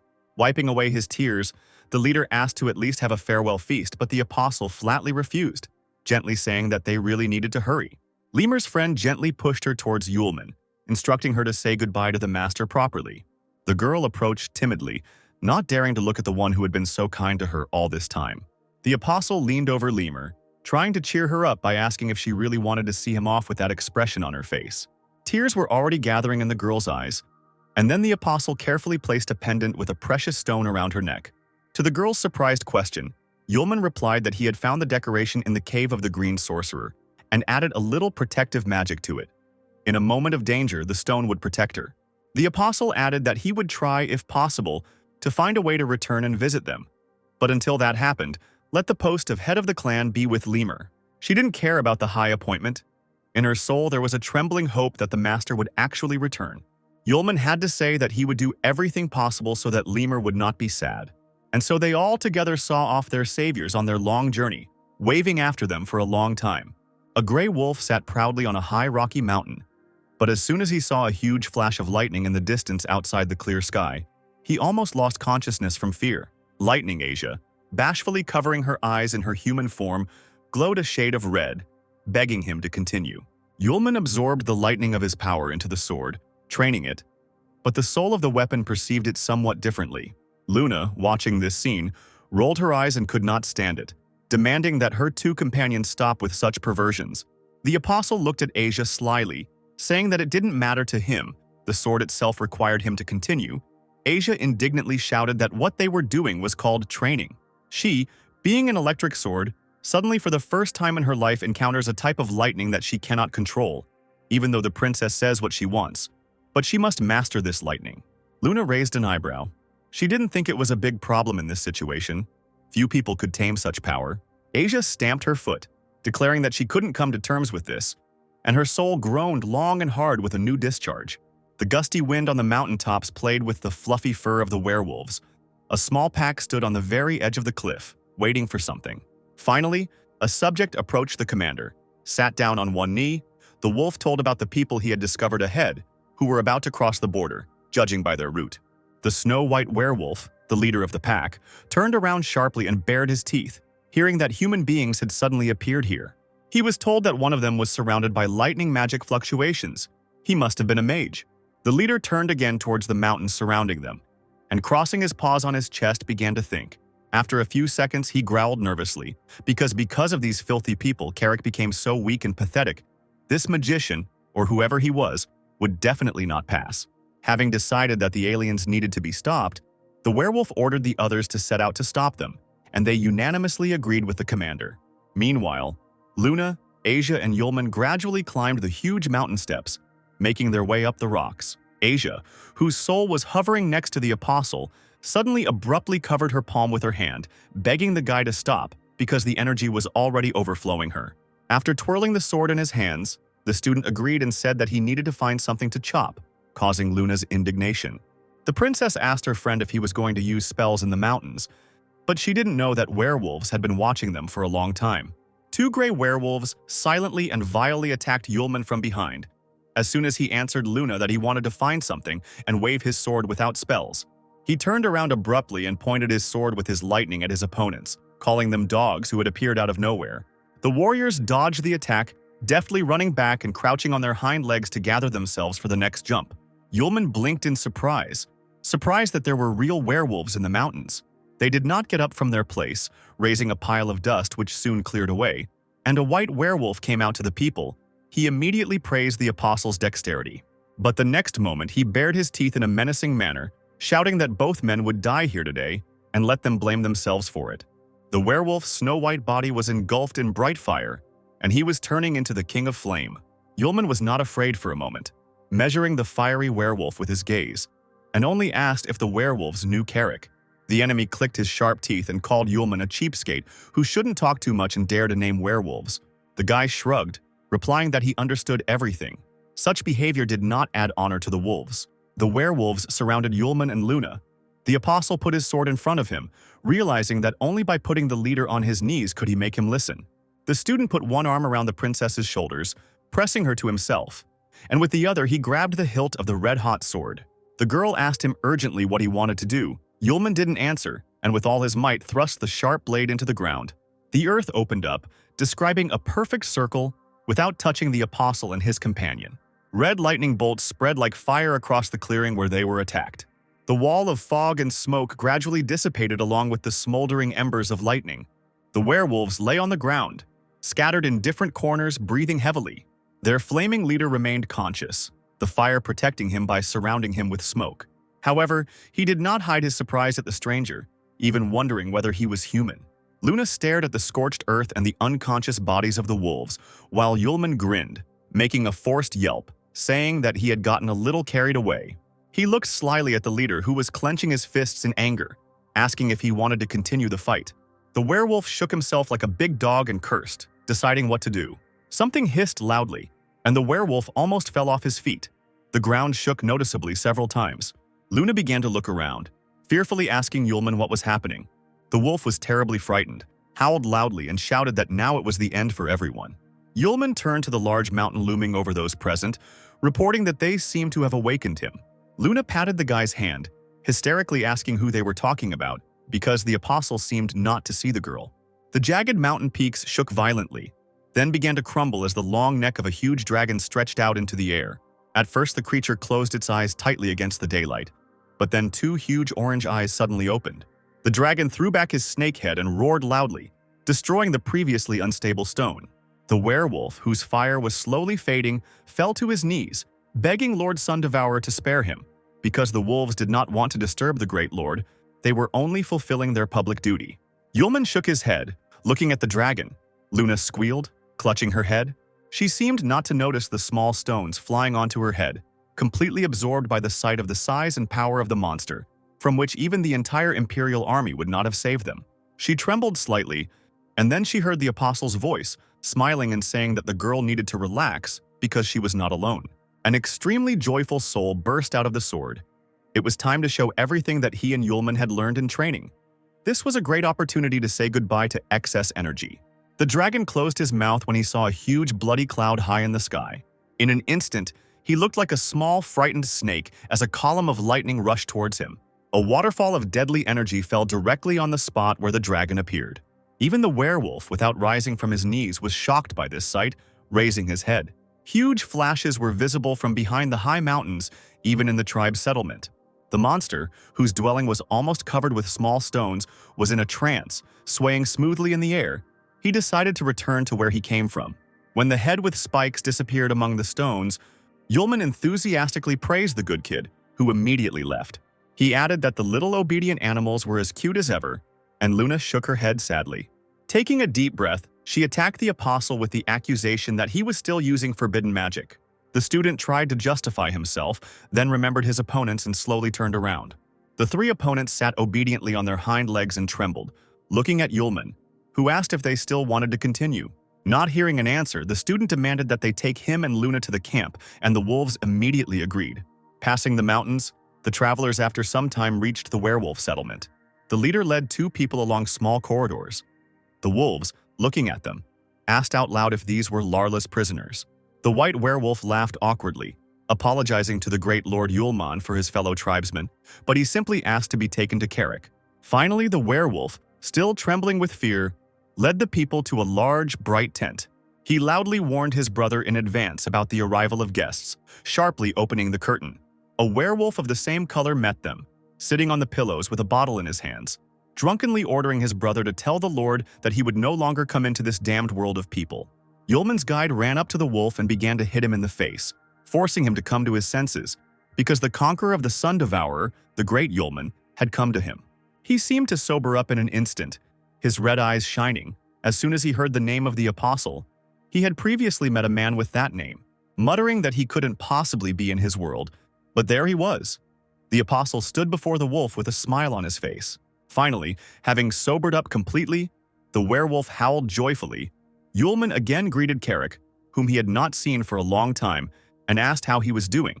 The werewolf almost lost consciousness from excitement and the realization that he had actually met an old acquaintance. The older brother grabbed Carrick by the shoulder, saying nothing, but threatening to kill him on the spot with just one look. Then, taking him by the head, he pressed him low to the ground, and he himself fell to his knees, shouting that it was a great honor to receive Mr. Yulman in their lair. And if his brother had managed to offend him in some way, let him magnanimously forgive the idiot. Luna was surprised by such a meeting, and asked her friend how he knew werewolves from the magical world. He answered that Carrick had already been to the human world. He winked at Carrick, remembering that there had been a small fight there, and that was how they had met. The princess, sighing heavily, asked the werewolves to tell her the latest news from the magical world, so that she could then ask a few questions of her own. As it turns out, thanks to the death of Count Pierce, Lilith took his place and now owns a coastal castle, and the ruler of the magical world has a plan to invade the human world. The wolves nodded, also reporting that all zones had received orders for full combat readiness. The king of their zone also sent a messenger to inform the werewolves that it would soon be time to get ready for the campaign. The apostle asked if the wolves were ready to invade the human world. Carrick waved his hands, stating that the werewolves would not obey such an order. The student nodded contentedly, saying that the human world has him. A big man. Even though this world is weak, Yulman liked him, and he will not allow things that he loves to be spoiled. The apostle expressed hope that the werewolves understood him, and they nodded, realizing that attempts to invade the human world were useless as long as Yulman existed. The apostle scratched his chin, assuming that their lord had not fully understood this. Lilith had probably told him everything, and he still dared to have views on the human world. Luna was once again surprised by Yulman's connections, who not only knew the magical world but also did not value its ruler at all. The princess looked at her friend carefully. Such a person definitely could not be a simple student of Sierra, so who was she? But this was not important. The most important thing was that with his help, the issue of the military weakness of the empire would be resolved. Yulman turned to the princess, asking why she kept staring at him. The girl immediately turned away and blushed, ordering Yulman to stop talking nonsense when he suggested with a smile that Luna had finally discovered the depths of his charm. However, the princess continued to think of Yulman as the source of fantastic powers with which he kills green monsters and drives out the Sun Devourer. With such help, any problem ceases to be a problem. It is worth paying any price, just to get him as an ally. Suddenly, a completely different picture appeared in Luna's head, where she and Yulman were standing close to each other. Here it was, the special price. The princess sharply pinched her cheeks under the apostle's surprised gaze, driving away stupid thoughts, because Yulman was Sierra's student, maybe even her fiancé. Shrugging his shoulders, the apostle asked Carrick if he knew of any ways to move from the world of magic to the world of people. As it turns out, if the master wants to leave the magical world, he needs to get to Gaocheng and open the magical gate. But without the master's permission, he won't be able to enter. He needs to get hold of the seals from the magical barrier. A shadow appeared on Yulman's face, and he asked threateningly whether he could leave if he first ran around all the zones and collected all the seals. This seemed too complicated to the apostle. He assumed that he could go straight to the barrier and break it, but then he would also be able to destroy this small magical world. The werewolf, horrified by this idea, quickly reminded Yulman of his acquaintance with Miss Lilith. Perhaps she could suggest another way to enter Gaocheng. Carrick breathed a sigh of relief when Yulman abandoned the idea of going ahead and agreed to find Lilith. The apostle said that he would go to the woman and ask her about the quick way. Maybe something would work out. The werewolf waved his fist, promising his master that his wolves would take care of everything. He just had to wait. Carrick fell silent, and then suddenly praised Mr. Yulman, who even defeated a purebred succubus. The first beauty of his world is Miss Lilith, although she is rumored to have a child. But for 1,000 years she has been stirring the minds of men, remaining young and the best flower of the magical world. Luna slowly turned to Yulman with an unreadable look, repeating the wolf's last words. The apostle groaned quietly, shaking his head. He suddenly moved close to the princess, covering her mouth with his hand and whispering right next to her ear that Luna should not tell about all this in the human world, because Lilith is Aisha's mother. While the student asked not to reveal the truth about the relationship between the succubus and her classmate, Luna silently begged not to move closer to her, remembering her recent thoughts. Finally, unable to bear the close contact, the girl pushed the stranger's face away from her with a flourish, convincing him that she was not going to say anything, again calling Yulman a pervert.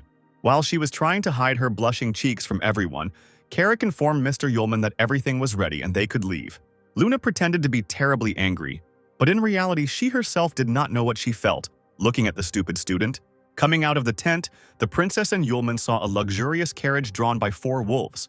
The apprentice noticed that Carrick had tried to find a good carriage, and he expressed hope that the pack leader's carriage would be comfortable for the master. To get to the Dark Knight territory, you need to cross the Beast King territory and the Nightmare territory via the Hurricane Road. A regular carriage simply couldn't get there.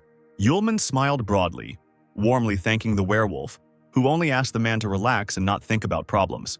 The road turned out to be very difficult. A snowstorm began, and a strong wind almost knocked the wolves off their feet. Carrick shouted to Yulman through the snow that they were entering Hurricane Road.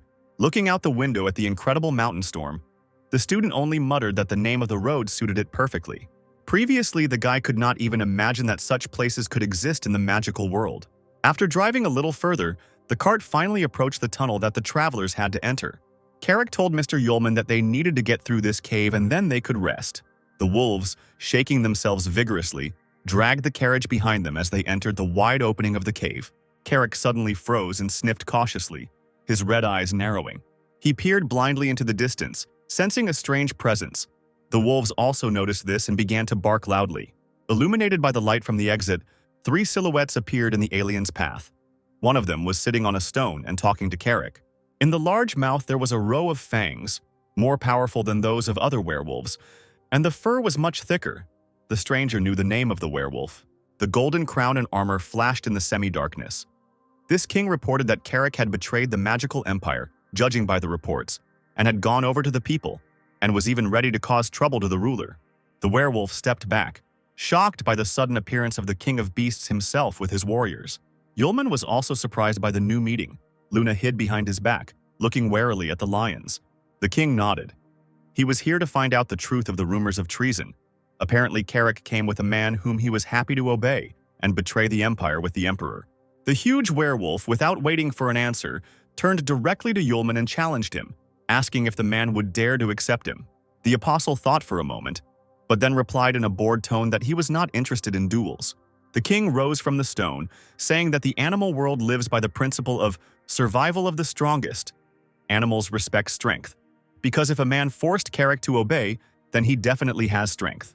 If the man emerges victorious from the battle, the king will not prosecute Carrick for treason, and will even give the man the throne of the king of beasts. Yulman was surprised by what was said. He did not want to get the throne of the king of beasts at all, but he finally noticed the king's crown and praised it, then offered this decoration as a trophy for his victory. The lion, more like a bear, standing behind the king, almost rushed at the vain man who did not like the throne, but coveted the crown. The white werewolf was not offended, but clarified that the crown is the main symbol of the king of beasts. Whoever has it is a real beast. He agreed to fight. He walked forward with wide strides to the exit of the cave. It was very narrow here and it would be inconvenient to fight. Luna grabbed Yulman's hand, reminding him that their goal was to return to the human world. And why would he need the throne of the king of beasts at all? The apostle smiled, looking at the princess. He didn't need the throne. He just really liked the crown. Earlier, he promised his friend that she would be able to choose the thing she liked in the cave of the green sorcerer. Luna instantly blushed when Yulman promised to give her a beautiful crown. She screamed that the princess of the human world does not need the crown of the king of beasts. Completely embarrassed, Luna added that she did not want to accept any gifts from the apostle. All those present were outside the cave in a few moments, engulfed in a snowstorm. The king of beasts moved away from the man a short distance, menacingly asking if he was ready. The apostle grinned and playfully demanded that the bull be released from the pen. The werewolf frowned. A shadow fell across his face, and it was said that the lion hunts the hare by tearing it apart. The lion extended a paw with long, sharp claws, pouncing on the man with a deafening roar. The beast's fist of the second paw was rapidly approaching the calmly standing Yulman. But as soon as the werewolf approached, everything around was covered by a thick wall of fog. The apostle was already waiting for him, and with one hand stopped the king's fist, grinning. As it turned out, the werewolf had confused the concepts. Yulman was definitely not a hare. The king's eyes immediately widened. His teeth clenched nervously as he experienced the incredible power of human resistance. He laughed, carried away by this hunt and the power of the enemy, deciding to ignite. The king's figure increased several times. He roared and used the flaming golden lion spell. Yulman wondered why all the animals were so fond of changing their appearance. But compared to others, the king was still holding up well. The apostle had a gift. It would allow him to see what is called real power. Without taking a single step, Yulman caused the air around him to become electrified and glow red-hot. The king of beasts opened his mouth in amazement, finding himself thrown back while the man did not even raise his hand. The apostle grinned again, asking the lion with enthusiasm how he felt. He slowly raised his hand and turned it to the right, directing the shockwave to the side. With this movement, the apostle strengthened his own magic, and the lightning flashes shone even brighter. Now the lion simply froze in place, blinded by the otherworldly attacks. His guards, lions with thick brown fur, followed closely behind their leader, also in amazement. Luna closed her eyes, amazed by Yulman's power, and Carrick silently pulled on the sunglasses he had left over from his visit to the human world. Moreover, something completely incredible happened, which shocked everyone present. For several thousand years, this area has been plagued by a constant wind that has blown everything off Hurricane Road. And now, for the first time in a long time, it stopped. In the distance, the bare peaks of gray mountains were visible. The king of beasts slowly descended to the ground and whispered that the man had done it in one fell swoop. Even the hurricane that had been blowing here for thousands of years had stopped in an instant. If this is the power of the strongest of this sire, the lion who fell victim to the hands of this monster does not regret it at all. Suddenly, the werewolf's body was illuminated by a bright flash of otherworldly light. The other animals and people closed their eyes. Yulman shouted at the beast, not understanding whether it was preparing to continue its metamorphoses or wanted to explode. Imagine his surprise when the light dissipated, and in place of the huge king of beasts sat a small lion cub in smaller armor. Even Carrick had never seen anything like this in his entire life, let alone guests from another world. One of his warriors immediately ran up to the werewolf baby, almost crying, seeing his master in such a state. He fell to the ground in front of the lion cub, begging the master not to be upset. And he, standing up, stroked the beast on the nose, asking Lunert to calm down. Carrick told Luna that this was the real body of the king of beasts. He was still very young, and the image of a formidable lion was maintained with the help of magical powers. The princess nodded, but was still surprised that the king of beasts was so young.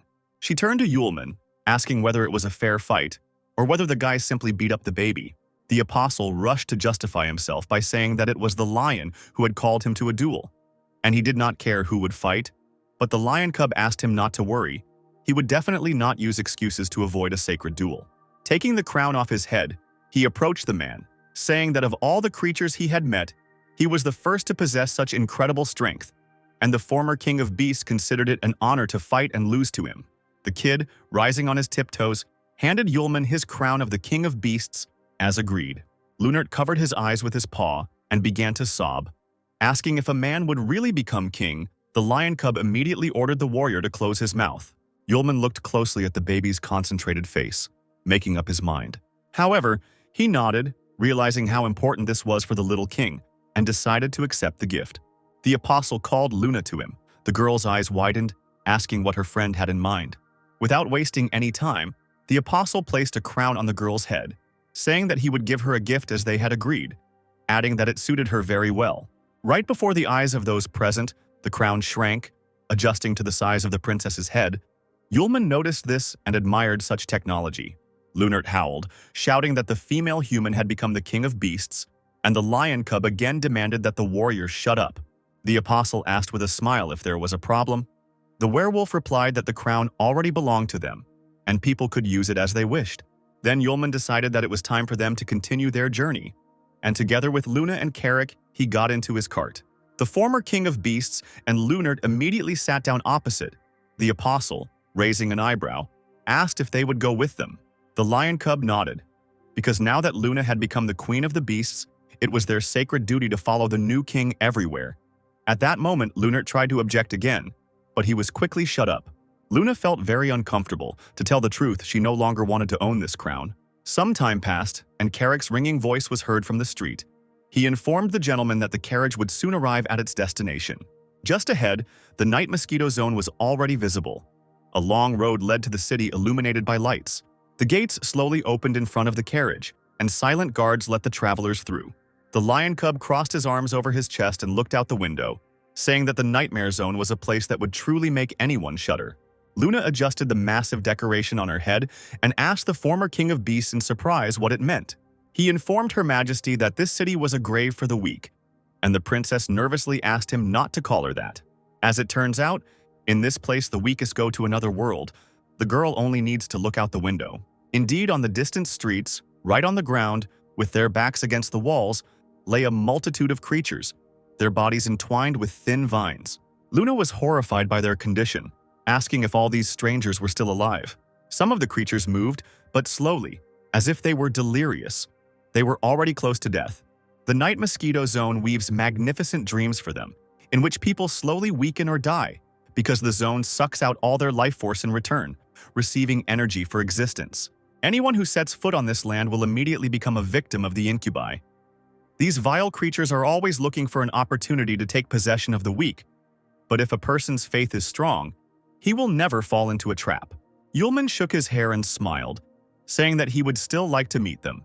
The princess, however, did not share her friend's delight, but thought that she had already seen these creatures in a dream. Although there was no need to worry ahead of time, perhaps she was simply very tired after overexerting herself in battle. A few minutes later, the carriage pulled up to a large building.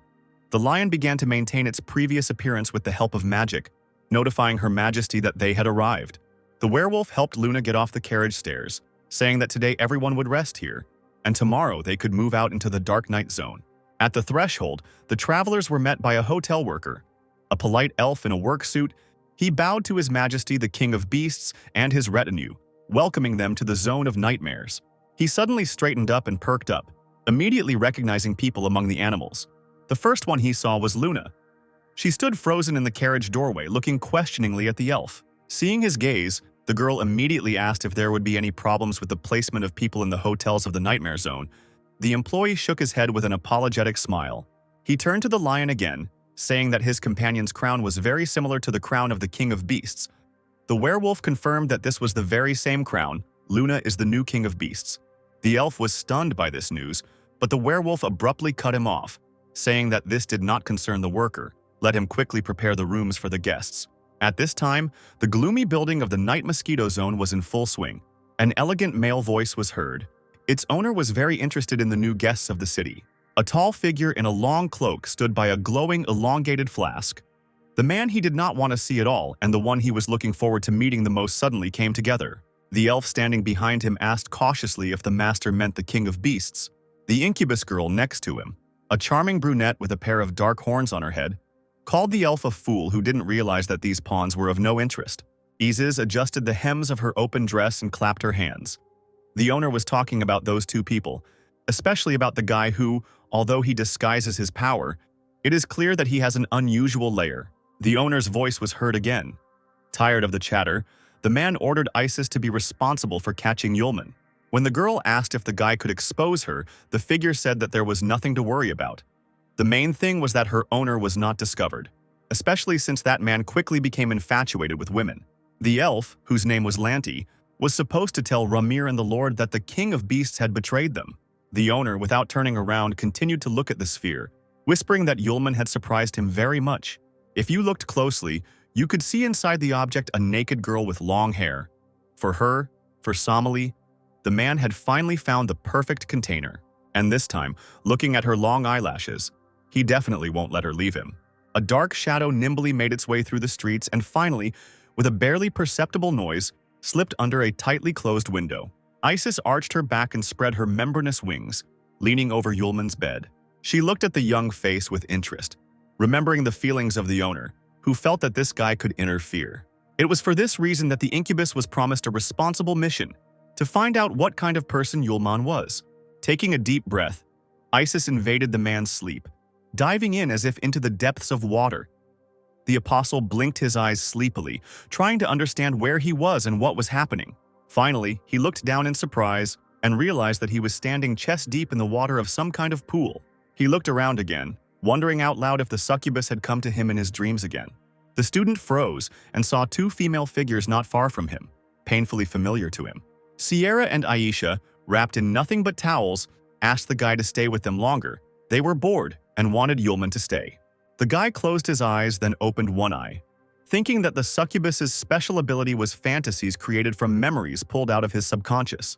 Isis cursed, clenching her fists. This guy had figured her out instantly. He really was something. A shadow crossed Yulman's face, and he loudly said to someone that, unfortunately, the real Sierra and Aisha did not behave like that. A trickle of blood flowed from the guy's nose from the thoughts that were disturbing him. The guy abruptly added that they could stay and chat.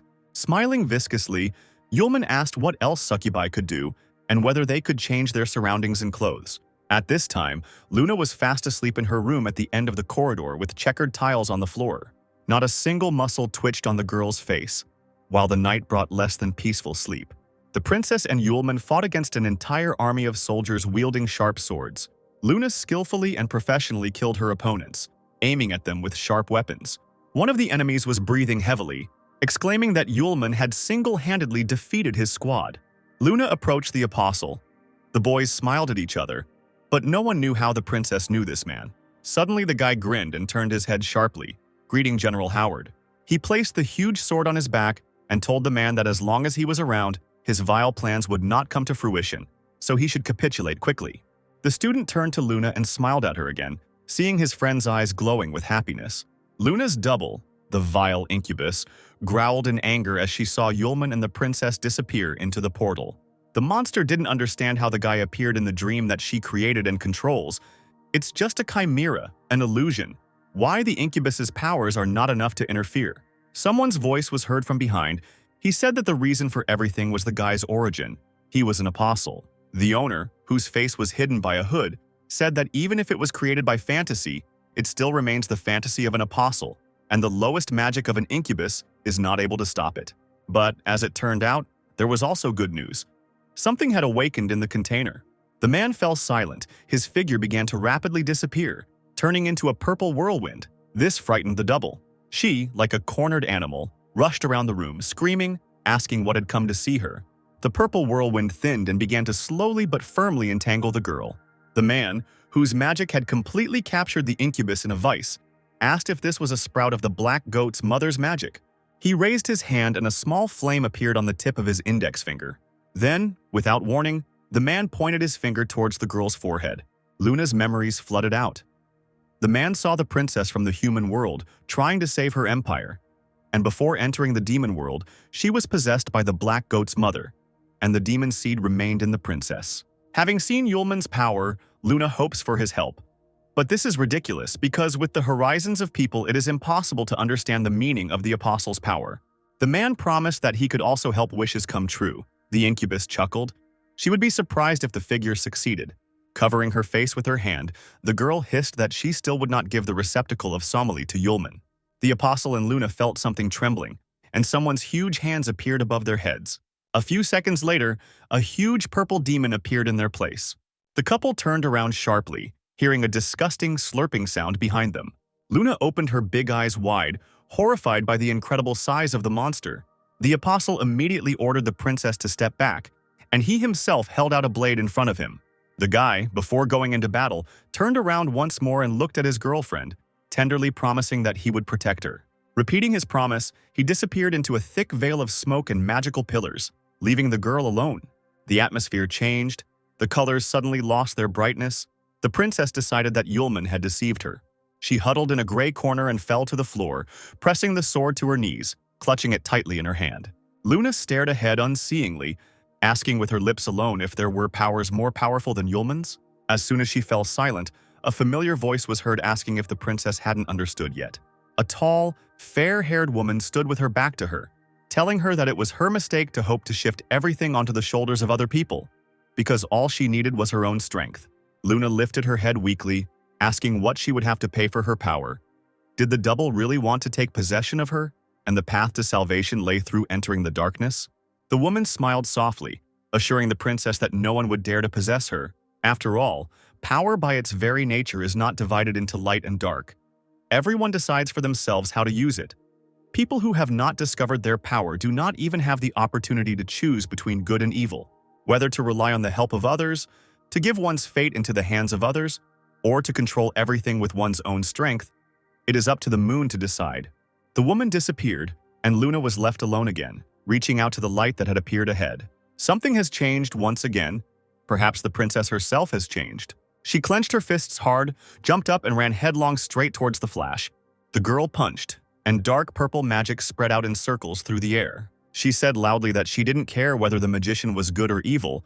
Luna would use this power relying only on her will. The princess raised her palm, on which the magical multicolored seal was adorned, knowing that it must be preserved. Yulman woke up in the morning in a good mood, rubbing his stiff shoulders. It had been a long time since he had gone so deep into the space of his own consciousness. Going down the stairs, the guy heard Luna's voice. The girl was asking why he was sleeping for so long. The student was surprised by the girl's early appearance, and even in a new outfit. The girl was dressed in an elegant blue dress appropriate to her new status. Luna objected. She had already managed to take a walk and go shopping, since they had been in this world for so long. Previously, her new crown did not match her clothes at all. Moreover, she knew how to change her appearance. Werewolves stood behind the girl with numerous boxes in their hands. Yulman nodded. Now his friend really became the queen of the beasts, she hissed, declaring that she bought new clothes not only for herself. She snatched one box from Lunart and handed it straight into the confused apostle's hands. Today they had to pay a visit to the ruler of this zone. Did the student think that he would have to go in a goblin uniform? When Yulman asked what was wrong, Luna immediately flared up, calling his clothes a disgrace to the entire human race. Very determined, the girl immediately ordered the werewolves not to waste time, but to go and prepare the carriage. The apostle grinned, asking the princess if she had already grown fond of giving orders to her servants. Luna's cheeks instantly turned pink. She looked away, muttering that the werewolves themselves wanted to call her that. No one forced them. Taking a breath, she ordered Yulman to go change his clothes. The guy nodded, jokingly calling his friend the queen. Magical lights flickered in the bright blue illuminated room. The master received Isis and Lanti, asking his bowed minions if their targets had already left. The man also praised the incubus for the excellent job he had done in distracting Yulman, and the woman thanked him for the high praise. Her thin eyebrows drew together as she remembered that she had spent the entire evening chatting. The guy seemed very simple-minded to her. There was nothing remarkable about him at all. As soon as Isis thought about this, the master approached the incubus, voicing her thoughts. Yulman really does pay a lot of attention to girls. The rumors turned out to be true. He also kindly helped Isis in a difficult moment and sealed the memory. The woman raised her head sharply, stunned by what she heard, because she had been on guard the whole time. Isis's eyes widened in sudden realization that the man had fooled her so cleverly, yet he had found out about her and even thanked her for the conversation at the end. Addressing the creature, the apostle promised to give her a return gift and give her the opportunity to look into his real world of dreams. The incubus raised an eyebrow. It turned out that she was only on the upper level, in a superficial dream, and did not control anything. The woman's consciousness was transported to a completely different place, gloomy, dark. In front of her stood a huge palace made of stone. Yulman had also changed. Now he no longer looked like a confused boy. Not only his clothes had changed, but also his look and mannerisms. It seemed that inside this shell there was some ancient creature. Isis was overcome with a wave of panic. She realized with horror who Yulman really was. The owner grinned and nodded his head. Yes, this really is the first apostle Yulman. It can be said that he was either too self-confident or inattentive, and believed that the woman was an ordinary nightmare incubus and did not arouse his suspicions. Then it turns out that the plan worked, and the apostle did not notice that something happened to the container. The man approached the huge container, quietly whispering that he only had to wait a little while. The woman's face was framed by strands of light hair. Soon she and dear Somali would definitely see each other. Meanwhile, the former Beast King, Luna, and Yulman arrived in the Dark Night Zone, the City of Blood. Their path lay towards the majestic palace. The beast reported that the travelers were in place. Lilith should be in the Palace of Eternal Life. The princess, lifting the hem of her dress, carefully got out of the carriage, looking around. Yulman in his new clothes looked like a real aristocrat. He was amazed at the place where Aisha's mother lived. But the area turned out to be completely empty. The guests did not meet a single living soul on their way. Yulman looked at the palace more closely. He knew that Lilith was there. The apostle felt the magic stone that he gave to the woman. It must be inside. But since no one wanted to meet them, it was decided to go in on their own and look around. The werewolf opened the heavy doors, and the trio carefully entered, walking down the long corridor. Leo said that ahead was the Palace of Eternal Life, but at first glance there was no one there. Yulman narrowed his eyes, thinking to himself that he sensed incubi lurking here, not succubi at all, as he had previously assumed. However, he discarded unnecessary thoughts, leaving them for later. He would figure it out on his own when he met Lilith. Having reached the end of the corridor, the guests were surprised by the picture that opened up to them. There, on a large throne, sat Lilith. Crossing her legs, all alone, the lion asked where the rest of the inhabitants of the palace were. No one even greeted the guests. For the first time ever, the demoness called Leo's name. Asuka. She said that the Lord was gathering everyone in Gochin, and asked why the beast had come to her in the Dark Night Zone, and even brought people with him. Lev coughed, saying that he was not looking for a succubus. It was the people themselves who wanted to see her. The succubus narrowed her eyes, indignantly asking Asuka since when the low-class creatures, humans, had the right to an audience with her, the queen of the Dark Night. Luna whispered to Yulman why Lilith was treating him like that, since they knew each other. But the apostle only sighed, answering that they had problems. Now, all the pieces of the puzzle came together before Yulman's eyes, no matter how much he didn't want to admit it. Right now, sitting on that throne before them was not Lilith at all, but someone posing as her. Asuka shouted that he had already met the woman and remembered her scent, but the apostle objected, explaining that the body belonged to Lilith, but the soul did not. The stranger on the throne laughed, declaring that she had been exposed. The trick had worked after all. She stood up and said that since the guests had decided to become her enemies, it meant that today they would all die. The succubus called her Minion Eleno for help. Yulman and the lion heard a rustling sound above their heads, and looking up, they saw a huge web-shaped trap descending on them. Asuka couldn't believe that they were attacked with her spiderweb by the fourth queen of the magical world, the insect queen Alano.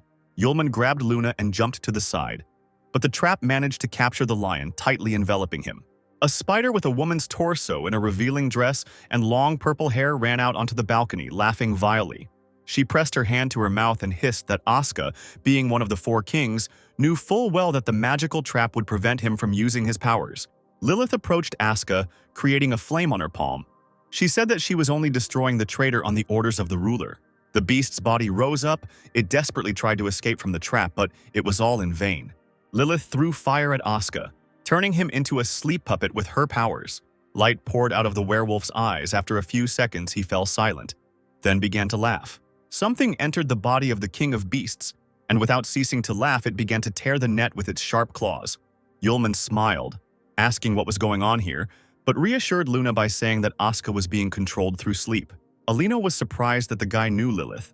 She did not feel his magic, and did not understand how he was able to recruit two of the four kings. The stranger did not see any memories of Yulman in Lilith's memory, and now they needed to grab the student and hand him over to the ruler, but carefully, he needed to be delivered alive.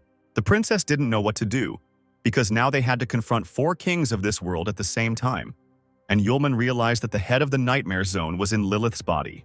Judging by their appearance, the kings will not talk nicely. All that remains is to teach them a good lesson. Luna was sad. She would have changed her clothes if she had known in advance that she would have to fight, and Lightning Asia stayed at home. Yulman winked at her, telling her that he could handle it himself, and formed a small red lightning bolt in his palm. A moment later, a blade, Asia, formed from lightning right in his hand, ready for battle. There was only one problem for the apostle. He was completely incapable of treating his enemies with leniency. The princess raised an eyebrow, looking at her sword in someone else's hands. She even felt a little offended. The one hiding under the guise of Lilith directed pieces of sharp ice at the apostle. Although the succubus's powers were not the same as in Pierce's world, this pure-blooded energy was very suitable for the enemy. But this is not bad, because then the fake Lilith will be able to test the full power of the combined energy of the succubi and incubi on people. The apostle, with a thoughtful look, crushed the stones into small pieces, swinging his sword several times. Turning to Luna for a moment, the student asked her to step back and be careful. Meanwhile, Asuka used the magic of the body's owner and transformed into an incredible monster with the help of the full release of the orc's rage. The Thunder Fist went straight to the apostle's face. He was not afraid. He just smiled at the monster's eagerness to play with lightning in front of a man. Yulman jumped back, transferred the lightning bolts to his foot, and swung at Asia. Then, running up to the lion, he threw his leg forward and the guy's boot flew straight into the stranger's nose. The huge beast was immediately thrown back by a powerful strike of 1,000 lightning bolts. Lilith clenched her fists and bared her teeth, seeing that the guy had taken out Asuka with one blow, even though he had used the full powers of the King of Beasts. Aleno crept up behind Yulman, deciding that this was an excellent chance to attack. From her mouth, the spider spewed out blocking bonds, a huge, dense blanket of webbing. Yulman barely had time to look back before it entangled the guy's entire body in a dense cocoon. Luna screamed in despair when she saw her friend's motionless silhouette. The web turned out to be truly powerful. Aleno continually released it from her mouth. Lilith smiled, sickeningly sad, because the spider-like bonds of the insect queen blocked the ability to concentrate and release magical energy. This person did not have a single chance of winning. Aleno gently ran her claws along the web. This is a unique power. If it devours a person, it will rise to a new level, which will not fail to please the ruler. She didn't have time to finish her thought when suddenly a quiet hissing sound was heard through the cocoon, and a red dot appeared. Aleno recoiled in horror as the spider webs turned red and slowly burned away under the lightning bolts. She let out a strangled scream as, moments later, the cocoon disintegrated into tiny webs. The room was filled with acrid smoke, and when it began to gradually clear, the silhouette of an unharmed Yulman appeared. He dusted himself off, noting that it was precisely these sticky tricks that he disliked the most. The princess clapped her hands joyfully when she saw her friend, who gave her a thumbs up. Lilith growled again. She thought that it would be completely impossible to get out of the cocoon. Scorched by fire, Aleno, holding his shoulder, hissed that this guy was not human. Lilith nodded, because Yulman did not even use magic. The apostle called for the sword. His soul was outraged that he was not addressed directly by name. The guy agreed and asked if he could also use the lightning energy to its full potential. Then the damage would be too great, and it would only be necessary to paralyze Lilith. The soul answered that it was possible at a very close distance. Someone in the body of a succubus looked closely at Yulman, confident that he would not be able to defeat the guy.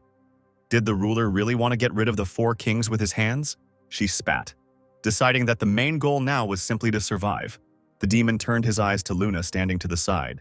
This girl is the key to salvation. Raising his hand up, gathering all the forces of Lilith's essence together. As a huge vortex of the Sleepy Paradise spell appeared in the air, he raised his hand and directed the magic towards the princess. Yulman held his blade out in front of him and grinned. He was ready to start the battle. Lilith, confident in her unstoppable attack, also broke into a smile. The apostle raised his head in surprise as the stream passed Asia and headed above him straight towards the moon. The succubus's attack flew so close to the stunned princess that it almost dug into her body. Lilith hoped that she had enough skill to do so that she could take control of the girl. Meanwhile, the apostle ran and, in order to save his friend, jumped in her direction. He heroically covered her with himself and spread his arms wide, absorbing the succubus's magic into his own body. Luna didn't have time to do anything. She just desperately screamed her friend's name. Lilith chuckled, calling Yulman a fool who took the full brunt. Continuing to laugh, she looked at the guy's disconcerted face, exclaiming that now he would plunge into an endless sweet sleep. Raising her hands up, the woman laughed loudly. The smoke around cleared. All the magic completely drowned in the apostle. He didn't move. Luna began to shake her friend, shouting that this was all a dream and he should wake up. Lilith arrogantly said that people are just animals with feelings. Even if they had incredible strength, he has temptations. Then the succubus called her toy. She grabbed Yulman by the chin, whispering that with his terrifying power, the unification of the magical world was only questionable. How discouraging it was for her that the apostle smirked in response, saying that the demon would not succeed and called Asia for help. While Lilith was screaming about how it was that Yulman wasn't tempted, the soul of the sword deftly appeared behind her, creating lightning discharges in its palms. Still smiling, she aimed her hands at the succubus's back, whose body arched from the incredible attack. Trembling slightly, Lilith barely managed to turn her head towards Asia, hissing that she couldn't move now. The girl smiled and winked at the demon, replying that she had blocked the flow of the succubus's magic. The apostle patted the lightning-fast Asia on the shoulder, saying that she had done an excellent job. Although immobilized, she still smiled broadly, challenging Yulman as to what he wanted to do with Lilith's body. Approaching the settler, Yulman almost whispered into his lips that it was not a problem. He would pull the stranger out of someone else's body. He raised his hands and slowly began to bring them closer to Lilith's face, as if he wanted to hug her. A bright light blinded the succubus, and she lost consciousness. The sun was shining brightly in the blue sky. The trees rustled their green leaves softly in the wind. Yulman, with his hands in his pockets, was heading somewhere, thinking that in the magical world there really was no need to be too afraid of everything. He fell silent, accidentally looking down at his feet, and realized that he was walking right through the air, and below, in the middle of the forest, stood a solid village house. The apostle's boots landed softly on the lush grass. The guy scratched the back of his head and looked around, realizing that he didn't feel any incubi here. He approached the house cautiously, deciding to find out where he had ended up. Having climbed the stairs, the apostle approached the door. Yulman hesitated for a few seconds but still grabbed the round handle. Slowly opening the door, he quietly asked if anyone was home. But the large, well-furnished room greeted the guest with silence and solitude. The apostle looked around, thinking that things were not as he had expected. He put his hands in his trouser pockets again, and the apostle noticed the photographs on the wall. One of them depicted a family, a man and a woman, who was holding a baby in her arms, tightly wrapped in a blanket. The apostle immediately recognized Lilith in the image. In her hands was Aisha, and the man, therefore, was his future father-in-law. The apostle's thoughts were interrupted by a quiet child's voice asking something. Yulman turned around and saw little Aisha in front of him. His classmate was about 5 years old. The girl was holding a bouquet of flowers in her hands, asking who the stranger was. The apostle wondered why Aisha suddenly appeared in the world created by Lilith's consciousness. The girl turned out to be very sweet even as a child. There was no incubus energy in her. The girl tilted her head to the side, waiting for an answer. The guy decided that he needed to check everything first. Now we need to find out what happened in the human world a month after Luna and Yulman opened the seal and entered the magical world. The Empire stopped search and rescue operations and announced that Princess Luna had died in the magical world, and a full funeral was held. At the Academy, students wondered why His Majesty the Emperor organized a funeral. Aisha and Arya sat among a pile of scattered books. Aisha was reading something enthusiastically, and her friend, stretching, wondered why the Emperor gave up so easily. Aisha's big eyes filled with tears and she whispered that a whole month had already passed. The girls looked through all the materials they could find, but still could not find a way to enter the magical world. Sierra, who was sitting at the table, spoke up. The witch said that someone had clearly hidden the materials well, or destroyed everything, which could have concerned the gates between the worlds and ways to open them. But even Sierra didn't believe that Luna and Yulman were dead. The seal of the teacher and student has not disappeared yet, so the guys will definitely be able to return. The secretary looked into the office with a sheet of paper in her hand and called the director. She reported that an urgent message had arrived in the capital. His Majesty was summoning the witch to court immediately. Charlotte immediately arrived at the imperial palace. The emperor was already waiting for the witch, standing on a large balcony. Approaching, Sierra dropped to one knee, greeting the lord, who noticed how the girl had grown over the years. After remaining silent, he finally asked directly whether Aces was dead. Sierra winced, asking how His Majesty knew about this. The man replied that he knew about the real evil that Aces hid within himself, but he still remained the emperor's teacher. Ordinary people only see the good and the bad. But you need to look deeper. For the head of the empire, this person was the one who had value, so the motives are quite natural. All these years, thanks to his power, the three clans maintained mutual balance. And now that the old man is gone, the empire is on the brink of destruction. Sierra listened carefully to the man, and he turned to the girl. He named her the new principal of the school in his own name and demanded that she make every effort to ensure the maximum safety for the students. Sierra could only nod, obey, and listen. The emperor never turned around, afraid to show his emotions. He said that from the very beginning he was sure that his beloved daughter could not just go and die in a strange world. Unfortunately, time is running out. A huge storm is approaching the empire. The man was afraid that he would never hear the voice of the moon again. Meanwhile, in the residence of one of the three large clans of the Bale Empire, they celebrated the victory. Chester Bale looked at the prince surrounded by his court girls, asking if he was finally at peace. The guy chuckled, saying that stupid Luna had disappeared into the magical world. The sage noticed that the princess had died. The emperor was getting old, and it seemed that nothing more threatened the prince's ascension to the throne. He pointed at the man, saying that he would do everything he promised the Bale clan if he got the throne. But Chester also understood what the guy really wanted. He replied that the prince need not worry when the time came. Charlotte would be safe and sound in his bed. The prince chuckled. There was nothing in this world that he couldn't reach. Yulman swallowed hard and asked the girl her name. She answered, putting flowers in a vase, and asked if the stranger was a friend of her parents. The apostle stroked the little girl's head, saying that this was indeed so, and he would come by later. If he wasn't mistaken, Aisha's father died quite early. As he was leaving the house, the guy saw a young happy couple, the girl's parents. The man asked his companion if she was tired of it, but she replied with a smile that she didn't care. Puffing out her cheeks, she slyly said that her back hurt and asked to be carried. Yulman immediately realized that it was Lilith with the man in the photo. He chuckled and allowed his wife to climb onto his back. The man walked past Yulman without even looking in his direction. The guy watched the couple go. Lilith was happily humming some song. The apostle was surprised that he remained unnoticed by anyone. He turned away from the house, remaining on the threshold, and gazed at the forest. Now it could be said for sure that those incubi were locked and separated from this world, which was very strange. As a succubus, Lilith has no control over the dream world. But this world is psychic. It is fixated on the endless reproduction of memories of a certain period of time. The only real one here is Lilith. If it weren't for her, there would be no one to create this world. Yulman walked up to the window and looked inside. The whole family was gathered around the set table. Lilith was discontentedly wiping Aisha's dirty mouth. Her father was laughing heartily. The little girl suddenly started talking about Yulman, but her mother quickly interrupted her, reminding her of a well-known proverb. The apostle was touched by little Aisha. He didn't care who created this world, since his friend was here. Finally, the bright sunny day gave way to a windless and cloudless night. Aisha asked Lilith to sleep with her today. She grumbled a little that her daughter was already an adult, but still took the baby to her room. Yulman was still standing at the window. He thought that by breaking into this world, he could harm Lilith. The apostle wondered what to do. At that moment, Aisha's father came out into the street, coughing loudly. Having drawn level with the guy, he suddenly turned to him, saying that he had kept him waiting. The student was incredibly surprised, and the man said in a casual tone that now they would be able to have a good talk with Mr. Yulman. Not realizing everything at first, the apostle asked if Aisha's father could see him, and he nodded. He invited the guy into the house because they had something to discuss. When they sat down at the table, the man suggested introducing themselves first. Euler